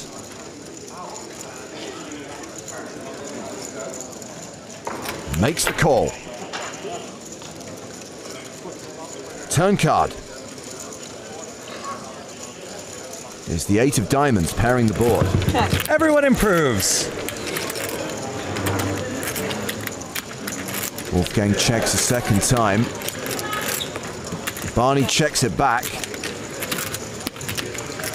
And the river is a 9. That's a full house for Barney. He will not be checking this back. 1,000 euros. I don't like that. Right river for me, I've got to tell you. That's bloody river. The call with ace high, try, you know. 2 pairs of an ace is sometimes good. Ace high good? It could be. Not this time though. No?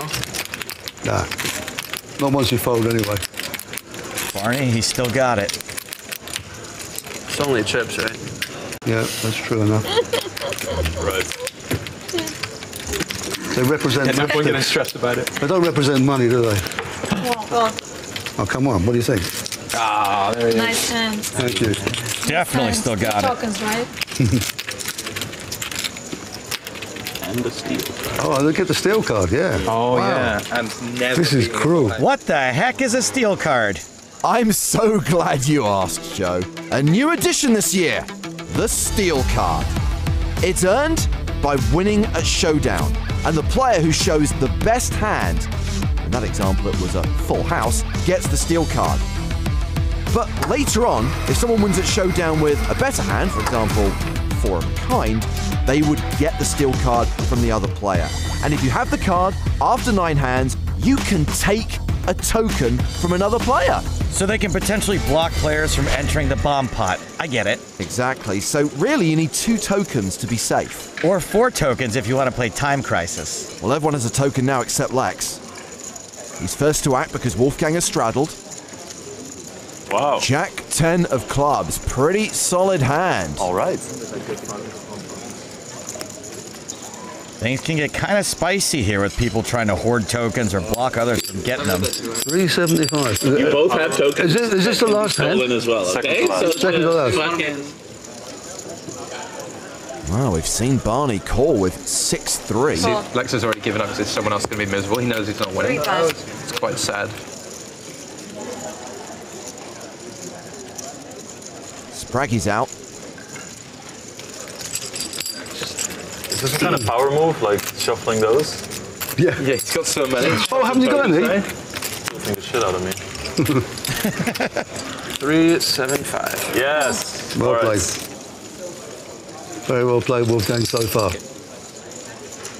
I check in the dark. Check in the dark. 3-way to the flop, which has a 3 on it.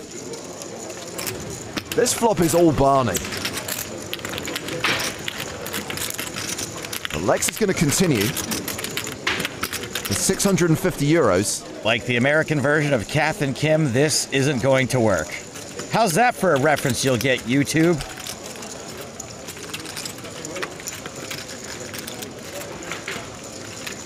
Barney raises. Raise 13. Yikes. We call them in raise. 2 folds. I love you, Barney. Who's the boss? The best. He's the boss. In the bin. It's the best. Am I going to get the button? Let's go. You, sir, are guaranteed to have the button in the bomb pot. Chance to dance. As Tonko's just highlighted, Barney has secured the button for the bomb pot. It's because he's earned the most number of tokens during the qualification phase, and with just 1 more hand to play, no one else can catch up.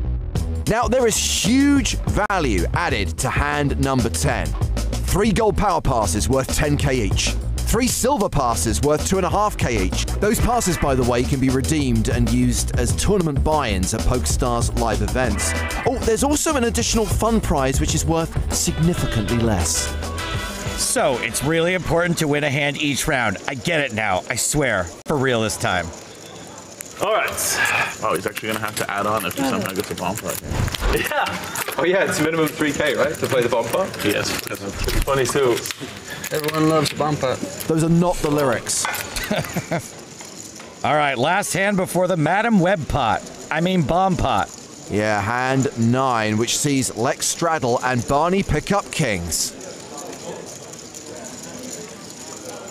Raises to 300 euros.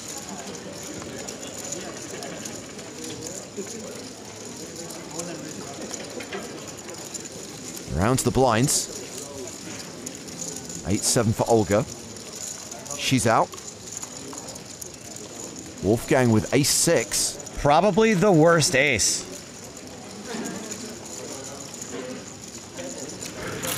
You can't get anything off of your face at all whatsoever. There's nothing going on There's so there. much makeup on it. Yeah. Oh, I think Lex is in makeup. You made me nervous. I was thinking about doing something, but you made me nervous. Good job he didn't do something. Meanwhile, Lex with Queen Jack suited. I will pot. Re-raises. Do you know what? I was expecting that and I was ready for it. Now, what was I going to do again? Oh, yeah. Oh, let's go all in. Let's go! All in. So now we have a showdown. Gentlemen, start your engines. That is. What do you think I've been getting all this time? That's a good hand. Let's see what Lex has. Oh, it's a fair fight. It is a fair fight. At least I've got the King of Spades, though. That gives me a chance, at least. Yeah. So if Lex does win, he gets a chip. And he'll need to make a boat or better than steal that. He pods, he repods, He's he going to play calls. the bomb pot after this as well. 1, 2, 3. How many times do you have to run? Once. Let's go. Lex says once. Okay, so that's fine. I was going to give you a break, but hey. Run it once. This is the way. Oh, the 8 of Spades. Straight flush is on. Go on, give him a 9 of spades. You think he deserves that? I think he does deserve it. 10 of The way he's played, you think he deserves a 9 of spades? It's just going to be a hard. Yeah, it's gonna be. It's over. Oh, wow. Chips on 1. Oh, I've got the heart. Okay, Cocktail. I think you're going to win, Barney. Would be my best estimation. What a seat. Now hold on. Let's see. Okay, it's over. Oh, I wrote a 4. I would have beat you too. That's all 9 hands played. Do I get to do my steal now? You do indeed get to do your steal. I don't want this to be personal or anything. So has anybody check raised me in the first 9 hands? Yeah, you did. I didn't check raise you. I 4-bet you. Oh, that's even worse. Yeah. Give me that. All right, mystery bounty babies. Barney, how many is that? How many times did I get kings and aces in that game, man? Plenty, I think. Yeah. And you stole from Wolfgang. Why? I don't know the guy. What can I say? These are all friends of mine. I've never met him before. And, you know, it looked like he was targeting me early on. I should have just called you. I promise if I get another chance, it'll be somebody else. So hand 10 is played as a bomb pot. Everyone pays 100 euros and we go straight to the flop. Only the players who have tokens can play. So obviously bomb pots have quite a different strategy. Everybody gets to see the flop, so anyone can have anything at other time. It's a real recipe for players to either get really out of line or maybe retreat into their shells a little bit. So it'd be very interesting to see how the different players approach the bomb pot situation. I never played bomb pots before. It's like total new experience for me, and it would be fun if I draw at least one envelope. So in this first episode we have Barney on the button, Tonka, Spraggy and Olga. Wolfgang and Lex did not qualify. Yeah, you guys are, I'm rooting for all of you guys. Thanks, dude. And thanks for the $100 as well. Appreciate it. We should hand out knitting needles instead of tokens. Well, pretty junky hands for everyone. Tonka's got the best holding, Queen 7 suited. And the flop sees Olga take the lead. Oh, that would have been me for sure. Pairing her 4.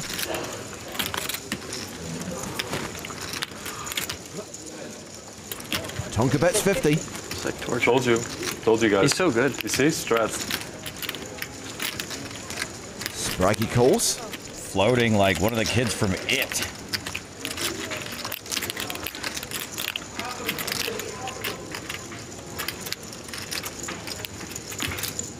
Looks like Olga knows she has the best hand.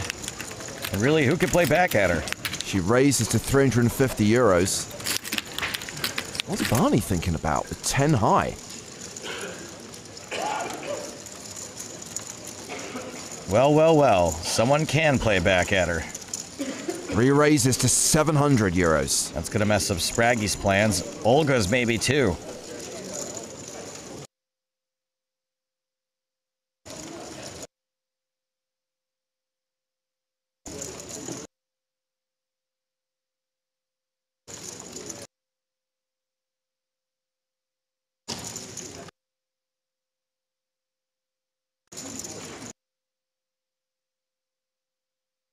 Tonka's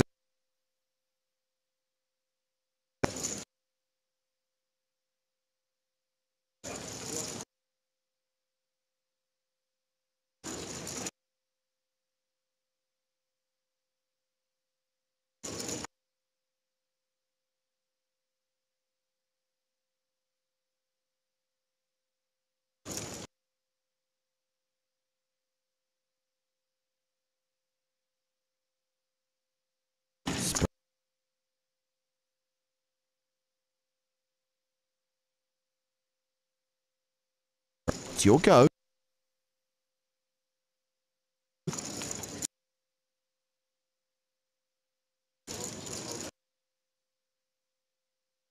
Will you go for it?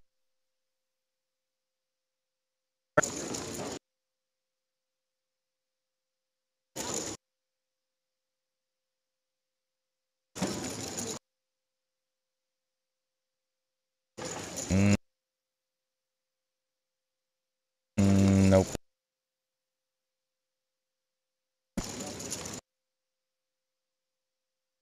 So on old, who is a 1 favorite. I think a guy like Barnes doesn't have this in. He does. He really does.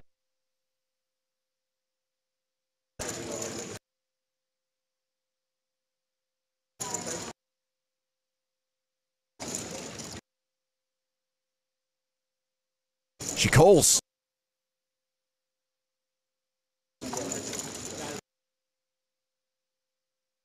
It's up to the turn.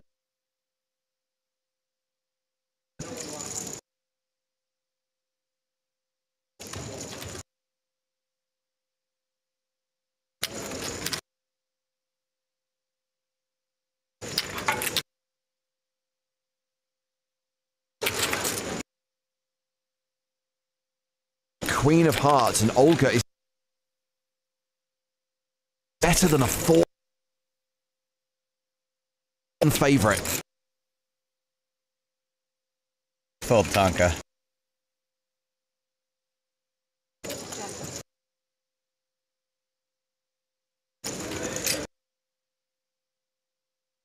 Checks.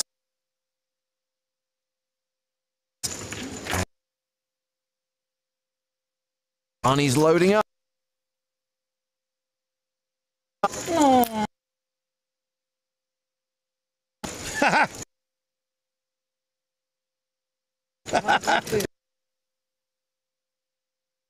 To tell Olga.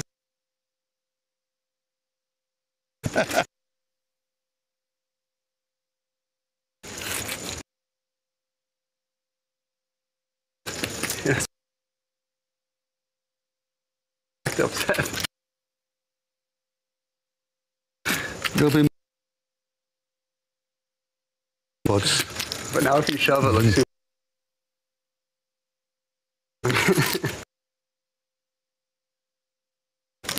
Maybe that's upset. She's going Barney.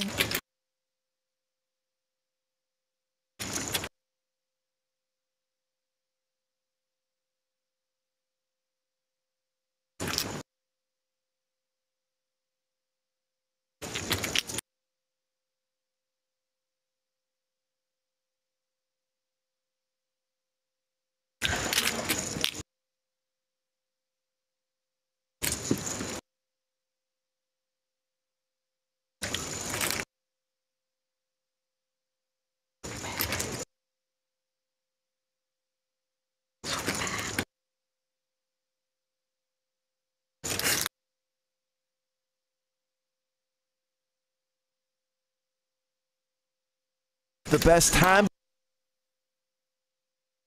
The queen. Give it.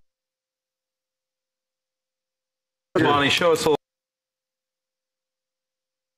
Hamburger.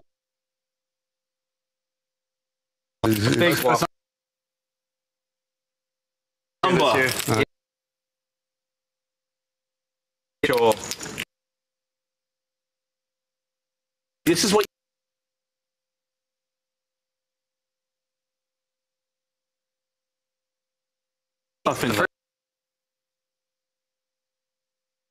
Barney wins.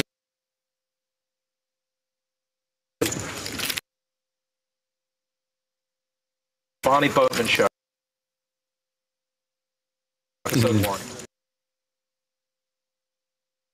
Put the YouTube on. clamoring.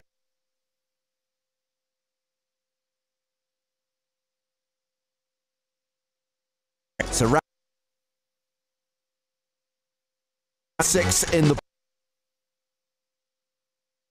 after 10 hands. As far as profit loss is concerned, Barney and Tonka are on top, while Lex is already on his second buy-in. After all 60 hands have been played, we'll crown a winner. The most profitable player will earn themselves a gold power pass worth $10,000. But first, Barney gets to pick a mystery prize. Barney, you absolutely dominated that round. Now, in my hands, I have 2 sets of envelopes. These are mystery prizes. These are mystery power-ups and forfeits. So we'll start with the prizes here. Choose your fate. Oh, not that one. Yeah, that's a 0 for sure. That's about. You can still put it back. Absolutely, go for it. Yeah, I for sure would change that one. Barney has got himself a $2,500 power pass. I mean, I'm not disappointed. That's lovely. Yeah, you don't have to do a victory lap, but now it's time to choose what is going to be affecting you in the next round of poker. Now, that one has been thumbed a lot. Ooh. We need to nerf him. Yeah, someone's marked that, like, whatever you do, don't pick that one. Told you it was too obvious. So I'm going to go for it. He's getting reads off the envelopes. Yeah. Let's see. Go ahead and read For that out the loud. next 9 hands, you will not be allowed to check post-flop. Ah, so a bit of a nerve. No checking for Barney. Wow. Seems fitting considering like I ever would. You have to fold. Right. When did I ever check post-flop? So a little bit of a nerf here for the most aggressive player at the table. May affect your play slightly. We won't know until next time. So for now, that's all we've got from the Mystery Cash.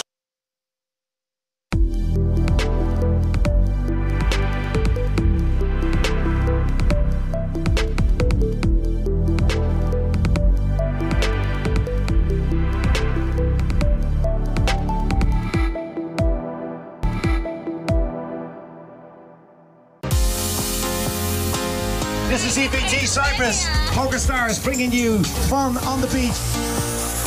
We're on the beach in Cyprus, and today we had crazy activities just there, just behind us. Eest Ept Poker Stars here in Cyprus. We have 4 teams. 3,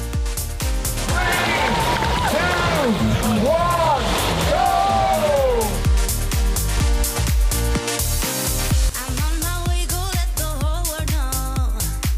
Come on, finish. With 4 teams, I was on Team Blue. I managed to get, as the team leader, my first run in. These team activities, they're just the best. They're so much fun. I enjoy them so much. Yes, we have a winner!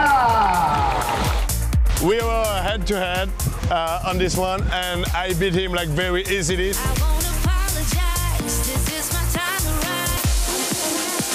We have 4 teams, but 1 team came to the top. Let's hear it one more time for Team Green! This course has really helped me actually just detach from the poker and just chill a little. The green team won, guys. I won it!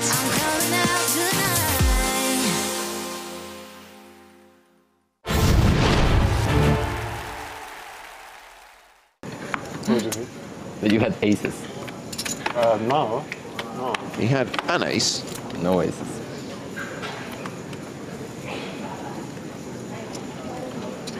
Russian roulette for rolls. There's no time limit to act. The shot clock does not come into play until the start of day 3, as is standard in an EPT main event. Also note we have new shot clock rules as of last EPT, James. Was that when we brought it in? Barcelona where they came in. So it's 15 seconds now. On your first decision. On your first decision, then 30 thereafter. Correct, and the usual time bank cards distributed at the start of each day. Nice. Ace 4 for Kamal Aslan on the button. I was waiting for it. I was waiting for it. Oh la la. All in. He is all in for very few chips, just 6K. I'm going to give you a spin regardless. I'm not looking. Yeah, I just call. This is correct, yeah. Well, good luck. Oh, I think that's good. Ooh. We're in good shape. Let's go. Good luck. Bonne chance. Bonne chance. Bonne chance. Understandably, Felix calling blind with the big blind and the ante already no jack, invested. No 9, no straightening card. As mentioned before, I think almost any hand is priced in with that dead money, especially with very little ICM pressure at this stage of the tournament. So Aslan at risk, but ahead. It's a sweat. It has to be a little bit sweaty. I think a little bit of a sweat it has to be. I'll tell you.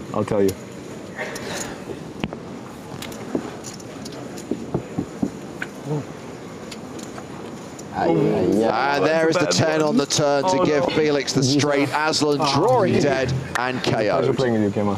GG's. I tried my best. Good luck. Good luck. Thank you. Yep. Bless him, I genuinely believe Felix wanted the guy to double up there.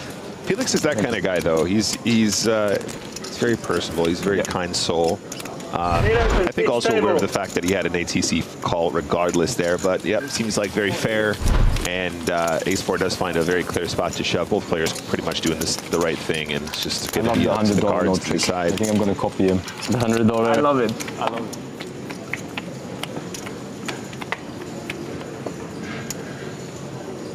It's better with the sliding now on the feature table, huh? The last CPT was a little bit like the sticky field. Yeah, change the field, huh? 7-fold. I love the sounds that they make. 8-fold. Yes, we did have felt problems in Barcelona, which made it very difficult for the dealers to keep their flops clean. On my big blind. That problem's been resolved. Always got to keep the flops clean. So Witziak is open with Queen 10. 3-4. Round to the table, chip leader on the button. Miri with 7-3 offsuit. Folds. Istvan Toth. Ace King in the small blind. And interestingly, he has not re-raised, just calls. Yeah, this is interesting. Off of a 40 big blind stack, just opting to do something a little bit deceptive. Does invite Felix into the mix, though, of course, which reduces your equity immediately, regardless of holding. So three-way to the flop, which is 8 tray deuce. So top pair for Felix. 5 check. Yeah, and you know, there you go. This is what happens. You invite more action, invite a little bit more variance when you probably could have taken this down pre-flop. No 10 bet, 5,500. With no contest, as it were. 5-4. What was the name of the ice planet in Star Wars, James? Hoth. Not Toth, okay. Yeah, it's a bit of a tricky spot. I think Felix can only call here. I think folding is out of the question. Just weighing up his options. I think a check raise here with Jack-8 feels a little bit unusual because I feel like he run into a lot of trouble, but let's see how Felix feels. 6 raise. All right, does decide to go for the raise.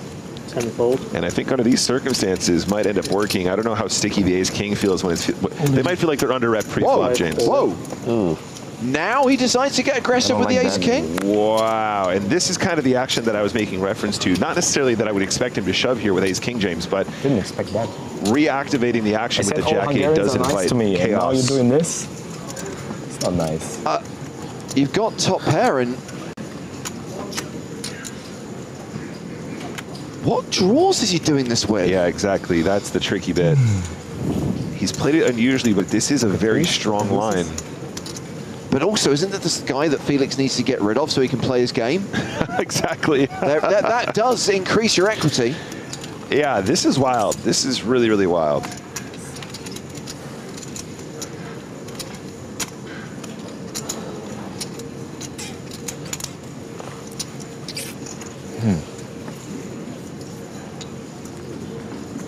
You know, you kind of have kicker problems with the Jack-8. You kind of are worried about 9s and maybe 10s and maybe jacks once in a while. You're blocking jacks, which is a thought. But, you know, if there's a flush draw on this board, James, I think we can kind of just go, all right, give him some draws and call. But yeah. On this texture, you're just thinking, what draws does he have? 4-5 seems pretty outlandish. What do you think I have? Ace-3 seems, say Ace-4, excuse me, feels pretty outlandish.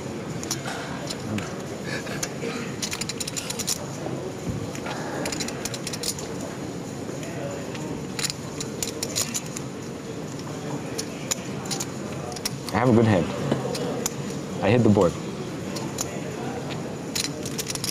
I'm worried about the kicker.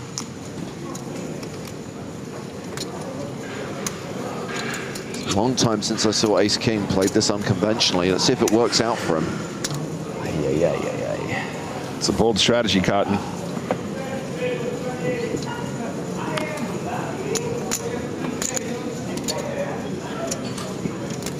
Flatted pre, flatted the C-bet from Witsyak, and then raised all in when Felix check raised. Fold and you show 4-5 or ace-5 or ace-4. It's humiliating. My viewers will hate me. Yes, they will. It's too late. They already do. Just kidding. We love you. We love you, Felix. I'll do the show 1 for you. I fold. Yes. It's okay, I fold. It's for you. Shows the 8. You show 1 card? No? Nice try. I will look in 30 minutes. Solid attempt, but wow. Unconventional aggression from the Ace King, and does take it down. I really feel for Felix there. I feel like that hand usually just goes his way, James, but that's what happens when you find the raise and the flop. Definitely can cause complications.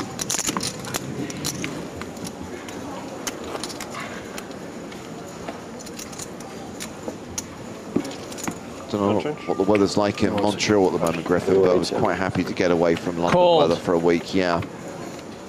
It's getting cold. We just have 6 more months of it. 1 fold.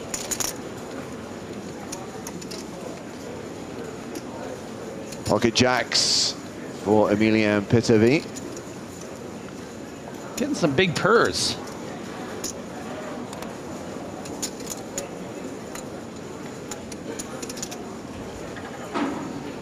Raise.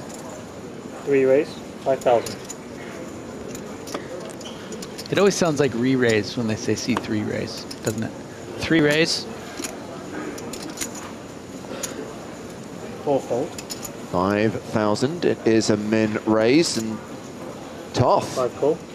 calling out the cutoff with Queen Jack off. Sidra out with Queen 4 folds, and Witsyak has he found a spot? No. More like short stack. 10 call. But elects to call, and we'll get to see a flop. Yeah, King's live.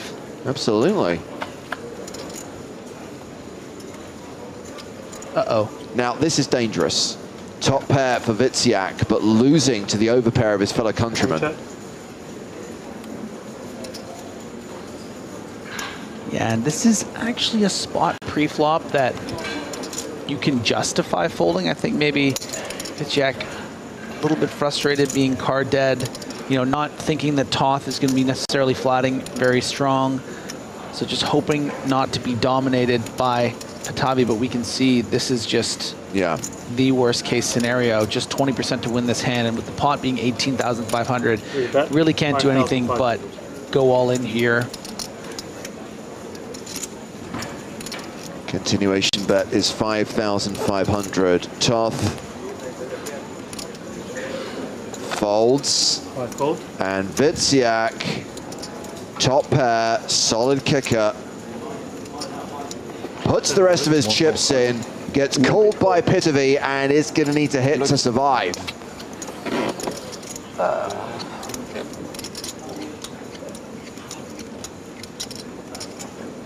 King or a 9 required. Simone does have that dog in him.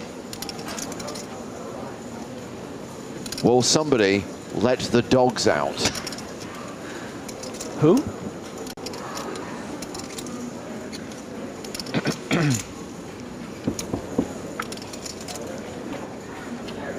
Ooh la la. Ah, the king on the turn. And no jacks live in the deck. So Pitavi doesn't know it, but he's drawing dead.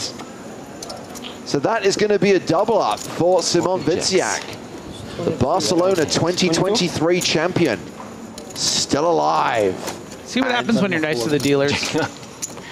And he and Pitavi are pretty much tied. 25 big blinds each.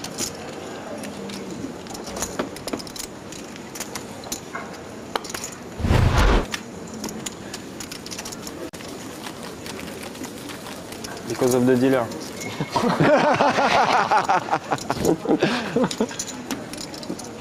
Too soon, too soon.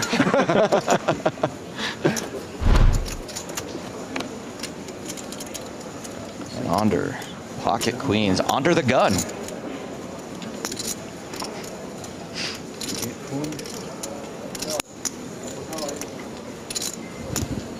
Smo with 7-5 in the big blind. How much do you have behind? Cover that mouth. Simone, come on. There you go. No, He wants to see what suit he's got. Oh, Flops of flop. 5.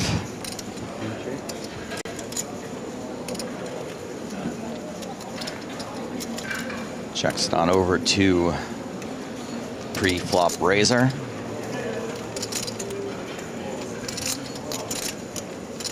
Who's going to continue.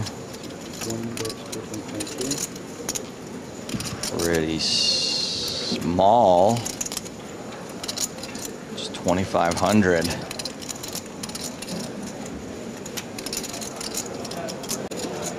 And I'm sure Vityak is a bit of two minds here, right? I can just call here. It's going to become a bit difficult to play down the streets. Ooh, just a raise. Yeah, check raising here. It's really going to freeze up some hands that would have otherwise maybe barreled on later streets. Could still get some value from, you know, if Ender has something like ace queen with a heart, ace king, ace jack, even ace jack of diamonds, I think would call against facing this check raise here. Because you're not always just up against a 10. You're going to be live against a 5 when that's what is the raise, and then of course the bluffs. Do you think he's got a lot of bluffs here? Yeah, I think he has some bluffs here. You know, Ender doesn't always have queens. He's going to be making this bet with a lot of different hands. He's going to be betting this with king jack of spades that'll just fold. So, I mean, Vityak is going to know that the hand strength of Ender is probably better than just the 7-5 now. But instead of just calling and then facing more barrels, oh boy, he's just going to go for it and hope. Simone puts it in, is very unlikely to get a fold. That's bad news. Now at 5%. How good can you run, Simone? Can you catch one of 2 remaining 5s for your tournament life?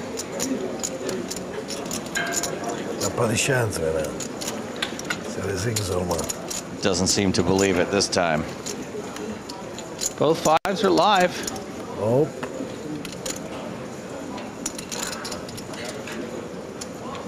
Has to hit this river. Thank you. You guys Close, but no C5.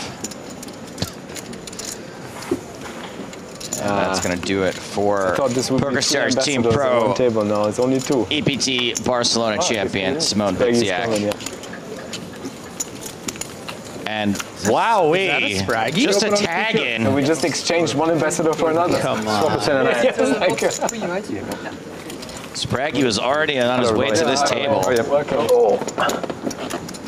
See, we're never going to shake the conspiracy theorists that say that we put people on the feature table now. This is made-for-TV stuff. And look at him with that nice stack of blues. He's in there, Spraggy. Have a go. We don't like dirty stacks here.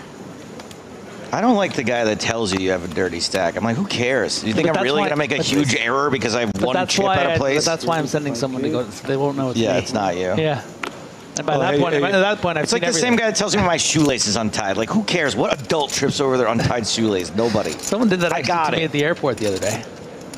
And I knew it wasn't on. I had gotten off the plane and I'm like, I can figure this. I know, exactly. I know. I feel the laces hitting up against my ankles. Like, I know this is how I choice. This is a personal choice. Schneider's racing King 9 suited, flatted by Sabratted. Ace 9 of hearts. Just Poland and me. Felix. Uh-oh. 9 high flop. Boy, this keeps happening.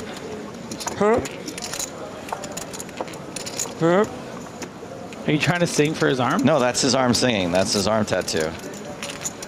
Schneider's checks.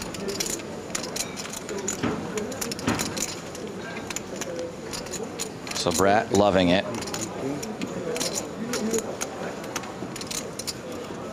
That's 5,500.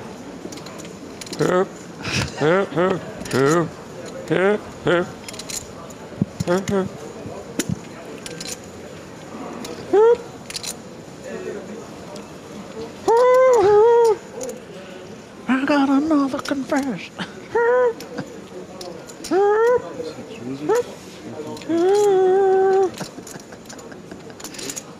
Felix raising to 18.5. Perhaps just electing to take this check raise line because it's, I mean, easier to play. It's not the hand selection I would go with particularly. You know, you're just going to get continues from the handful of hands that are beating you and then the draws that are very live against you, and you're now playing an inflated pot out of position. So I don't love it.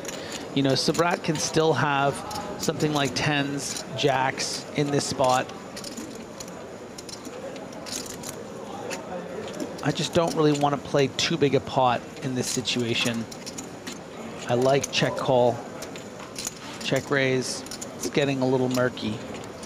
I also don't want to be results oriented. I recognize that, you know, Sabrat happens to have one of the few hands that actually is ahead of King 9.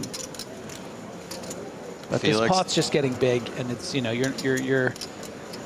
it's tough. Not slowing down. Keeping the grund up.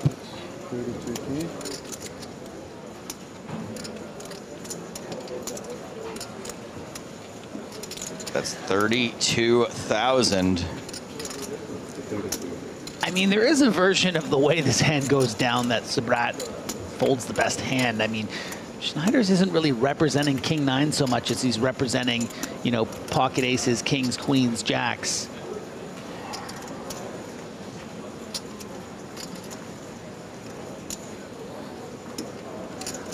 Felix wearing it a little bit, being like, this is getting a little murky here. I don't know.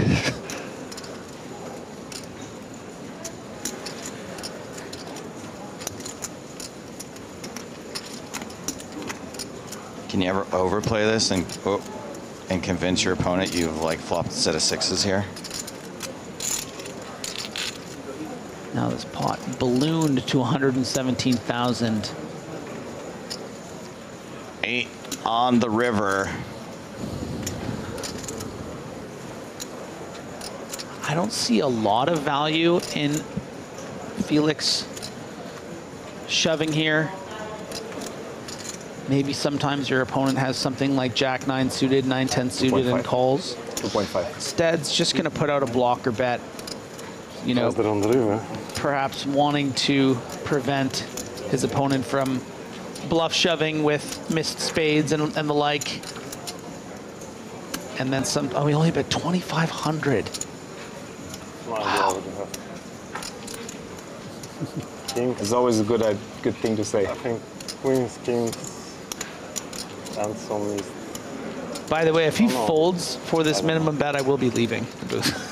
I'm letting you know. Yeah, you can't fold. I will call. I have a 9. I have a 9. Ew. Oh, okay.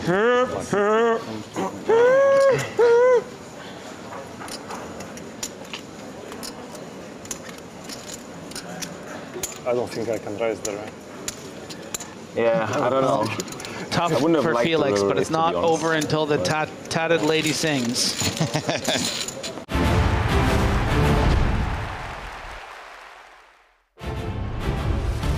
Highlights from earlier today here in Cyprus on the PokerStars European Poker Tour, where main event day 2 continues. It's the evening session and it's world famous bubble coverage because we're at 194 right now and 191 will get paid. So the players are returning from dinner break knowing that they are only 3 eliminations away from guaranteeing themselves a min cash.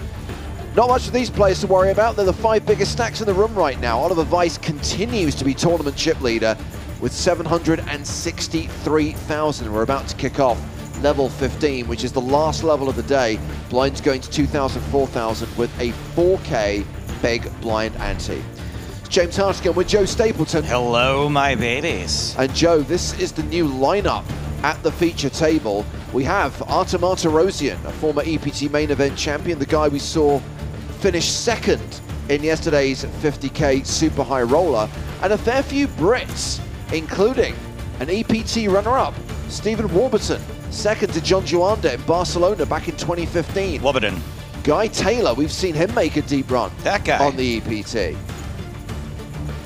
But obviously, as we get to the bubble, it's as much about the action at the outer tables as it is on the main stage. We will take you around the room and show all of the key hands, the eliminations, and those all-important double-ups, as everyone tries to secure a slice of the $6.2 million prize pool. Well, a couple of people to introduce you to. Joining us live via satellite from the United States of America, we should have Maria Ho. Hello, Maria. Hello. The technology is just about working. Do you get the best Wi-Fi signal in your bathroom? Is that what's going on? Oh, do I sound echoey? Just a little. Yeah, that does not sound like the clear, crisp Maria that we're used to. 4-8. I wonder what's different. It does sound like the Maria that I'm used to. She's usually talking to me from the bathroom.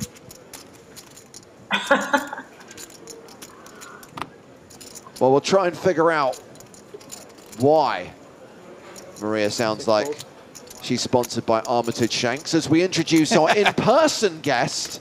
Thrilled to have from Team Pro, Kenny Hallett. Hi, James. Good evening. Good evening. Hi, Joe. Hey, what's up, buddy? And Kenny, we felt this was a perfect time for you to join us because this is world-famous bubble coverage. We are about to go hand for hand, and one of your key roles at PokerStars is a live events consultant because you have a lot of experience running poker tournaments as a TD and as a member of the TDA. You are best placed to explain a lot of the eccentricities or some of the unique aspects of play on the money bubble. Yeah, for sure. Yeah, I'm happy to help out here a little bit with explaining with everything that's going on and why some things are a little bit different around this stage of the tournament compared to any other stage. So confirmation of the top payout. So min cash is $8,400, but on Sunday, when we get to the final table, we're looking at six-figure payouts and a seven-figure payout for the winner. More than $1 million up top this year with a starting field of 1,284. I should clarify, that's 1,284 total entries. And as we've highlighted, 194 players remain. So first question, Kenny, is how many bubbles have you run in your time? 10-fold. To be fair, I have never really okay, how many bubbles have you count, but I mean, yeah, multiple. Like maybe it's around 100 or so. That's a decent sample size, I'd say. Yeah. So you've got plenty of experience, and I'm sure in your time you've seen different TDs, different operators do it in different ways, because again, there doesn't seem to be a standard set of rules that every tour, every live event follows. No, there isn't. But also times have changed, of course, a little bit as well. Like we have introduced different procedures over time because players were getting more and more aware of the importance of having a min cash. And of course, one of those things was that players started to take a little bit too long of a time in order to make their decision, and therefore trying to gain, well, let's say a little bit of an unfair advantage towards their competitors by not playing as quickly as other players, so they would have a higher chance of getting into the money and getting that at least that min cash locked up.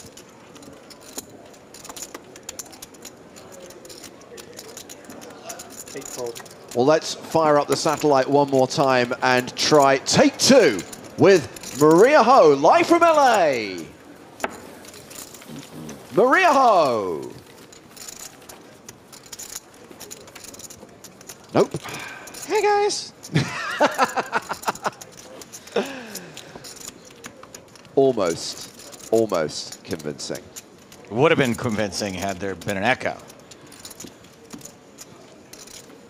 So one of the questions frequently asked, Kenny, is when will they go hand for hand? And the official answer always is on the pure bubble, one off the money. But as we've seen sometimes you have to be flexible, and sometimes hand for hand is called early. Do you just have to kind of see what pace they're playing at and make that adjustment if you see egregious stalling? That's one of your factors that you take into account if you want to go hand for hand a little bit earlier. There's various factors in there, but if you're noticing that the clock is getting called on multiple players on multiple occasions, you will be inclined to go hand for hand a little bit earlier. The bigger your field is, sometimes the bigger you want to go hand for hand, or sorry, the earlier you want to go hand for hand a little bit more as well, because more tables in play means more players can bust. And one thing you definitely don't want to have is that all of a sudden you're 2 away from the money, 3 players get knocked out, and you have no idea who they are, and then you have, let's say, 200 players left, while 201 players were getting paid. So those are things you always need to take into consideration, of course, when you do want to start your procedure. Sometimes it can be, depending on other factors, let's say you return from break and you're 2 players away from the money, you might as well go hand for hand straight away, or you just broke a table with 2 players away from the money, you could go hand for hand as well. Like, those are all like small factors that might influence your decision, but you're always going to go hand for hand at least 1 player away from the money. We've got a hand in progress here. It was Artem Martirosyan who raised it pre to 8K, called by Okonomidis in the big blind with the ace-8. A c-bet of 5,000, which has been called. It is a domination situation, and Martirosyan remains the favorite. Isn't it the Okonomidis that allowed Indiana Jones to go back in time in the most recent movie? Do you know what? I still haven't seen it. Oh, whoops.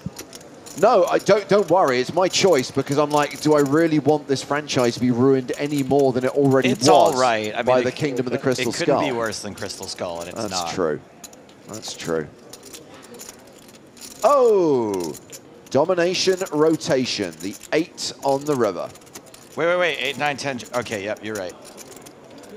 10 cut.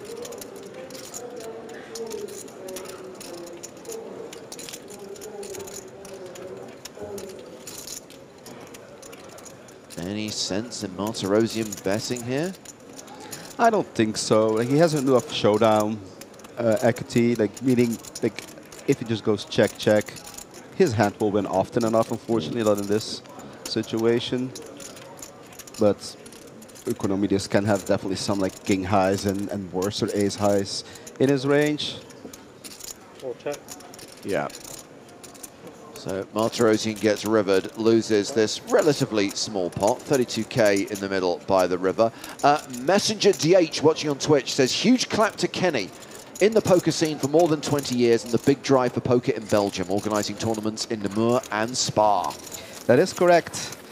Well, he or she says it's more than 20 years. Actually, this month is exactly 20 years that I played my first hands of poker. Wow. 2 decades in the game. 2 decades in the game. October 2004. I like how he says he or she as if it's not your burner account that just wrote that. It's my girlfriend, actually. Whoever this person may be. All right, I'm going to try this one last time. 3 strikes and she's out. We are going to try once again to go live via satellite to the mean streets of Los Angeles and say, hello, Maria Ho. Hello? Oh. 3rd time is a charm. Worth the wait, too. No echo, no nothing. Thank you for bearing with me, people. Now you should do it from the bathroom just to stick it to us. I mean, who doesn't love some good acoustics, reverb? No? No, it sounds crystal clear now. 5-4. So you've obviously joined us at an auspicious moment, Maria. We are approaching the bubble in the EPT Cyprus main event. 194 players remain, with 191 making the money. It's world famous for a reason.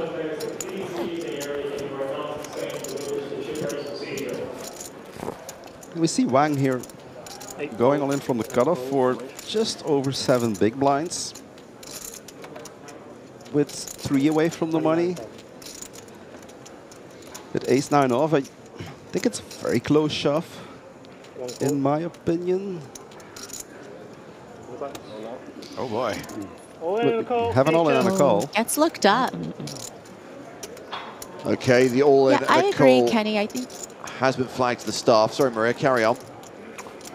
Yeah, no, I was just going to say I agree with Kenny. I definitely think that the utility of his stack, you know, doubling up right here might not really be worth it as much as trying to hold on when you're so close to the money and just folding till then. But, you know, this has actually turned out well for him. We haven't seen the run out, but he does have his opponent dominated. Well, we are going to run it out. And there are 2 clubs on the flop because there has to be a sweat. There's always a sweat. And remember, Wang is the at-risk player here. Does not want to see a club or a 3. Several other turns he doesn't really want to see either. Still 7 outs for Victor Ustamov. 7 cards for Xu Wang to fade on the river to survive. It is the deuce of hearts. Whew. And that is going to be a double up for Wang. Just quickly, Kenny, on the subject of stalling on the bubble or slow play on the bubble, we have the shot clock now. How do you feel about the shot clock being introduced earlier in a main event? Maybe at the start of day 2 or even from the start rather than at the start of day 3? Yeah, I think having it a little bit earlier, especially just before the bubble, I think would be a good time to introduce the shot clock. I think maybe not necessarily at the start of day 2, but at least I think we usually get into the money on the EPT in level number 15 anyway. So I think from level 14 onwards would not be too bad. Actually, usually the pace on day 3 is quite okay. People are in the money and pace goes quite well. It's not even needed, I would say, even on day 3. But once you introduce, of course, a shot clock, you want to keep it for the duration of the tournament. So don't think we should introduce the shot clock at level, let's say on day 2, and then not have it for day 3, and then again for day 4. That would make things a little bit too complicated. But yeah, I definitely see an option where we could have it a little bit earlier on. I think maybe we just have a couple of 4 people walk around with a stick and you just poke people that seem like they're taking too long. Well, you may have noticed we dropped down from 194 to 193. We did just see Ran Ilani walking away from the tables, eliminated in 194th place. You'll also notice that the clock has been paused right now. That's because we believe there is at least 1 all-in, potentially 2 all-ins. And if that's the case, we could make it into the money. We could see the bubble burst without needing to go hand for hand. If there are 2 all-ins, if there are 2 bust outs here, we'll be at 191. We will be in the money. Good, because I need to go hand for hand at the bar later, you know what I mean? A little hand for hand. Kenny's not. Because it's an open bar here. That's right. Kenny's not feeling it. No, I might still play a little bit more poker later today. I'm not sure yet, but I'll see. How about that 1K mystery bounty? It's a 3K mystery bounty that's running at the moment. 3K mystery bounty. Well, I already tried once, to be fair. But I figured I'd rather join you guys here, so I donated my chips. Are you hearing what you're missing out on, Maria? You're missing out on open bars. You're missing out on 3K mystery bounties. And buffets. And free foods. Maria doesn't eat buffets. Open bar, Maria would insist on paying. Beach. I actually love a good buffet. Like, I can't. The pandemic, that was the thing I missed the most during the pandemic, was no more buffets. What is the last buffet you've actually gone to, Maria, and when? The Wynn buffet, probably like a few months ago. Wow. Okay. All right. So you'll notice that the camera crews have crowded around this table. It's one of our previous feature tables, and it's Paolo Gelano in the hand against Antoine Hasbani, and Hasbani is the at-risk player. So Antoine Hasbani all in and called by Paolo Gelano. But before the cards are revealed and before this all-in is dealt, they are going to wait for play to conclude at every other table. And confirmation that in addition to the various other tables where there's still hands in play, there has been another all-in.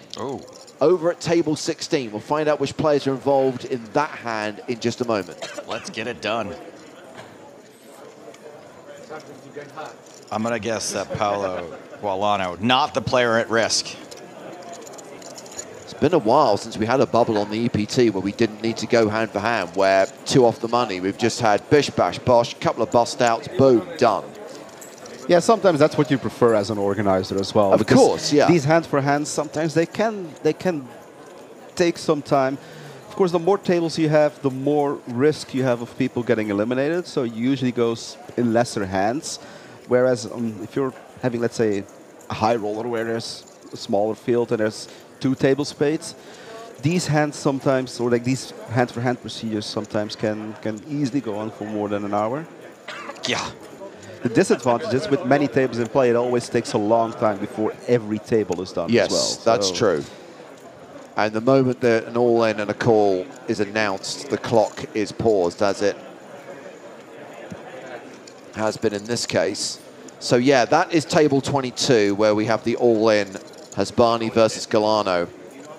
And it's across the room at table 16, where we have the other all-in. And I can tell you it's Nils Pudel who is at risk in a hand against Tayfun Rodolpu. We know Nils Pudel.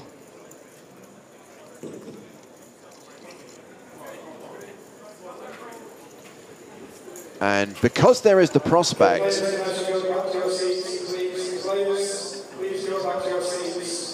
it's very important during the bubble that players stay in their seats, even if people have to get their steps in, Maria. But you're always free to walk around in the, or like, sorry, to walk away from your table, but not in between the tables. So if you want to go, fair enough. Want to go for a walk around the room, you're free to do so. But don't walk in between the tables, because that's not really... You know, I knew I was going to regret having Kenny on. We found the one person who takes Maria's side. We just started. Damn it. The one thing I could hold over Maria's head. Oh my God, Maria's just been endorsed by a member of the TDA to get her steps in on hand for hand. It's also a good time to go to the bathroom if you need to go at this very moment if you're playing.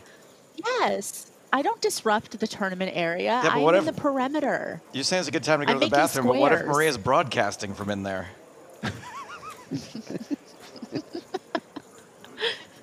So again, just waiting for all hands to finish, and because there is the prospect of us making the money with 2 all-ins and therefore potentially 2 eliminations, Toby Stone, our tournament director, will call the action at both of those tables.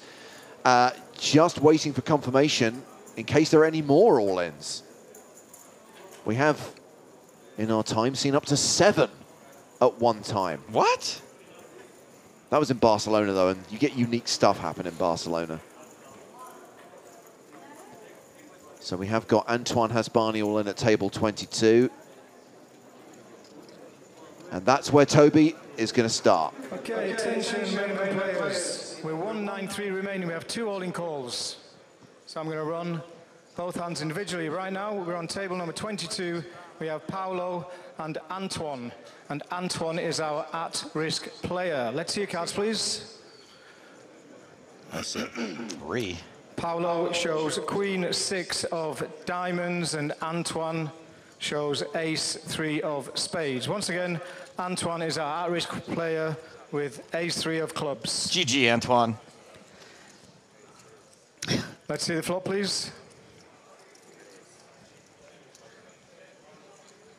Flop is 5, 3, 5, Jack.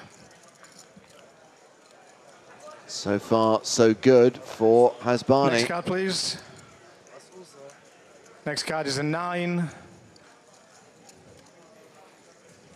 the final card, please. The final card is a 5. All right, we have a double up on this table. And from the chips on the table, it We looked are like going to move to table number 16. We are still 193.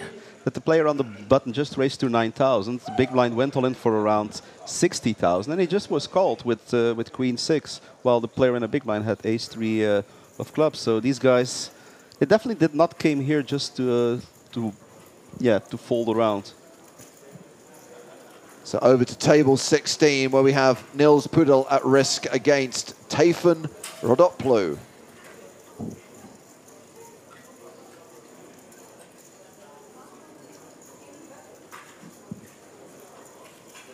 And looks like we already have a board here. We join this hand on the turn.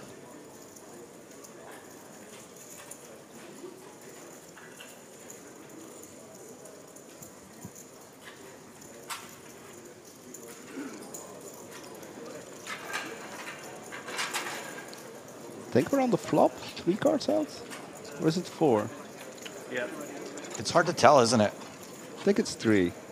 You're right. We're on the flop. Still 193. We're on table number 16. We have 2 players.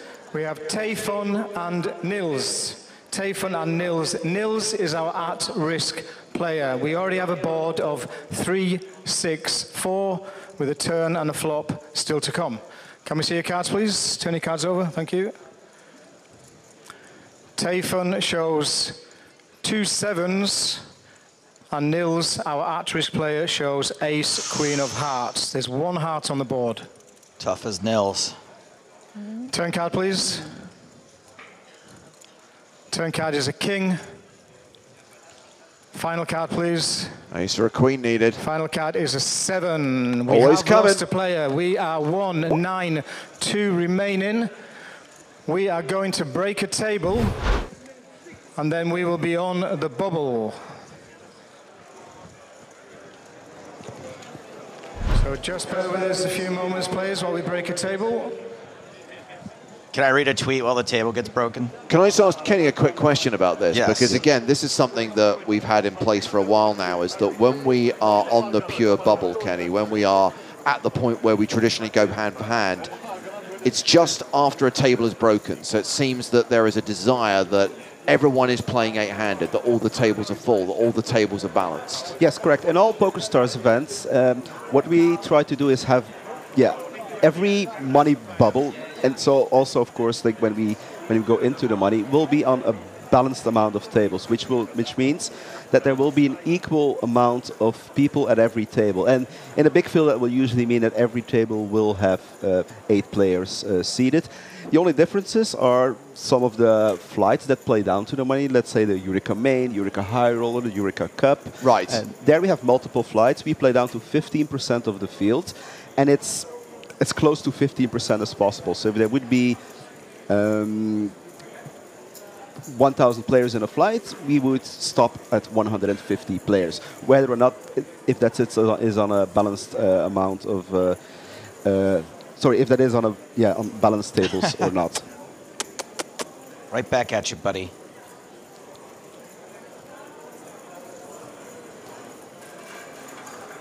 So now what you want to do is you want to break a table and then have a double check around all the tables that all 8 players, or that all tables, all seats are filled, because it wouldn't be the first time that you break a table and you think, well, now I'm on the bubble, but technically, actually, you were already in the money because there's all of a sudden an open seat, because a dealer would have not announced an all-in and gave the seat card to the floor. Of course, that was how we did things in the past, where we had seat cards. Nowadays, we do have everything a little bit more automated. We have a whole software, and so the dealers can put in the bust outs on their tablet. Floors can go around as well, can bust players if they want, if they see open seats.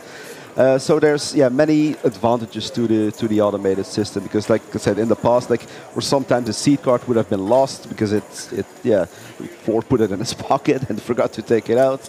Like, these things are a little bit from the past, but still you always want to have a double verification and double check that that every chair is still filled at this time. Of course.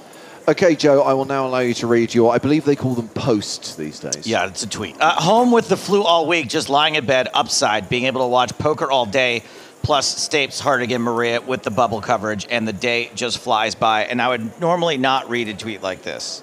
But this is from Alessandro Musetti, who has been commenting and watching on the streams for as long as I can remember. So I just wanted to give a special shout out and get well soon to Alessandro, who I can't tell you, honestly, from as long as I've been doing these streams, that dude's been watching and commenting, and it's always positive. So hang in there, pal. So where does this guy want us to go to? No, I thought he was. I thought he was doing a kind of dab thing. I thought. No, it was he's trying to get us to put the camera on someone else. His buddy or something. He's smiling. He's not like, get off me. He's like, show them. I was just going to say, yeah, I saw Alessandro's name in the YouTube chat earlier on, so good to know that he joins in the live chat there as well. So speaking of automation, I actually think we should take it one step further. I think we should just ask Grok who the bubble's going to be and just let AI tell us. Yeah, pick one random person. Yeah, well, not even random. Grok knows. And it turns out it's going to be Victor Ustimov. Grok only knows, though, if you pay how many dollars it is a month. You have to take the blue check. Ugh. Well, looks like we've got even tables again. Looks like we're ready to restart. 1-9 remaining, and we are on the bubble. So during this process, we need all players to keep the cards face down in any all-in situation.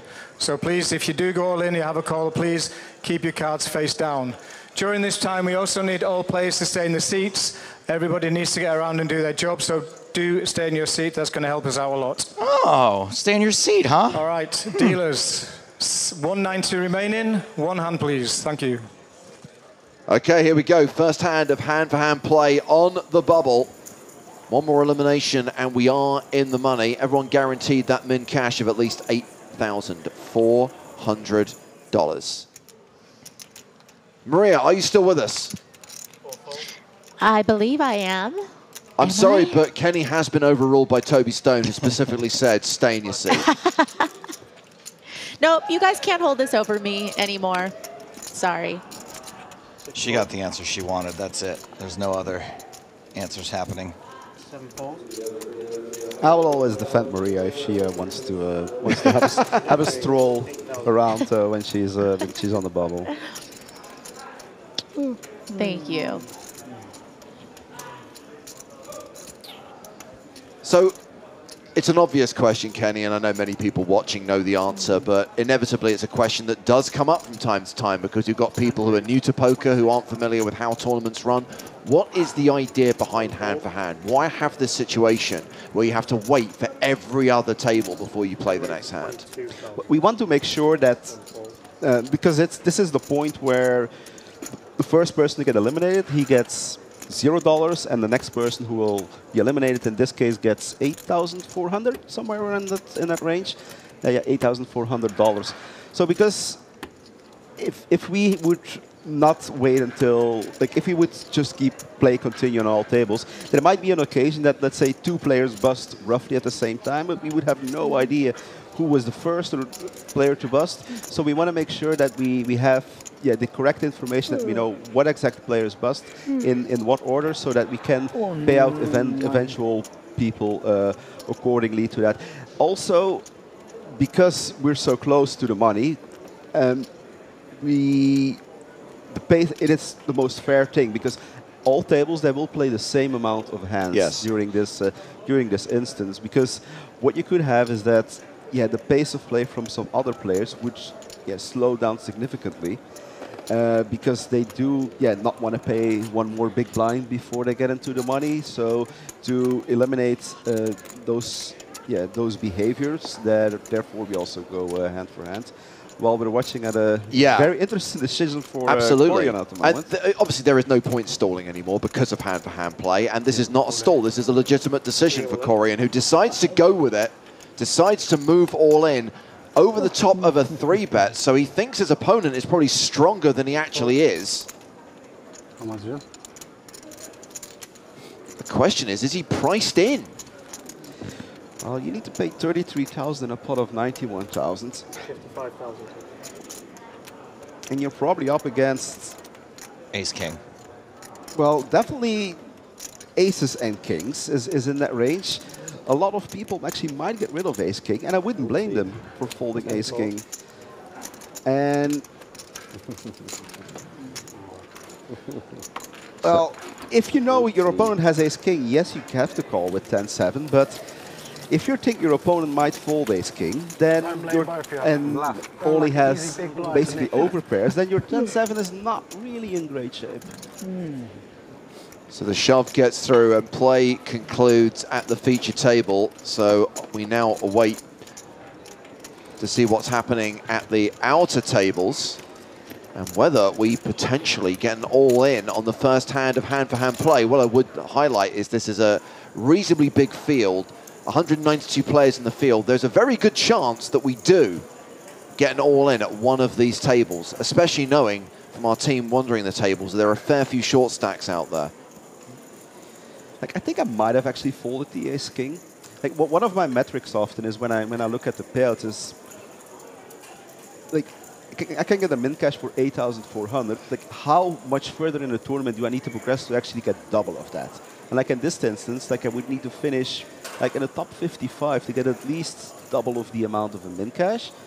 And that's still a long way to go. Like, that's still, you need to beat another 75% of the remaining players left. And then whether or not you're double your stack or not in this hand is yeah, not well, this is that big of an impact. This is a weird situation over at table 4.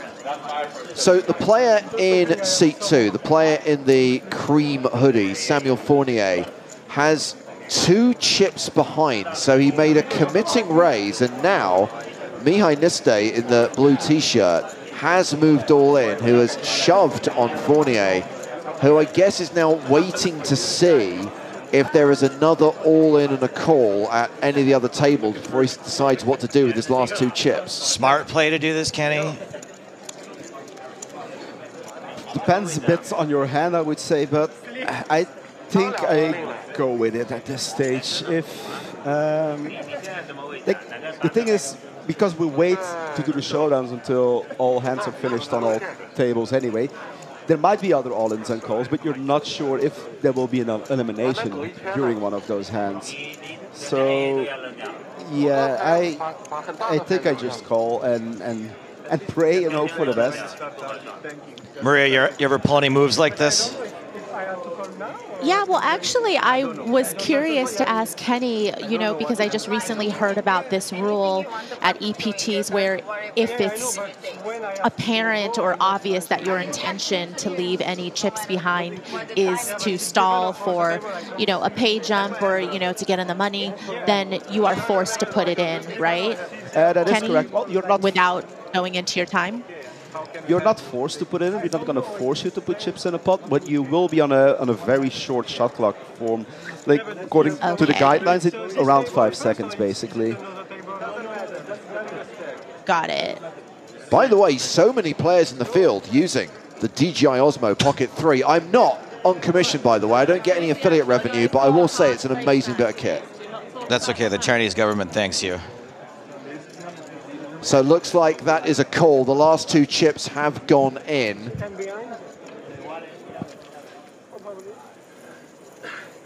And it looks like play has finished over at table 11. That was the last table where there was a hand in progress. So we've just got to deal out this all-in at table 4. So to clarify, it is Samuel Fournier, the player in seat 2, who is at risk in the hand against Mihai Niste, the player with the Obelix card protector. Niste. No, I don't want to cast aspersions, but isn't it weird that all the cards are made by Fournier and that's this guy's name? Is that not a conflict of interest, Kenny? His name's literally on the decks of cards. I would say I'm going to wait for my verdict depending on the outcome of this hand. But if he nails a river here, then we'll look into it. Then we're going to look into it. We'll go to the cameras. We'll go to the tape. We're going to go to the card factory. That's where we're going. We need this to be smooth and controlled. We need to get our TD in place. This is the Did stone Toby bring his bubble. minder from Barcelona? He's got a new one. He's got a new one. Look, the guy in the blue tie. Upgraded. Okay. He's getting the details. He's got the facts. Let's listen to Toby. Okay, we have an all-in call on table number 4. 2 players. We have Sam and Mihai. Sam is our at-risk player. Can we see your cards, please, guys? Turn them over. Sam shows. Sam shows 2 queens, and Mihai shows ace, king of hearts. Once again, Sam with 2 queens is our at-risk player.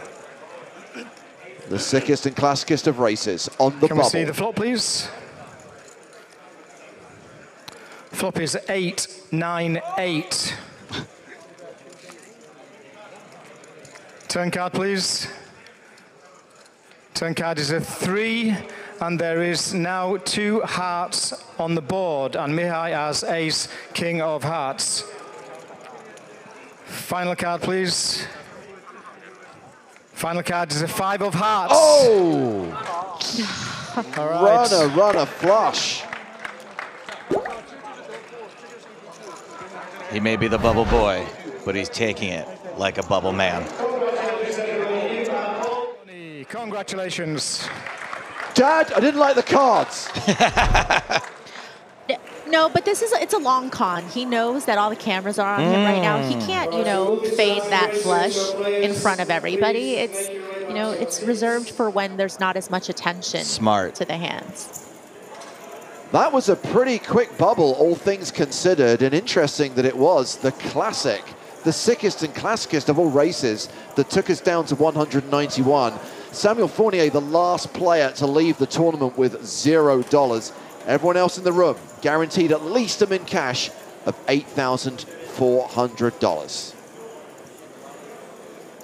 So it's nice if you get to tell the bad beat story before you leave the room. Yeah, so that's the end of hand-pan play, Kenny, and now we get what we like to call the post-bubble bust-out bonanza, and this is just as stressful for the tournament staff because you've got to keep track of all the eliminations, make sure that you monitor who goes out where and what they get paid. I guess it helps that the payouts are relatively flat and there are only jumps with every 2 or 3 tables.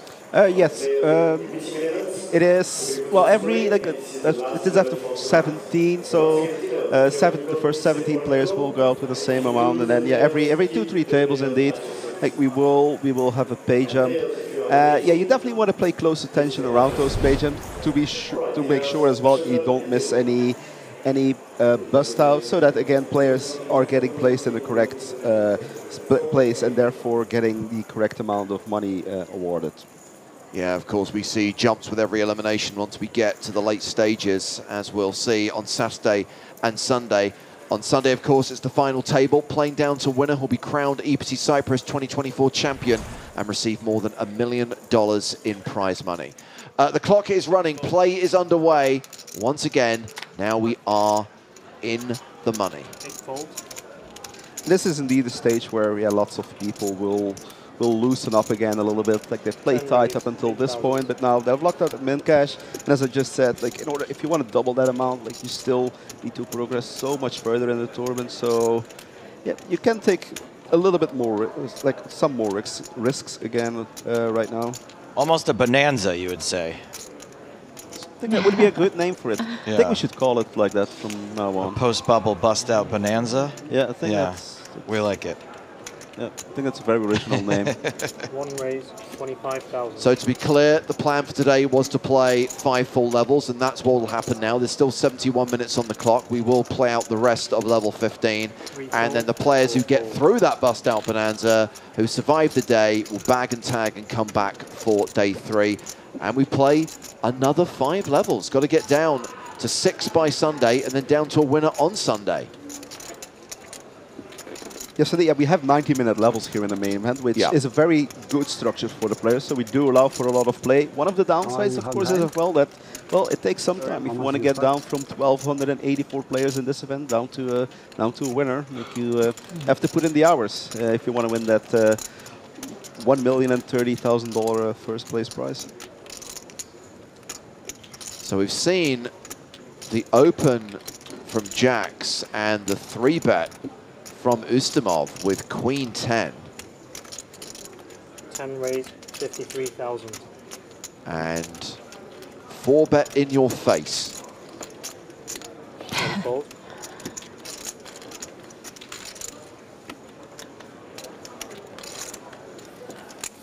Yeah, and I think it's also important, you know, that once we're past this bubble phase, you know, some of the things that the bigger stacks were able to do, you know, prior to the bubble bursting, there's going to be some recognition of the fact that, you know, there's not as much freedom to kind of bully some of the other stacks.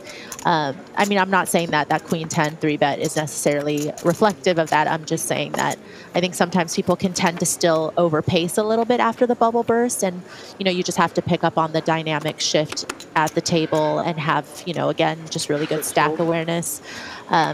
Just to realize that, you know, some of those players are going to be willing to get it in a little bit more liberally. 10 fold. 1 fold. So action folded here to Philip Corrian, one of 3 British players at the feature table. He passes, so a blind v blind. Artem Martirosyan in the small. And Christian Steindl getting a walk in the big blind. Artem Martirosyan gives players walks? What? Yeah, there's a first for everything, I guess. So, yeah, although he did have, yeah, let's say one of the 5 worst hands that you can have, pretty much. So Maria, the final table went pretty quickly yesterday, so we didn't get to hear your dulcet tones. You didn't get to enjoy the experience of the 50K final table.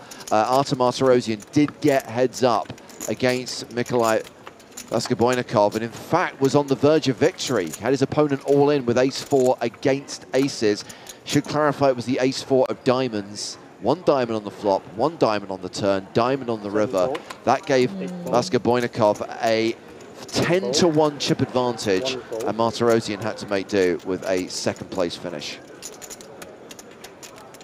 Yeah, I mean, that's pretty rough, but you know what? Being semi-deep here in this tournament, in this main, is a good consolation. And it's not like Martirosyan hasn't had his fair share of results and fair share of wins. 4 raise, 8,000. No, definitely a player to be feared. 5 fold, 6 fold. Martirosyan is a former EPT champion. Won his title in Sochi a few years ago, and as we highlighted at the start of this level, Stephen Warburton, who's at this table, wearing a very charming black bucket hat, is an EPT runner-up. Finished 2nd to John Juanda in Barcelona in 2015.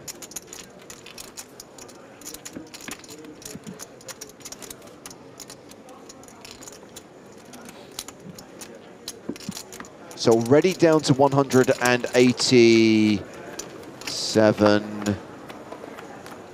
187. That means 4 players have already cashed out for 8.5K. Yeah, and many more will follow. If we're gonna play pretty much 2 more full levels, then yeah, we're gonna get the field down to, well, we'll be a little bit more than 100, but yeah, should be definitely less than 120, I would say. Amsterdam on Twitch says, bubble burst already? Yes, indeed. I kind of feel, Maria, we were owed that, though, after Barcelona, where the bubble did take a very long time. Yeah, that was absurd. I mean, I think you had to run to the restroom 3 times, probably, during I mean, I run to the restroom 3 times during a normal 90-minute level. When that level length is doubled because the clock keeps being stopped, it's more like 6 to 7 times. I'm getting old, Kenny. I was going to say, but how do you play live poker then sometimes? If you have to go to the bathroom every 20 minutes. I have a patented move that I call the cut-off Kazi run. So I wait until the buttons pass and I'm in the cut-off, and I advise everyone at the table, and anyone who's played poker against me will testify to this, and I will say, guys, I'm going to run to the bathroom, I'm going to look at my hand. You know if I play this hand, it is an absolute premium because I really need the bathroom. Top of my range only. So if I play this hand, you know I've got it. So 90% of the time, I fold, I run to the bathroom, I come back, and I'm back in kind of like mid-position. Sometimes I only miss a single hand, maybe miss 2 hands. The one time... But what if you really, really need to go and you look down at aces? What are you going to do It's then? happened. It's happened. And it happened at a tournament in Malta, and people thought it was an angle. I'd warned them. I said, guys, I only play premiums when I need the bathroom. And I opened with aces, and this guy put me all in because he thought I was at it, and was livid because he thought I was like angling. I went, I told you the truth. I was being honest. I warned you. I told him. But yes, and then it becomes really uncomfortable if I miss that opportunity. But you know, I can't get through a 90-minute. I can't get through a 60-minute level. Wait, so what I want to know is after that. Maria, sorry, I just need to clarify. I drink a lot of water. Okay. I don't want people thinking I have a problem. Yes, I'm getting old, but I do drink a lot of water. Actually, I'm now... Okay, so after that hand with the aces, though, did you run to the bathroom and then come back and stack your chips, or did you stack your chips first and then go to the So the funny story is, the very next hand, I got ace-king. And same thing. Guy all in with 8s, and I lost that flip. And the guy who had doubled me up when I had the aces told me that was karma because of my angle, in inverted commas. I mean, I remember playing online back in the days when there were no synchronized breaks. Wow. So starting the session at, I mean, let's say living in Europe, 5, 6 p.m. until let's say 3 a.m. with not a single break. You have to, maneuver yourself sometimes. Yes. If you had let's say 10 tables open. Now, I am a big fan of the 5-minute synchronized break, 5 minutes every 60 minutes that you get when playing online. The one thing I am petitioning for, though, which live poker has and online poker really needs, especially on a Sunday, is a dinner break. You're playing all the big Sunday tournaments. You get to 7 or 8 in the evening, you get hungry. You want to have a full dinner. So I'd like to see a 75-minute dinner break midway through the Sunday Million, please. No, that's way too long. I think 20 minutes. It's perfect. Actually, W Cup used to have like longer breaks sometimes. I'm going back more than 10 years ago now.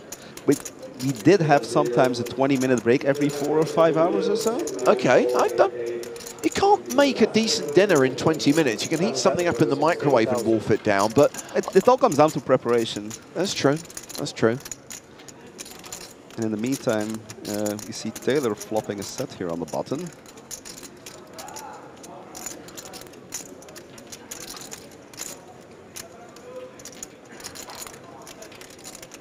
Keaty says James has never heard of a pot noodle. Oh, I've heard of a pot noodle.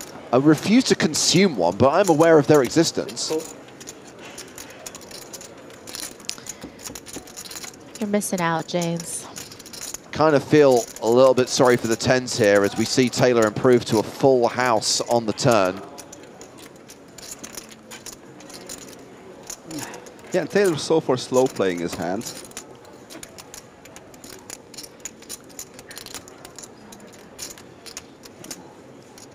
If he would have known Oikonomies had an overpair, he might have, of course, fast played a little bit, but here he's just hoping that his opponent will keep betting into him, and if, let's say, if he doesn't have an overpair, that he might hit an ace or a king, or something similar like an overcard on the river, and hoping to get extracted more. Here, actually, an ace or a king would be bad for Taylor because it could kill the action a little bit.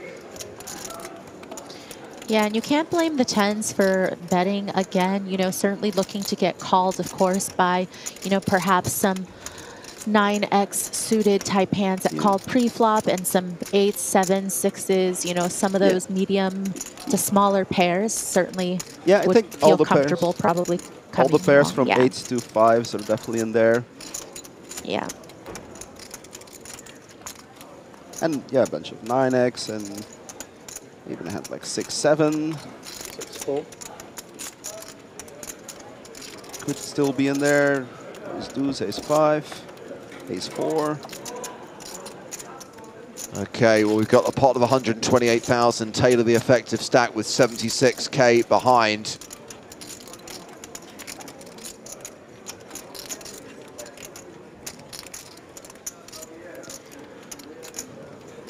It's a little over half pot left, and 10 bet. it's not really a block bet, but he's not putting Taylor all in, but I think he will get the bad news soon, though. So if and when Taylor decides to stick the rest in, is it an automatic have to call the additional 36? Is it ever a bluff? No, probably not. Do we need value that shoves here? Probably not.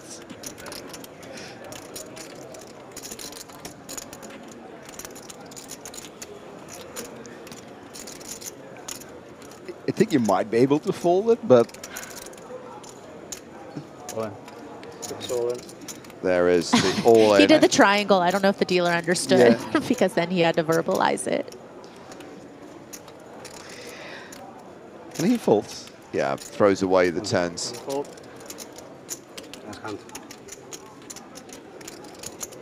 So, BG Stewart says, I get what James is saying, but online people have different dinner times. Yeah, no, I want it to be completely tailored around me. That's the key thing, Stuart. On a serious point, Kenny, I think you probably endured the longest break known in poker, which was the break between making the World Series of Poker final table and that final table being played. Correct, yes, that was a break of 3.5 months. Which they don't do anymore. Now it's just a single day. Yeah, that was back in 2016, so it will be 8 years ago. Well, it is 8 years ago. God, does it feel like 8 years ago? No, it doesn't actually. One fold. It still feels like I recently made the final table of the World Series of Poker main event, but it is 8 years ago. Like many other people have sat at that table in the meantime. Yeah. That was the same year as Griffin, right? The same year as Griffin. Yeah, Griffin finished 7th, I think. I was 6th. 4 folds. It definitely was not 9th, Griffin. He was out before me. Must have been 8th or 7th. He was definitely one of the first players out, I believe. And yes, Twin Mac 19, 2016 was the Kasuf year. I think people forget that Griffin made the final table. They just remember his meltdown at World Kasuf. Only Macau, I guess. Macau? It's actually funny because when people ask me, like, what year did you make the final table? 2016. They're not going to say, oh, that's the year Queen went one. No, exactly. It's the Kasuf year. That's how people remind me. That was the last 2 tables, right? It was late stages when that happened. Kings versus Ace from Griffin versus Will was at the last 2 tables. I was not at that table. I was at the other table. But it was the last 2 tables with, I think even I'd say 13, 14 players left or so. Yeah, tensions were definitely high during that moment. But at that moment, it was also already day 7 of the main event. Like, you're playing for a long time, long days. Yeah. You're getting tired. Tensions rise. There's lots of money at stake, and yeah.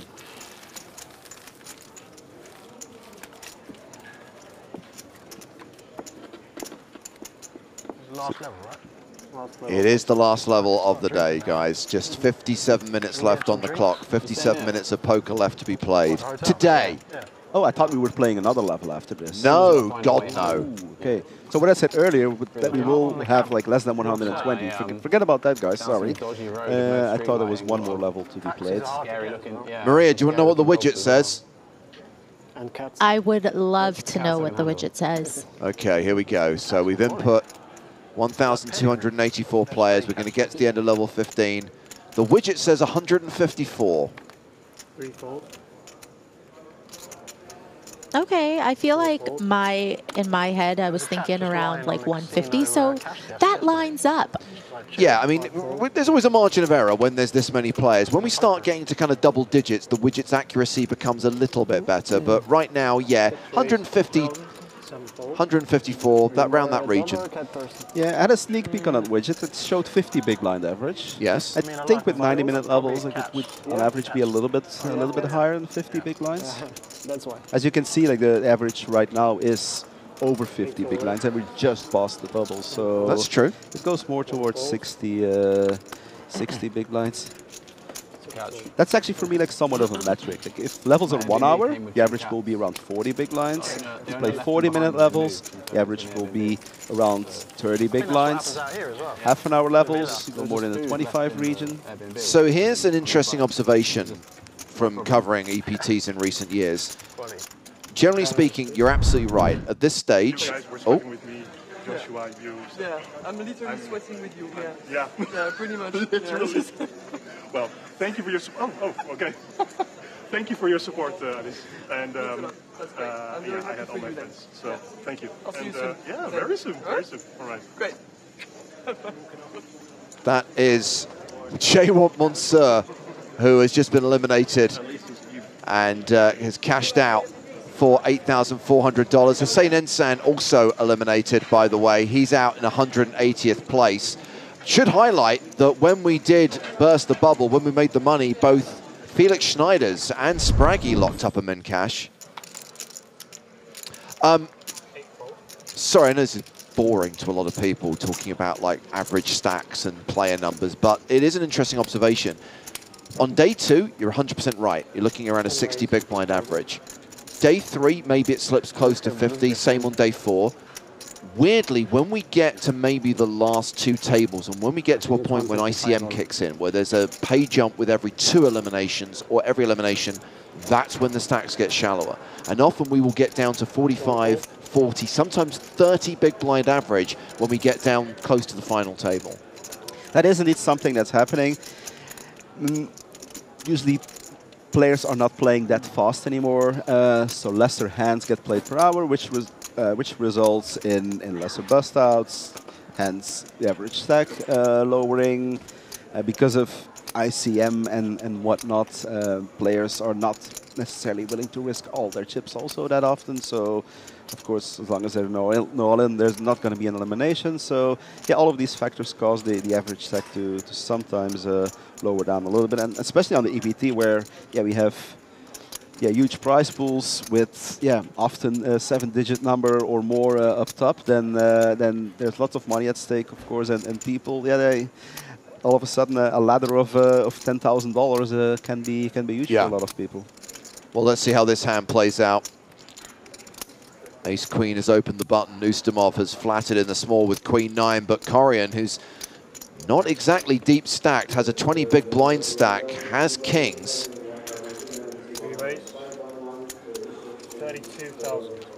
He raises to 32. I think if I'm not going to go all in here, then I do want to make it a little bit smaller versus a button open and a small blind call. I think if you're going to make it, 25,000 would be good as well. But he does get the action he wants anyway.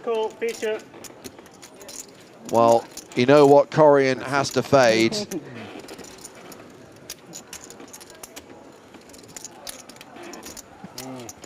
Let's see if the old adage about the ace on the desk rings true. I just thought it was aces at first. Just got to avoid it. No, I can't.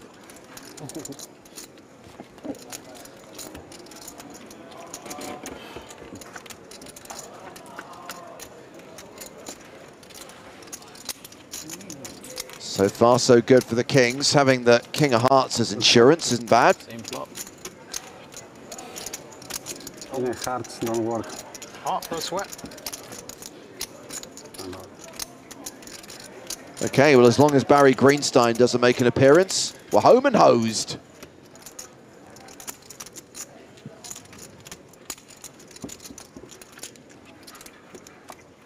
Whoa. Oh, Barry!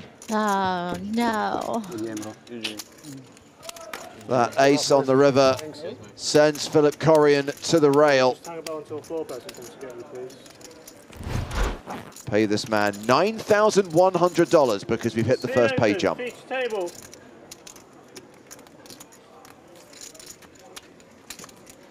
That means Spraggy and Felix have locked up a min plus cash now.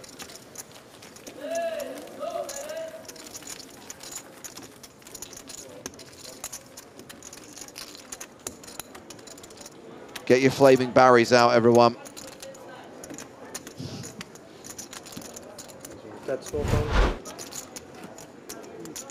253k. Average stack right now, 221k, but yeah, as you highlighted, Kenny, still 50 minutes to play on the level, so the average stack is just going to get deeper and deeper as this post-bubble bust-out bonanza continues. Guys, how can I curse something that happened 30 minutes ago? Thank you. Case closed.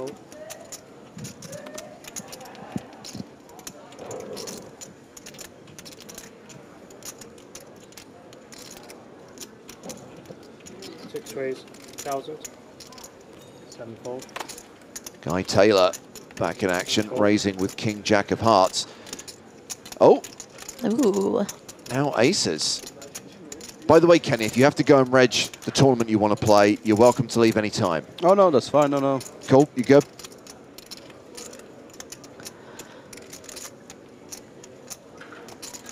Raise, 24,000. 1 fold. What are your plans for the rest of the day, Maria, once the EPT's concluded? I have some work to do, but in the evening, guys, I joined a bowling league with my fiance. Why no? Bowling. I'm not a good bowler. I'm not a good bowler. Have you told Joe this yet? No. He will mercilessly slaughter you when he finds out this information. You do realize that? I mean, it's not like I have my own bowling ball and bowling bag. Let's not get carried away. Is it really? I mean, I'm not that much of a... Maybe we just won't tell him. So Joe really likes bowling, that's what you're saying. Joe was, and this is not an exaggeration, it's not a bit, he was a hot prospect. He was actually being kind of like, coaches were interested in like giving him a scholarship to go to college as a bowler. He was captain, I believe, of his high school bowling team. No, legitimately. And interestingly, and I can't believe we haven't made this happen, Norman Chad, also a huge bowler. How have we not had a bowl-off between the two funny men of poker? Ooh. Let's, James, let's make that happen next time you're in LA. We'll host it. Love it. Well, that's because at the Rio in Vegas, instead of bowling, they put poker tables there.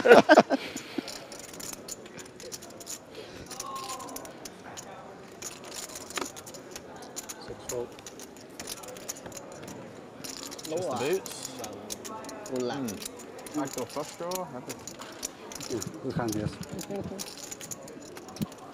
I need to know more, Maria. I'm sorry, I can't let it go. You mentioned it's a bowling league, so what, there's a league table, there's points, there's matches. What's your highest score, Maria, that you ever done? Ooh, I'm not a good bowler, so I would say, like, if I break like 110, it's a good day. Do you have the barriers up so your ball doesn't accidentally roll into the gully? Yes, all about timing. See, I'm pretty sure that they don't allow that in the bowling league, but if I could, I would. Do you use one of those like big ramp things to roll the ball down? I mean, I'm not that bad, James. I feel like, you know, I'm participating because I like team. I love it. I love it. I know you do. Because poker isn't one. So, yeah, you do know. Can you reposition this clip? I just think at the next EPT we should have a bowling tournament. That's all I'm thinking. They did have one at NAPT Las Vegas last year. I don't know if they're planning to do it this year's NAPT, but timing is everything, though, because you've got to work around kind of when everyone's actually playing poker.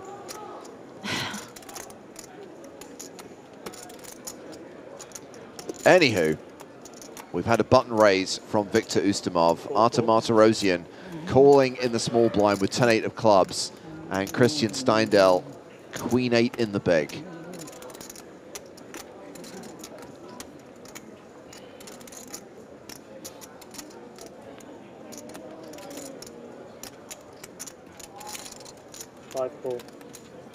He's going to call as well, and we have three-way action at the feature table.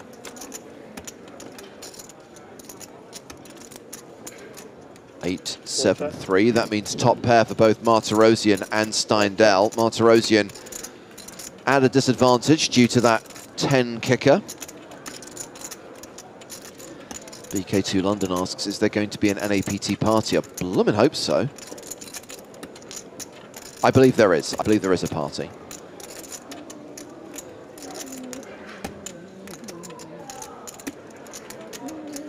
We're not going to be able to go, are we? We're going to be filming the big game. Yeah, I knew it.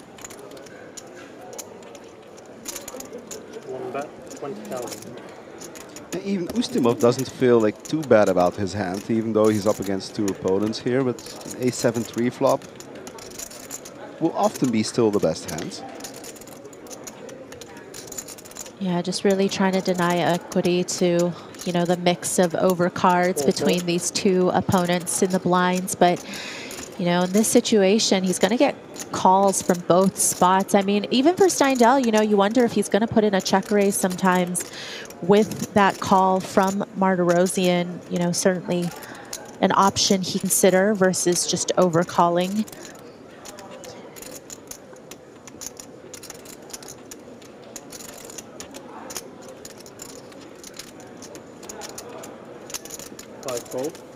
Oh, wow. I'm a little surprised by this. What about you, Kenny? Yeah, I wouldn't be folding. If anything, I'd be raising, but maybe he felt it. Sometimes you just get a feeling. You feel it in your waters. That was an amazing fold from Steindl. Yes, we will play this hand results oriented until the queen comes on the river, of course. One check.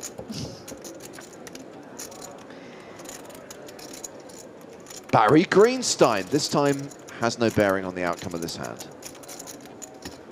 Maybe in that sense that Ustimov wants to turn his hand into a bluff, actually. That could be the case here, whereas if, let's say, a 3 comes, he might just check behind and hope to win, but an ace, he might be feeling that he wants to bluff now in this spot. But I don't see Martirosyan going anywhere, though, if he's facing a bet.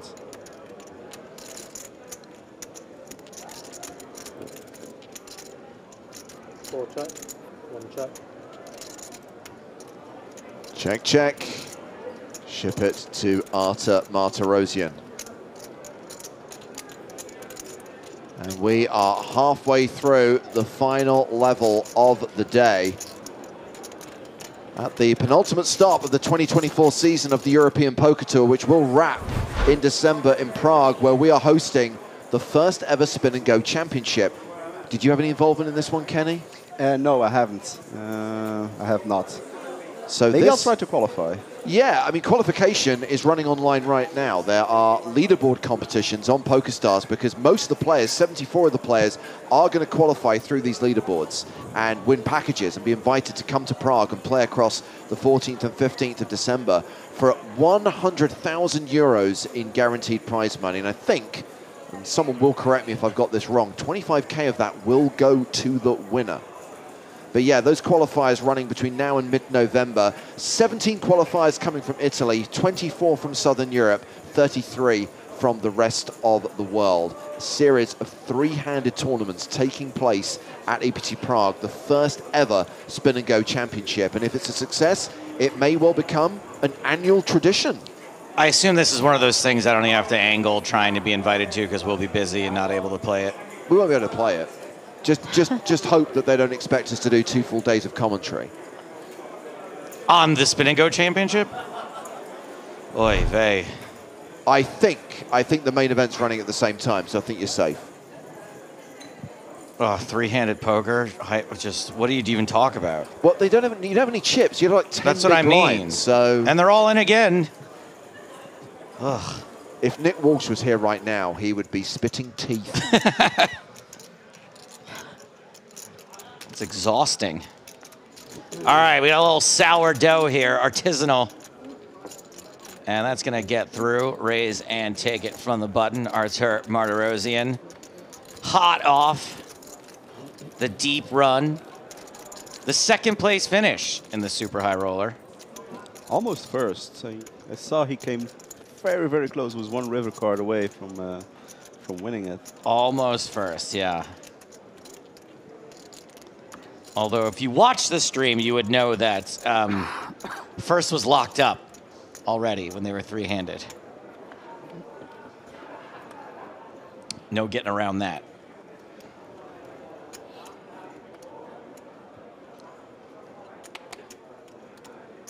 Steve Wobbeton, ace-10 under the gun. Seems like a relatively short stack. 20 to start the hand, 20 big blinds that is.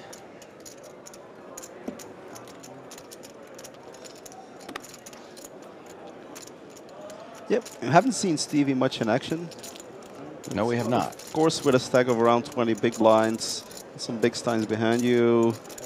Sometimes a little bit handcuffed, but here does find the ace with the ace-10 off. Wang is fine. Flips it in with the dominated ace. Queen 7 tray, ace-10, holding. Wang calling, you know, off of a 10 big blind stack. Just not much on this flop for him. Yeah, and these are always like the difficult situations now for Wang. Like, you feel like you often still have the best hand, but you don't have any, basically almost any chips behind anymore. So you're so often forced to fold your hand, which is often the best hand as well.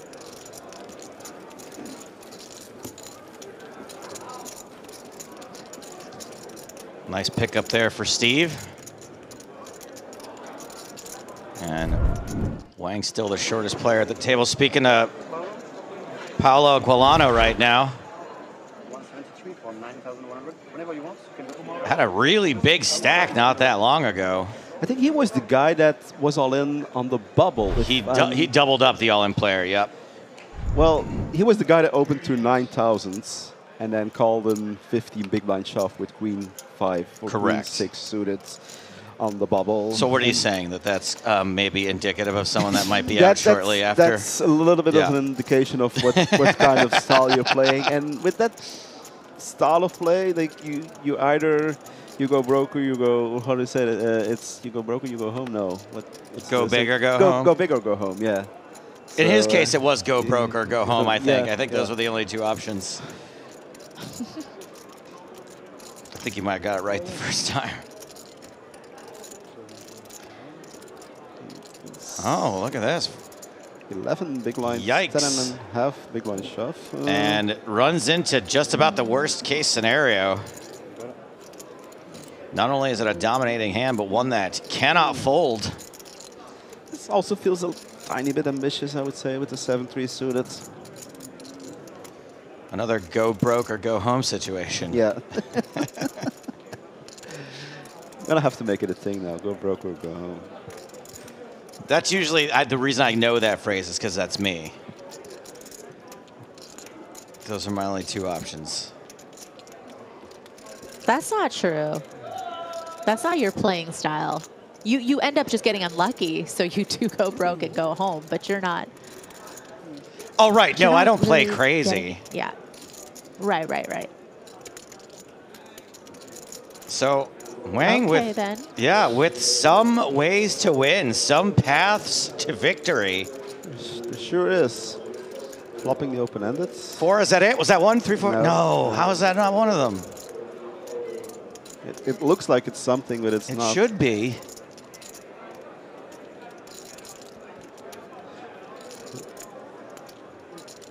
The ace will definitely not help him. Barry Greenstein sends Wang to the exit.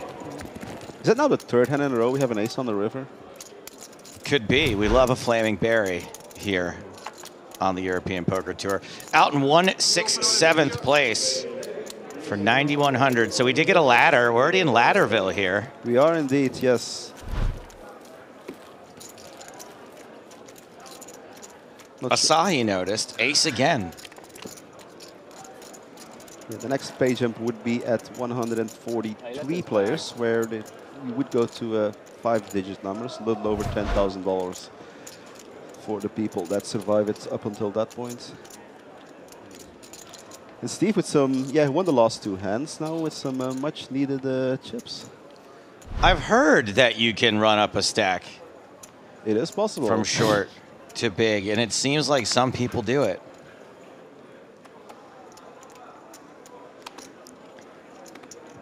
One of these days, Stapes, it'll happen for you, I believe.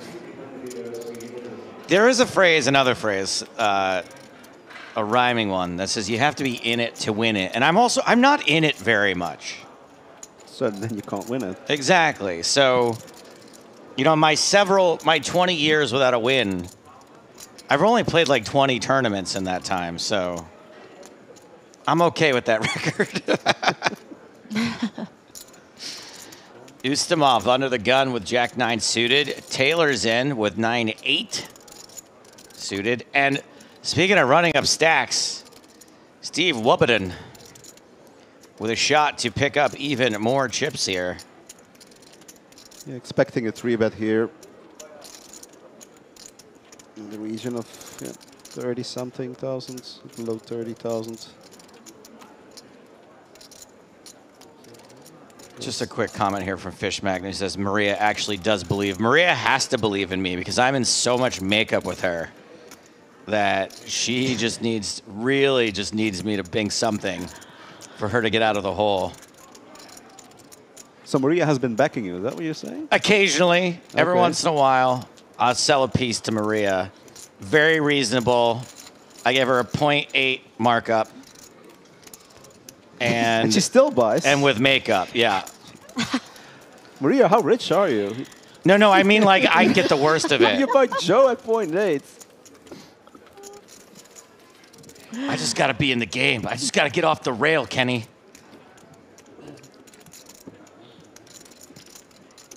I mean, things did slow down a little bit. You know, we had to take a bit of a hiatus when one time Stapes ended up playing in a mixed game, cash game, and he didn't tell me when I bought action. And I was like, wait a second, do you know how to play this other game? Now, hold on a second. Hold on. I was told, what was the game I was playing in? What was it? Hose? I don't. Row? Yeah, I think it was something like that. Res Omaha Row, 8. probably. Row, Res R-O-E. Omaha 8 and Right, so I thought that it stood for, so it stands for round of each, right? R-O-E? No, it stands for, it's the 3 letters for the game. From horse, like horse is 5 letters, and that's 5 games. Row is 3 letters. It's 3 games. The R for Ras, the O Okay, for... it wasn't that. It was round of each. It was a round of Hold'em and then a round of 8 or better. Omaha 8 or better. Or was it Omaha? Maybe it was R-O. Maybe it was R-O-W, round of the week. I'm really confused. Anyway, I was confused. I didn't know I was playing in a mixed game is the thing. I didn't purposefully keep this information from Maria. Yeah. I just didn't understand the game I was playing in. Okay, yeah, but maybe you were thinking you were playing one game while actually the game that was going was another game. It's entirely possible, Kenny. Yeah, you were playing stud and you were thinking it was Raz or something. I was drinking whiskey and Mountain Dew, if that tells you anything about my state of mind during this game. Ace-5 for Taylor. Ustamov flops best, defending with 10-9. Honestly, yeah. By the way, I did win in that game.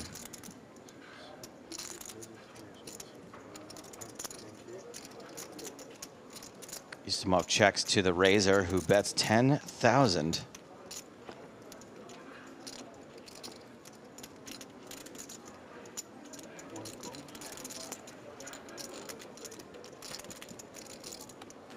Ustamov calls with second pair. King of clubs on the turn. Fun card.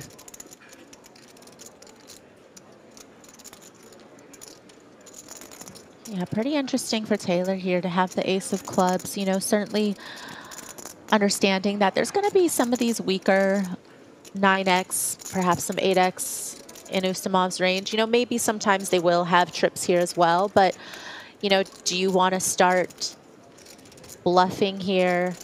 Do you want to start, you know, representing a hand like the nut flush? Or do you want to check back and hope to hit on the river?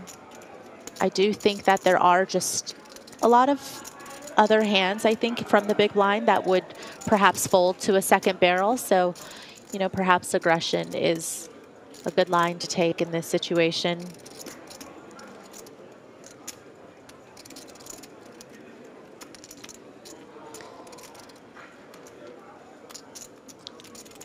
And he indeed seems to be going for that aggression. Putting out 37,000. Check out the bet from this guy. Guy Taylor. 32,000. Just relatively large bet. Yeah. And it does the job. Puts a little mustard on it. And gets the desired outcome. Yeah, really targeting those like 8x and 9x hands there that indeed, without the club, definitely have a hard time continuing. Oh, God. And there we have him. 2 new players coming to the table. One we know very, very well, and Spraggy. No, Isfan Toth, who we also saw earlier today. And Spraggy once again showing up to the table with only 30 minutes left on the level. So just another quick little cameo for the Spragster. I've definitely never won an all-in versus me. Not to my recollection, but it's okay. Redraw. Spraggy here joining with over 250,000. I don't think we'll play another level tonight after this. No, that's it. Spraggy, The ambassador. I don't know these things. entertain I us. turn up and stop playing when they ask me to. Must have never made the end of day 2. No.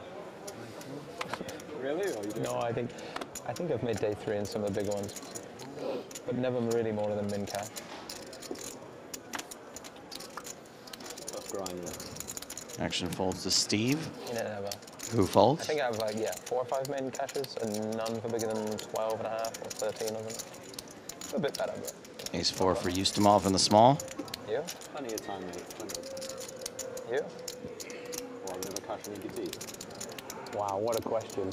What a Thank you. Yeah? I mean, biggest. Like, with 30 bigs, Make him not stay on stream. Go on, wanting make to him raise stay. this hand into Add MIDI on that newcomer last time we were thought. on, feature. Which is fine, of MIDI course. What's your Just best, complete with your ace-x. Loving it. Midis was the greatest of all time. It was like, it was first Look at these What 3 did he raise? UK boys. Did he raise? Did I miss the raise? Made it 9,000. Yeah, he did. Oh, he did make it 9,000. Okay. Yeah, perhaps a little bit of that decision was opponent dependent, you know, just feeling like against that particular person in the big. Deal the cards, and you have to like put in the deal. Yeah, card on the 9,000. deal I card or didn't not. see actually what Todd had. do What that 6-4 suited did he have? Certainly not during Midis one. I think you're thinking of I think I missed his hand. Nobody caught. Don't worry. Yeah. But it's a race usually where in the big blind, if you're facing like that small of a race, like you Is it usually actually would mage not or- fold many hands because the price you get is so good, and you have position on the small blind. Mm-hmm. So you can win like 25k. No, it's big. It's just not. What was it before? It was like 250 before, wasn't it? Yeah. And now the top one's like 100. Look at Spraggy getting Not worth my time watching that. getting goaded into raising Queen 10. Just have to be on the show for about 4 months before you get on. Thinks he has to put on a show for us. Spraggy, I like you no matter what. You don't have to impress me. Hey, he wins. I mean, I just hope he doesn't get dealt ace-7. Do the deal or no deal cards in the UK though. Do they? What's you can't tell who? Yeah, so you can't tell who did the It's no kind of deal. nice, honestly. Because I know someone that's done that several times and deliberately done the no deal every time. Like just said they're gonna do the deal and then just do the no deal. And then everyone's like, who was it? Watch everyone shout at each other and then exploit it by just going ham on them. Yeah. Yeah, my mate was on. I think they're discussing a TV show. It wasn't pointless. It was some whatever. First place was like he had to take like a week off work, and first place was like $2,000. And you know. When UK game shows pay very silly small amounts of money. £1,000. Damn. That's probably his biggest live score until last month, wasn't it? Oh no. Even he'd spend it on poker. So we see we're down at 159. Easy. And the player that went out 116 was a gold pass winner. Sebrat. Out in 161st place. Basically got the value of a gold pass because he got cash for 9,100 and got the trip to Cyprus and some time at the feature table and all-you-can-eat buffet, open bar. So basically cost himself $900 in value for a trip of a lifetime. I say that's a win. Definitely a win.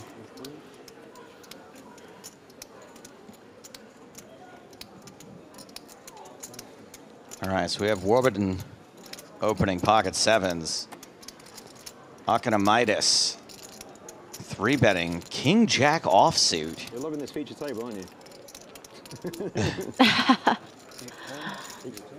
You were quite quiet over there, and now it's like, feature, let's go. Oh. 8-6 tray. Pretty good flop for sevens, both literally and figuratively.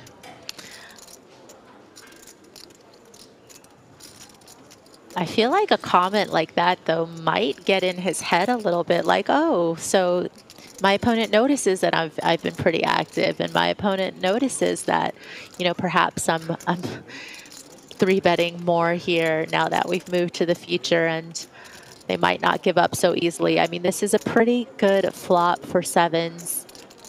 Yeah, pretty much as good as it gets for not hitting a 7. But a reasonably bet though from yeah. Yep, you got the it. Greek guy. You nailed it. Last time you had 10s. The Greek guy. Hijack. Very consistent. You remember when you got 35 with 10s? Huh. Wow, eh? This card. This card. Oh no. I call now. I mean, I would have just called because the 7's always coming. Very tight fold there. Yeah, having the backdoor straight and even a backdoor flush, you know, which sometimes can be good. You can ask any time. It would be Once the hand's over, would incline you to call, but I think the size of the bet threw him off a little bit. The size is in the region of 20,000. I think Steve will continue most of the time. Well, he noted it was pocket 10s the last time it was a similar sizing, and if you're going to notice tendencies, why not? I had black 7s that hand. Yeah, I think in that situation, Steve made, you know, an exploit fold there. It's not really necessarily a fold he's going to always be making, but sometimes you decide to go off of some information that you feel like you might have picked up on, whether it's a sizing tell or something else. But yeah, again, not typical, I think, for him to be folding that hand on that texture. So I have a question. Yeah. Stepped out for 10 minutes. I come back and I notice that Spraggy's been moved to the feature table. What is he doing? He knows the rule. He makes the money, ladders up one spot, busts with a min plus cash. That's how he rolls. No, he said he's going to day 3 this time.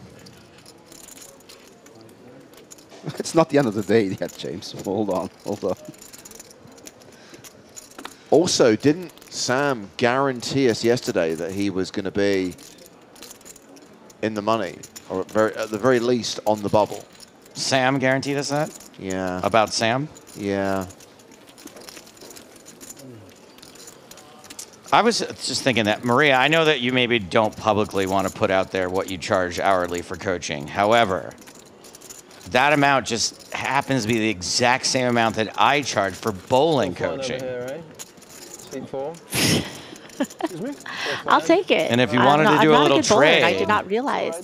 You can show up and impress everyone at Mar Vista Lanes. Here's the thing, and I do not for 1 second want to talk down Maria's poker coaching, but I would argue that anything she could teach you is useless until you can get your mind right, Joey. You need psychological assistance because whatever tactical understanding you have, you're just obsessing at the moment over running bad, bad luck, bad beats, and how that affects you mentally. Okay, so then let me ask Dr. Judy Ho if she needs any bowling lessons. Ooh, we're going to throw in both the Ho sisters. Now, I might throw in a bowling ball then. I might accompany you to the drilling facility and make sure they drill your holes right. Yeah, that's right. You heard me. You're watching Eest Ept Cyprus. I mean, we often get sidetracked by James Bond movies, so I'm down with bowling becoming a conversation topic. Maria, when you get your ball drilled, do you want them to drill the holes deep or do you want to go with the fingertip grip? Do you want your thumb to go all the way in there? I don't, you know what? I don't think I need a custom bowling ball, thank you. It's going to limit your game, honestly, if you don't get the custom drilled ball. I haven't actually, no. You got to get all 3 holes drilled. To be fair, we were discussing bowling yesterday. I can't remember why. And Joe did say that he's only good when he has his custom ball. That's right. That's right. I have a fingertip grip. Actually, you said also shoes. You said never use the shoes from the... You can get away with using the shoes from the bowling alley, but you really should have your own shoes also. Also because it's disgusting. I know they spray them, but ugh. That's, you know what's in that spray? It's canola oil. Sounds wonderful. I'm just kidding. So what's your highest score ever? I've had 2 279s and a 289, which is 1 strike away from a 300 in 3 different cases. 2 strikes away. I don't remember. It was a long time ago. I was a teenager, so, you know, that was a while ago. My bowling game is a lot like my golf game. Like, I have no power, but good accuracy. So part of that's going to be using a non-custom ball. You're automatically going to get more power when you're not using the lane balls. When you're putting your hands all over the balls that everyone else touches, it's just it doesn't quite get through the oil as well. Bowling's all physics, by the way, everybody.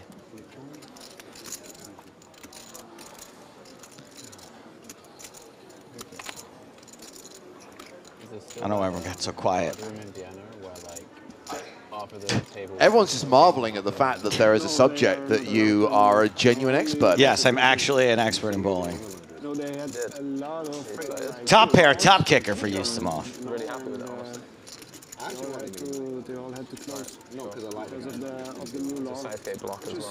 Kind of surprising to see the flat from the ace-9 offsuit. Yeah, from that early of a position, the hand usually goes in the muck.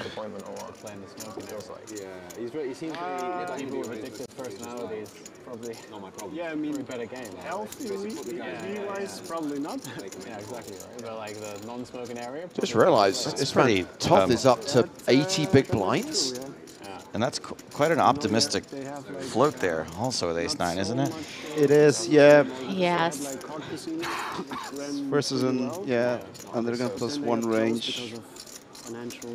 Somebody opening there from a 30 big blind stack. Well, I've already decided we won the World Cup.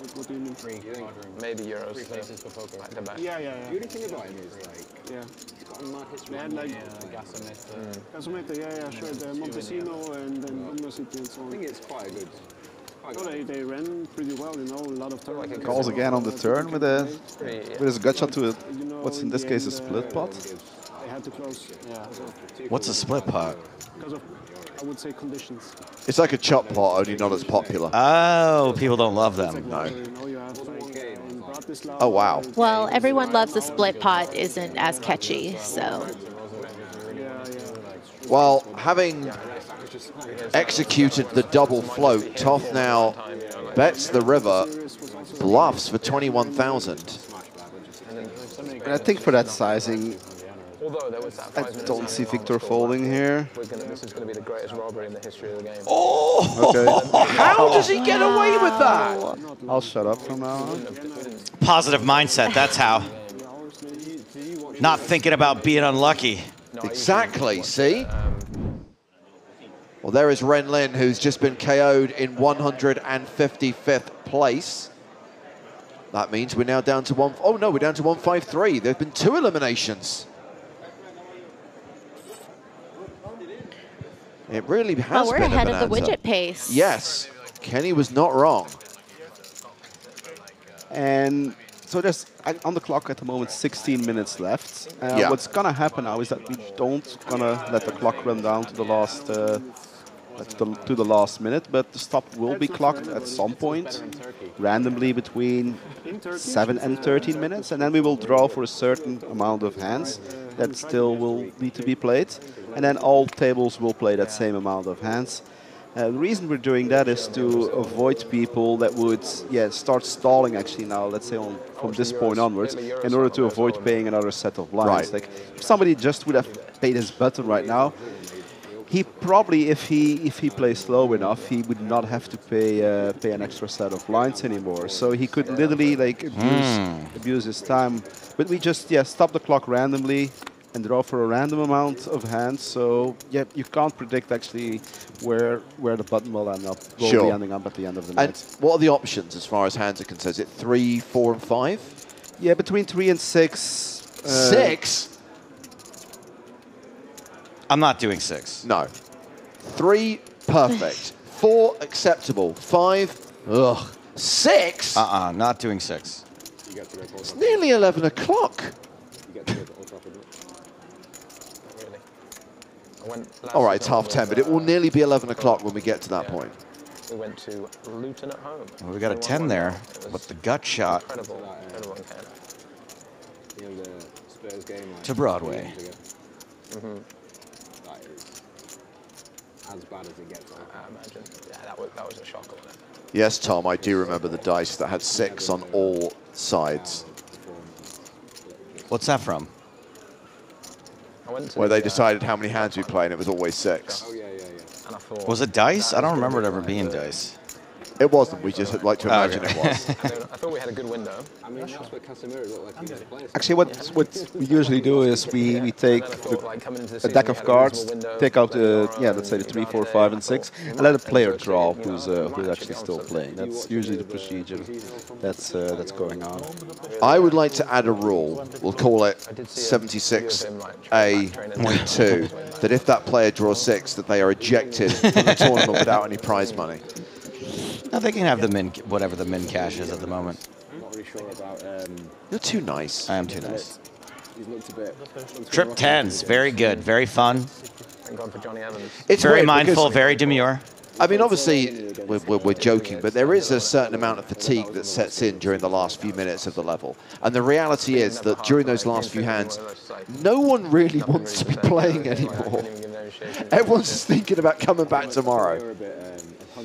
Yeah, as an organizer, I've looked into a lot of data, and it is just the fact that bust outs go way quicker during the afternoon than during the evening, especially after dinner, because people, they have eaten, they're getting a bit tired, they're getting the post dinner dip, and people are just not willing to put chips in a pot so often. And for some people, although it's actually meaningless, like making the next day in a tournament, it's a target, it's a goal. It is a goal, but it doesn't necessarily gain you any extra money. You can say that you found a bag, even though the bag was actually given to you by a member of the tournament staff. It's going to be like a 8, 9, 10. Which is... Steindl thinking about looking up this river bet with ace high. You know, there are a couple of draws that could have missed, you know, perhaps a busted spade draw, you know, perhaps some of the straight possibilities that didn't get there. But, you know, no bets went in until the river, so it's a little bit harder to kind of define what your opponent's range here is, and it does look like he makes the call. Yes, Steindl did bet the flop, though, so Oikodomnios check-called flop. Like, I think, therefore, if we consider maybe putting chips in a pot, maybe we do want to raise, actually. Blocking the straight, blocking some king-high flushes. Should have been sent off as that. Not sure, but just calling there if that would be the best play. No, it's one where he's on a yellow and then should have got sent out. But of course, these players have played with each other maybe for the whole day already, and the players they build up reads, and who are we, of course, to say that we know things better than them. Yeah, he's done. Mate, that goal that 20 scored, they ran just like walked through our entire I might have played things differently, but yeah, they're still playing, and I'm sitting here in the booth. So.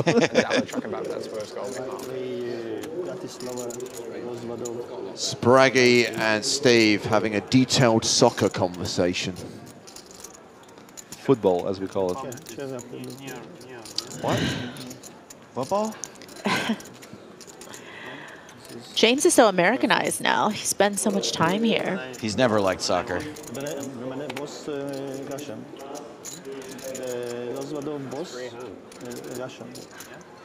Look at our side. 1, 2, 3, no lines for us.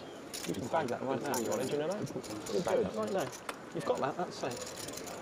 Warburton with ace 10 on the button. It's safe to have a redraw on the card. And pretty solid flop. Ace high still the best hand, and he has the straight draw. Meanwhile, the clock has been paused, so very soon we will hear how many hands we're going to play before day 2 is in the books. Quite wonderful. A few pips better, yeah. Felt like it might be. Well, I've been winning at it. If that's any King, yeah. Continuation bet. So it's the hot 5. Wins Steve Warburton the pot. How many hands? Last 3 hands. 3? Last 3, yeah. Okay, well, I can tell you Is there a reward if you pick 3? If a player picks 3 hands, they are automatically awarded 8th place prize money. Oh my God. Clause 78A.4 of the TDA rules. No. You right? No. Finish. I might have a chance of making 8th place money one day. That's quite ambitious. Sick. You're a sick man.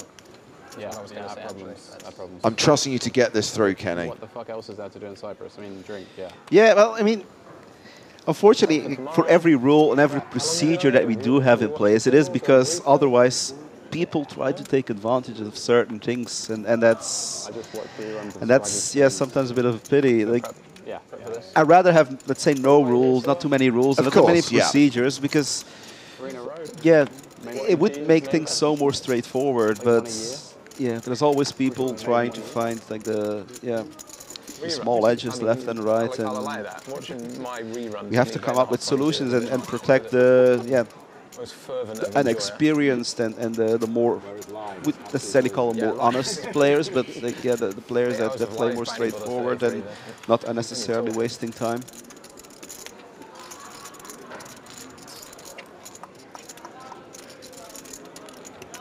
So I hear there's going to be like live spin and goes at Prague or something. You got it, dude. I swear I saw something about that. Maybe I dreamt it. Spraggy, be a good ambassador. Tell them about the Spin and Go Championship that's taking place at Eest Ept Prague. What I know and what I don't know. You know what I mean? What you're allowed to say. Hard to say. Yeah. That's a good answer, by the way, if he doesn't know anything. I think Spraggy knows, but doesn't know it's in the public domain, which is hilarious. But like I don't think it's like a carousel type, 3 players per hand and everyone sort of, you know. I think it was publicly announced, and he should know.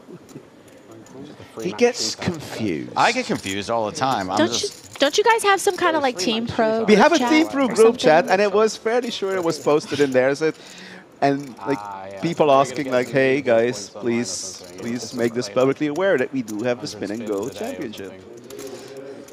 If there was something above muting I could do for the Team Pro group chat, by the way, I would do that. Like, I can't. It's too much. I just look at the photos. Not too much. I just look at the photos and the stickers. I don't actually read anything that anyone writes. See, I skip everything. For a big waste of time. Played like 700 and something in a day. Yeah. Lost a bunch of money and then got it back for winning the leaderboard, or what? I can't remember how much the leaderboard was. It wasn't much. But no, I was just running really hard. So this is hand 2 of 3. This is the penultimate hand. Yes, this is hand 2 of 3. So one more after this. Ended up staying up like 28 hours And straight this playing spins. favours Martirosian by a significant margin. Yeah, sorry, yeah. We should put that in case anyone's listening. Yeah, having the King of Spades is kind of a nice card to have if you want to when they were good. consider I mean, I'm sure they're great now. just betting now on future streets. Definitely has some potential. I only play them very occasionally on. I think Ustimov might not see a turn card here.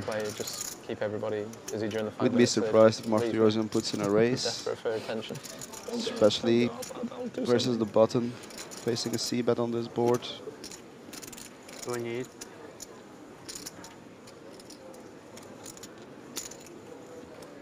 And it will be very hard for Victor to continue, even though he has an overcard and a backdoor flush and a backdoor straight. Yeah. Could pick or something, yeah. Actually, they had spin and go max, which was like... Oh, yeah. Meaning actually that if you have those backdoor cards, it also means your opponent doesn't have them, so he's more likely to have a hand that's already made something on this board. So you get like 7 players, then randomize your prizes, and then like which box at the end. So we have reached the last hand of the day. 146 players currently. How many will end the day? Oh, boy. Okay. Lucien Cohen. Have we not found him till now? Yes. Ratman. Okay, so assuming that Ratman, former EPT champion Lucien Cohen, survives the day, which he probably will looking at his chip stack there, would you like to see Ratman on the feature table tomorrow? 1 for yes, 2 for no. Yes. Vote now. Yes. I was actually at that final table, the one he won. In Deauville? Yeah. Was he as obnoxious then as he is Sorry, were now? you the dealer or? It was the floor. Oh, the floor. Oh, because first name terms. Sorry, it's a little... I know Phil, mate. Yeah, me and Phil. That's when he had the rubber rat looky, right? Yeah, Which yeah, he they would had shove a rat up with on him. stage. Yeah. This is hilarious. We have a bunch of people who are coming up as first-time chatters, all writing too. I'd say that this is, again, this I'm not actually counting, but just on a glance, it's pretty, this is pretty close. You have any plans tomorrow? You fold. There's a few sport ballots, people writing 3 or 22 or 10. And those people are hilarious. Top pair for Toth. Toth them into the muck, Bragg.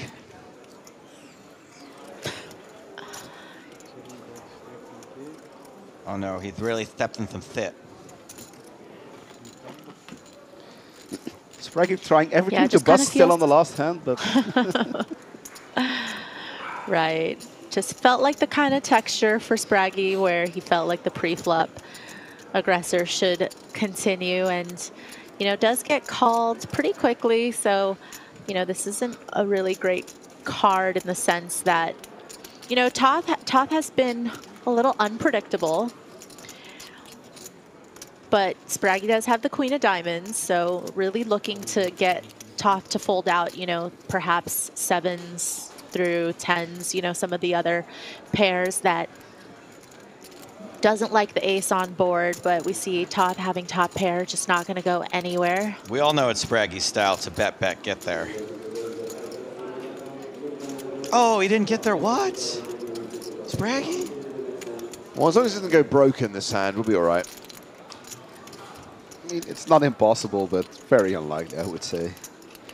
He maybe lose a little bit more chip if he decides to continue. Spraggy is a genius at punting into made hands. He is also a genius at making ridiculous hero calls with like queen high when someone bets.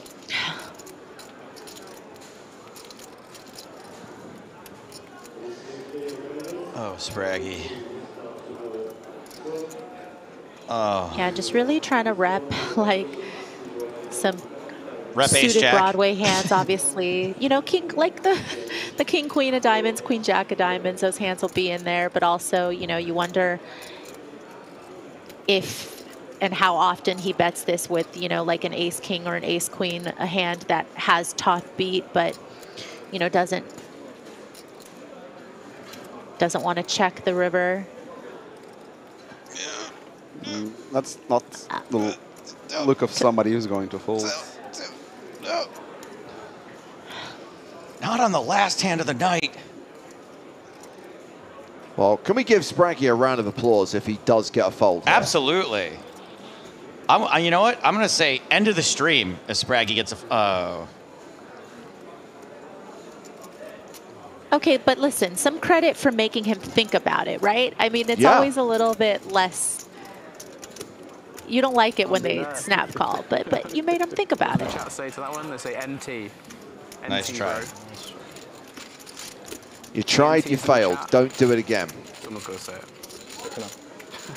So play has concluded at the feature table, and these guys will bag and tag and return for day 3, which is tomorrow. They're just like zooming in on that face now. Nice hand. Hey, gentlemen, will you back up? guys, congratulations on making day 3. Please write your name, chip count, ID number, and nationality as clearly as possible. So there will be a redraw overnight, new seating assignments for all players. That means a new lineup on the main stage when we resume the action at 12:30 tomorrow local time. At this point, I'd like to thank Kenny Hallett for joining us during this level. And my pleasure. Thank you for all of the explanations, analysis, and detailed TD-type stuff on the bubble. Never mind. More than welcome. And good luck if you do play that tournament tonight. And Maria, we will hear from you tomorrow. Yeah, I'll be back. And I just wanted to say thank you to Kenny for validating me getting my steps in. Oh, cut her off. Jeez. The bubble. I think the line's starting to go. Oh, it's bad connection. Look forward to hearing how the bowling league goes tonight, Maria, as we check on the stacks of the players we were watching at our last feature table. Good session for Christian Steindl, who finishes the day with more than 500k. Blinds tomorrow will be 2k, 5k, so he's going to have 100 bigs. Spraggy's doing all right, 36 big blinds, 181,000. Average stack, for reference, 267k. Looks like we're going to have 144 players advancing to day 3. 5 more levels to play tomorrow. And we are now in the money. We saw the bubble burst during this evening session on day 2. Still most of the $6.2 million prize pool to be paid, and the biggest sums to be paid on the final 2 days. Remember, we're going to follow this all the way through to the weekend, including the final table on Sunday, where the winner will be given $1,030,000 United States dollars. Cool. More big pots, more bold bluffs, more hero calls, more eliminations to follow tomorrow. If you want a summary of what happened today, best place to go is the PokerStars blog. Don't forget the team at Poker News also providing live updates. But Howard and the team are doing stories around what's happening here in Cyprus, some of the side events as well. So check out their work via the PokerStars blog. And please join us tomorrow on the live stream on the PokerStars Twitch and YouTube channels when we bring you day 3 of the main event, live at the same time as we were today. That's 12:30 local time, 11:30 a.m. Central European Summer Time. We'll see you then. And until then, Joe Stapleton, Griffin Bencher, Nick Walsh, Kenny Hallett, Maria Ho, and me, James Hartigan, it's good night from Cyprus.